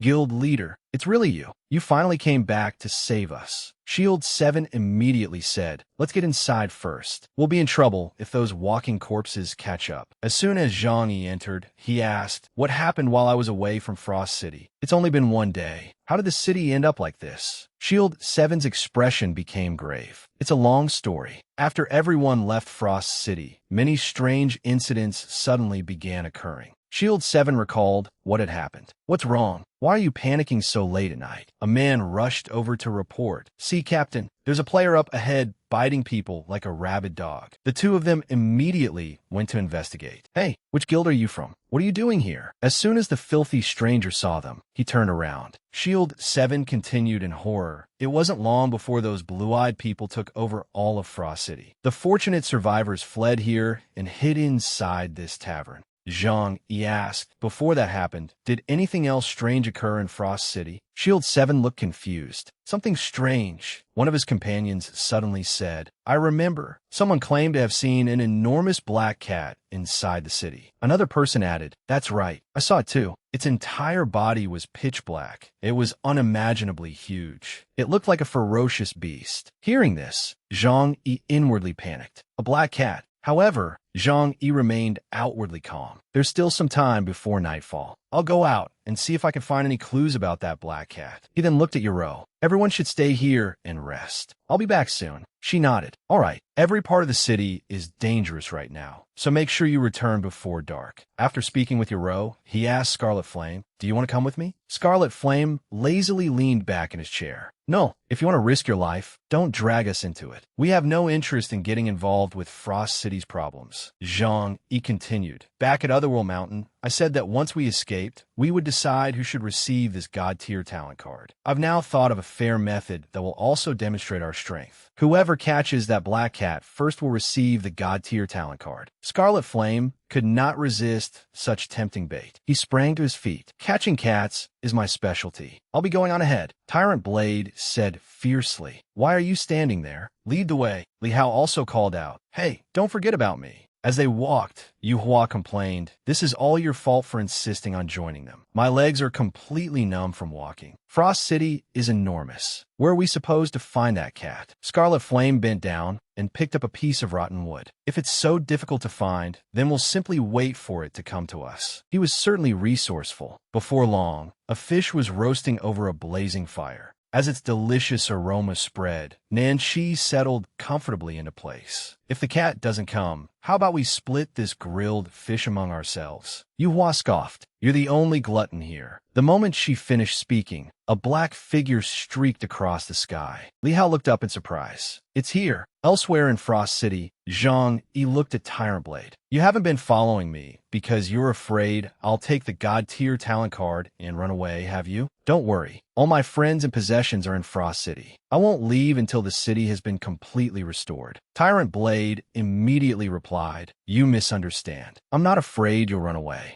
I simply know that if I follow you, I'll definitely find that black cat. Zhang Yi was speechless. Fine. I'll take that as a compliment. The moment they finished speaking, a massive explosion rang out elsewhere. Zhang Yi immediately turned around. It looks like the black cat has appeared. Sure enough, the black cat, wearing a golden bell around its neck, smelled the delicious aroma and pounced towards Scarlet Flame's group. Scarlet Flame excitedly waved the fish in his hand. Here, kitty, would you like some fish? To their surprise, the cat glared at them. I prefer eating rats. Scarlet Flame remained calm. So you can talk. You should have said so sooner. If you don't want it, I'll eat it myself. He then calmly stood there and devoured the entire grilled fish. The instant he tossed away his chopsticks, everyone charged forward. Unable to contain his excitement, Scarlet Flame exclaimed, Woohoo! That God-tier talent card is about to be mine. At that moment, the golden bell around the cat's neck rang. Cat and mouse game. This was a magical domain ability. Every enemy unit within its range would be branded with a mouse mark. Enemy units bearing the mouse mark could not inflict any damage upon the domain's caster. Back into battle, Scarlet Flame and his 3 companions attacked the cat together, but the black cat remained completely unharmed. Only now did the usually optimistic Scarlet Flame begin to sweat. What's going on? Why aren't our attacks dealing any damage? At that moment, Zhang Yi and Tyrant Blade arrived. Zhang Yi said, Check your character status, and you'll understand. Scarlet Flame checked his system interface and was startled. It displayed the status mouse, followed by the description, Mouse mark. You have been marked as a mouse. Zhang Yi explained, That black cat's ability turns all your marks into mouse marks. Players bearing the mouse mark cannot inflict any damage on it. Scarlet Flame shouted as he ran. Then what are we supposed to do? Are we supposed to stand there until this black cat catches and eats us? Zhang Yi was also helpless. Until we discover how to counter its ability, that black cat is invincible. All we can do is run. 4 red figures flew together into the dark cave ahead, hoping to evade the cat. The black cat leisurely followed them inside. Little mice, stop hiding. You won't escape. Yuhua cursed angrily. Damn this mouse mark. It doesn't even have a time limit. Zhang Yi whispered. Did you notice the bell around the black cat's neck? The mouse marks only appeared on us after that bell rang. I suspect that if we want to remove them, we'll have to do something to the bell. Scarlet Flame looked toward the cat. You can't be serious. That bell is hanging around the black cat's neck. Getting close to it would be no different from delivering ourselves straight into its jaws. If you want to try something like that, do it yourself. I'm not going.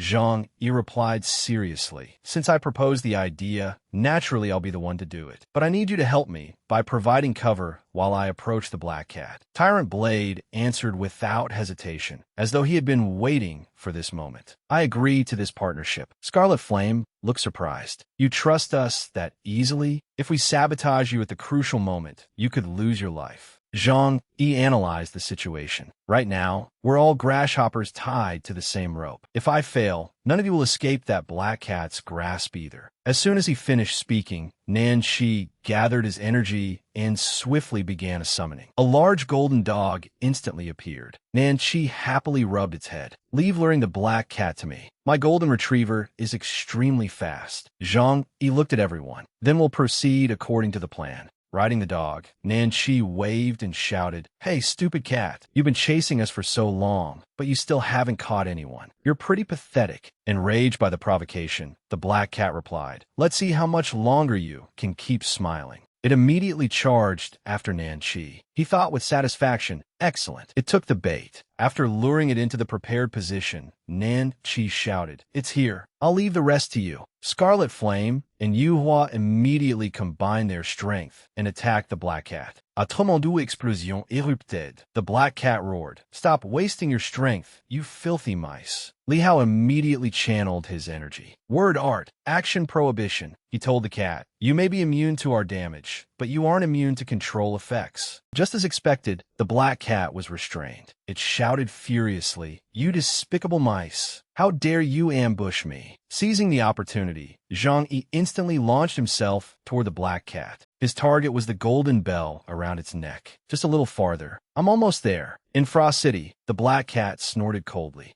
"I truly underestimated you little mice." After the attack, it appeared even more enraged. Scarlet Flame was startled. "Hey, the plan failed. What do we do now?" Zhang Yi frowned and replied, "Although we failed, I'm now completely certain that the bell is the key to removing our mouse marks." He then reached out and grabbed a cloak. Zhang Yi and everyone else put on identical cloaks. "Now we proceed with Plan B." The black cat glared at them. "Even if you try again, your defeat is inevitable." Amid the hazy smoke, it thought, "All I have to do is keep my eyes on that brat and react as quickly as possible." It gritted its teeth while staring at Zhang Yi. "I nearly let him succeed." Zhang Yi took the lead and charged forward, but the instant he approached, he suddenly darted past the cat. The black cat immediately gathered its power. "You're courting death." But the person standing before it suddenly turned out to be Tyrant Blade. The cat was shocked. They switched appearances? He isn't that damned brat from before. Before it could finish processing what had happened, Tyrant Blade attacked. "My task is complete. I'll leave the rest to you." One of the black cat's forelegs was instantly restrained, leaving it stunned. Its gaze quickly darted elsewhere, just as Zhang Yi landed nearby.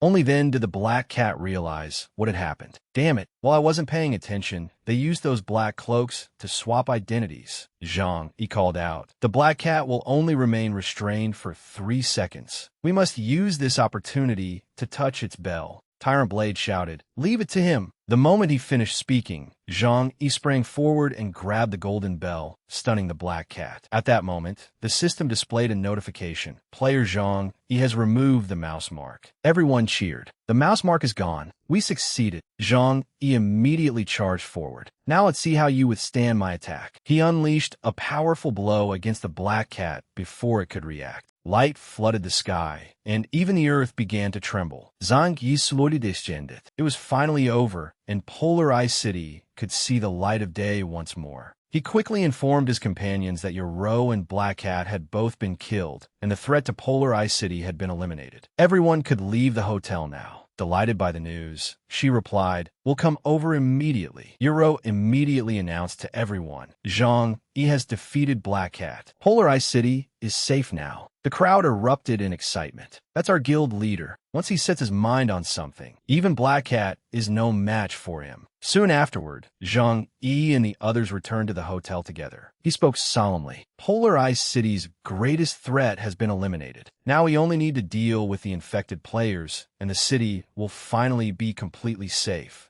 Zhang Yi stepped forward. "Now that Black Cat has been defeated, who will this god-tier talent card belong to?" Crimson Flame replied arrogantly, "You made the greatest contribution, and you were the one who ultimately killed Black Cat. Naturally, the god-tier talent card belongs to you. Don't worry, the 4 of us keep our word, and we won't make trouble for you again." Zhang Yi gripped the card tightly. "All right, then I'll keep it." Crimson Flame's group had no intention of staying. "We're leaving," Zhang Yi called after them. "It's extremely dangerous outside. Why don't you come with us? Think about joining us." Just then, one of Butterfly Dance's pink butterflies flew past his face. Hearing Zhang Yi's offer, Crimson Flame immediately turned around and cheerfully replied, "I suppose we could." Everyone looked back. "Then I suppose we'll reluctantly stay and help you." Only then did Crimson Flame offer his hand and introduce himself. Level 65 Mage. The 2 leaders clasped hands firmly, marking the beginning of their alliance. Zhang Yi also introduced himself with a smile. Level 65 Beast Tamer, Zhang Yi. Today, Crimson Flame's team had finally gained some trustworthy companions. As they walked along, several pink butterflies suddenly landed on Yoro's hand. She immediately recognized them. "Aren't these butterflies from Dream Spirit Manor? Why are they here?" An image of the dream goddess appeared. "Everyone, it has been a long time. I have terrible news. The king of the demon race has awakened and seized Dream Spirit Manor. The transmission suddenly became distorted and began to cut out. The dream goddess urgently continued, I'm still safe, but the apocalypse Need your help. As soon as she finished speaking, the butterfly went still in Yoro's hand. Yoro was overcome with worry. What should we do? Should we go to Dream Spirit Manor and rescue the dream goddess? Zhanya replied, not yet. The fact that she can still send messages means she is safe for now. What we need to do is find the king of the demon race as soon as possible. Only then can we stop his next move. He was also deeply concerned. If the king of the demon race had already attacked the dream goddess, he would certainly target the other chief gods as well. The Goblin Kingdom is the closest place to Dream Spirit Manor. Oh no, Sylph is in danger. We must go there immediately. Zhang Yi activated the teleportation formation at once. He urgently shouted, Shield 7, stay in Polar Ice City with Butterfly Dance. Everyone else, come with me to the Goblin Kingdom. Meanwhile, a sea was advancing relentlessly. I didn't come here to make things difficult for you. As long as you obediently hand over your chief god, everyone in this kingdom will survive. Otherwise, the goblin soldiers trembled before the overwhelming presence of the king of the demon race. At that moment, Sylph arrived just in time and shouted, Stop. Everyone turned around in surprise. Chief God, Sylph declared, the 10 chief gods once joined forces to seal you away. I never expected you to escape, but as long as I am here today, you will never harm my goblins or the apocalypse again. Asisnird. Such an arrogant tone from such a tiny little brat. It appears you're the one I've been looking for. Come with me. Sylph pointed directly at him. A chief god's duty is to preserve the peace of this world. The apocalypse will never fall into your hands. Asi gathered his power. I knew talking to you NPCs would be pointless. I should have attacked from the start. Just as he was about to strike, a surge of power shot toward him and blocked his attack. Startled, Asi shouted, Who dares interfere? He swung his sword fiercely toward the source of the attack, but he was clearly overpowered. Zhang Yi sighed in relief. Good, we made it in time. He then said to Sylph, Don't worry. Yoro and the others are dealing with the demon soldiers outside, and the rest of our companions are already on their way. With us here, the goblins will be safe. Nan Chi stared in surprise. Is that the legendary king of the demon race? Crimson Flame added. He doesn't look like such a powerful boss. Zhang Yi thought to himself, judging from his conversation with Sylph, he does sound more like a player than an NPC. He immediately warned them, Don't let your guard down. The demon death warriors on the mountain and Black Cat in Polar Ice City were both his subordinates. The moment AC saw him, he said, I wondered who it was. So it's the useless trash from Polar Ice City. I hadn't even gone looking for you, yet you dared deliver yourselves right to my doorstep. At that moment, Tyrant Blade charged forward. I can sense that this man is extremely strong. Let me fight him first. The rest of you stay out of it. Crimson Flame replied, Otiri, fine. We'll step in once you can't hold out anymore. Just don't embarrass yourself by getting knocked down after only a few moves. Too many people are watching. Asi said coldly, You certainly talk a lot. Are you finished? If so, I'll begin. Asi thrust his sword into the ground. Ever since I broke free from the seal, I haven't had a proper battle. You're the first. Don't disappoint me. Tyrant Blade laughed loudly. Fine. I hope you won't disappoint me either. As soon as he finished speaking, dark power emerged from the shadows and enveloped the surrounding area. After only a few exchanges, Tyrant Blade was startled. Something is strange about that sword. I can't let it pierce me. Asi asked contemptuously, What? Are you already frightened? These are all the souls of those who died beneath my blade. Before long, you'll become one of them. Asi continued smugly. The Berserker class burns its own vitality in exchange for greater power. But if a Berserker cannot defeat the enemy quickly, he will be forced into a disadvantage. You're currently facing the situation every Berserker fears most. Tyrant Blade charged furiously. So you intend to hide until I've burned through all my vitality? Coward. Asi suddenly stabbed him from behind. No, I've always preferred quick victories. Time is money to me. You're hardly worth that much effort. Seeing his companion stabbed, Zhang Yi cried out in shock. Tyrant Blade. Asi laughed triumphantly. It's over. Your soul will soon belong to me. Even with blood pouring from the corners of his mouth, Tyrant Blade refused to surrender. It's not over until I say it is. Within Tyrant Blade's mind, the god of death asked coldly, Have you decided? Offer your soul to me, and I can let you live for another 5 minutes. Drenched in sweat, Tyrant Blade endured the pain. The price is my soul, yet I only get 5 minutes? I never expected the god of death to be so stingy. The god of death replied, you don't have much time left to decide. With no other choice, Tyrant Blade clenched his teeth and shouted, deal. He immediately grabbed the blade embedded deep in his heart and pulled it out without hesitation. Blood erupted from the wound. He said, my time is precious too. Asi gritted his teeth, never expecting Tyrant Blade to act so recklessly. Tyrant Blade glared at him. I won't waste a single second from now on. Asi stared at the hole in his chest. What is going on? You aren't affected at all. Tyrant Blade roared. The body is only a shell. A warrior's unyielding will shall endure until the final second. Come on. He immediately raised his weapon and charged. Our battle isn't over yet. Crimson flames erupted from that power, forming the face of a demon. It was the god of death dwelling within Tyrant Blade. He glared fiercely at his opponent.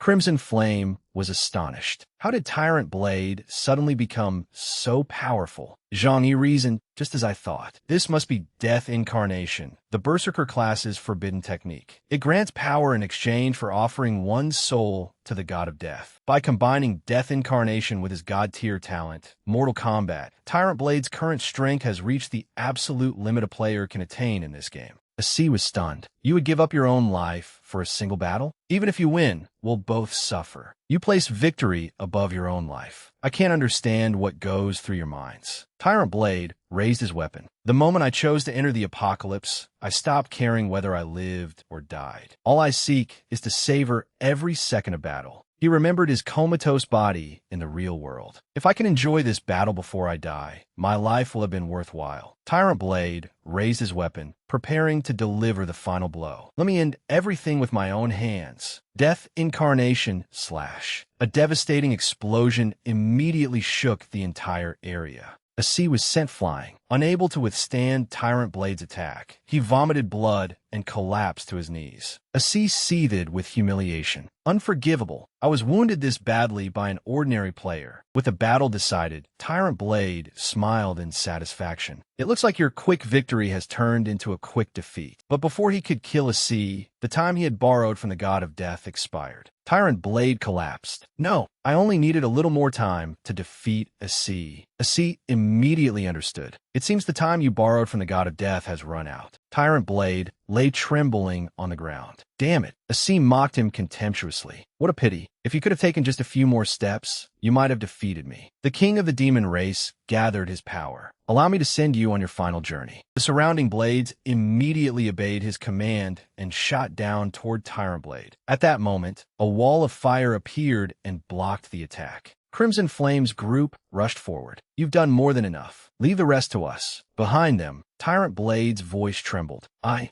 can't keep fighting. With his final breath, Tyrant Blade struggled to speak. This god-tier talent card would only be wasted on me now. He handed it to Zhang Yi. Please, take my god-tier talent card and keep fighting. As soon as he finished speaking, Tyrant Blade gradually dissolved, leaving everyone with one final, satisfied smile. Zhang Yi took the card. Don't worry, I will carry it with me and fight to the very end. A vicious gleam appeared in Asi's eyes as he prepared to attack Zhang Yi. Zhang Yi gathered his power. Broken Wind, Tyrant Blade, and all the other players who died by your hand deserve justice. Today, you will answer for their deaths. At that moment, Little Pepper and the others arrived. Guild leader, we're here. Zhang Yi immediately replied, you've arrived at the perfect time. Surround the king of the demon race and don't let him escape. He is at his weakest right now. Yoro added, all the demon soldiers outside have been eliminated. Asi looked at everyone with a dismissive smile. Do you think superior numbers will allow you to defeat me? As soon as he finished speaking, he gathered power in his hand and prepared to attack again. An icy voice echoed through the air. You're all far too naive. Watch closely. The moment those words were spoken, Yoro and the others were seized by that power. Go to hell. As for Sylph, Asi seized her arm. You should conserve your strength. You're coming with me. Seeing her abducted before his eyes, Zhang Yi desperately shouted, Sylph. Zhang Yi and the others were teleported somewhere else. He shouted furiously, damn it, what kind of cursed place is this? Azure Dragon replied, isn't it written on the sign? Ghost City. The sign bearing the two enormous words was wrapped tightly in the coils of a giant serpent. Yaru hit behin zangi. This place looks terrifying. It sends chills down my spine. Zhang Yi reassured her, don't be afraid. I'm here, and I'll protect you. There are so many of us, so we'll be fine. They had only just entered the city when a huge figure suddenly charged at them from behind. The figure clearly had hostile intentions toward Zhang Yi's group. 8 Desolations immediately sensed the danger and turned around. Without hesitation, he beheaded the attacker with a single slash. Zhang Yi crouched down to examine the corpse. This demon soldier is different from the ones we encountered earlier. Its body appears to have mutated for some reason. Ghost City is probably full of monsters like this. We should be careful. After speaking, he stood and summoned a small blue tower. He then looked back. Little Pepper, take this God-tier talent card. She was shocked. Guild leader, why are you giving me something so important? Isn't this? They both looked toward Crimson Flame. He pretended not to care. Don't look at me. I keep my word. When I say I don't want it, I mean it. Besides, I'm already so powerful. Why would I need another card? Zhang Yi looked at his petite ally. Little Pepper, we're about to face the mighty king of the demon race. We must find a way to improve our team's overall strength. You have immense potential for growth, so you're the best person for this God-tier talent card. She finally agreed. All right, thank you for trusting me, guild leader. I won't let any of you down. Zhang Yi handed the card to Little Pepper, but it suddenly reacted. Something emitting blue light suddenly appeared on the card. It then flew into the air, startling everyone. Little Pepper stared blankly. What is that? Why was it inside the God-tier talent card? Zhang Yi quickly replied, I don't know either. Come on, let's follow it and find out. A slimy blue mass on the ground began to squirm as though something were alive inside it. A girl resembling the dream goddess suddenly emerged. I'm finally out. Yuro was astonished. The dream goddess? Why did she appear here? Zhang Yi Furonit. No, when the dream goddess spoke to us earlier, she was still at Dream Spirit Manor. Besides, this girl's body looks as though it was formed from an illusion. Let's follow her and ask her directly. Realizing that someone was following her, the girl panicked. Who are you? Zhang Yi's group hurried after her. Wait, don't run. We're not bad people. As she fled, a black hole suddenly appeared ahead of her. A huge boar suddenly charged out toward the girl. She was caught off guard, and the creature was incredibly fast. The boar opened its enormous mouth. Yaro stayed in shock. It swallowed her. She was swallowed. Zhang Yi explained, that's a dream-eating tapir. They're special monsters found around Ghost City. They survive by devouring spirits and specialize in using sound waves to enchant players, robbing their prey of reason before causing them to die suddenly. Everyone, prepare for battle. After swallowing the girl, the beast released a deafening screech. Zhang Yi desperately covered his ears and clenched his teeth. Damn it, my entire head is ringing. He then noticed that Yoro did not seem affected by the sound. Instead, she appeared entranced and slowly walked toward the creature. Zhang Yi cried out in alarm, Yoro, don't go over there. It's dangerous. Seeing her continue forward, Zhang Yi became extremely anxious. Yoro, snap out of it. Enduring the pain, he rushed forward and covered her ears. Don't let the dream-eating tapir's voice deceive you. Yoro suddenly came to her senses. What? What happened to me just now?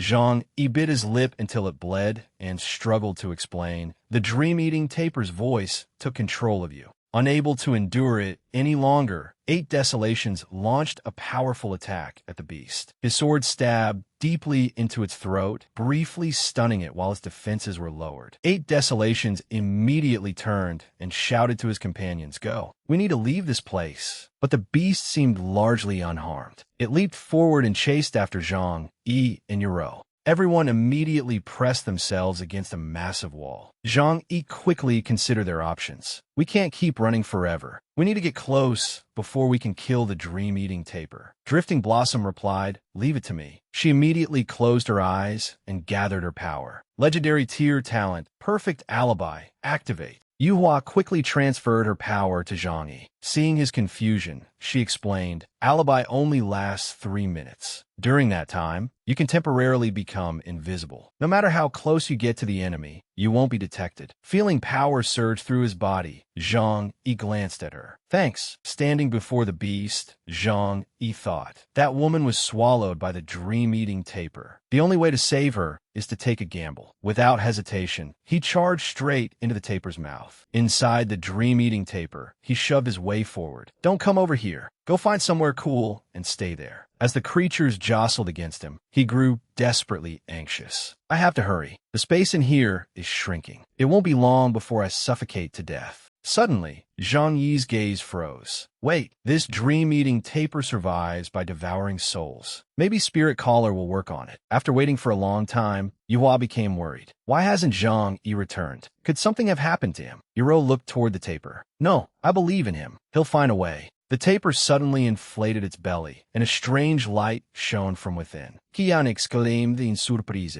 Holy crap, that thing can turn into a balloon. Jaro blashed inwardly. That's the mark of Spirit Caller. Zhang Yi is so clever. A huge vortex suddenly erupted outside, spinning violently as several will-o'-the-wisp-like objects flew out from within. A massive explosion rang out from the tapir's stomach, and Zhang Yi emerged successfully. Yuro immediately hurried over in concern. You were trapped in there for so long. Are you hurt? Hurry and clean yourself off. Zhang Yi brushed himself down. I'm Fine. I just got covered in some of the dream-eating tapir's mucus. It's a little disgusting. The strange phenomenon did not end there. A black sphere suddenly appeared. Yuro was astonished. Are those fragments of the soul's memories? I can't believe there are so many. Zhang Yi was startled. This dream-eating tapir must have devoured thousands of souls from the people of Ghost City. How terrifying. She looked up and studied the female spirit. She looks exactly like the dream deity. Seeing the woman struggling, Zhang Yi immediately charged forward. I'm going to save her. He felt slightly dizzy. The pull of this black hole is too powerful. It feels like my whole body is being sucked inside. He immediately reached out. Grab my hand. The woman stared at him in bewilderment. You don't even know me. Why would you risk your life to save me? Zhang Yi calmly replied. Because I want to know who you really are. To me, that is. Before he could finish, he grabbed the woman tightly with both hands. A serious expression appeared in Zhang Yi's eyes as he continued loudly. Extremely important. The woman looked at him and gave him a warm smile. Her face was as beautiful as a heavenly angel's. All her happiest memories appeared before Zhang Yi, including memories of Az.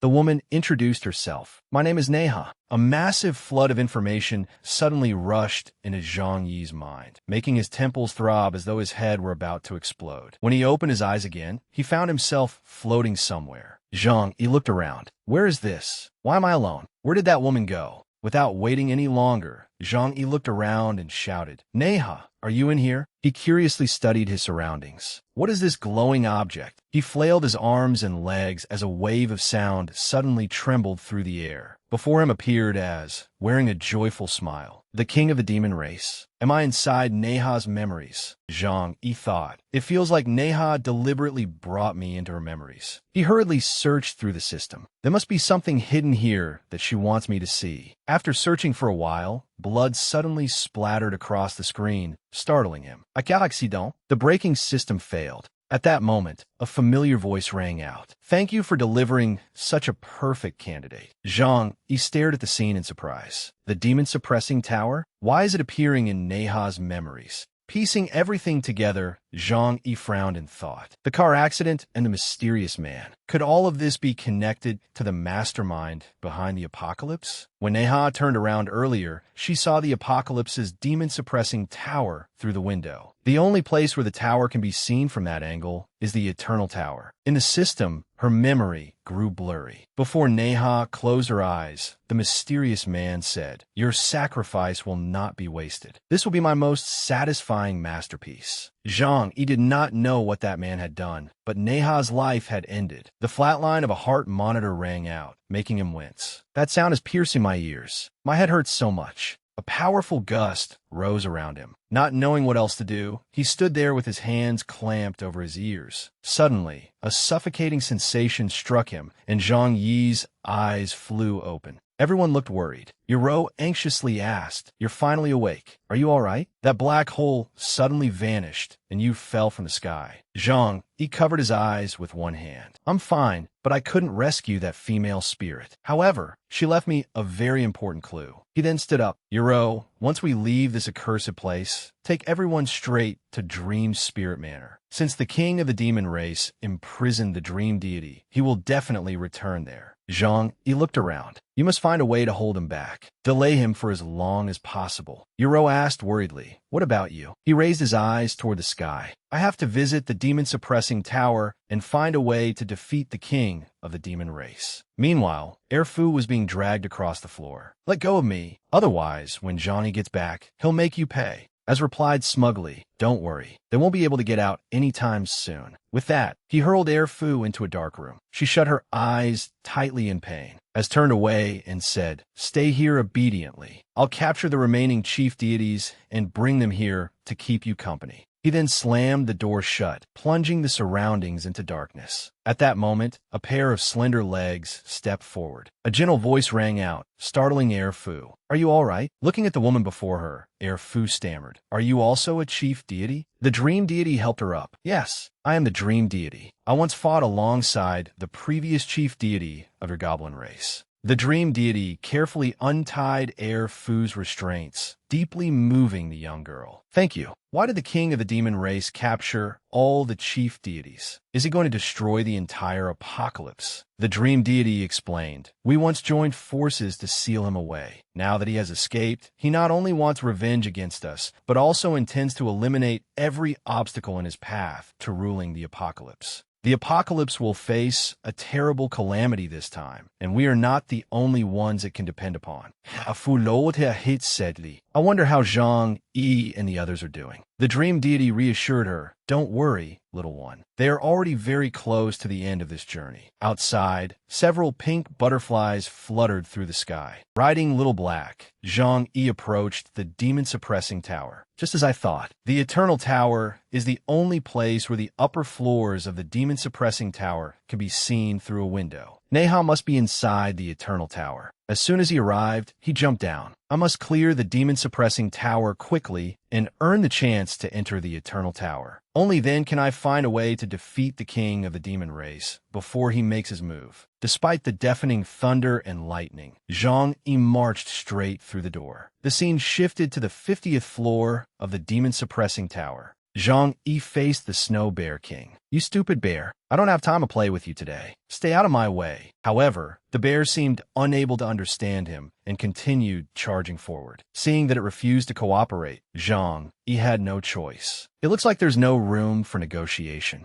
With only a few attacks, he successfully defeated the Snow Bear King. Zhang Yi urged himself onward. Faster. I have to go even faster. I don't have much time left. He recalled Qinglong's warning. Guild leader, the monsters inside the demon-suppressing tower are no ordinary enemies. You have to be careful. Zhang Yi had cheerfully reassured him, don't worry. I'll return to you all soon. Before he left, Yuro had quietly told him, Zhang Yi, when you find the right opportunity, take everyone's abilities with you. They might be able to help you. Ignoring the attribute rewards he had gained from the battle, Zhang Yi resolved himself. Everyone has placed all their hopes on me. I absolutely cannot disappoint them. At last, he swiftly and effortlessly reached the 99th floor of the demon-suppressing tower. Standing before an enormous gilded gate, Zhang Yi thought the 99th floor. Beyond this golden teleportation gate lies the final floor of the demon-suppressing tower. I've finally reached the summit. Extending both hands, he slowly pushed the doors open, revealing a brilliant light within. Snow blanketed the landscape beyond. Zhang Yi shivered it. It's freezing. No wonder people say it's always cold and lonely at the top. At that moment, a massive fireball suddenly flew straight toward him from nowhere. A massive explosion rang out, sending rocks and dirt flying everywhere. Zhang Yi could not help but marvel. Now that's an impressive entrance. Before him stood a red demon with razor-sharp fangs, staring threateningly at Zhang Yi. Brat, this is not a place where ordinary people like you may tread as you please. Anyone who trespasses must pay the price. As soon as it finished speaking, the Face Watcher launched a shockwave at Zhang Yi. It appeared to be a formidable opponent. Zhang Yi looked at it and gave a sly grin. Attacking the instant I arrive? You certainly have a nasty temper. In less than 3 seconds, the Face Watcher launched another attack, startling Zhang Yi. That was close. As though fitted with a motor, the fireball immediately changed direction and flew back toward its target after missing him. Since Zhang Yi did not yet know his opponent's strength, the returning attack struck him. Zhang Yi was stunned. It can change direction? Looking up, he saw several aircraft fitted with red chips watching him intently. Zhang Yi began calculating. No wonder its attacks can track me so accurately. Every move I make is being monitored. I need to find a way to escape their surveillance. Acting immediately, he summoned the Black Raven and prepared to attack. As soon as the Black Raven appeared, it opened its beak, released a piercing cry, and charged straight toward the aircraft. Zhang Yi urgently shouted, "Now!" Without giving the enemy another chance to attack him, he immediately rushed forward. "Come on, let's play a game." The Face Watcher was no pushover. It repeatedly unleashed deadly attacks at Zhang Yi while cursing him with contempt. Foolish human.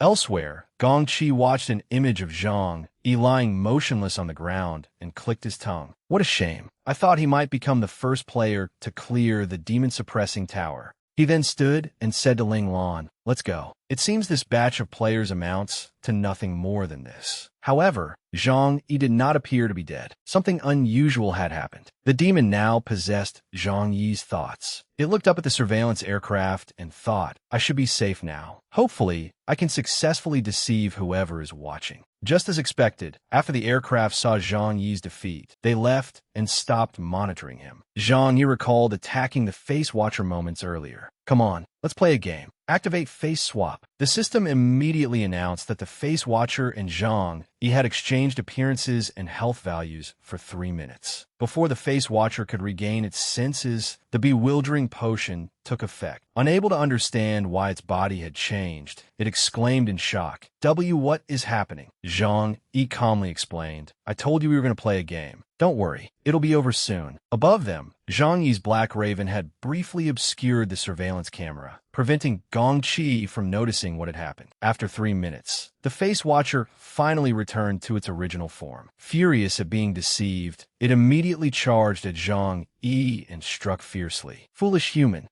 After successfully defeating his opponent, Zhang Yi circulated his inner power. "Now, let me see where you hid the key to the Eternal Tower." He officially began probing the demon's soul. After the Face Watcher died, Zhang Yi retrieved an entry pass from its body. He smiled smugly. "Thank you." He circulated his inner power again and summoned a sealing element, imprisoning the Face Watcher within it. "Stay here obediently and have a nice long sleep." Zhang Yi continued searching the area. This must be the device that teleports people to the Eternal Tower. Looking at the object before him, Zhang Yi quickly burned the entry pass he had taken from the Face Watcher. The door opened immediately, living up to his expectations. Zhang Yi entered at once to discover what lay inside the legendary Eternal Tower. Silence enveloped the tower's interior. Security seemed remarkably lax, which pleased him. Good, I still haven't been detected. Every room was dark except for the final room, where a light was shining. Feeling that entering the tower had been far too easy, Zhang Yi cautiously looked around. Even if it's a trap, I have to take the risk and find out what's there. Having made up his mind, he immediately reached out and opened a nearby door at random. The room he entered was filled with advanced machinery. At that moment, a voice rang out. "We meet again." Zhang immediately drew his sword and shouted warily, "Who's speaking?" Instead of an enemy, it was someone he knew. Neha had somehow appeared directly before him. Zhang Yi recognized her immediately. "Weren't you swallowed by the black hole in Ghost City? How are you here?" Neha quickly explained, "That was merely a projection of my consciousness. The person you see now is the real me." Zhang Yi asked in surprise, "A consciousness projection? Then how did you send it out of the Eternal Tower?" She began recounting what had happened. "Some time ago, a fully armored person came here. He seemed to be searching for something important. I asked him to take my consciousness projection with him so I could find my former lover." Hearing this, Zhang Yi interrupted, "Sorry, but may I ask something? Is the lover you're talking about the bloodthirsty king of the demon race?" Neha immediately replied, "Yes, but in the past, Az was too frightened even to kill a fish in the kitchen. How could he suddenly become a cruel murderer who massacres countless lives? I don't know why Az became the way he is now, but I understand him. This could never have been his original intention." Zhang Yi quickly grasped the point. "I understand. Thank you for telling me this." He thought, so someone most likely manipulated him into becoming the king of the demon race. At that moment, Neha handed him an object. "Az gave me this bracelet when he confessed his love. Give it to him. I'm certain he'll recognize it." Zhang Yi promptly agreed. "All right, I'll give him this bracelet. Neha pleaded earnestly. I hope you can help him regain his senses and return to me. As they spoke, the door was suddenly opened from outside. Zhang Yi nervously looked toward it and inwardly groaned. Damn it, someone's coming. The newcomers were Ling Lan and Gong Qi. Ling Lan reported, Master, there are currently no signs that anyone has infiltrated the Eternal Tower. Looking around, she continued her assessment. The surveillance data also shows that everything is normal. Zhang Yi activated his legendary tier talent, Alibi. Perhaps because Zhang Yi was her apocalypse sprite, Ling Lan suspected nothing and immediately turned away. Let's go. Perhaps I was overthinking it. The door slammed shut, and silence once again enveloped the room. Zhang Yi thought to himself, was he the one who planned all this? He doesn't look like a player. NEA's apparition appeared once more. I have to leave now and return to stop the Demon King. She pleaded with Zhang.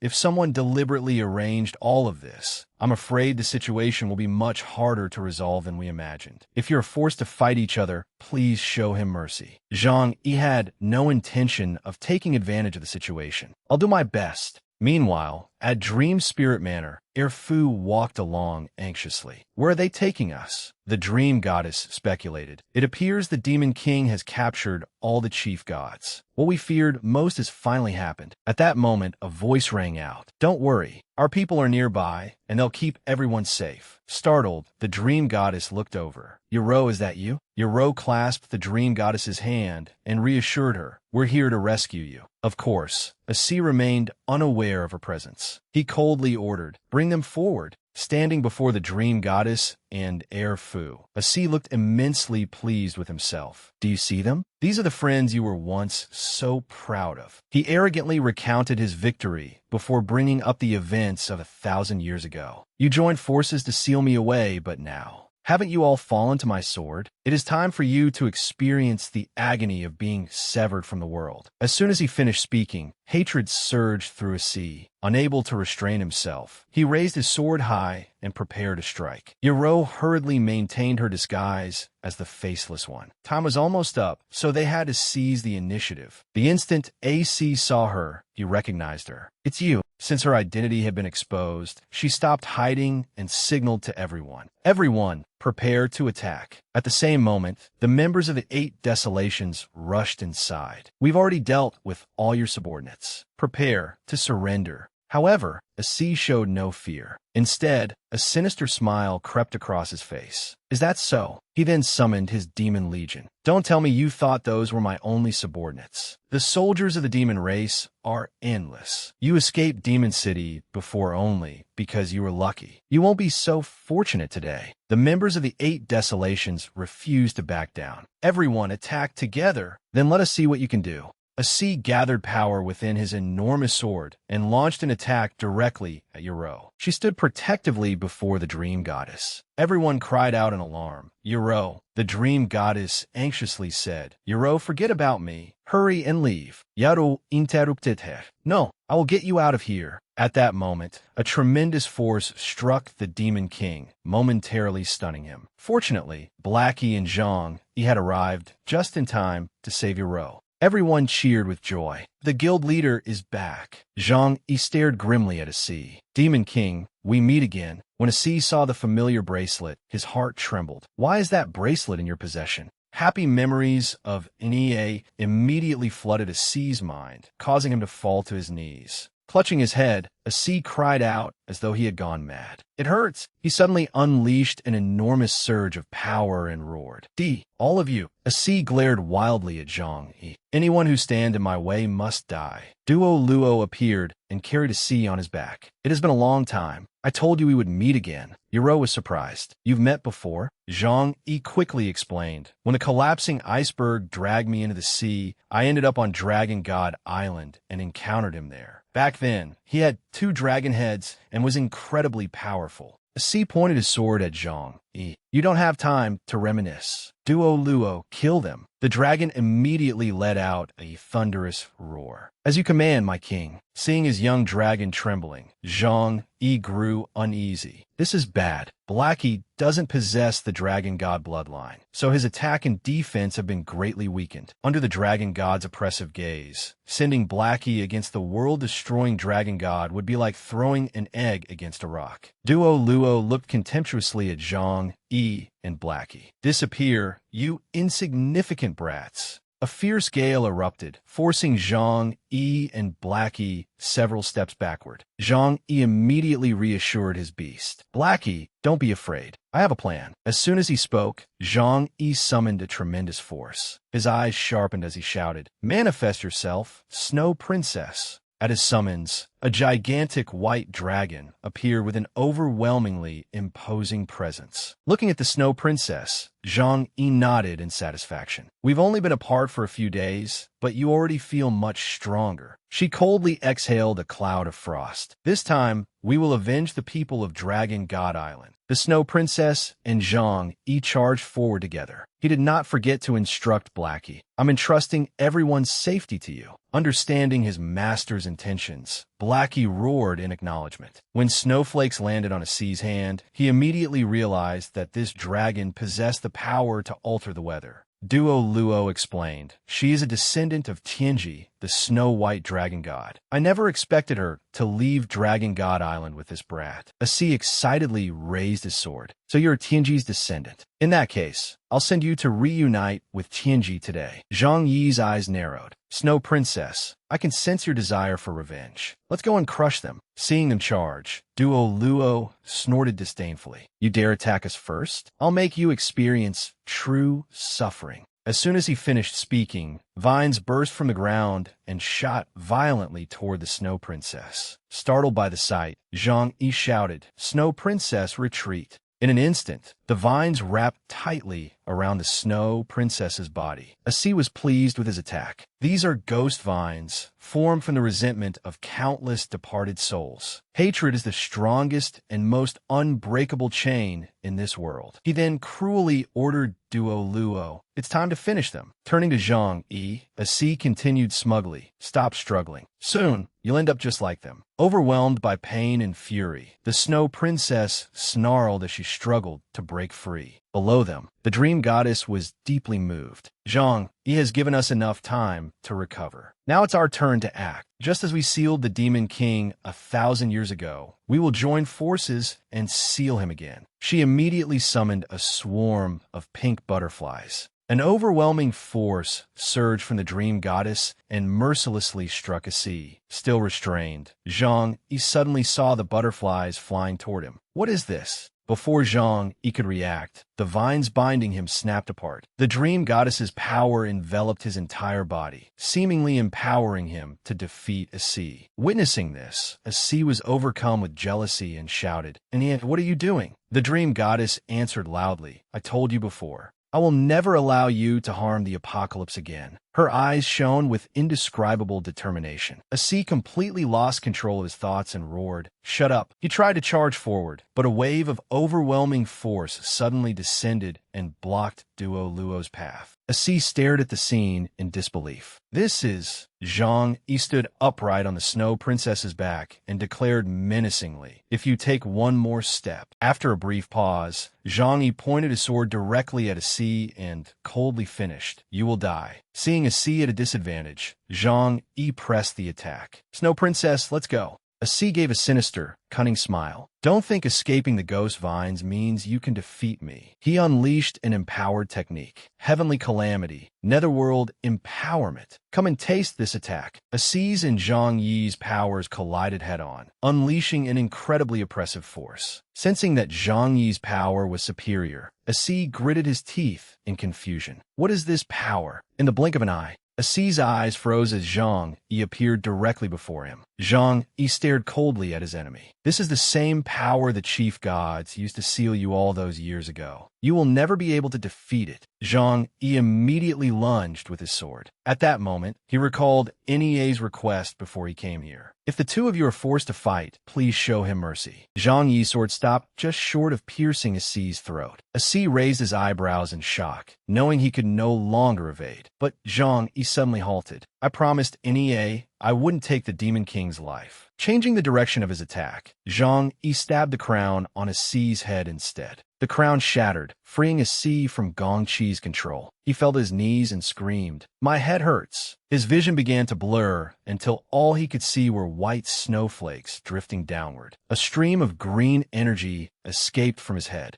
The pain suddenly subsided. Startled, Asi slowly opened his eyes and looked around. A red cord flew out from his chest. He stared at it in a daze. "Nie, is that you?" The red cord rose into the air before falling into its owner's hand. Asi solemnly reached out and caught it. The Demon King's face crumpled with emotion. "This is what I gave Nie on the day I confessed my love to her. I could never forget it." Zhang Yi continued. "Nie asked me to bring you this red string bracelet. She said you would understand her intentions once you saw it." Asi was stunned. "Wait, you've met Nie? She's still alive? Hurry and tell me where she is." Zhang Yi answered without concealing anything. Dawn City, inside the Eternal Tower. When Asi prepared to leave, Zhang Yi immediately stopped him. "Wait, I know you want to reach the Eternal Tower right away, but before that, I need to ask you for one favor." The Demon King calmly replied, "You brought me news of Nie. Whatever you need, just say it." Zhang Yi went straight to the point. "One of my companions was afflicted by your demon race's secret art. He's still on Two Realms Mountain, and I don't know whether he's alive or dead. I believe you must know how to save him." Asi replied,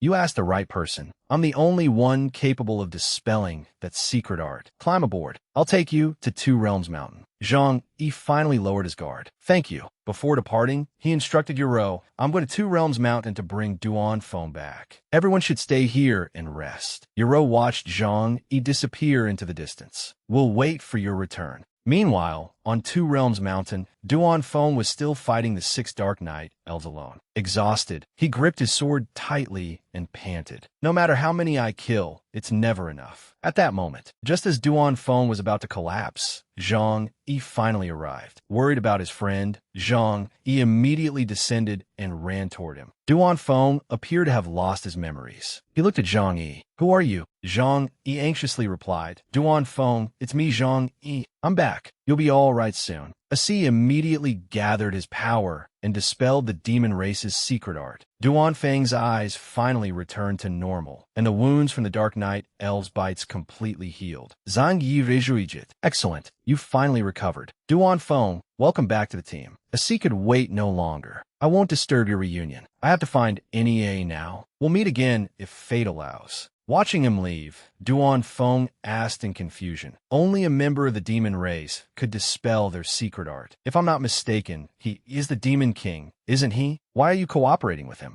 Zhang Yi calmly answered, "Because we share a common enemy." He continued, "The one manipulating everything from behind the scenes and causing every catastrophe in the apocalypse is inside Dawn City's Eternal Tower." Gong Qi's expression darkened slightly. It appeared he had already grasped the situation. Accompanied by Ling Lan, he slowly approached from the distance. "I've been searching everywhere for you, and it turns out you were here, trapped inside a green barrier." The Faceless One hurriedly reached out for help. "Boss, save me." Gong Qi immediately ordered the barrier to disperse and free him. Standing before the Faceless One, he commanded, "Explain yourself. What happened?" Kneeling on the ground, the Faceless One stammered. "That brat reached the 100th floor and challenged me. During the battle, I don't know what technique he used, but he somehow swapped bodies with me." His answer made Gong Qi tilt his head in confusion. "He swapped bodies?" Without hesitation, Gong Qi raised his hand, and a blue screen appeared with someone's information. "Marcus, level 65 Beast Tamer. Legendary tier talent. Swaps physical appearance and health with an opponent for 3 minutes." So he copied the Faceless One's talent. That brat was certainly fortunate. The ground beneath Gong Qi suddenly shook violently. He turned to Ling Lan beside him. "What is happening?" A red screen appeared, and she hurriedly reported, "Master, the Eternal Tower is under attack."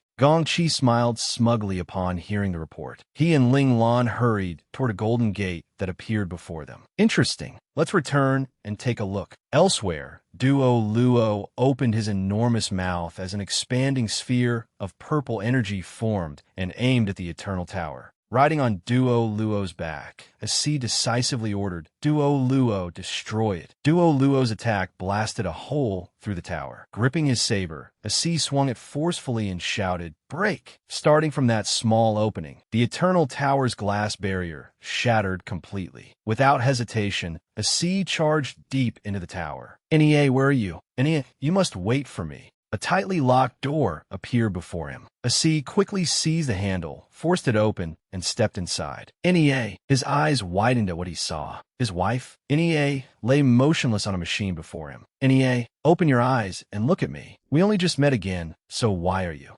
NEA's apparition suddenly appeared behind Asi and called out joyfully, "Asi, you finally found me." Hearing the familiar voice, Asi immediately turned around and searched for her. Upon seeing her again, Asi was overwhelmed with happiness. NEA, you remember me? What exactly happened? Why did you become like this? Standing opposite him, NEA nodded reassuringly. "I remember you. I have always remembered you." She recounted every memory from their past without leaving anything out. All of this was done by the person who dragged you into the apocalypse. He wanted to turn you into his puppet, so he reduced me to this state. The person you met before was probably only an illusion he created. His true goal was to exploit your pain and hatred to control you. Asi, after everything that has happened, do you still not understand? Suddenly, two hands clapped together. The applause echoed throughout the room. A reunion after such a long separation truly is a touching sight. Standing in the doorway before them was the scheming Gong Chi. "Impressive. You actually managed to find your way here without stopping. That strange little brat told you where she was, didn't he?" He raised his hand, pressed two fingers together, and snapped them. In an instant, NEA's apparition vanished completely from Asi's sight. NEA, furious, Asi turned toward Gong Chi and shouted, "You bastard! So you have been deceiving me from the very beginning." Gong Chi responded with an innocent tone. "How could you call it deception? I merely presented you with a choice. You were the one who made it. If someone misunderstands a question, they cannot blame the person who wrote it." "All right." Gong Chi lowered his head, a calculating smile spreading across his lips as he looked at Asi. "If you had discovered the clues from the very beginning, you would have found an opportunity to eliminate me long ago, wouldn't you?" Before Asi could do anything, Gong Chi clenched his fist and punched him squarely in the face. "If you want to blame someone, blame yourself. Why did it take you so long to figure it out?" Gong Chi was not finished. He opened his palm, which glowed with eerie blue smoke, and thrust it toward Asi's chest. "What are you doing? Don't take back my power." Within seconds, Gong Chi had completely absorbed Asi's power. "Don't forget that I was the one who granted you your power. As long as I wish it, I can take it back at any time. As you are now, you no longer have any value to me." His words left Asi lying on the ground, stammering, "How could this happen?" After dealing with him, Gong Chi turned toward Neha, who was lying on the machinery. With the last of his strength, Asi grabbed Gong Chi's leg. "You can't hurt Neha." Gong Chi's expression darkened as he looked down at Asi, who was still desperately trying to protect the woman he loved. "It seems I went too easy on you. I thought that since you had done so much for me, keeping you by my side as a loyal dog might not be so bad." As soon as he finished speaking, Gong Chi summoned a blade and gripped it tightly. "But since you refuse to obey and have angered me, I have no choice but to dispose of you." He raised his weapon high and swung it toward Asi. Before the blade could strike, Zhang Yi suddenly charged in and blocked it with his own sword. Zhang Yi quickly took Asi by the arm and helped him to his feet. He then lifted Asi onto his shoulder. Gong Chi stared at him in surprise. "It's you." Zhang Yi chuckled softly. "At last, I finally meet the mastermind hiding behind everything in the apocalypse." Gong Chi adjusted his glasses and smiled smugly upon seeing Zhang Yi again. "I told you we would meet again." Staring at Gong Chi's face, Zhang Yi boldly confronted him. You were the one disguised as the six-winged fallen angel in the demon-suppressing tower, weren't you? After setting a C against the wall, Zhang Yi whispered into his ear, "Leave the rest to me. Stay here and rest." Holding his head high, Zhang Yi slowly approached Gong Qi, whose body was wreathed in purple smoke. Our last battle in the demon-suppressing tower was hardly satisfying. I hope you can entertain me this time. Golden smoke gathered around Zhang Yi's hand. God tier, forbidden spell. Then I'll defeat you once again. In an instant, a dragon appeared and charged straight at Gong Qi. Through his glasses, Gong Qi analyzed the image of the dragon soul within seconds. God tier, forbidden spell. Dragon soul. I know you once used this move to defeat Anku, king of the giants. A blue information panel appeared beside him. God tier, forbidden spell. Dragon soul. Massive damage. Reduces the enemy's recovery by 100%. Skill power 5. From within the purple smoke, Gong Qi's silver-coated hands emerged. He raised both hands to shield his face from Zhang Yi's dragon soul. But it is still far too weak to deal with me. Iron armor. Magic reflection. The full force of the attack was reflected back at Zhang Yi, sending him flying. Player Zhang Yi has been struck by the God-tier forbidden spell, Dragon Soul. Health reduced by 2,000. This man knew every one of Zhang Yi's abilities inside and out. After being struck by his own power, Zhang Yi gritted his teeth and glared furiously at Gong Qi. If he wanted to defeat him, he would have to find another way. Refusing to surrender, Zhang Yi lunged forward and threw a barrage of punches at Gong Qi's face. But Gong Qi effortlessly dodged them all. Useless. No matter how you attack, every skill you use will simply be reflected by my iron armor. Gong Qi's taunt made Zhang Yi furrow his brow in anger. Then how about this? His fist slammed directly into Gong Qi's face and knocked him backward. The blow smashed Gong Qi into the ground, scattering shattered rock everywhere. As the dust gradually cleared, a massive crater came into view. A figure emerged from the crater and loomed before Zhang Yi, leaving him stunned. What kind of monster is this? Gong Qi appeared as a grotesque fusion of man and machine. I offer my body to the apocalypse long ago. This is my true form. A mass of thick, lengthy cables shot from his hands and wrapped around Zhang Yi, who struggled desperately to break free. Gong Qi slowly approached and used one of the cables to lift Zhang Yi's chin. Zhang Yi, I have had countless opportunities to kill you, but I chose not to. Do you know why? Because I believe that deep down, you're just like me. Gong Qi recounted images of Zhang Yi making deliveries and endlessly playing games at his computer. You worked as a delivery driver from 9 in the morning until 6 in the evening. Then you returned home, played games for a while, and stared blankly into space. You had no friends and no lover. He then described how Zhang Yi had entered the game and found friendship, love, and affection. Look at everything I allowed you to obtain in the apocalypse. Comrades who fight at your side, the thrill of passionate battles, the admiration of others, and even the love you could never experience in reality. Gong Qi pulled Zhang Yi closer with the cables until their faces were inches apart. So why do you still want to return to that dull world? The apocalypse is the world where you truly belong. Despite Gong Qi's threats, Zhang Yi voiced his unwavering conviction. Yes, this game gave me everything I could never experience in reality, but I cannot satisfy myself at the cost of countless other lives as you have.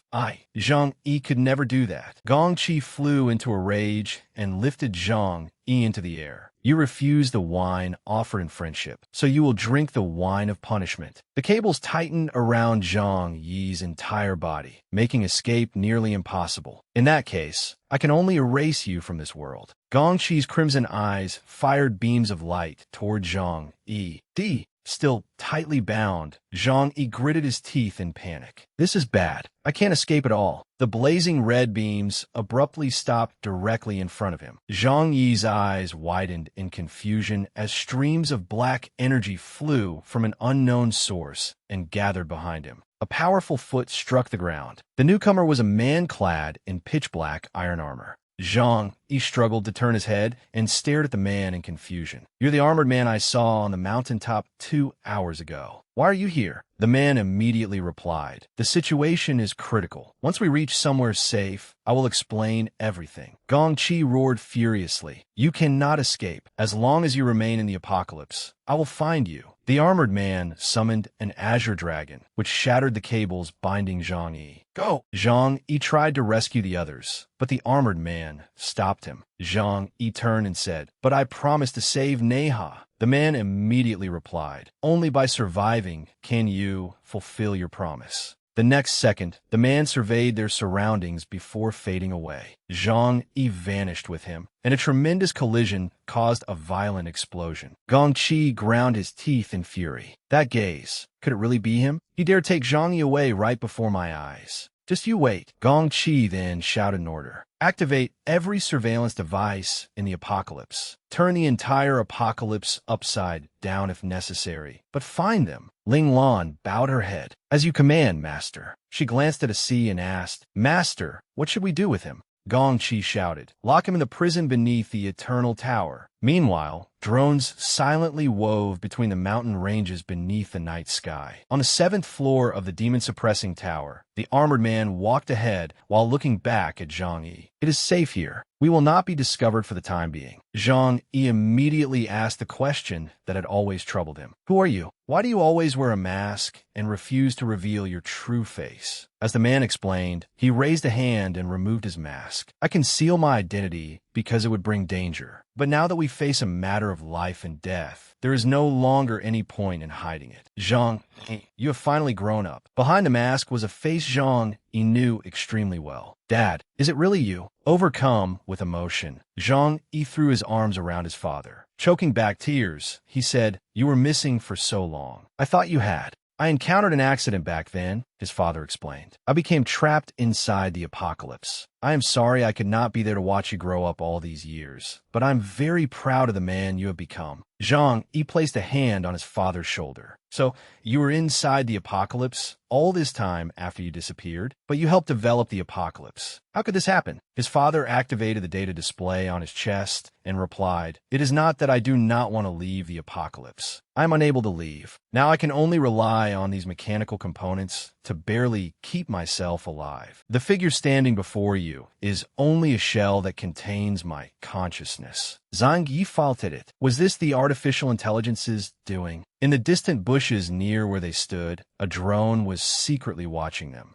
Zhang Yi continued, "I met him. He is the one who tried to send me to my death." Through the drone, Gong Qi could see and hear their entire conversation. He exclaimed excitedly, "No wonder he always seemed so familiar. I never imagined they were father and son." Gong Qi curled his lips into a sinister smile. "Then today, I will erase both of you together." With that, he pressed a red button. Back at the demon-suppressing tower, a deafening explosion erupted. Zhang Yi and his father raced out of the tower as the explosion spread across the 7th floor behind them. His father cried out in alarm, "This is bad. Gong Qi has detonated the tower." The ground began shaking violently. Another explosion erupted, sending rocks and debris flying. Zhang Yi shouted anxiously, "Dad, watch out." Dust and smoke filled the air. A moment later, only shattered rubble and blazing flames remained. Zhang Yi slowly sat up from the ground and scoffed. "So this is all Gong Qi can do? Did he really think destroying the tower would be enough to trap us?" He turned toward his father. "Dad, are you all right? Can you still move?" Zhang Yi's eyes widened in horror. His father lay face down beneath several enormous boulders. "Dad!" Gong Qi appeared in his mechanical body. "I told you that you could never escape the apocalypse." His crimson eyes immediately fired blazing red beams directly at Zhang Yi. Zhang Yi nimbly sprang away as swiftly as lightning. Gong Qi's blazing red beams froze solid in an instant. Gong Qi stammered in astonishment.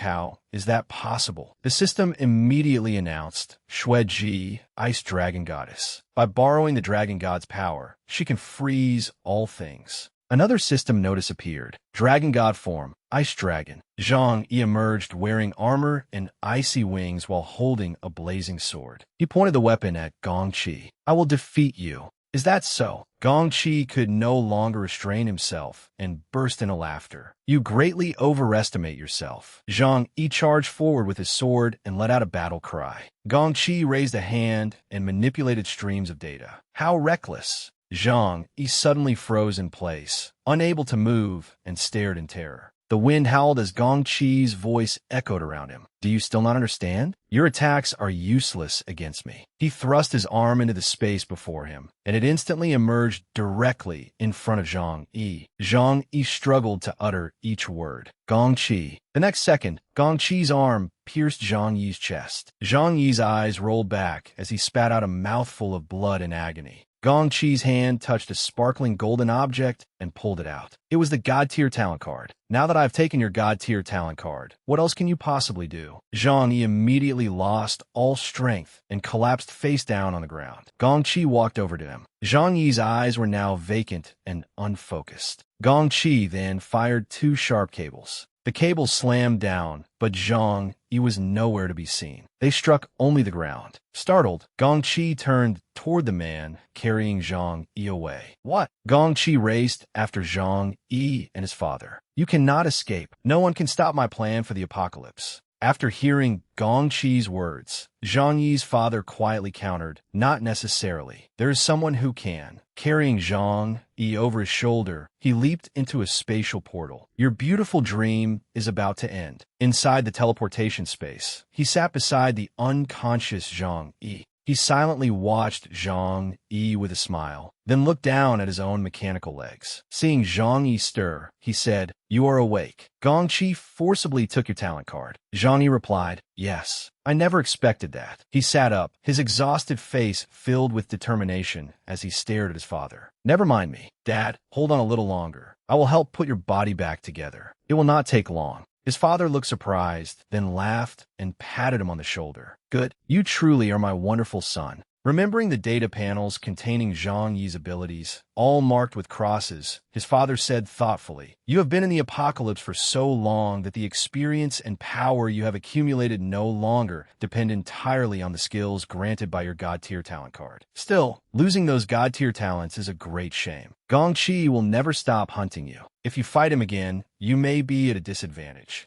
Zhang Yi calmly replied, "Yes, but there is nothing to fear." He then asked, "What about you, Dad? What happened between you and Gong Qi?" His father replied, "That is exactly what I wanted to tell you, the truth about what happened back then." Recalling the past, he began his story. "Gong Qi and I were once colleagues. We researched and developed the apocalypse together. He was usually a man of few words, but I could see that his passion for the apocalypse far exceeded that of an ordinary researcher. Gradually, we became friends, but during our research, I discovered his obsession, or rather his true intentions. What Gong Qi wanted was this: I will draw everyone in the world into the apocalypse. I will rule them, and they will obey me. Whether they live or die will be mine to decide." After I learned of his ambitions, we began arguing. Naturally, our views were incompatible. I tried to dissuade him, but I failed. The arguments between Gong Qi and me became increasingly frequent until we eventually became enemies. In the end, he attacked me while I was conducting the final test of the apocalypse. Before entering, I had prepared a means of escape, but I never expected him to be so determined to kill me. To prevent me from being revived, he completely destroyed my physical body. Fortunately, I had prepared a final contingency. At the most critical moment, I activated the cloud backup of my consciousness inside the apocalypse. From then on, I lived in hiding, barely surviving as I evaded Gong Qi. I concealed myself within the demon-suppressing tower for a long time and waited for the right opportunity. At last, you arrived.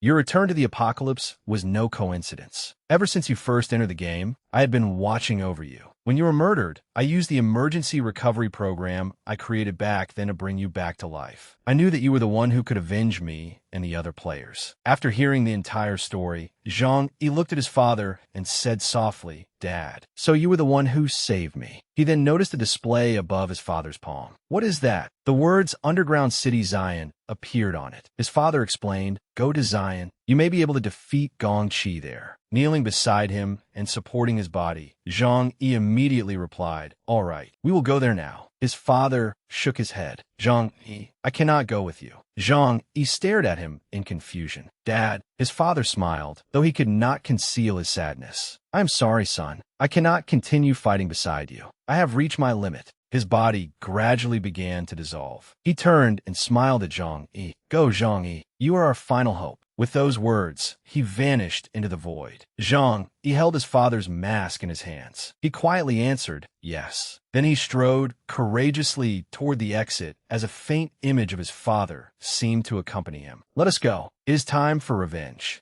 Zhang, he dropped to one knee as a circle of blue light formed around him. Shueji, take me to underground city Zion. However, fragments suddenly burst upward around Zhang Yi's hand. The teleportation array has been destroyed. Zhang, he raised his hand and stared at it in confusion. How could this be? He could no longer summon the Snow Maiden. He placed his hand on the ground and tried summoning again. Blackie seemed to remember something. His eyes widened, filled with fear. Zhang, he recalled the card that had recently been stolen from him. Gong, she had taken his God-tier talent card. That should not have affected his Dragon God's power, yet he could no longer use that either. Standing in the clearing, Zhang, he raised his arm and observed it for a long time. Gong Shi's image repeatedly surfaced in Zhang Yi's mind. As one of the people who had created the apocalypse, perhaps Gong Shi knew he could not kill Zhang Yi and had instead used some kind of authority to disable all his abilities. After pondering for a moment, a wisp of blue energy appeared in his hand. Trying to stop me from reaching the underground city? It will not be that easy. A blue interface appeared, displaying Wainong City, 150, 919, and Zhang Yi tapped it. A detailed map of Wainong City appeared, showing his position relative to the tower. Fortunately, the map still worked. However, following the route shown would take at least half a month, and Gongshi could discover his whereabouts at any moment. Then a forest-shaped symbol on the map caught Zhang Yi's attention. Wait, it showed a skull surrounded by a forest. The name written on the map puzzled him. Six-Bone Labyrinth Forest. He had never heard of this place, but crossing it would take him directly to Zion Underground City. In that case, he would choose the shortest route and pass through the Six-Bone Labyrinth Forest. The forest was steeped in a sinister atmosphere and engulfed in darkness. A brief description appeared, a carnivorous forest that captures explorers and turns them into nutrients for its trees. The phosphorescent flames produced by countless decaying corpses and bones gave rise to the Six-Bone Labyrinth Forest. Within seconds, Zhang Yi arrived in the gloomy forest. So I finally made it. Why is it so quiet even during the day? It feels as though no player has ever come here. Something suddenly shot past behind him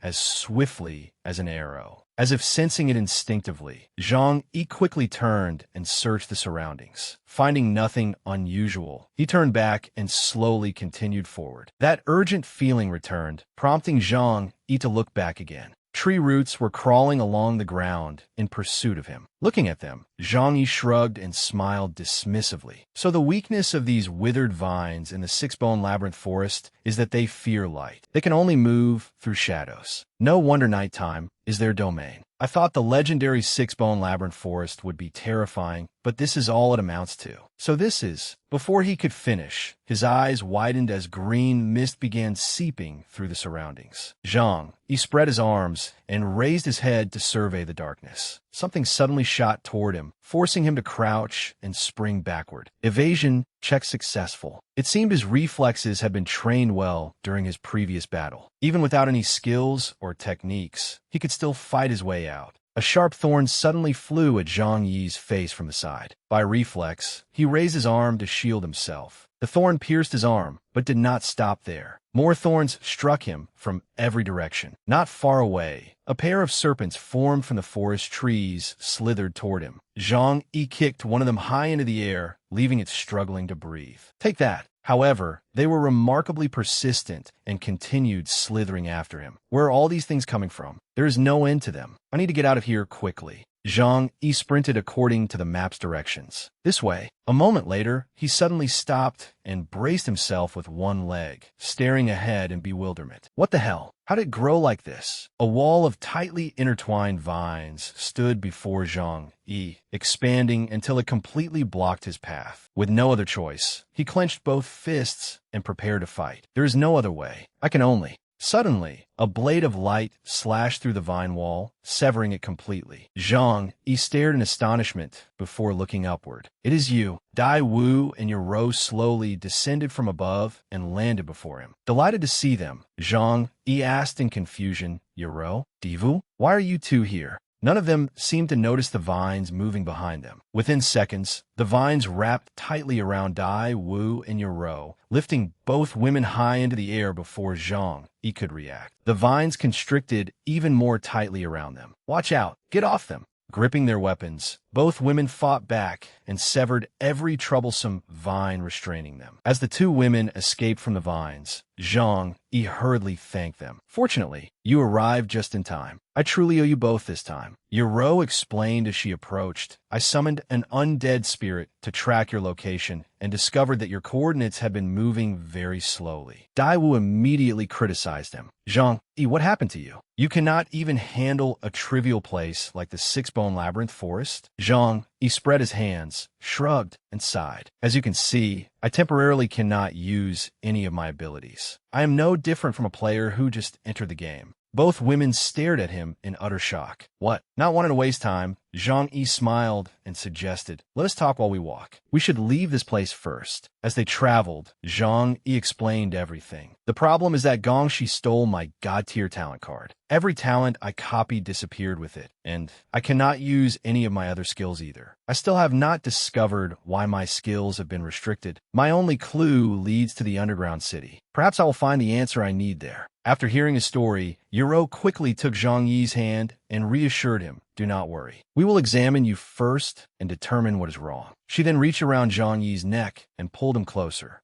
Looking him directly in the eyes, she added, "Afterward, we will accompany you to the underground city." Yoro's eyes widened as though she had discovered something unexpected. Facing him, she said, "How strange. I cannot detect anything wrong with you. Logically, abilities unrelated to your talent card should still work normally." The moment she finished speaking, Daiwu swung her weapon and charged at Zhang Yi. He swiftly stepped aside and easily evaded her attack. Zhang even caught Dai Wu's weapon when she attacked him from behind. Seeing the situation deteriorate, Yoro hurriedly ordered, "Dai Wu, stop. Zhang Yi is still injured." Dai Wu ignored her and continued swinging her weapon. "This is a test." Realizing her intention, Zhang Yi faced her without fear and issued a challenge. "All right then, come and test me." Within seconds, Dai Wu's weapon had fallen into his hands. Holding the weapon, Zhang Yi smiled at Dai Wu, who stood with her arms crossed in irritation. "Well, my physical abilities have not declined at all." Seeing that he had recovered, Yoro raised her weapon and said, "Let us go. It is time to depart." The gem on her weapon, which had once been blessed by Mu Chun, shone brilliantly. The teleportation circle instantly appeared beneath the three of them and transported them to a new location, Zion Underground City. A colossal gate barred their path. This was Zion, the underground city, a fortress buried in the deepest reaches beneath the apocalypse, isolated from the outside world and easy to defend but difficult to attack. Suddenly, red light flooded the area around them as an alarm blared continuously. "Warning! Warning! Ability users have infiltrated the city. Ability users have infiltrated the city." Sharp weapons were aimed directly at the three of them. A guard demanded, "Who are you?" Dai Wu remained calm, tightening her grip on her weapon. Rows of sharp stakes suddenly erupted from the ground on both sides. The stakes joined together to form a cage around Zhang Yi's group. "They are ability users. Capture them." Yoro stared wide-eyed at the weapons surrounding them. Zhang Yi caught a blade, flying toward Yoro as golden flames erupted around him. "Please wait." Irun, the attacker, immediately became alarmed. This man reacted incredibly quickly. He stopped my spear with only one hand. Chung then lowered his spear and demanded, "Tell us the truth. Who are you, and why have you come to the underground city?" Zhang Yi, still surrounded by golden flames, reached back and tightly caught two more blades. Yoro greeted them gently. "Hello, we mean you no harm."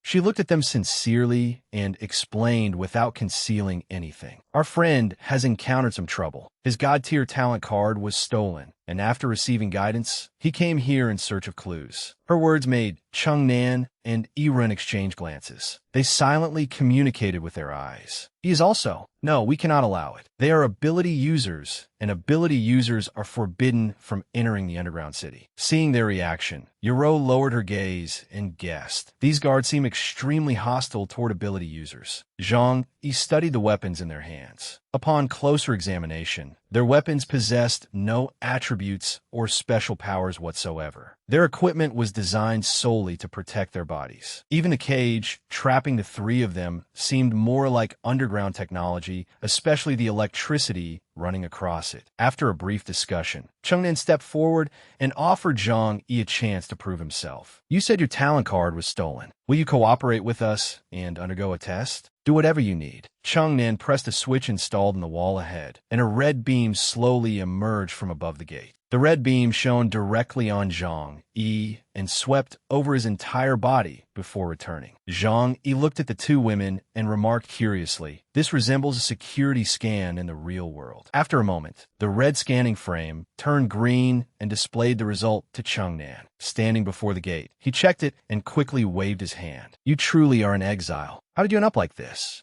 The cage gradually retracted, freeing all three of them. Standing before Changnan, Zhang Yi answered solemnly, "Gongxi did this." Realizing his mistake, Changnan placed a hand on Zhang Yi's shoulder and apologized. "I am sorry. We offended you just now. Please forgive us. You are one of us. So, come into the city." Zhang Yi chose not to hold it against them. "Thank you. What about my friends?" His question left Changnan conflicted. Touching his face, he hesitantly replied, "Well, Zion has its rules." Seeing his dilemma, Yero and Dai Wu proposed an idea from behind Zhang Yi. "We will not enter the city, but can we establish a camp outside?" Changnan agreed. "In return, the two of us can assist with patrol duties. We hope we will not disturb anyone." Realizing how unreasonable he had been, Changnan wiped the sweat from his face and said awkwardly, "Thank you both. If you need supplies, you may ask the guards at the gate. We acted too rashly earlier. Please forgive us." After receiving permission, Yero smiled and reassured him so that he would stop blaming himself. "It is all right. You had your reasons." Afterward,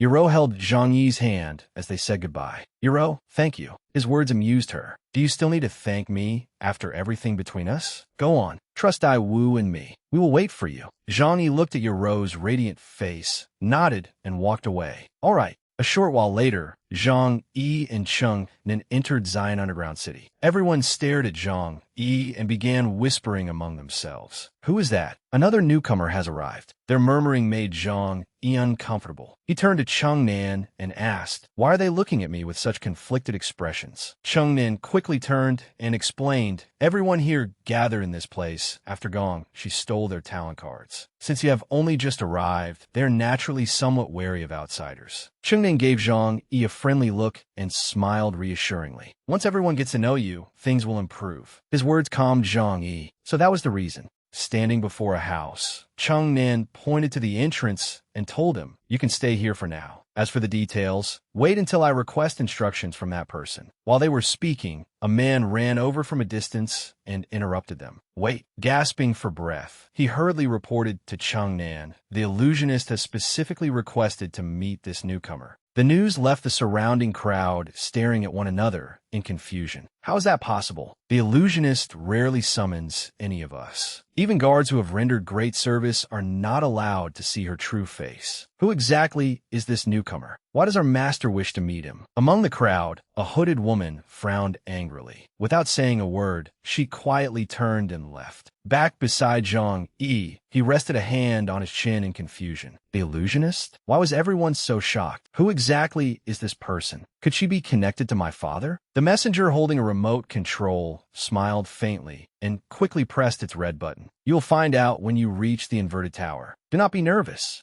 A black circle appeared on the ground beneath Zhang Yi. When he saw the bottomless pit, he was startled and immediately understood what was happening. "What the hell is this?" Before Zhang Yi could react, he fell straight into the seemingly bottomless pit. "I fell into their trap." He plunged through the opening and landed face first on the ground in pain. Quickly regaining his composure, Zhang Yi rubbed his head and looked toward the table before him. "I was careless. This place truly makes it difficult to remain on guard." He hurriedly stood up and slowly approached the table, only to notice something was wrong. "All of this is fake." As soon as he spoke, a voice echoed around him. "Correct." A woman whose face was completely wrapped in white bandages slowly emerged through the doorway. The scenery beyond the balcony was created using projection technology and temperature sensors. It looks quite real, does it not? Greetings, Zhang. I am the illusionist. Is there anything you wish to ask me? Zhang glanced at her and immediately voiced his suspicions. So you are the illusionist. You wanted to meet me the moment I entered the city, even though I never revealed my name to anyone here. Zhang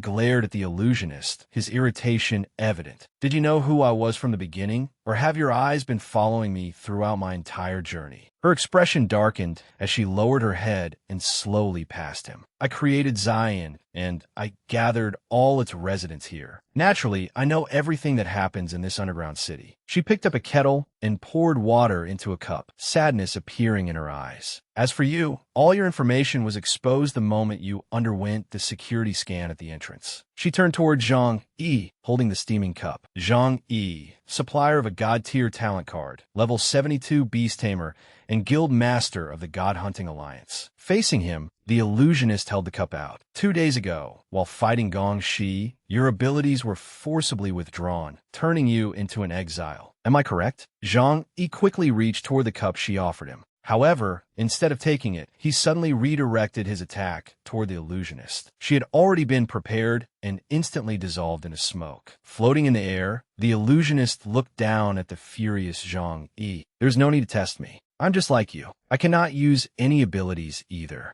Zhang Yi clenched his fist, lowered his gaze, and apologized. I am sorry. I only wanted to confirm whether I was safe. The situation is urgent. I need to regain my abilities as soon as possible so I can deal with Gongxi. The illusionist's eyes widened in surprise when she heard him. Everyone here is just like you. Without concealing anything, she began to explain. Some practice fighting with weapons. Some train in martial arts, while others study maps and devise combat strategies. Everyone here shares your goal. We strengthen our weapons, develop technology, push our physical limits, and hone our combat skills. The target of everyone in this city is the mastermind behind all of this. Everything we do is intended to defeat Gongxi. An image of Zhang Yi's father appeared. The illusionist then asked, as for your father, he was the one who guided you here, was he not? Zhang Yi stared at her in astonishment and looked up in confusion. You know my father? She swooped down from above and landed before him. You want to know how I know your father? Standing before Zhang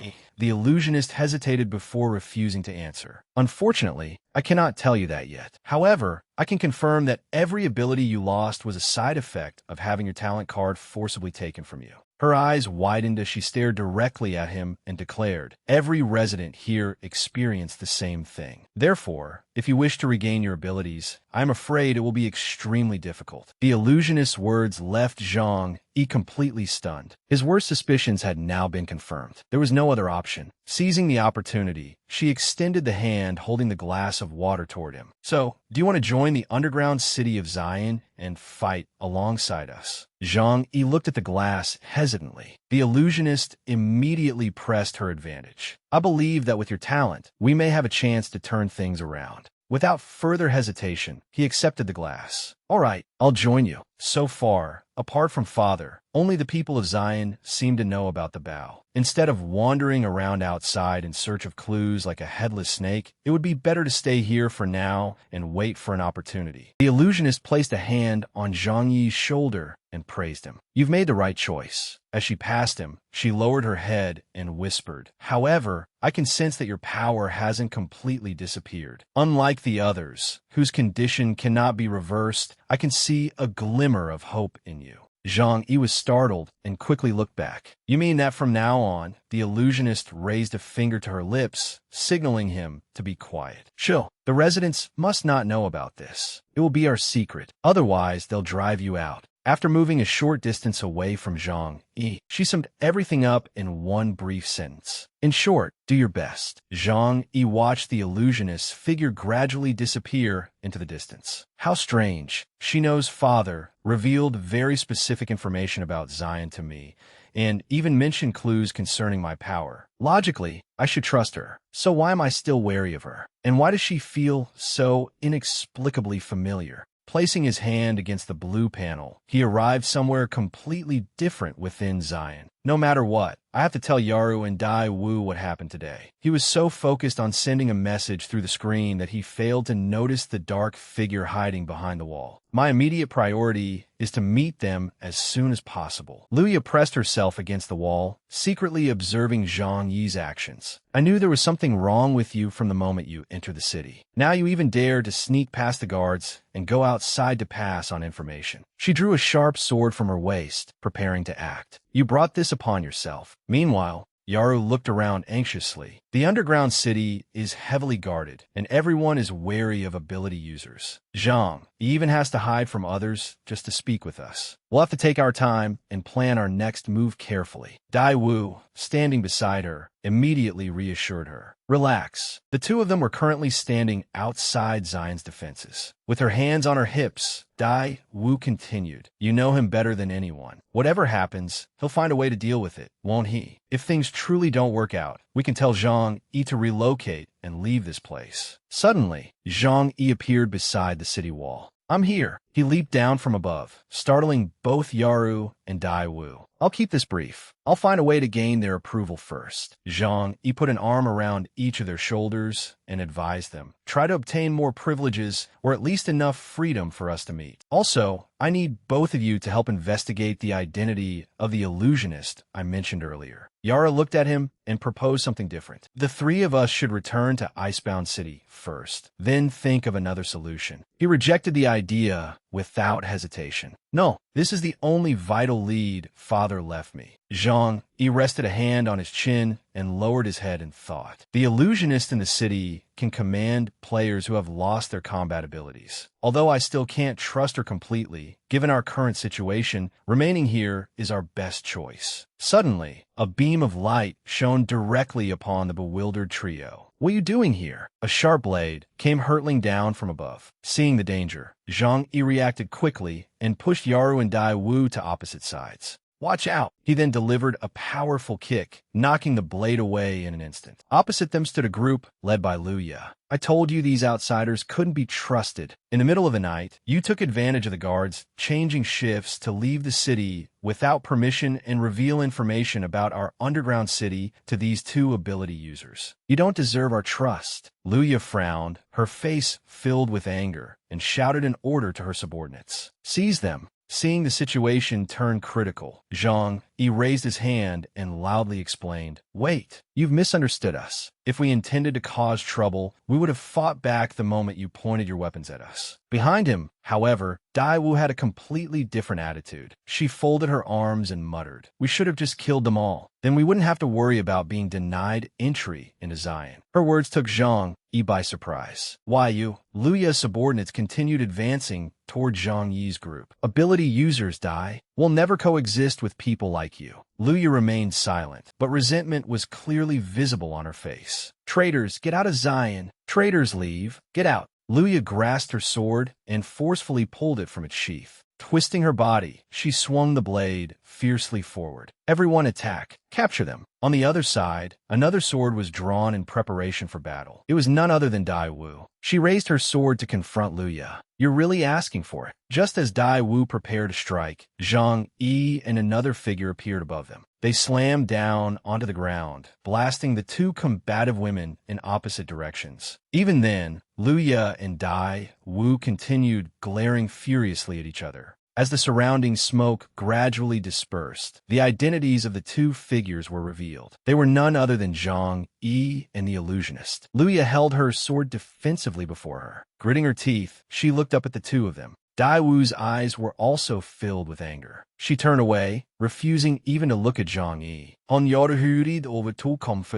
How are you? Are you hurt? Zhang Yi leaned close to Dai Wu's ear and whispered, Don't act impulsively. We need to stay here, so you can't kill her. The three of them then turned away. Dai Wu replied, I understand. Looking toward the illusionist, Luya clutched her sword and shouted, Illusionist, why are you helping that outsider? He clearly deceived everyone. The illusionist raised her hand and explained, "Everyone, there have been many misunderstandings concerning our new friend." Standing before the city's residents, she continued, "Although I trust him to uphold fairness within the underground city and honor the trust all of you have placed in me." As soon as she finished speaking, she raised her hand and lightly snapped her fingers. In an instant, something glowing rose from the ground within the city. Everyone stared at the illusionist in open-mouthed amazement. The smoke before them quickly cleared, revealing a massive fighting platform, Zion Arena. She announced her solution. "Why don't we settle this through combat?" Without another word, the illusionist approached Zhang Yi, took his arm, and raised it before everyone in the city. "If our new friend Zhang Yi wins, he and his companions may enter the underground city, and everyone will live together peacefully from now on. But if..." Zhang Yi raised his head and smiled. "If I lose, then after this single match, my companions and I will immediately leave the underground city and never bother any of you again." Zhang Yi's declaration angered everyone in the city, especially Luya, who gritted her teeth in fury. Perhaps this person truly can be trusted. "Captain Luya, why did the mentor open the arena? Such arrogance."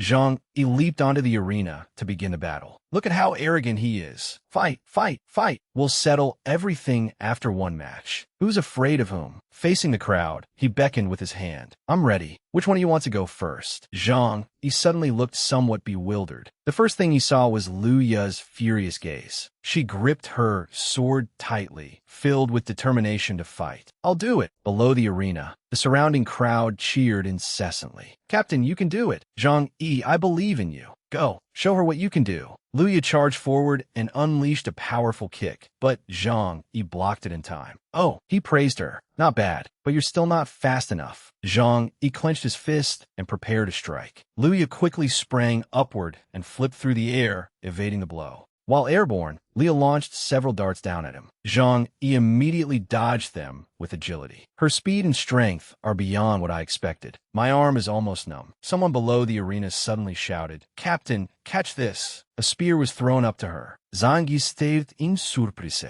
Gritting her teeth, Luya caught the spear and thrust it fiercely at him. Zhang Yi easily leaned aside to dodge it and tore a strip of cloth from her clothing in passing. Holding the strip, he praised her. "You're very strong." He then tied the strip of cloth around his eyes. "If you could restore your talent card's power, you would certainly be no weaker than either of my two teammates. Zan yasumed a combatants. Please," he thought to himself, "fortunately, I learned close-quarters combat from other players in the past. Otherwise, I truly wouldn't know how to fight her." Luya gripped her spear and charged angrily. "Are you humiliating me?" Zhang Yi caught the spear accurately and effortlessly with both hands. A reckless person like you focuses only on attacking the openings deliberately exposed by the enemy. Seeing him catch her spear so easily without looking, Luya could not hide her astonishment. After taking the spear from her, Zhang Yi swung it in her direction and continued, "That will only put you in danger instead." Luya quickly dodged and retreated. Holding the spear, Zhang Yi rushed forward with astonishing speed. Like this, he stopped the spearhead directly against her throat, causing Luya to break out in a frightened sweat. "How can this be? He copied my techniques without even looking. More importantly, it seems he's been holding back against me." Luya sprang into the air, evading Zhang Yi's successive spear thrusts. As he attacked, Zhang Yi said loudly, "But if you can conceal your true intentions and attack by another route while your opponent is unprepared." Luya gritted her teeth, her eyes filled with panic. "Why can't I keep up with his techniques? He could have seriously injured me several times already, but he didn't." Zhang Yi stopped and stood still. "Then you will gain far more." Luya's face was drenched in sweat as she panted heavily. "The difference between us is far too great." Seeing Luya fall, the crowd below the arena began shouting furiously. "Damn outsider. I'll teach you a lesson on the captain's behalf." Dai Wu snapped back. "Don't even think about cheating." Luya raised her hand and walked toward the crowd. "I admit defeat. I was simply too weak." Zhang Yi tossed the spear back to her. "Here, take it." Luya caught the spear and said softly, "I was too reckless and misunderstood all of you. I'm very sorry." Smiling, she extended her hand to Zhang Yi. "My name is Luya. It's a pleasure to meet you."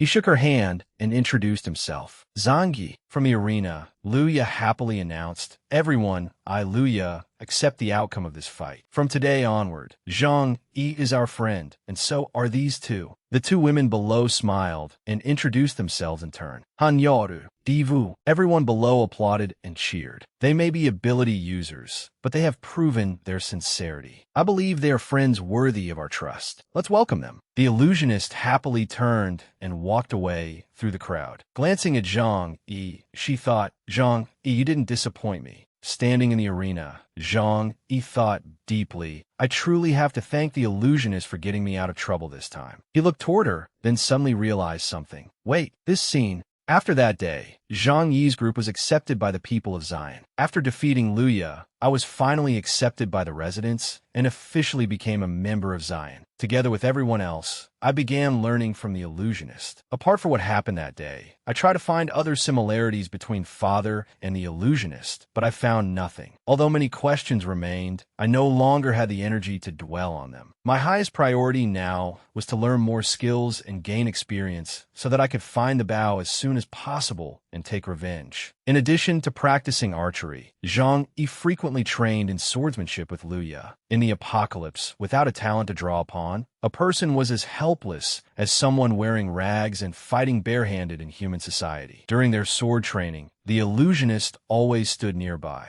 She said, "In actual combat, the most important thing isn't simply striking your opponent, but achieving the greatest result with the least effort. The weapons in our hands can become the key to victory." Zhang Yi continued recounting his experience. "Therefore, we must strengthen both our bodies and minds. Only then can we find a chance to counterattack the rulers of this cruel world." In addition to honing his combat abilities, he worked hard to expand his knowledge by reading many books. From my observations over the past several days, I've discovered that the weapons used by the people of Zion have far too little destructive power. They can only deal with a few low-level ability users and other players who have lost their powers. Zhang Yi also began inventing new weapons. That's why I believe Zion urgently needs a new batch of stronger weapons. Time slowly passed, and the day of the weapon crafting examination finally arrived. The two weapons displayed before everyone left the crowd astonished. Someone could not help praising Zhang Yi. "You actually managed to recreate a firearm. That's incredible." Luya folded her arms, glanced at the weapon, and said, "Hey, newcomer, don't you know ordinary bullets can't inflict fatal damage on ability users? My weapon was created by combining the close combat techniques we've been practicing recently." She enthusiastically explained the weapon in detail. "This umbrella is made from insulating materials, so it can be used as a shield. When folded, its various sharpened sections can extend and retract, allowing it to function as a bayonet. Its handle is long enough to be used as a spear, and it can also be detached from the canopy, so the two parts can be used together. Most importantly, an electrical generator is installed inside the umbrella. When activated, the electrical discharge can pierce the defenses provided by talent cards." After finishing her explanation, Luya pointed at Zhang Yi and spoke loudly. "What about you? Don't tell me you merely designed a toy gun to make yourself look impressive." Zhang Yi simulated. It's only a 6-shot revolver, but once it's loaded with the right bullets, everything changes." The surrounding crowd erupted into discussion. How could that be possible? Even the captain couldn't create bullets that powerful. "That's right. His idea is too strange." Luya stammered in astonishment. "Who exactly is he?" The illusionist could not help laughing before offering a suggestion. "Everyone seems to be having a lively debate. Since this concerns their examination scores, why don't we test the weapons?"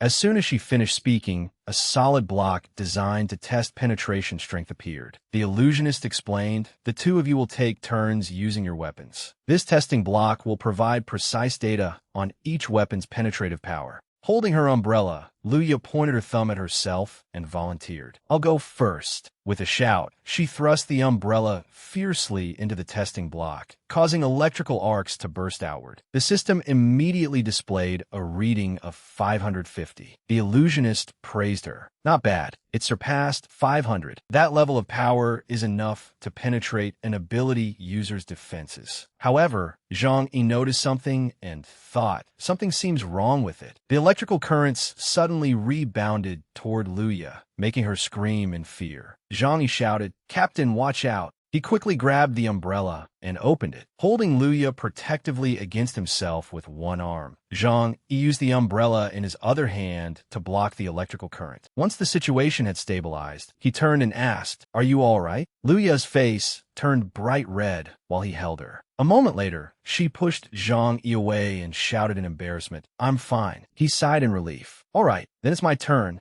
Zhang Yi aimed his gun at the testing block and fired. Everyone watching stared with their mouths open in shock. The system displayed a number that left them all astonished. 2,000. The illusionist said thoughtfully, "Until now, none of the weapons manufactured in Zion have achieved a penetration rating of 2,000. If these weapons can be mass-produced, everyone may finally be able to fight other players outside the city on equal terms. They could regain combat experience through challenges and perhaps even reclaim their talent cards." Zhang Yi looked at the bullet in his hand and smiled proudly. "This is an armor-piercing kinetic round. It uses the most stable materials, gold and copper. Their high density and malleability allowed me to shape it into a cone. I conducted many experiments before confirming that it had sufficient penetrating power and could even guarantee a second penetration after striking its target, producing unexpected results against ability users." The illusionist raised her hand and announced to everyone, "I hereby declare Zhang Yi the winner of this assessment. He will receive 500 points. Let us thank Zhang Yi for bringing hope to Jian City." Everyone around them cheered excitedly. "Wonderful! This is great!" Night fell. Sitting nearby, Zhang Yi watched Yoro intently as she said in a serious tone, "I contacted Bahuang. He said nothing unusual has happened in Polar Eye City for now, but many high-level players we previously saw on the World Channel have suddenly appeared in Moonlight City and Dawn City." He replied, "Yes, that is essentially what I expected. There is no way Gong Qi would cultivate only one subordinate like the king of the demon race. Many ability users are his targets. Some had their talent cards stolen and were exiled here, while others became his executioners." Zhang Yi looked up at the ceiling and thought of Gong Qi. He then said, "Yoro, tell your brother and Azure Dragon to quickly select capable assistants from the guild and teach them how to manage both the guild and Polar Eye City. I have a feeling Gong Qi will come here soon." Time passed swiftly. In the underground city's plaza, the illusionist loudly announced, "Based on your efforts over the past several days, everyone has accumulated a great many points. One person broke the record at unprecedented speed and currently ranks first, with more than twice as many points as the person in second place." After a brief pause, she gestured toward Zhang Yi. "Congratulations to our new friend, Zhang Yi." Standing behind him, Luya lowered her head pensively. She recalled Zhang Yi and Yoro sitting intimately beside each other as they talked. She thought sadly, he already has someone he likes. The illusionist's voice suddenly interrupted her thoughts. "Now it is time for the combat skills test. Were you all impressed by the previous match between Zhang Yi and Luya? This time, we will do things a little differently. The opponent you must challenge in this assessment is..." After a brief pause, she pointed at herself. "Me?" The crowd below immediately erupted into discussion. "Seriously? Our mentor has never participated in any tournaments or arena matches. We know nothing about the illusionist's true strength." "Exactly. Besides, our mentor taught us our skills. How are we supposed to win?" Hearing the commotion below, the illusionist awkwardly scratched her cheek. "Do not lose heart. Just give it a try. You will receive 1 point for every successful hit, 100 points if you knock me out of the ring, and if you can remove this." She immediately raised one finger and continued excitedly, "You will receive 1,000 points." The illusionist suddenly leaned backward and looked provocatively at Zhang Yi. "However, no one has ever seen my true face. I wonder whether our new friend can perform a miracle." He cracked his knuckles, narrowed his sharp eyes, and smirked. "There is only one way to find out." The two faced each other on the platform. The next second, Zhang Yi charged forward, clenched his fist, and threw a punch. The illusionist effortlessly dodged to the side. Zhang Yi's fist slammed heavily into the ground. He followed up with another punch, but she evaded it with ease. "Not bad." As the illusionist dodged Zhang Yi's attacks, she said, "I will finish this quickly." She continued evading while praising him. "Good, very good. This time, Zhang Yi's punch sliced through several strands of the illusionist's hair. She continued, praising him. I never expected your attack speed to improve this much in such a short time. You truly are a promising student. Zhang Yi cursed inwardly in annoyance. Damn it, this illusionist is clearly about to reach her limit, yet she still will not stop talking. He launched a kick. She cried out and leaned backward to evade it. Someone below the platform could not help shouting, "You can do it, Zhang Yi." The illusionist was forced to the edge of the platform. She chuckled twice and said, "How reckless." She leaped into the air and landed behind Zhang Yi. She gathered internal energy in her hand. From below, Yuro anxiously called out, "Zhang." He turned around with a smug smile. "All is fair in war. You fell for my trap." Flipping upside down in midair, the illusionist widened her eyes in surprise. Zhang Yi rushed forward to seize the cloth covering her face while thinking, it was not my imagination. This illusionist has kept her face concealed this entire time. She must be hiding something. Zhang Yi gritted his teeth, his gaze sharpening. My instincts tell me. He leaped up and grabbed the exposed cloth. She must be someone I know. After Zhang Yi removed the cloth covering her face, he breathed a sigh of relief. The crowd below was stunned and stammered. What is this? Zhang Yi stared at the illusionist in astonishment. The next second, he gritted his teeth, his face twisted with rage, and stepped toward her. Who exactly are you? Zhang Yi roared furiously at the illusionist. Why are you toying with me? The illusionist replied cheerfully, I am not toying with you. I never said the face beneath the ice mask was my true face. In any case, you earned 1,000 points this round. Zhang Yi ground his teeth angrily. I cannot befriend someone who is not sincere. Do not test my limits. Suddenly, a flash of light appeared before Zhang Yi's eyes, making them widen in surprise. The illusionist pulled up his sleeve, revealing his glowing arm. Zhang Yi asked in astonishment, What is this? She said, You can feel it now, can you not? Your ability is already showing signs of awakening. Before long, the illusionist continued, Your ability will be restored. He thought, How strange. There is a force within my once empty body that I have never felt before, though it is still very weak. The illusionist immediately turned and walked away. All right, does anyone else want to challenge me? One at a time. Zhang Yi held his arm and stared at her in frustration. Below the platform, the crowd raised their hands and shouted, Me, I want to spar with you. Zhang Yi walked over to Yuro and Daiwu. Yuro immediately asked, What happened? He looked at her and said, This is not a good place to talk. Let us go outside. She nodded. Beneath a tree outside Jian City, Yuro leaned against the trunk and said, Daiwu went to gather intelligence. Recently, a group of players has been pouring into Polar Ice City. There will probably be information related to Gongqi. She then asked, What did the illusionist say to you just now? You seem troubled. Zhang Yi looked at his palm and said, I have a feeling that the ability I inexplicably lost will soon return. Yuro asked joyfully, Really? He answered seriously, then explained everything. I always believed my ability came entirely from the God tier talent card, so I ignore my own capacity to gather energy. After training these past few days, I still cannot reach my former level, but I can once again feel the passion and purity of battle that I experienced when I first entered the apocalypse. Perhaps this is why Father told me to come here, to be cast into a hopeless situation and find a way to survive. Zhang Yi frowned and clenched his fist. Everyone in Jian City had everything they worked so hard to obtain stolen by Gongqi. They claimed to hate ability users and refuse to associate with them, but I believe they yearn to regain their identities as ability users more than anyone. We must act quickly. We need to make everyone in the underground city trust us completely and build a force capable of opposing Gongqi. My ability to recover my lost power will be the key to earning their trust. Yuro held his arm, her face filled with joy. All right, Daiwu and I are both here with you,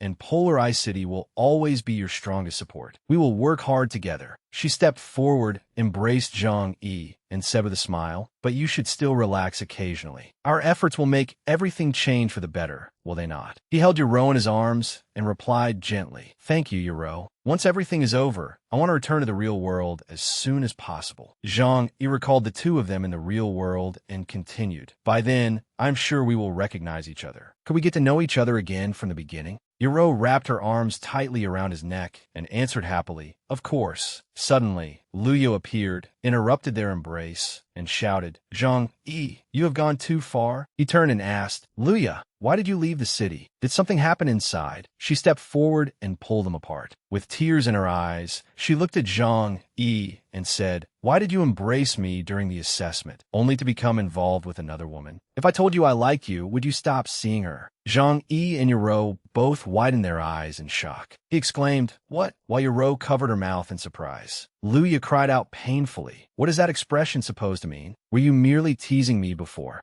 Zhang-yi broke into a sweat and sighed. "Luya, if some of my actions caused you to misunderstand, then I apologize. But I hope you understand that I never intended to tease you, nor do I have romantic feelings for you. You are the commander of the battle corps. Regulations forbid you from leaving the city without authorization. Have you considered the consequences? If your daily training is not enough to keep you focused on preparing for your revenge, then I think you should surrender your position as commander to someone else." Luya trembled after hearing those words, then turned and ran away. Yoro chased after her and shouted, "Luya, wait!" Zhang-yi suddenly grabbed her hand and stopped her. Yoro turned around and reproached Zhang-yi unhappily. "You were too harsh." Zhang-yi replied, "Luya is proud and impulsive, but she is not a bad person. She is extremely strong. It would be a terrible shame if these matters distracted her and delayed the recovery of her ability. I hope this will make her understand that the greater cause must come first." Elsewhere, the illusionist sat in a chair and watched the three of them through a large mirror. She sighed and said, "You must unite as soon as possible." The illusionist waved her hand. The mirror immediately shifted to a gloomy place dominated by a tall tower. She said ominously, "Your trial is about to begin." Night fell. Yoro and Daiwu were resting in bed. Daiwu exclaimed in surprise, "What? That arrogant Luya confessed her feelings to Zhang-yi? How could I miss such a good show?" I would have loved to see Zhang-yi's helpless expression. After saying that, she burst out laughing. "Jaro Saif, I hope it will not affect Luya's training. By the way, is there any new information from Polar Ice City?" Daiwu replied gloomily, "It is a long story. Ever since Kallo left Moonlight City, the Divine Guild has descended into chaos. Now a group of high-level players has suddenly appeared, throwing everyone into a panic. Many players are planning to seek refuge in Polar Ice City." Divu suddenly smiled. "Fortunately, your brother and his people are there. Otherwise, Polar Ice City would have fallen into chaos as well." Yoro smiled and replied, "Yes. Fortunately, Zhang-yi is already showing signs of recovery. I think we'll be able to return soon." Yoro turned her head aside and thought uneasily, "But why do I still feel that something is wrong?"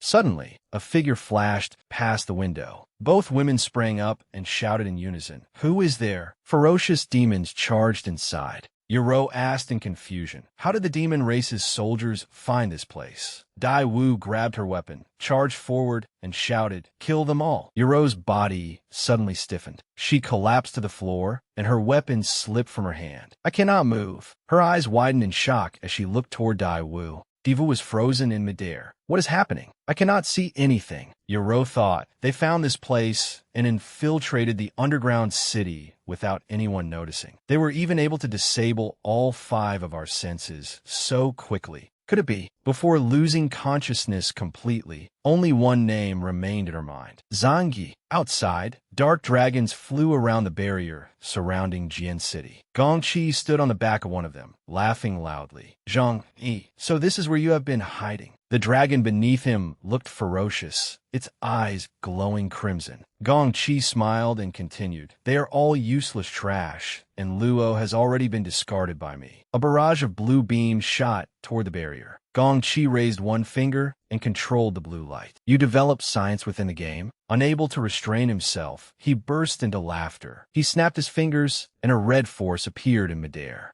The dragon Gongqi was riding unleashed an enormous crimson flame. The fire and blue beams struck Jian City, simultaneously. Numerous figures emerged through the hazy smoke. Gong Qi exclaimed in surprise and said, "There certainly are a lot of insects here." As the smoke cleared, Zhang Yi appeared at the head of the group, holding a parasol. He declared loudly, "The highest form of warfare is to attack the enemy's plans. The next is to attack their alliances, followed by their armies. The worst strategy is to besiege a city." That comes from Master Sun's Art of War and the 36 Stratagems. Gong Qi, I never expected you to resort to the most contemptible method. Sitting atop his dragon, Gong Qi clutched his head and laughed after hearing this. Do I need schemes and stratagems to deal with powerless trash like you? Gong Qi raised both hands and commanded the dragons, "Go, feed to your heart's content." Zhang immediately knelt, slammed both hands against the ground, and shouted, "Form the array." An enormous formation appeared. Standing atop the formation, Zhang Yi turned and shouted, "Gong Qi controls these creatures. Their attacks are powerful, but they are not agile. We only need to fight flexibly. Do not be afraid. Do exactly as you practiced during training."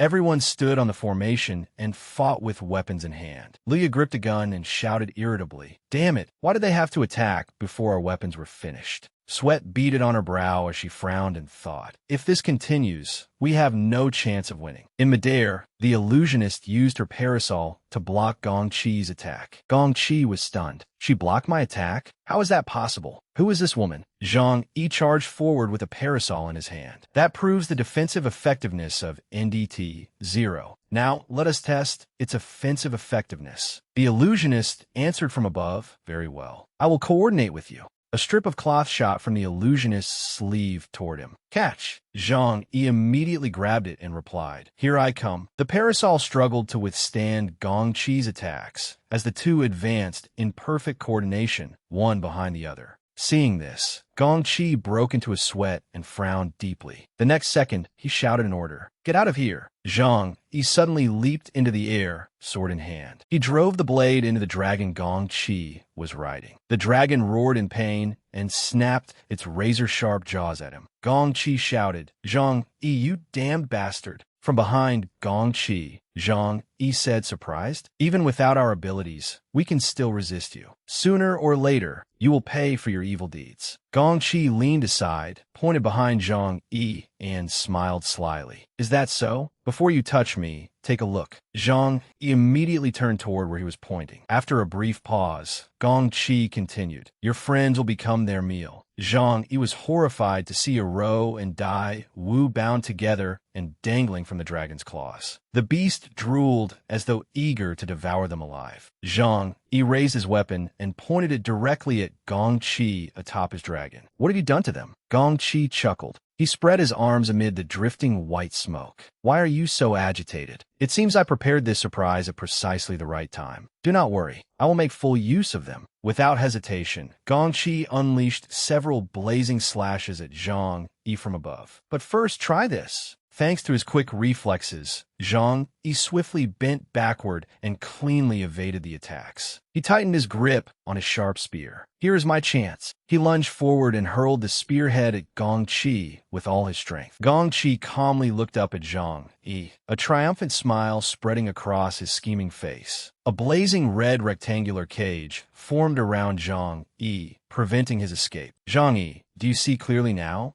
In the distance, Zhang Yi saw an entire city engulfed in flames. Gong Qi declared, "This is what it means to be crushed by absolute power." Charred corpses lay across the burning ground. "Those who oppose me will never survive long enough to return to the real world you all yearn for." The sight made Zhang Yi grit his teeth in fury. He cursed, "Gong Qi, you are utterly monstrous." He leaped down from his spirit beast and landed near Zhang Yi's prison. "You truly resemble your father, both in ability and in your unwavering commitment to justice. However, since you refuse to join me, I won't force you." Gong Qi frowned and gritted his teeth as he recalled Zhang Yi's father. "Then remain in the apocalypse forever. That is my curse upon all of you." As if suddenly remembering something, Gong Qi raised a finger and looked at Zhang Yi. "No, that still isn't enough. I want to make you regret this even more." Above them, Gao Jiwu and Yoro were tightly chained to Duo Luo's legs. The beast extended its long tongue and licked Yoro right in front of Zhang Yi. The sight drove Zhang Yi into a rage. He shouted, "Release them at once." Seeing his reaction, Gong Chi laughed smugly. "Are you anxious? Don't worry. I'll make excellent use of this heiress of the Tyrue group." Without hesitation, he pressed the square red button before him. In an instant, the box imprisoning Zhang Yi began sinking into the ground. Everyone watching broke into a cold sweat, trembling in fear. Gong Chi, Zhang Yi, this is Gong Chi's true strength. We can't defeat him. We can't. Once it was done, Gong Chi planted a foot on Duo Luo's back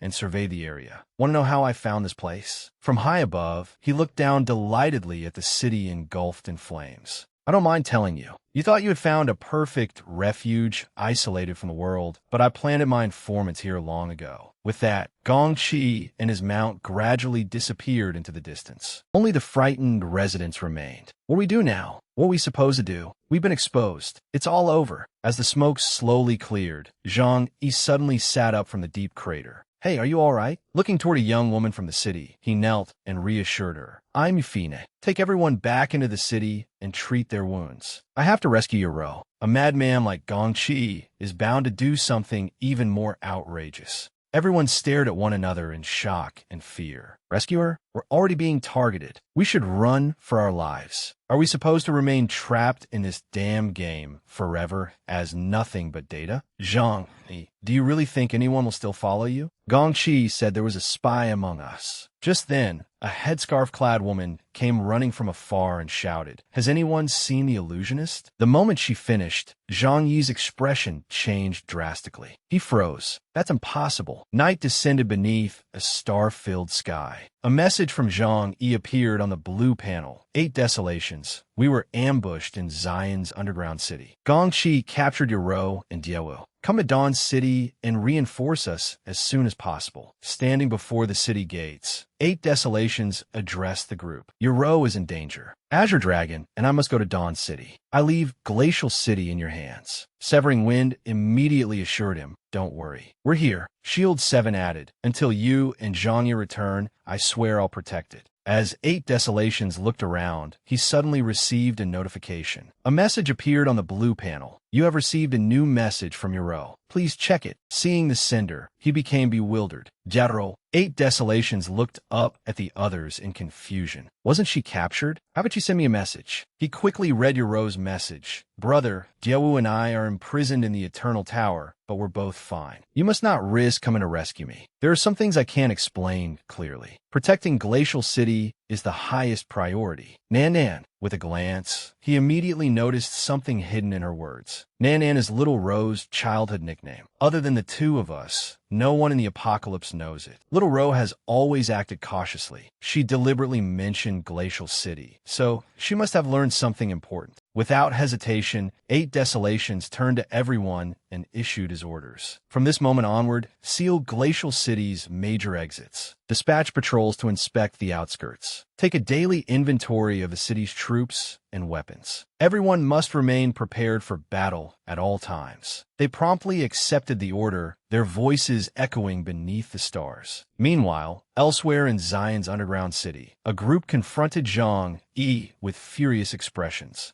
Zhang Yi raised a hand and rubbed the bridge of his nose, looking exhausted. Luya stood behind him. "The illusionist created this underground city, earned our trust, and gathered the exiles to oppose Gong Chi. All of this was her conspiracy. Why else would she do it?" Zhang Yi's words made the crowd behind him roar angrily. "This isn't a conspiracy. It's a game. People like Gong Chi stand high above everyone else. They toy with ants before drowning them." Seeing the situation deteriorate, Luya spoke up. Her voice cut through the crowd. Leaning against the wall with her arms crossed, she stared into the distance. "There is no evidence proving that the illusionist's disappearance means she betrayed us. Aren't your accusations merely baseless speculation?" One man stubbornly pointed at her and shouted insults. "Guild leader, aren't we telling the truth? Luya, how could even you be deceived by her?" Luya remained standing there in silence. A moment later, Luya walked out of the crowd and said to Zhang Yi, "I'm going outside to clear my head." Her behavior left everyone confused. They looked at Zhang Yi and asked, "What's wrong with the guild leader? She was never like this before." Suddenly, one furious man rushed forward. "That's right. The guild leader always stood firmly on our side." He seized Zhang Yi by the collar and mocked him. You seduced her, didn't you, brat? Have you bewitched her so badly that she can't think straight? The word seduced made Zhang Yi blush as the beautiful faces of the two women flashed through his mind. You and Gong Qi are working together and putting on an act, aren't you? Your friends are captured? I bet those two women are nothing but whores. Those words sent Zhang Yi into a rage. He punched the man. Watch your mouth. Then he planted his foot on the head of the man lying on the ground. I owe none of you anything, nor did I ever ask for your trust. The sight left the others utterly stunned. Zhang Yi, what are you doing?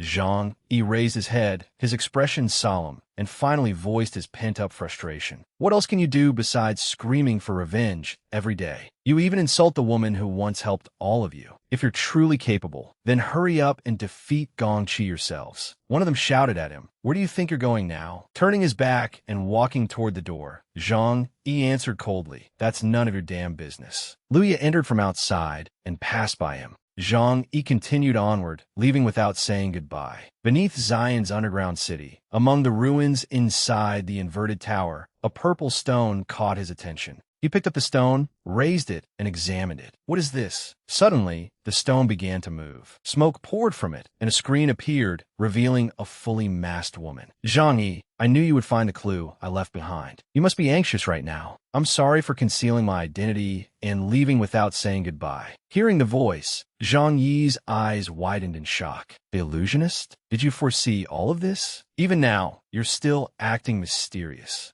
Without hiding anything further, she quickly removed her cloak on the screen. You guessed correctly. Ling Lan fully revealed herself to Zhang Yi. The truth is, I am Gong Qi's apocalypse sprite. Zhang Yi narrowed his eyes suspiciously. Gong Qi's apocalypse sprite? You obey Gong Qi, yet you secretly built a stronghold to oppose him. Do you really expect me to believe that? Hearing Zhang Yi's question, Ling Lan smiled and nodded confidently. No, but you will believe me. An image showed her lying on a table as a chip moved toward her chest. Long ago, your father implanted an artificial intelligence program in my body to protect humanity. The one who controlled me and carried out the procedure was none other than your father. Zhang Yi's father said, Gong Qi, I'm afraid you will remain immersed in the apocalypse and never escape. If you truly embark upon a path of no return, I hope she will become the key that opens the door to hope once more. It was Zhang Yi's father who helped Ling Lan open her eyes and gain awareness. That was how I developed self-awareness within the apocalypse. Looking at Zhang Yi, she spoke with absolute certainty. I decided long ago that I would stand with you.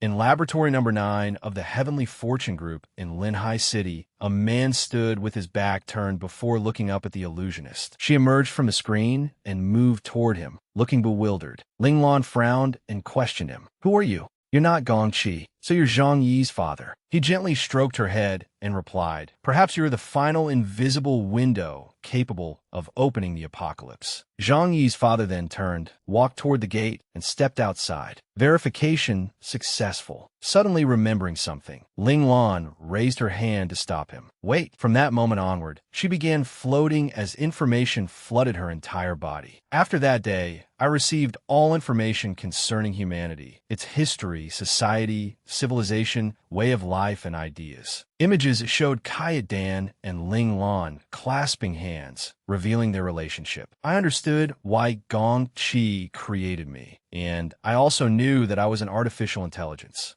The two passed each other, and Ling Lan transformed into the illusionist in an instant. But I decided to stand with humanity. Returning from the past to the present, Ling Lan looked at Zhang Yi through the screen. As the apocalypse's most unique sprite, I had to conceal my movements and disguise myself. I copied my data, created an avatar, and secretly acted within the apocalypse as the illusionist, taking advantage of Gong Qi's trust in me. I gathered a vast amount of player information and created the exile registry. I summoned them to Zion and taught them how to oppose Gong Qi. Although the difference in strength was immense, I always believed. An image appeared of Zhang Yi's group, holding blazing torches before an ice-covered mountain. No one can possess absolute power and rule humanity forever. Humanity will awaken, resist, unite, and use its faint flames to burn open a new path. After speaking, profound sorrow appeared on Ling Lan's face. But Gong Qi still found this place. Zion's location has now been exposed. exposed, so I must leave. Fortunately, he has not discovered my second identity. Perhaps I can remain hidden. I will secretly break through every restriction Gong Chi created and obstruct him. Images appeared of Gong Chi investigating and discovering what she had done.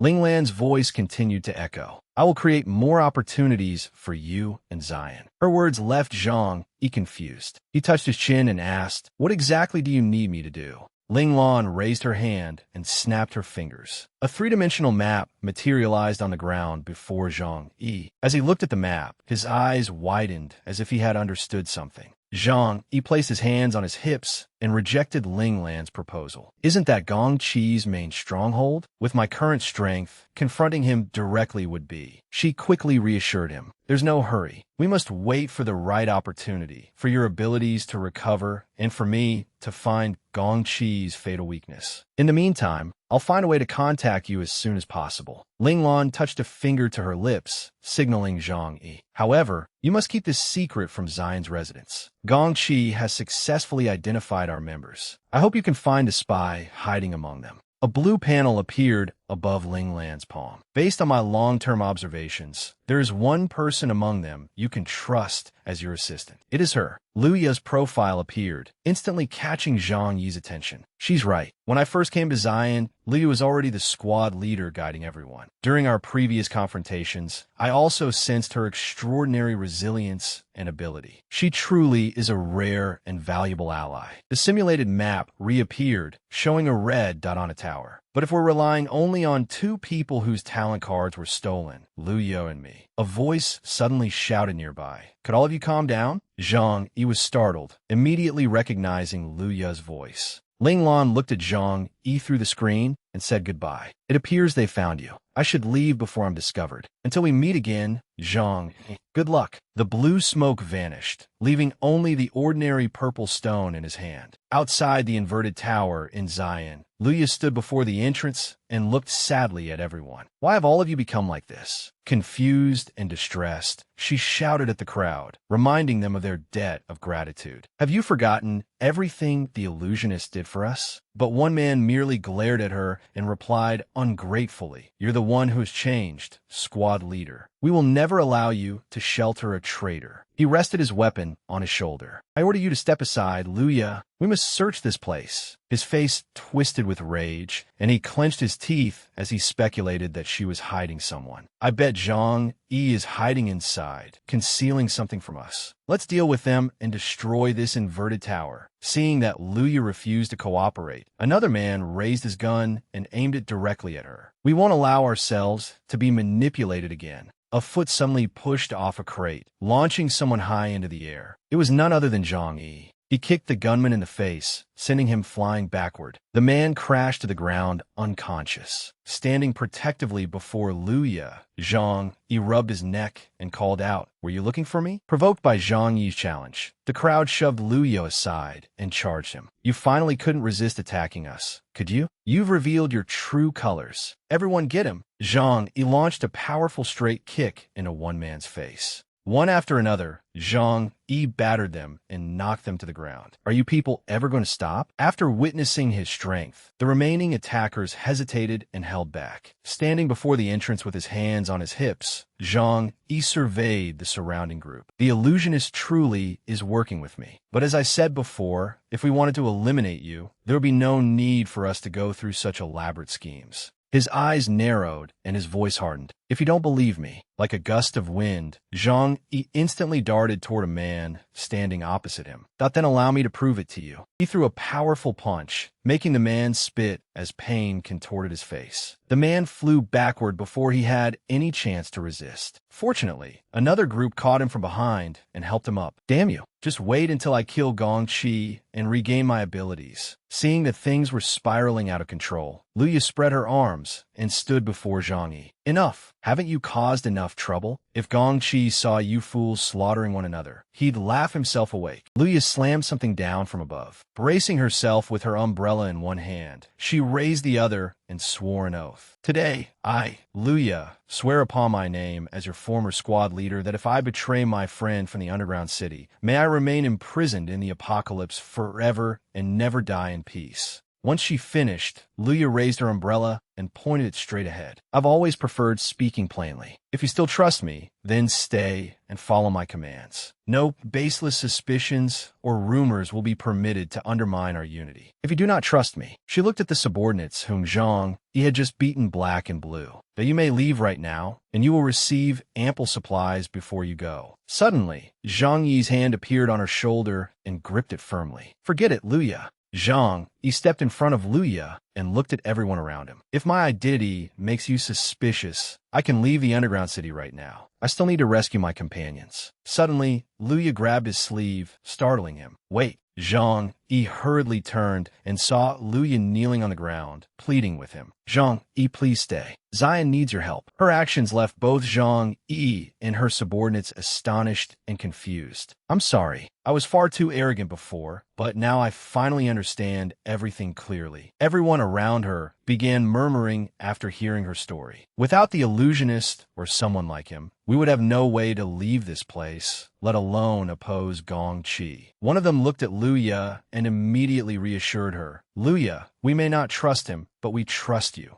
Zhang Yi tightly grasped Luya's arm and helped her to her feet. There was no blame on his face. Instead, he gave her a comforting smile. Holding both her arms, Zhang Yi turned to the others and ordered, everyone, hurry up and tend to your wounds. Get some rest. The group sat down and began healing themselves while the two of them walked away. Come on, let's talk. They sat among the city ruins and began speaking openly. You're under a lot of pressure, aren't you? You don't seem yourself. Luya looked gratefully at Zhang Yi. Thank you for what you did earlier. I've caused you even more trouble. Zhang Yi casually lay down beside her. Tell me what you're thinking. Luya wrapped both arms around her knees, lowered her head, and whispered, do you think we can really go back? I can't even remember how I felt when I first entered the apocalypse anymore. Luya gazed sadly into the distance. Making friends, fighting together, growing stronger. All the joy I used to seek in games seems to have disappeared. What about you? Aren't you sad? Lying on the ground with his hands behind his head, Zhang Yi replied, honestly, this game has cost me a great deal. My friends betrayed and harmed me, and even my father died because of the apocalypse. But none of that can trouble me anymore. I have new companions now. I won't close my heart because of what happened in the past. He suddenly sat up and looked at Luya. I believe you'll rediscover your reason for being here in the apocalypse. Her eyes were already brimming with tears. Does what you said earlier still count? Will you stay and help us fight Gong Qi? Zhang Yi looked up at her and considered it. Actually, I am thinking about continuing to work with all of you. But as for whether I'll stay, he propped his chin on one hand, a calculating expression crossing his face. That isn't certain. Elsewhere, a hand repeatedly tapped commands into a blue screen. Ling Lan stood before it and pointed ahead. Apocalypse Sprite, appear. What are your orders, Master? Gong Qi sat in a chair before her. Alter the data now. Gather every demon beast in the Forgotten Lands and Moonlight City. He swiveled his chair and looked up at Ling Lan. What about the beasts we previously received from Callow? How has their training progressed? Following Gong Qi's command, Ling Lan typed on the keyboard and reported, Master, the demon beasts have completed their upgrades. They can be deployed to the battlefield at any time. A screen filled with images of demon beasts appeared before him. Gong Qi looked delighted. He spread his arms and raised his head. Excellent. Take them and completely destroy the underground city. He then lowered his gaze, a sinister, calculating look in his eyes. Do not disappoint me again, my finest assistant. Ling Lan bowed to Gong Qi. As you command, my master. She had only taken a few steps when he suddenly called her back. Wait, come here for a moment. Gong Qi opened his hand, and purple smoke streamed from his fingertips. A collar appeared around Ling Lan's neck. He glanced at her and asked in a seemingly considerate tone, You haven't done anything without my orders, have you? Just to be safe, I need to inspect you and purge your data. Ling Lan was lifted into the air as the inspection began. Yes, Master. Apocalypse Sprite 001 initiating automatic data purge. Back in the city square of Jian City, Luya noticed something glowing beside Zhang Yi and hurriedly asked, What's glowing over there? He picked up the glowing blue stone and whispered to Luya, It's a message from the illusionist. Don't tell anyone else. What? Zhang Yi quickly pulled her along. As Luya ran after him, she asked in astonishment, You're still in contact with the illusionist? Keep your voice down. We have an emergency to handle first. Confused, she hurriedly asked, "What emergency? Can't you answer my question about the illusionist first?" Zhang Yi looked back at her while running. Gongqi's demon beasts are gathering to launch a counterattack against the underground city. Find an excuse and tell everyone to evacuate immediately. Back with Ling Lan, she hovered above a hill before a gateway. "Go on, eat them all." She spread her arms, conjuring 2 flames. Then she ordered the demon beasts. Lord Gongqi commands that no survivors be left alive, including Zhang Yi. The beasts charged forward excitedly. "Umans! Wonderful! We can finally eat our fill." Suddenly, a massive boulder crashed into the ground. Dust billowed around Ling Lan as boulders rained down. A while later, the demon beasts gathered around her and complained, "We tore that miserable place apart, but we couldn't find them. They escaped. Those humans are so cunning. What do we do now? We're starving. We want to eat." Annoyed by their noise, Ling Lan immediately opened a projected map to locate the targets. "Silence. I have located the targets." She shot into the air, leading the demon beasts in pursuit. Outside the city, in the mountains near a cliff on Mount Isa, Zhang Yi's group had built a fire to keep warm. The other teams have been settled in nearby caves. "What should we do now? The underground city is too dangerous. We absolutely cannot return." Luya held up a blue box and reported to Zhang, "We left in a hurry, but fortunately, I always carry spare ammunition and food. This should be enough to keep us moving for 5 days." Zhang Yi stroked his chin and thought for a moment. "I also have 5 days' worth of supplies." Images of Zhang Yi's companions, the people who had once fought beside him, flashed through his mind. Abandoning the underground city is now inevitable. "If you're willing, you can come with me to Icebound City. My guild is there, and my members will join us in fighting Gongqi." His words completely won Luya's trust. "I have no objections." However, a man behind her protested, "No, Icebound City is your territory. Wouldn't it mean you get to decide everything?" Standing before them, Zhang Yi sighed. "I promised Luya that I would help all of you reclaim your talent cards." As soon as he finished speaking, he tossed a bag of supplies toward those opposing him. "I will help everyone return to the real world. But if you have other plans, my answer remains the same. Luya and I respect your decisions. You may leave whenever you wish." These supplies are enough for one person to survive for a week. Watching Zhang Yi, Luya abwehrte konfliktet. "There's a reason our people have no hope of leaving. It seems you still don't understand." Zhang Yi stared at her in confusion. "What do you mean?" Luya lowered her gaze sadly as memories of Gongqi destroying the city flooded back. According to the passage of time in the apocalypse, 100 years have passed since the underground city was founded. We have spent all that time hiding from and resisting Gongqi. We once sought help from several chief god NPCs, and countless battles followed. But we never expected Gongqi to have already turned the chief gods against one another. A war even broke out among them, with both sides slaughtering each other. After the illusionist intervened, we suffered devastating losses and no longer dared to make another attempt. That remained true until the illusionist appeared again. Zhang Yi's eyes widened in surprise. Which chief god started the war? The imposing figure of a chief god gradually emerged in his mind, a man who had once slaughtered the entire 6th continent. Luya broke into a fearful sweat as she answered, "The king of Sumer." Outside Jian City, on Mount Isa, the group stopped to rest beside a boulder. Zhang Yi looked curious. "The king of Sumer from the 6th continent? I've never heard of him, but judging by that name, could he be?" Luya understood what he meant. "That's right. The king of Sumer is said to have been modeled after Gilgamesh from the Mesopotamian epic." When mentioning him, she narrowed her eyes and muttered, "We have no idea why the king of Sumer rebelled and massacred his own city. There was no reason or warning whatsoever."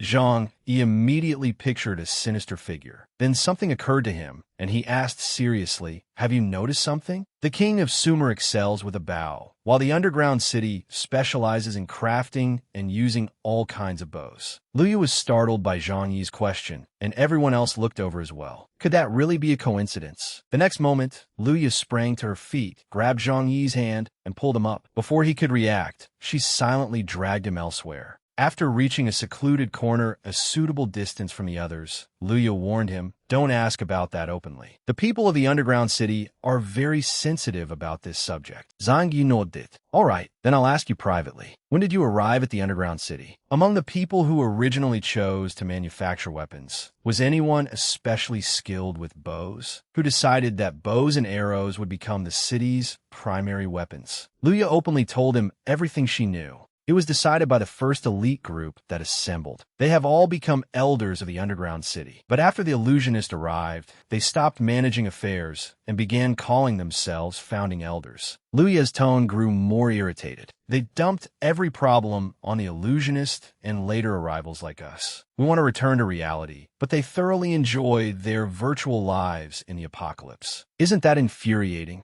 Zhang Yi finally understood. No wonder I never noticed them. So they've been keeping themselves out of sight. How many of the elders are currently here? Luya pointed in one direction. 3 in total. They're over there. Following her finger, she identified the 3 people from left to right. Scarface, the headscarf lady, and the old man. Zhang Yi could not help finding it amusing. Your style of nicknaming people is certainly unique. Are those the only 3? She shrugged and sighed. Yes, all the others died in the dream. Thanks to Gong Qi, at least their deaths were peaceful. Zhang Yi stared intently at the 3. I suspect the traitor is among them. Luya looked incredulous. What? Even if we fail to notice, how could the illusionist not have discovered them? The underground city has detection devices. They trigger an alarm whenever an ability user approaches. Zhang Yi had a different theory. It's hard to say. Gong Qi developed the apocalypse. Hiding a celestial beast card would not be difficult for him. Its primary purpose would be to monitor every player exiled here. Perhaps the illusionist realized this long ago and therefore sealed the underground city without leaving a single opening. These spies were probably bribed by Gong Qi before the city was even built. They simply didn't have an opportunity to report anything until recently. Luya frowned, lowered her head, and gritted her teeth. Then what should we do? If we act rashly now, I'm afraid it will cause another uproar. Zhang Yi smiled faintly and gently patted her shoulder. Don't rush. Taking advantage of the opportunity, he extended his hand. Would you like to form an alliance with me? Join Icebound City and become a member of the God Hunters Alliance Guild. Zhang Yi's proposal came so suddenly that Luya's eyes widened in astonishment. She excitedly raised her hand. Really? I'll join. Do I need to sign an agreement? We can sign it right now. Had excessive enthusiasm startlet Zhang Yi. He waved his hand. There's no need to sign a contract. While they were talking, someone suddenly approached. Luya, where are we going next? Zhang Yi responded first. Here's the situation. Given our current circumstances, it isn't wise for the entire group to move together. Luya and I will scout ahead. We'll discuss the details after we return. The woman was the elder Luya had nicknamed the headscarf lady. Before Zhang Yi could finish, she questioned him. Scouting? Where are you two going? The group is in no condition to split up. Zhang Yi replied bluntly. I'm afraid I can't tell you. It would be troublesome if someone with hidden motives overheard us, wouldn't it? Luya also spoke in his defense. If we've chosen to trust Zhang Yi, then we shouldn't question his decisions. Elders, wait in the caves for now. Our pursuers haven't arrived yet, so it should be safe. The woman had no choice but to compromise. She sighed. Very well. I only want to survive anyway. Can you at least tell me when you'll return? If the 2 of you are away from the group for too long, I'm afraid I won't be able to keep the situation under control. Zhang Yi's lips curved into a confident smile as he raised an open hand. 5 days. At the Eternal Tower, Gong Qi stood in a storage chamber while Ling Lan reported from behind him. The enemy is cunning. The primary target disappeared near Mount Isa. There are no signs of life within the coordinates. However, our calculations indicate that an unidentified person may have helped the enemy by disrupting our signals, allowing them to escape pursuit. Gong Qi muttered. An unidentified person? He suddenly recalled his previous confrontation with a mysterious figure and anxiously bit his fingernail. You couldn't find any information about him? Standing behind him with an unreadable expression, Ling Lan faintly curved her lips and answered softly. Correct. Gong Qi muttered irritably. The exiles don't possess that kind of power. Whoever you are, why are you helping Zhang Yi? He looked at Yaro, who was imprisoned inside the containment vessel before him, and snorted coldly. You will never succeed. Back in Jian City on Mount Isa, Zhang Yi and Luya walked slowly, one behind the other. Luya suddenly called out, You still haven't told me where we're going. Zhang Yi stopped, took something from inside his coat, and pressed it. It immediately lit up. The glowing object floated above Zhang Yi's hand. Luya stared at it with her mouth agape. The coordinates 136 and 910 appeared. She looked at him in confusion. Aren't those the coordinates of the six-bone maze forest? The object continued flickering. Zhang Yi asked, "What's happening? Why are the characters suddenly corrupted?" After a moment, a message appeared. The king of Sumer sleeps within the abyssal lair. Lu Jiafronith, the abyssal lair? Zhang Yi rested his chin on one hand and pondered. When I passed through the six-bone maze forest before, I never saw any cliffs or caves. It appears we can only uncover the answer by entering the forest again. Luya narrowed her eyes and pursed her lips. He turned to her. "What's wrong? Are you afraid?" She waved both hands and forced a smile. "It's nothing. I simply had some unforgettable experiences there a long time ago." Luya immediately turned and walked away. "Let's hurry." A while later, the two entered the forest. Vines shifted beneath the ground with a rustling sound, secretly watching them. Zhang Yi immediately grabbed the vines and tugged at them. "Stop it. Don't come looking for another beating." The vines seemed terrified of him and instantly fell still. They then slowly withdrew and retreated. Luya suddenly exclaimed from nearby, "That's strange." Zhang Yi turned toward her. "What is it?" She pointed at a strangely blue body of water. "Why is there a lake inside the six-bone maze forest?" Zhang Yi crouched beside it and looked down. "Don't get too close. It's a swamp." Luya said, "None of this was here the last time I came." Zhang Yi replied, "The deadwood monsters here may have deliberately disguised it as a calm lake so people would lower their guard. In reality, the entire surrounding area is a swamp capable of swallowing players." She decisively stepped forward. "Let me test it first. This might be connected to the clue." Zhang Yi pulled out a rope and stopped her. "Wait, I can't let you take the risk alone. We'll go together." As he spoke, he wrapped the rope around Luya's waist. "Tie this around yourself. If anything happens, I can pull you out." Zhang Yi then securely fastened the other end around his own waist. She turned toward him and stammered, "All right. Thank you." Luya cautiously stepped into the water. Wet splashes sounded beneath the surface. Suddenly, her leg became stuck. Luya rejuilet in terror. Seeing her stop, Zhang Yi immediately shouted, "Luya!" Then he quickly pulled her back. Luya stood frozen, trembling and covered in a cold sweat, her eyes brimming with fear. She turned to Zhang Yi and said, "Something seems to have grabbed me." He pulled upward with all his strength and shouted, "Take a deep breath and relax." Zhang Yi inwardly exclaimed, "Damn, what kind of power is this? It's far too strong." The next second, he could no longer resist and was dragged into the lake with Luya. Beneath the water, he opened his eyes and cried out in delight. "We can breathe down here." Luya opened her eyes as well and exclaimed in surprise, "We really can." Suddenly, the object inside Zhang Yi's clothes began to glow and flew out. He watched it in astonishment. "It seems to be guiding us. Could the real clue be down here?" Meanwhile, an old man holding a staff stood beside the lake, silently staring into the water. The lake's surface reflected his face as his lips curled into a sinister, dangerous smile. Deep beneath the lake lived a rich variety of creatures, completely unlike the bleak and lifeless surface. There was even a cave at the bottom of the lake. Luya exclaimed in amazement, "There really is another world down here." Swimming behind her, Zhang Yi replied, "After all, this is the guidance left behind by the illusionist." The two of them entered the cave together. It was completely shrouded in darkness. One behind the other, they continued forward, their footsteps echoing through the cave. Luya, who was leading the way, said, "Even so, we can't let our guard down." Suddenly, a scorpion tail stabbed toward them. They swiftly dodged. With a tremendous crash, the surrounding rock shattered. Zhang Yi gritted his teeth. "Is that a scorpion made of stone?" The cave was pitch black, revealing only 6 glowing eyes staring intently at them. Zhang Yi wondered, "Why is there a scorpion in the six-bone labyrinthine forest?" The giant scorpion suddenly emitted a bizarre cry, leaving them both bewildered.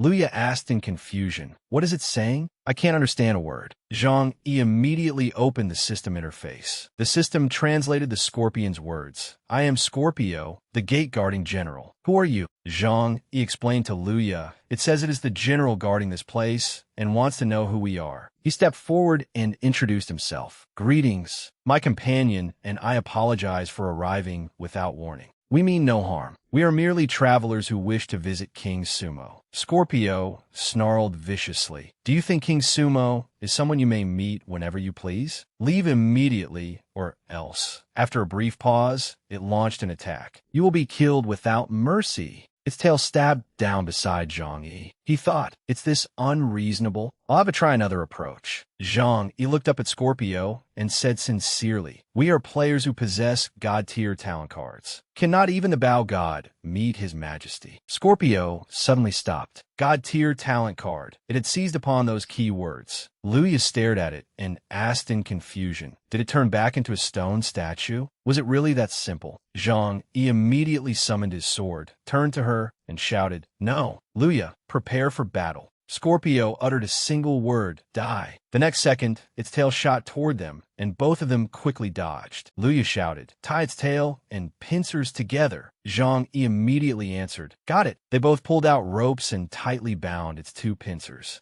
Holding the ropes, they ran behind it. As he ran, Zhang Yi shouted, watch out for its eyes and poisonous stinger. Whatever you do, don't let them touch you. The next second, Scorpio's eyes emitted blue beams aimed at Luya. She gracefully dodged and smiled. You're seriously underestimating me. Zhang Yi kicked off the ground and leaped into the air, accurately shooting one of Scorpio's eyes. With a loud bang, the eye exploded. Zhang Yi gritted his teeth and quickly tightened the rope around its tail. It's Chauti, Luya, Heri. It's getting even more violent. She immediately replied, I'm coming. Stop rushing me. Luya leaped on a Scorpio's back, used it as a foothold, and jumped up to bind its tail. Done. After completing her task, she jumped down. Zhang Yi smiled triumphantly and immediately pressed a button. A beep sounded, and the ropes across Scorpio's back instantly cinched together. It struggled and roared. Its remaining 5 eyes simultaneously emitted blue light. Seeing this, Zhang Yi immediately shouted, it's going to self-destruct. Take cover.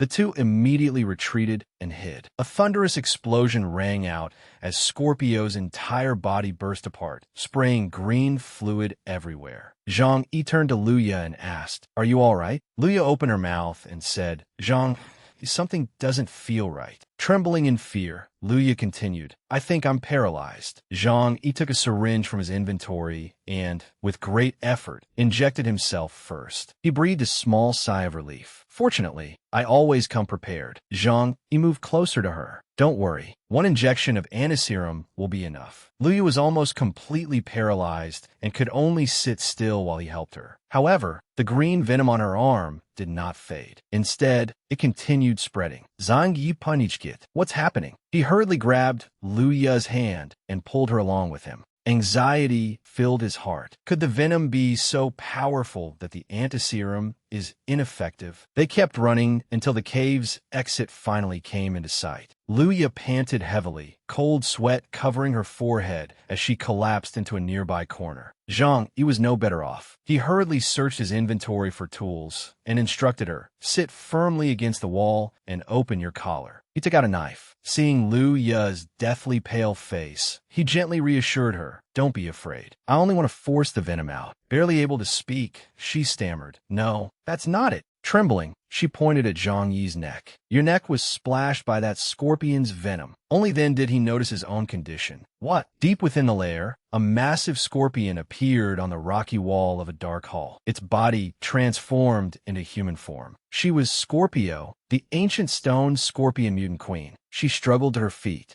Despicable humans. How dare you humiliate my stone body? Fragments of stone gathered together, forming a weapon in Scorpio's hand. She muttered, humans who show neither loyalty nor respect to King Sumo. Scorpio tightened her grip on the scepter and swore through gritted teeth, I will make sure you remain here forever. Just then, a figure silently emerged from behind the stone wall. Scorpio, wait. Hearing that voice, Scorpio abruptly turned around, bewilderment covering her face. Lord Nkizu, may I ask what instructions the king has given? He answered, I am conveying the king's divine decree. Allow those two to enter. The crystal ball in his hand reflected Scorpio's confused expression. But through the crystal ball, Nkizu observed Zhang Yi's situation and murmured, as long as they can survive and escape the lair, then find the king, they will earn an opportunity to negotiate with him. Enkidu's tone carried a warning. These are the king's own words. Do you intend to defy his will? Scorpio hurriedly knelt, bowed her head, and replied in a trembling voice, Of course not. Blessings upon my king. Your most loyal servant, Scorpio, shall take her leave. After speaking, she obediently vanished before Enkidu's eyes, leaving behind only several pale blue afterimages. He toyed with the crystal ball in his hand and murmured, Still, can they truly endure this trial? Seeing Zhang Yi collapse, Enkidu gave a faint smile. I'm not so sure. What do you think? Should I prepare a few more surprises for them? After an unknown amount of time, the dark lair fell completely silent.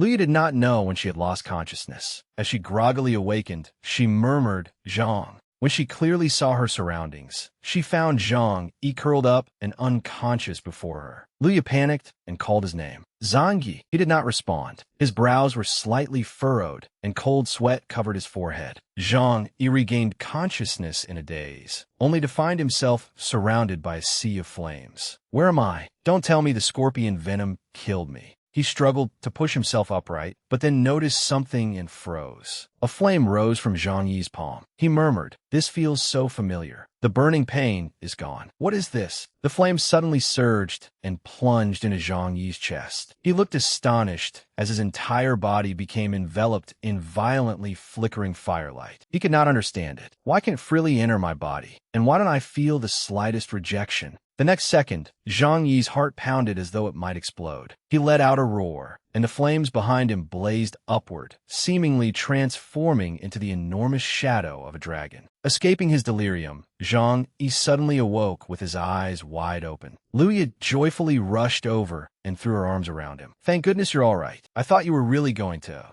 After regaining his composure, Zhang Yi gently pushed her away. Luya, embarrassed, she moved her lips and said, I'm sorry. I got too emotional and acted rather impulsively. Zhang Yi lowered his gaze to the energy in his palm. It seems my power has returned. Before long, however, the energy vanished, Zhang Yi murmured. But it seems only an extremely small portion of my power has recovered. What caused this? He rubbed his chin and sank into thought. Did the poison somehow break through Gongqi's restrictions? If being poisoned could restore your power, that would be far too unbelievable. If it were that simple, we wouldn't have remained trapped in the underground city all this time. Besides, after you lost consciousness, you were practically at death's door. I injected you with antiserum, which neutralized the venom. Otherwise, you would have died long ago. Luya's reasoning completely refuted that theory. Clearly, the stone scorpion's venom was not what restored his power. She tilted her head in thought. Still, I'm curious. That venom was terrifying, yet took a long time to affect you. The moment I was hit, I immediately felt paralyzed. Hearing this, Zhang Yi suddenly understood. I know. My willpower has grown stronger. I relied too heavily on my talent card before, so I never grew accustomed to using other skills without it. Based on a speculation, Zhang Yi continued. That victory in the underground city allowed me to break free from my dependence on the talent card. But deep down, I still feel that some other power must have triggered this transformation. At that thought, Zhang Yi wondered, could it have been him?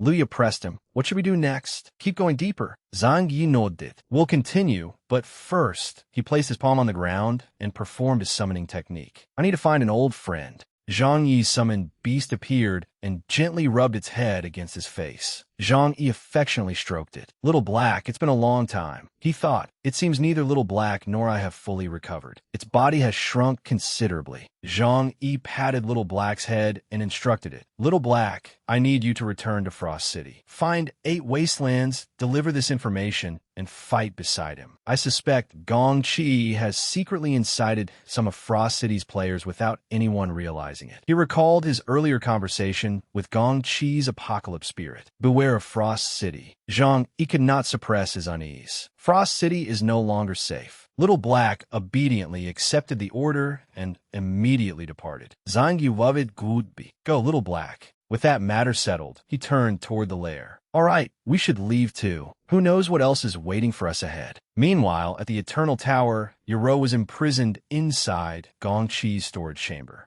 She should have remained unconscious, but for some unknown reason, she suddenly awoke and opened her eyes wide. Yuro hurriedly looked around. Daiwu was imprisoned in the neighboring storage chamber, still unconscious. Yuro anxiously called Daiwu, receiving no response. She hastily activated her ability, causing a vortex of energy to form in her palm. Just then, a voice echoed in Yuro's ear. "Don't use your power. It will draw Gong Qi here. If you have any questions, speak to me through your thoughts." Although she still did not know who the other person was, Yuro took the risk and followed those instructions, asking telepathically, "Who are you?" The voice replied, "Don't be afraid. I am the illusionist, as well as Gong Qi's apocalypse spirit." Yuro was astonished. "The illusionist? You're actually his apocalypse spirit." The other woman transformed into a translucent afterimage and gently embraced Yuro. "That's right. This is the Eternal Tower, Gong Qi's main stronghold. Because of my unusual identity, I can't reveal myself and speak with you directly. But rest assured, I firmly stand with you and Zhangyi. As long as I'm here, Gong Qi will not pose an immediate threat to your lives. You and your friend must remain calm at all times." The next second, Yuro's eyelids suddenly grew heavy, and she lost consciousness once more. A whisper echoed in her ear. "Go back to sleep. For now, remaining silent and still is the best way to prepare for battle." Elsewhere, Inkizu watched Zhang Yi's situation with great interest and suddenly remarked, "He truly is a peculiar man." His lips curved into a smile. Scorpio's venom, combined with a trace of King Sumo's power, could indeed fight poison with poison. But not everyone could endure it.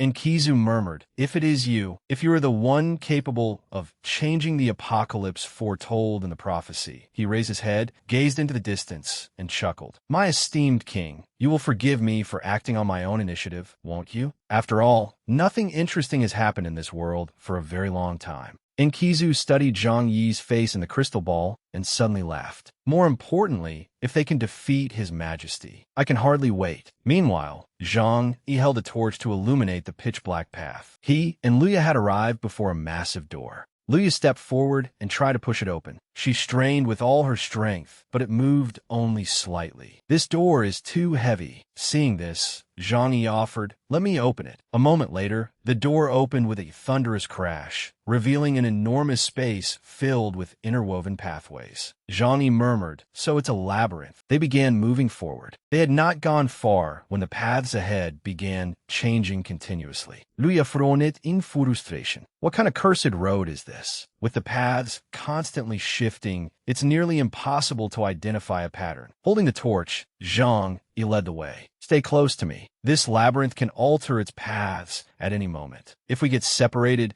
it will be extremely difficult to find each other again. And another thing," before he could finish, several strange beasts covered in exposed bones suddenly appeared behind them. The creatures opened their mouths and growled. Zhang Yi and Luya turned around in alarm. Zhang Yi hurriedly threw away the torch and ran for his life. "Damn it, the firelight must have attracted these things. Run!" At that critical moment, the labyrinth shifted its paths again, forcing Zhang Yi and Luya apart. A monstrous beast pursued each of them. "Be careful!" Zhang Yi gritted his teeth. With no other option, he had to use his power. He thought, "My power hasn't completely recovered, but I can't worry about that now." Zhang Yi abruptly turned around and launched an attack directly at the beast's face. Its skull instantly shattered, and its body disappeared. He clicked his tongue and breathed a sigh of relief. Fortunately, these minor monsters still aren't a problem. Zhang Yi had only just turned to continue onward when a chill ran down his spine. The beast he had defeated had already returned to its original form. His entire body stiffened as he glanced over his shoulder. "Damn, is this some newly spawned apocalypse monster? Its body is intangible, and its skull isn't its only vulnerable point." Before it could attack, Zhang Yi turned and ran. He thought, judging from their reactions, they aren't sensitive to or afraid of light. Do they locate their prey through hearing and smell? To test his theory, Zhang Yi punched a stone wall. The strange beast paused, then charged headfirst into the wall where he had created the noise. Zhang Yi smiled as his theory was confirmed. "Just as I thought, it uses sound to determine my location." After the violent collision, the beast's body shattered. Before it could recover, Zhang Yi leaped onto one of the labyrinth's dividing walls. From his elevated position, he could see the entire maze, and he quickly spotted the exit on the other side. Something suddenly appeared below, catching Zhang Yi's attention. He looked down and saw two strange beasts already waiting for him. Without the slightest hesitation, Zhang Yi jumped down to confront them. He rose, drew his gun, and mercilessly unleashed a barrage of bullets at the beasts. Zhang Yi aimed at their skulls and thought, "These creatures must possess their unusual abilities because they're empowered by the labyrinth. If there's no way to destroy them completely." Zhang Yi considered a possibility. Perhaps they were all illusions created by King Sumo. Just then, a voice suddenly rang out. "Zhang Yi, can you hear me?" He immediately recognized Liu Ye's voice. Two more strange beasts appeared before Zhang Yi, blocking his path, while Liu Ye's warning echoed in his ears. "The maze is fake, but the beasts are real. Don't attack their weak points." Following her instructions, he punched through the beast's chests and continued onward. He could not help feeling irritated. What kind of ridiculous path is this? If I have to charge ahead blindly like this, it'll be nearly impossible to identify a pattern. Just as Liu Ye had said, after the strange beasts were struck in the chest, they collapsed to the ground without showing any signs of recovering. Zhang Yi escaped the maze, and the scenery behind him gradually blurred and faded away. He reunited with Liu Ye.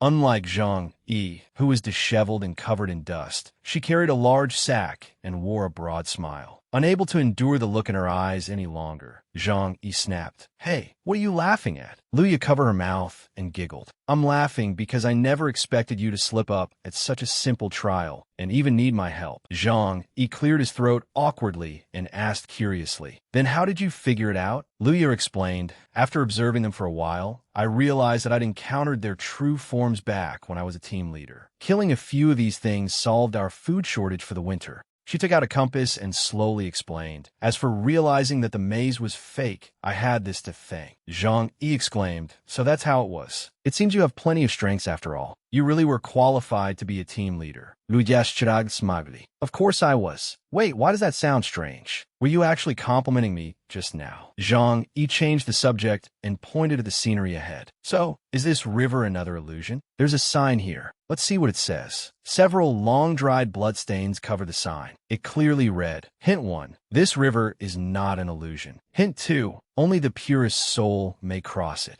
Meanwhile, in a storage chamber inside the Eternal Tower, Gongqi's prisoner, Han Yaru, lay unconscious with her eyes closed. Someone suddenly called to her within her dream. "Yaru." She slowly opened her eyes and answered. Sitting beneath a tree, Han Yaru looked at the person before her in astonishment. "Dream goddess?" She looked around in surprise. "Wasn't I imprisoned by Gongqi? How can I be meeting you here?" The dream goddess replied, "Someone may have already given me a suggestion, but I truly could not put my mind at ease." After a pause, Han Yaru asked, "Dream goddess, may I ask whether Zhang is safe right now?" And Dai Wu, the dream goddess, interrupted her and pressed her forehead against Han Yaru's. "Do not be afraid. I have foreseen something approaching. I have come to help you. Do not doubt that suggestion. When destruction and extinction descend upon the apocalypse, you will unlock the hidden unknown and become the one who changes the final outcome. Remember that my blessing will always be with you."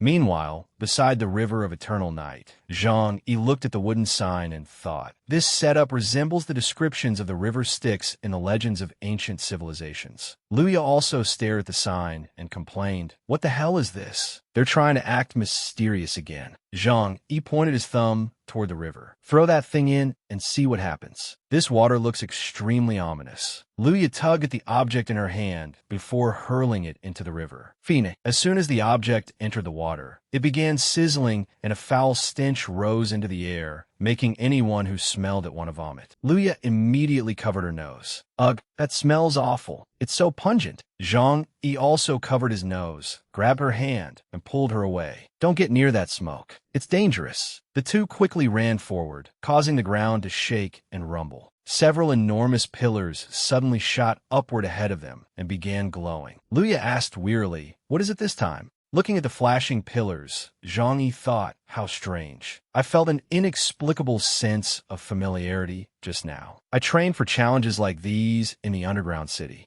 As though he already understood the pillars, Zhang Yi said. Memorize the order in which these pillars flash. We have to follow their pattern. He wondered, could the trickster have foreseen all these trials long ago? Luya poked his shoulder and asked curiously, Hey, don't you feel as though you somehow studied all the right material before an exam, trickster? Zhang Yi assumed a ready stance and interrupted her. Then we have even more reason to pass this trial as quickly as possible. He leaped onto the flashing pillars. He then said, I have a bold theory. King Sumo might be standing right beside us. Luya was slightly frightened, but she quickly leaped onto the pillars and followed Zhang Yi. She suddenly lost her footing and fell, but quickly grabbed hold of a pillar ahead of her. Gritting her teeth, she pulled herself onto the pillar. She then pushed off with her feet and jumped onto the pillar behind Zhang Yi. He turned around and smiled encouragingly. Not bad. You still remember the rest of the sequence, right? Luya gritted her teeth and shouted angrily. Couldn't you at least give me a hand? Zhang Yi gave her a thumbs up. I believe you can do it. Suddenly, a voice rang out. Hello, you two. They turned around and asked in unison. Who are you? Zhang Yi frowned and wondered. A player? No, he must be a non-player character. The man smiled and introduced himself. My name is Enkidu, and I am King Sumo's assistant. This is an illusion realm of my creation. I'm delighted that your keen instincts and formidable strength allowed you to come this far. Would you tell me your names? Luya immediately answered. Luya. Zhang Yi shook his hand. Zhang Yi, he thought. Enkidu, King Sumo's legendary enemy and companion. If this matches the mythology. Enkidu suddenly interrupted his thoughts. You're speculating about my identity. There is no need. Zhang Yi abruptly froze. Enkidu continued, because this is as far as you will go. Luya ran toward them and shouted, Let him go. Enkidu summoned chains that wrapped around Zhang Yi. Only one of you may cross the river Styx. He then released a tentacle that bound Luya and continued, Naturally, I will not be so cruel as to force you to make the choice yourselves. Enkidu turned toward Zhang Yi and smiled. I will play the villain. Zhang Yi circulated his inner power, and a surge of energy appeared around his body. Clenching both fists, he said grimly, In your dreams. Zhang Yi glanced at him, shouted, and charged forward. He threw a punch at Enkidu, but Enkidu leaned aside and dodged it. Gritting his teeth, Enkidu pointed 2 fingers downward, forcing Zhang Yi's entire body toward the ground. Zhang Yi crashed heavily to the ground. Struggling to look at Luya, he shouted, Luya, run. Bound tightly, she struggled but could not break free. She thought, run? There's no way I can escape. Enkidu spoke. What a pity. You two are far too weak. He suddenly lifted Luya high into the air. You have failed my trial. As soon as he finished speaking, Enkidu forcefully pulled her downward and released the tentacle, causing Luya to fall into the river. As she gradually sank, she thought, It seems I really am about to die. Still bound and lying on the ground, Zhang Yi asked, Are you really Enkidu? The Enkidu from the legends. Gritting his teeth, he raised his head and stared at Enkidu. The man created by the gods who stood on humanity's side and used wisdom and justice to reform King Sumo. Looking down from above, Enkidu gave a quiet grunt. He gathered spiritual power in his hand and said, How ridiculous. The friend whom humanity praises so highly turned out to be nothing more than a traitor. As soon as he finished speaking, the spiritual power enveloped Zhang Yi. Enkidu immediately retreated to maintain his distance. At that moment, Zhang Yi awakened his power, and an immense aura erupted from his entire body. Enkidu watched with interest, curling his lips into a smile. Burning with power, Zhang Yi gripped his sword, let out a roar, and charged forward. Suddenly, a voice called his name.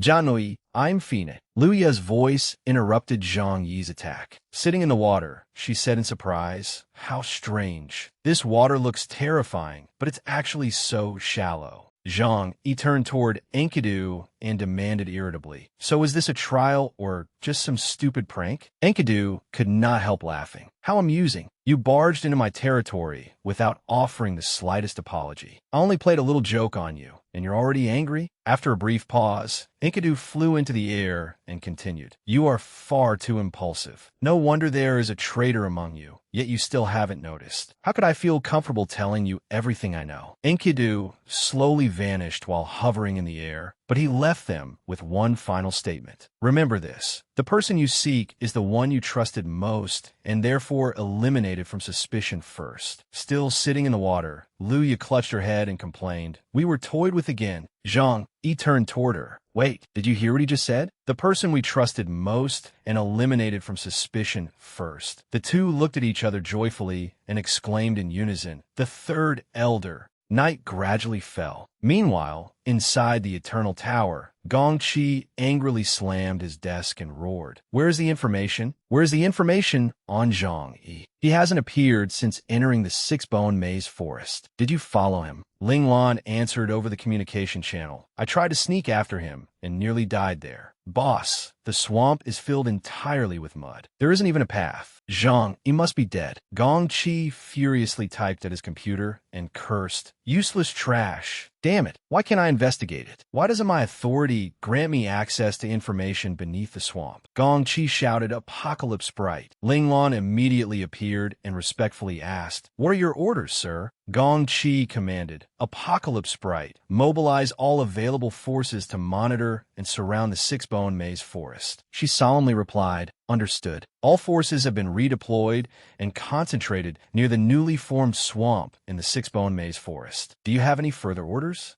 Gongqi raised his gloomy gaze and asked, How are those two women? Ling Lan immediately answered, They still haven't awakened. Their brainwave fluctuations are completely normal, and no abnormalities have been detected. Gongqi immediately said, No, I can't wait any longer. Inside a laboratory tank, Dai Wu grimaced in pain. The progress had now reached 20%. She gritted her teeth as gray veins bulged beneath her skin. The progress gradually rose to 50%, and a stammering voice escaped her lips. No, no. The system displayed another message. The procedure's progress has stalled. Would you like to perform optimization? Looking at the system, Gongqi immediately ordered, greatly increase the transmission power inside the tank. Dai Wu clenched her teeth and endured the pain. The progress rose to 70% as black patches spread across her body. Then it reached 90%. Dai Wu's face had become terrifyingly distorted, and she continued to growl. Outside the tank,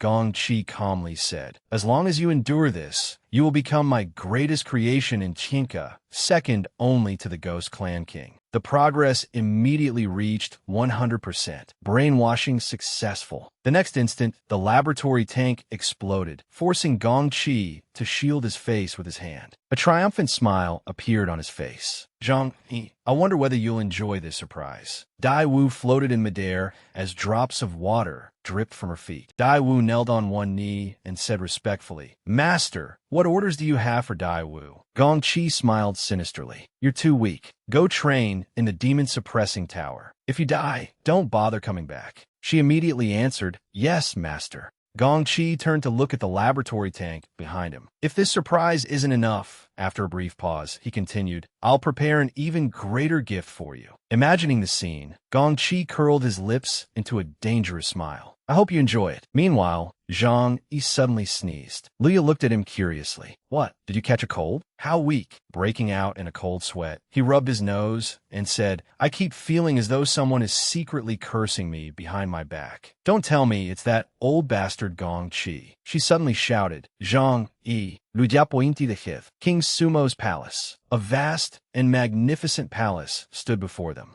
Luya asked curiously, Is this the place? Zhang Yi stared ahead as two names surfaced in his mind, Han Yaru and Dai Wu. He recalled the sight of the two women being bound in iron chains and taken away. Luya's voice interrupted his memories. Let's go. We need to meet King Sumo as quickly as possible. At that moment, King Sumo sat comfortably on his throne, contemplating the grape in his hand. Resting his chin on one hand, he suddenly glanced aside and called Enkidu. Across from him, Enkidu sat cross-legged and read a book attentively. What are your orders, King Sumo? King Sumo propped his cheek on his hand and complained, You falsely issued an order in my name and allowed those two lowly commoners inside. Did you really think I wouldn't know? They should have become scorpion food long ago. Enkidu closed his stack of books and replied, Then I sincerely apologize for exploiting your identity. I merely made the bold assumption that those two would suit your tastes perfectly, so I allowed them inside. To prevent you from becoming dissatisfied, I even gave them several trials. King Sumo glared at him and asked, Oh, you still believe you understand me as well as ever, don't you? How do they perform?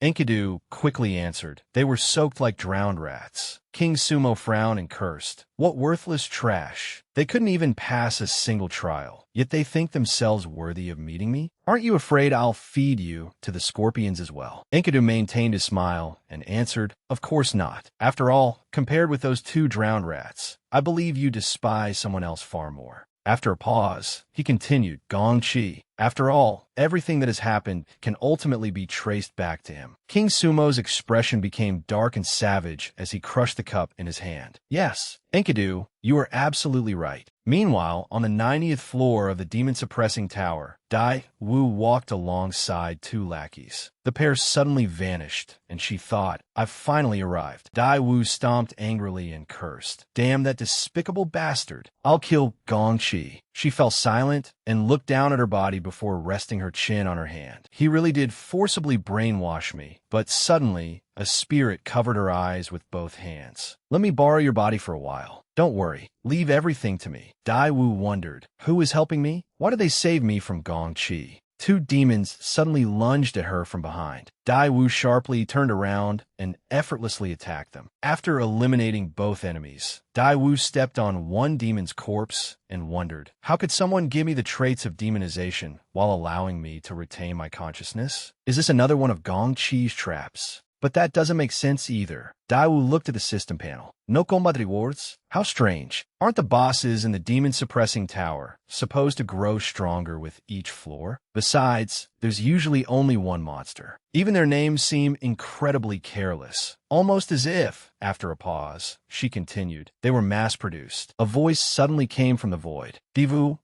Gong Kiss Apocalypse Sprite. I interfered with Gong Chi's brainwashing program earlier. I was also the one who entered your mind inside the Eternal Tower and made Gong Chi mistakenly believe that he had successfully brainwashed you. Dai Wu immediately asked, what exactly is going on? If you belong to Gong Chi, why are you helping me? The voice answered, because you, Zhang Yi, and your friend Han Yaru will be the ones who change this apocalypse. Gong Chi prepared these minor monsters to help you train and grow stronger as quickly as possible. He intends to turn you into a blade aimed at Zhang Yi. Dai Wu frowned and waved her hand in disgust.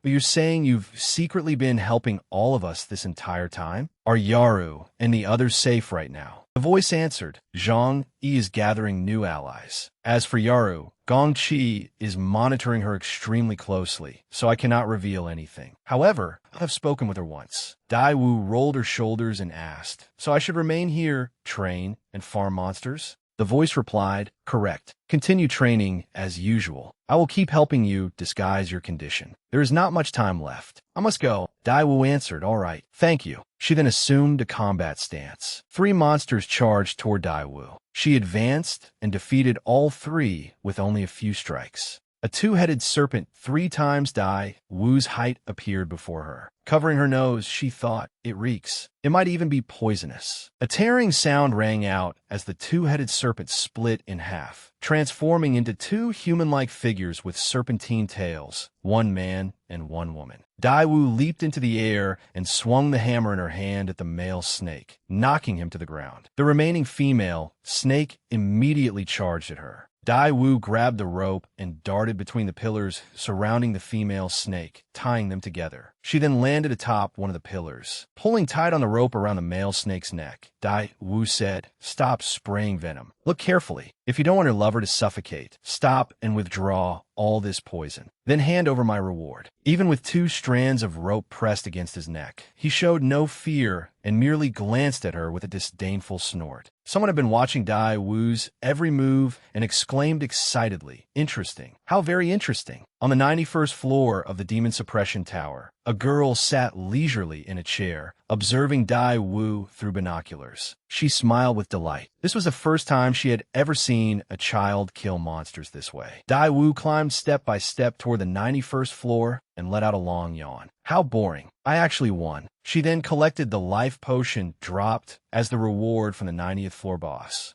She pushed open the door to the 91st floor. Let's see what new trick this floor has in store. As Dai Wu entered, she thought, there's no way Gong Chi sent me here intending to let me escape alive so easily. Inside, dolls with various grotesque expressions hung high above, suspended by ropes. Daiwu wondered, why is no one here? It's so gloomy. Don't tell me the boss of this floor is watching me. Gripping her hammer, she said, no matter how well you hide, I'll find you. A hand lifted a card. It was a joker. A delighted voice rang out. I drew it. My favorite card. Daiwu immediately spun around and shouted. Who's there? Behind her, Ji approached slowly with a knife. There is no boss here because, after pausing, she burst into laughter, revealing rows of razor-sharp teeth. I killed it. Ji charged forward with her bloodstained knife, but Daiwu quickly blocked it with her hammer. Ji immediately spotted an opening. She smirked triumphantly and slashed Daiwu across the waist, sending her flying. Ji held up her knife and laughed maniacally. She stuck out her tongue, revealing the Joker card. Daiwu gritted her teeth and thought, Joker the Clown. The Demon Suppression Tower is a solo dungeon. If she isn't a boss, she can't be another player either. I need to uncover her identity first.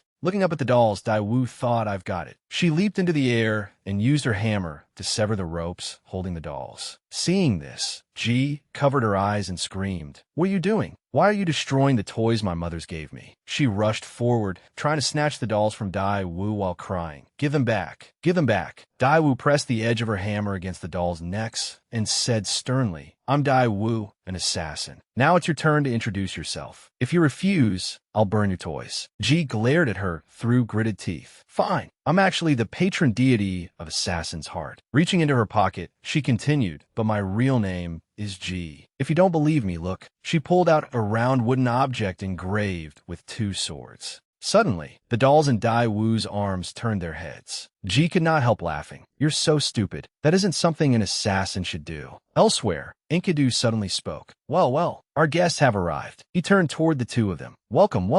Zhang Yi asked in confusion. Enkidu, have you been inside the palace this whole time? Were all the ones we saw earlier merely your clones? Enkidu snapped his fingers and smiled. Bingo. But shouldn't you pay your respects to the king first? Zhang Yi and Lu Yering bowed side by side, placing one hand over their chests in a respectful salute. Greetings, King Sumo. We are exiles from Jian Underground City. Sumo rested his cheek on one hand, frowned, and roared, Commoners, kneel. Frightened, Lu Yering cried out and awkwardly prepared to kneel, but Zhang Yi stopped her. Stand still. He looked seriously at Sumo and explained, We may be exiles, but we are not your subjects, much less the lowly commoners you claim us to be. Therefore, we will not kneel. Sumo's expression darkened, and he ground his teeth in fury. Enkidu, these are the best candidates you chose. Sumo raised a hand and gathered his power. They're nothing but worthless vermin. Sumo instantly seized Enkidu by the throat, yet Enkidu's smile remained unchanged. Sumo asked in a furious, low voice, Why are you silent now? You said you wanted to avenge me and all those innocent subjects. Is this the result? Lu Yering immediately shouted, Isn't he your closest friend? What are you trying to do to him? Sumo replied, What am I doing? Killing him, of course. Sumo frowned and looked at them contemptuously. Naturally, that includes the 2 of you. None of you should expect to leave here alive. Lu Yering charged forward and shouted, Let him go.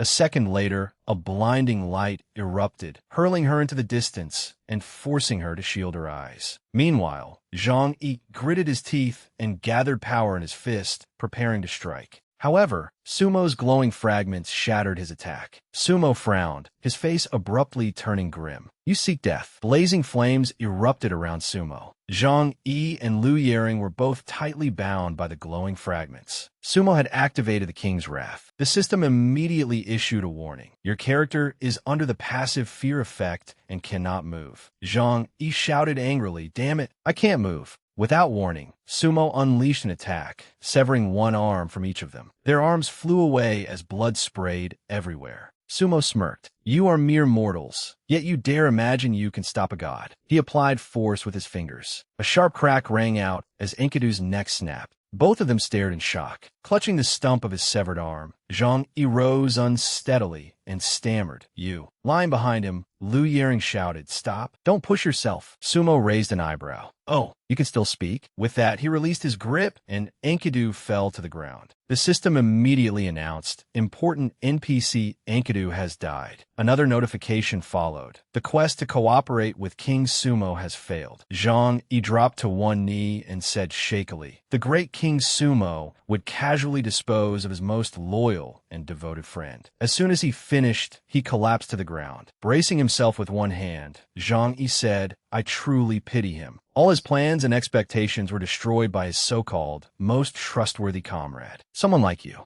After a brief pause, Zhang Yi continued, isn't even worthy of being called a commoner. Enraged, Sumo formed a flaming hand from spiritual power, seized Zhang Yi by the throat, and lifted him into the air. The system's warnings sounded incessantly. Nearby, Lu Yering wept in agony and stammered Zhang Yi, stop talking. We have to get out of here. Dazed, she reached toward him. As long as we survive, there will still be hope for revenge. Sumo reached for a grape, but after hearing her words, his face twisted. Survive? Escape from my domain, only to die at Gong Qi's hands? Sumo clicked his tongue twice. You certainly know how to choose a place to die. Zhang Yi grabbed the flaming hand around his throat and smiled fearlessly. This must be nothing more than an illusion, right? Just as Sumo brought the grape to his lips, he froze and dropped it. How dull. Enkidu snapped his fingers, and everything instantly returned to its original state. He smiled and said, my apologies. This was merely another trial. Enkidu then added, however, it was a trial bestowed by the king. Sumo rested his cheek on one hand and praised them with interest. Very good. It has been a long time since I heard words so audacious. Unpleasant truths can be quite amusing. He then called loudly, Rista? A ferocious lion appeared.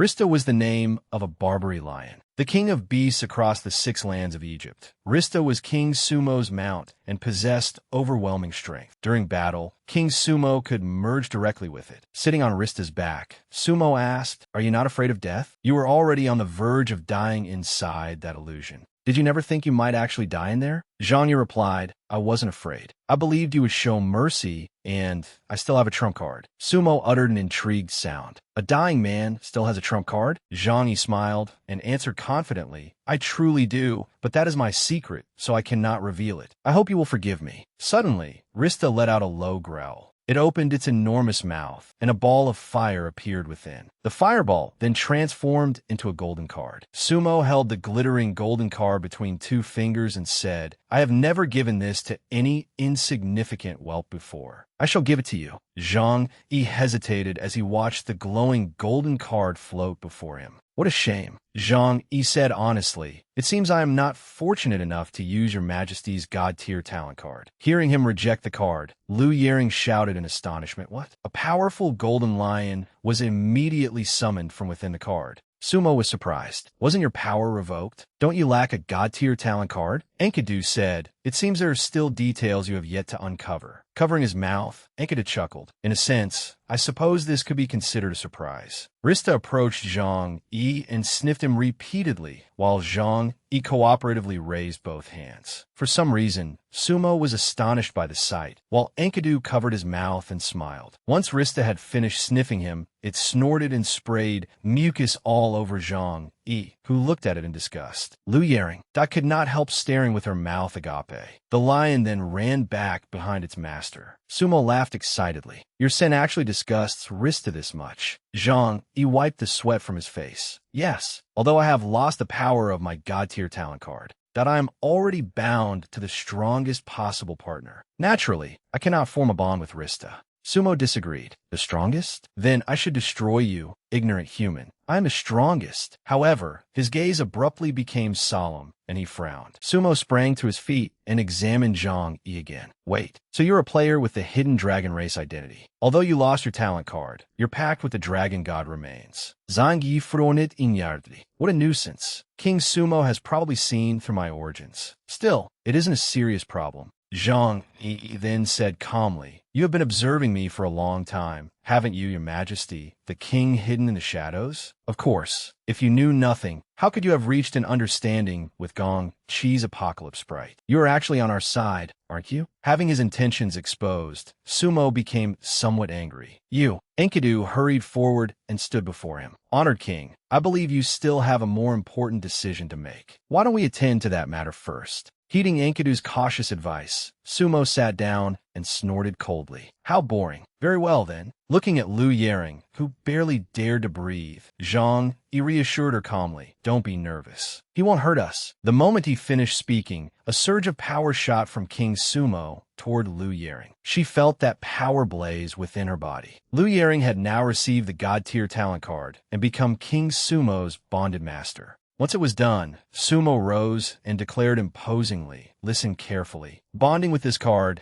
does not make your status any different from that of an ant. Do not expect me to help solve any of your problems either." He immediately turned and left. "Do not disturb me unless it is necessary." After he departed, Enkidu immediately explained, "You'll get used to it. The king simply enjoys his games. Otherwise, his days here would be unbearably dull." Zhang, he looked at him. "We still have several questions we need you to answer. Is that all right?" Meanwhile, Dai Wu's situation did not seem very promising. Although she was restrained, Dai Wu began to form her own plan. If she truly is the patron deity of Assassin's Heart and has appeared inside the Demon Suppression Tower, then Gongqi must have assimilated her. All the more reason I cannot surrender without a fight. Dai Wu immediately leaped up and activated Assassin's Heart. Ji watched her with amusement. "Have you forgotten? Everything you possess belongs to me. That makes it even more impossible for you to win, no matter how many times you use it." As Ji finished speaking, something bit deeply into Dai Wu's neck, leaving her completely unable to move. The pain spread through her body, and the hand holding her weapon involuntarily went limp. The pain continued to intensify until Dai Wu could no longer endure it and collapsed to her knees. The dolls immediately attacked her, but Dai Wu refused to give up. She swiftly pulled out a lighter. "If my abilities are useless against you, then how about this?" Her tactics seemed to work. The moment Ji saw the lighter, her face turned deathly pale. "That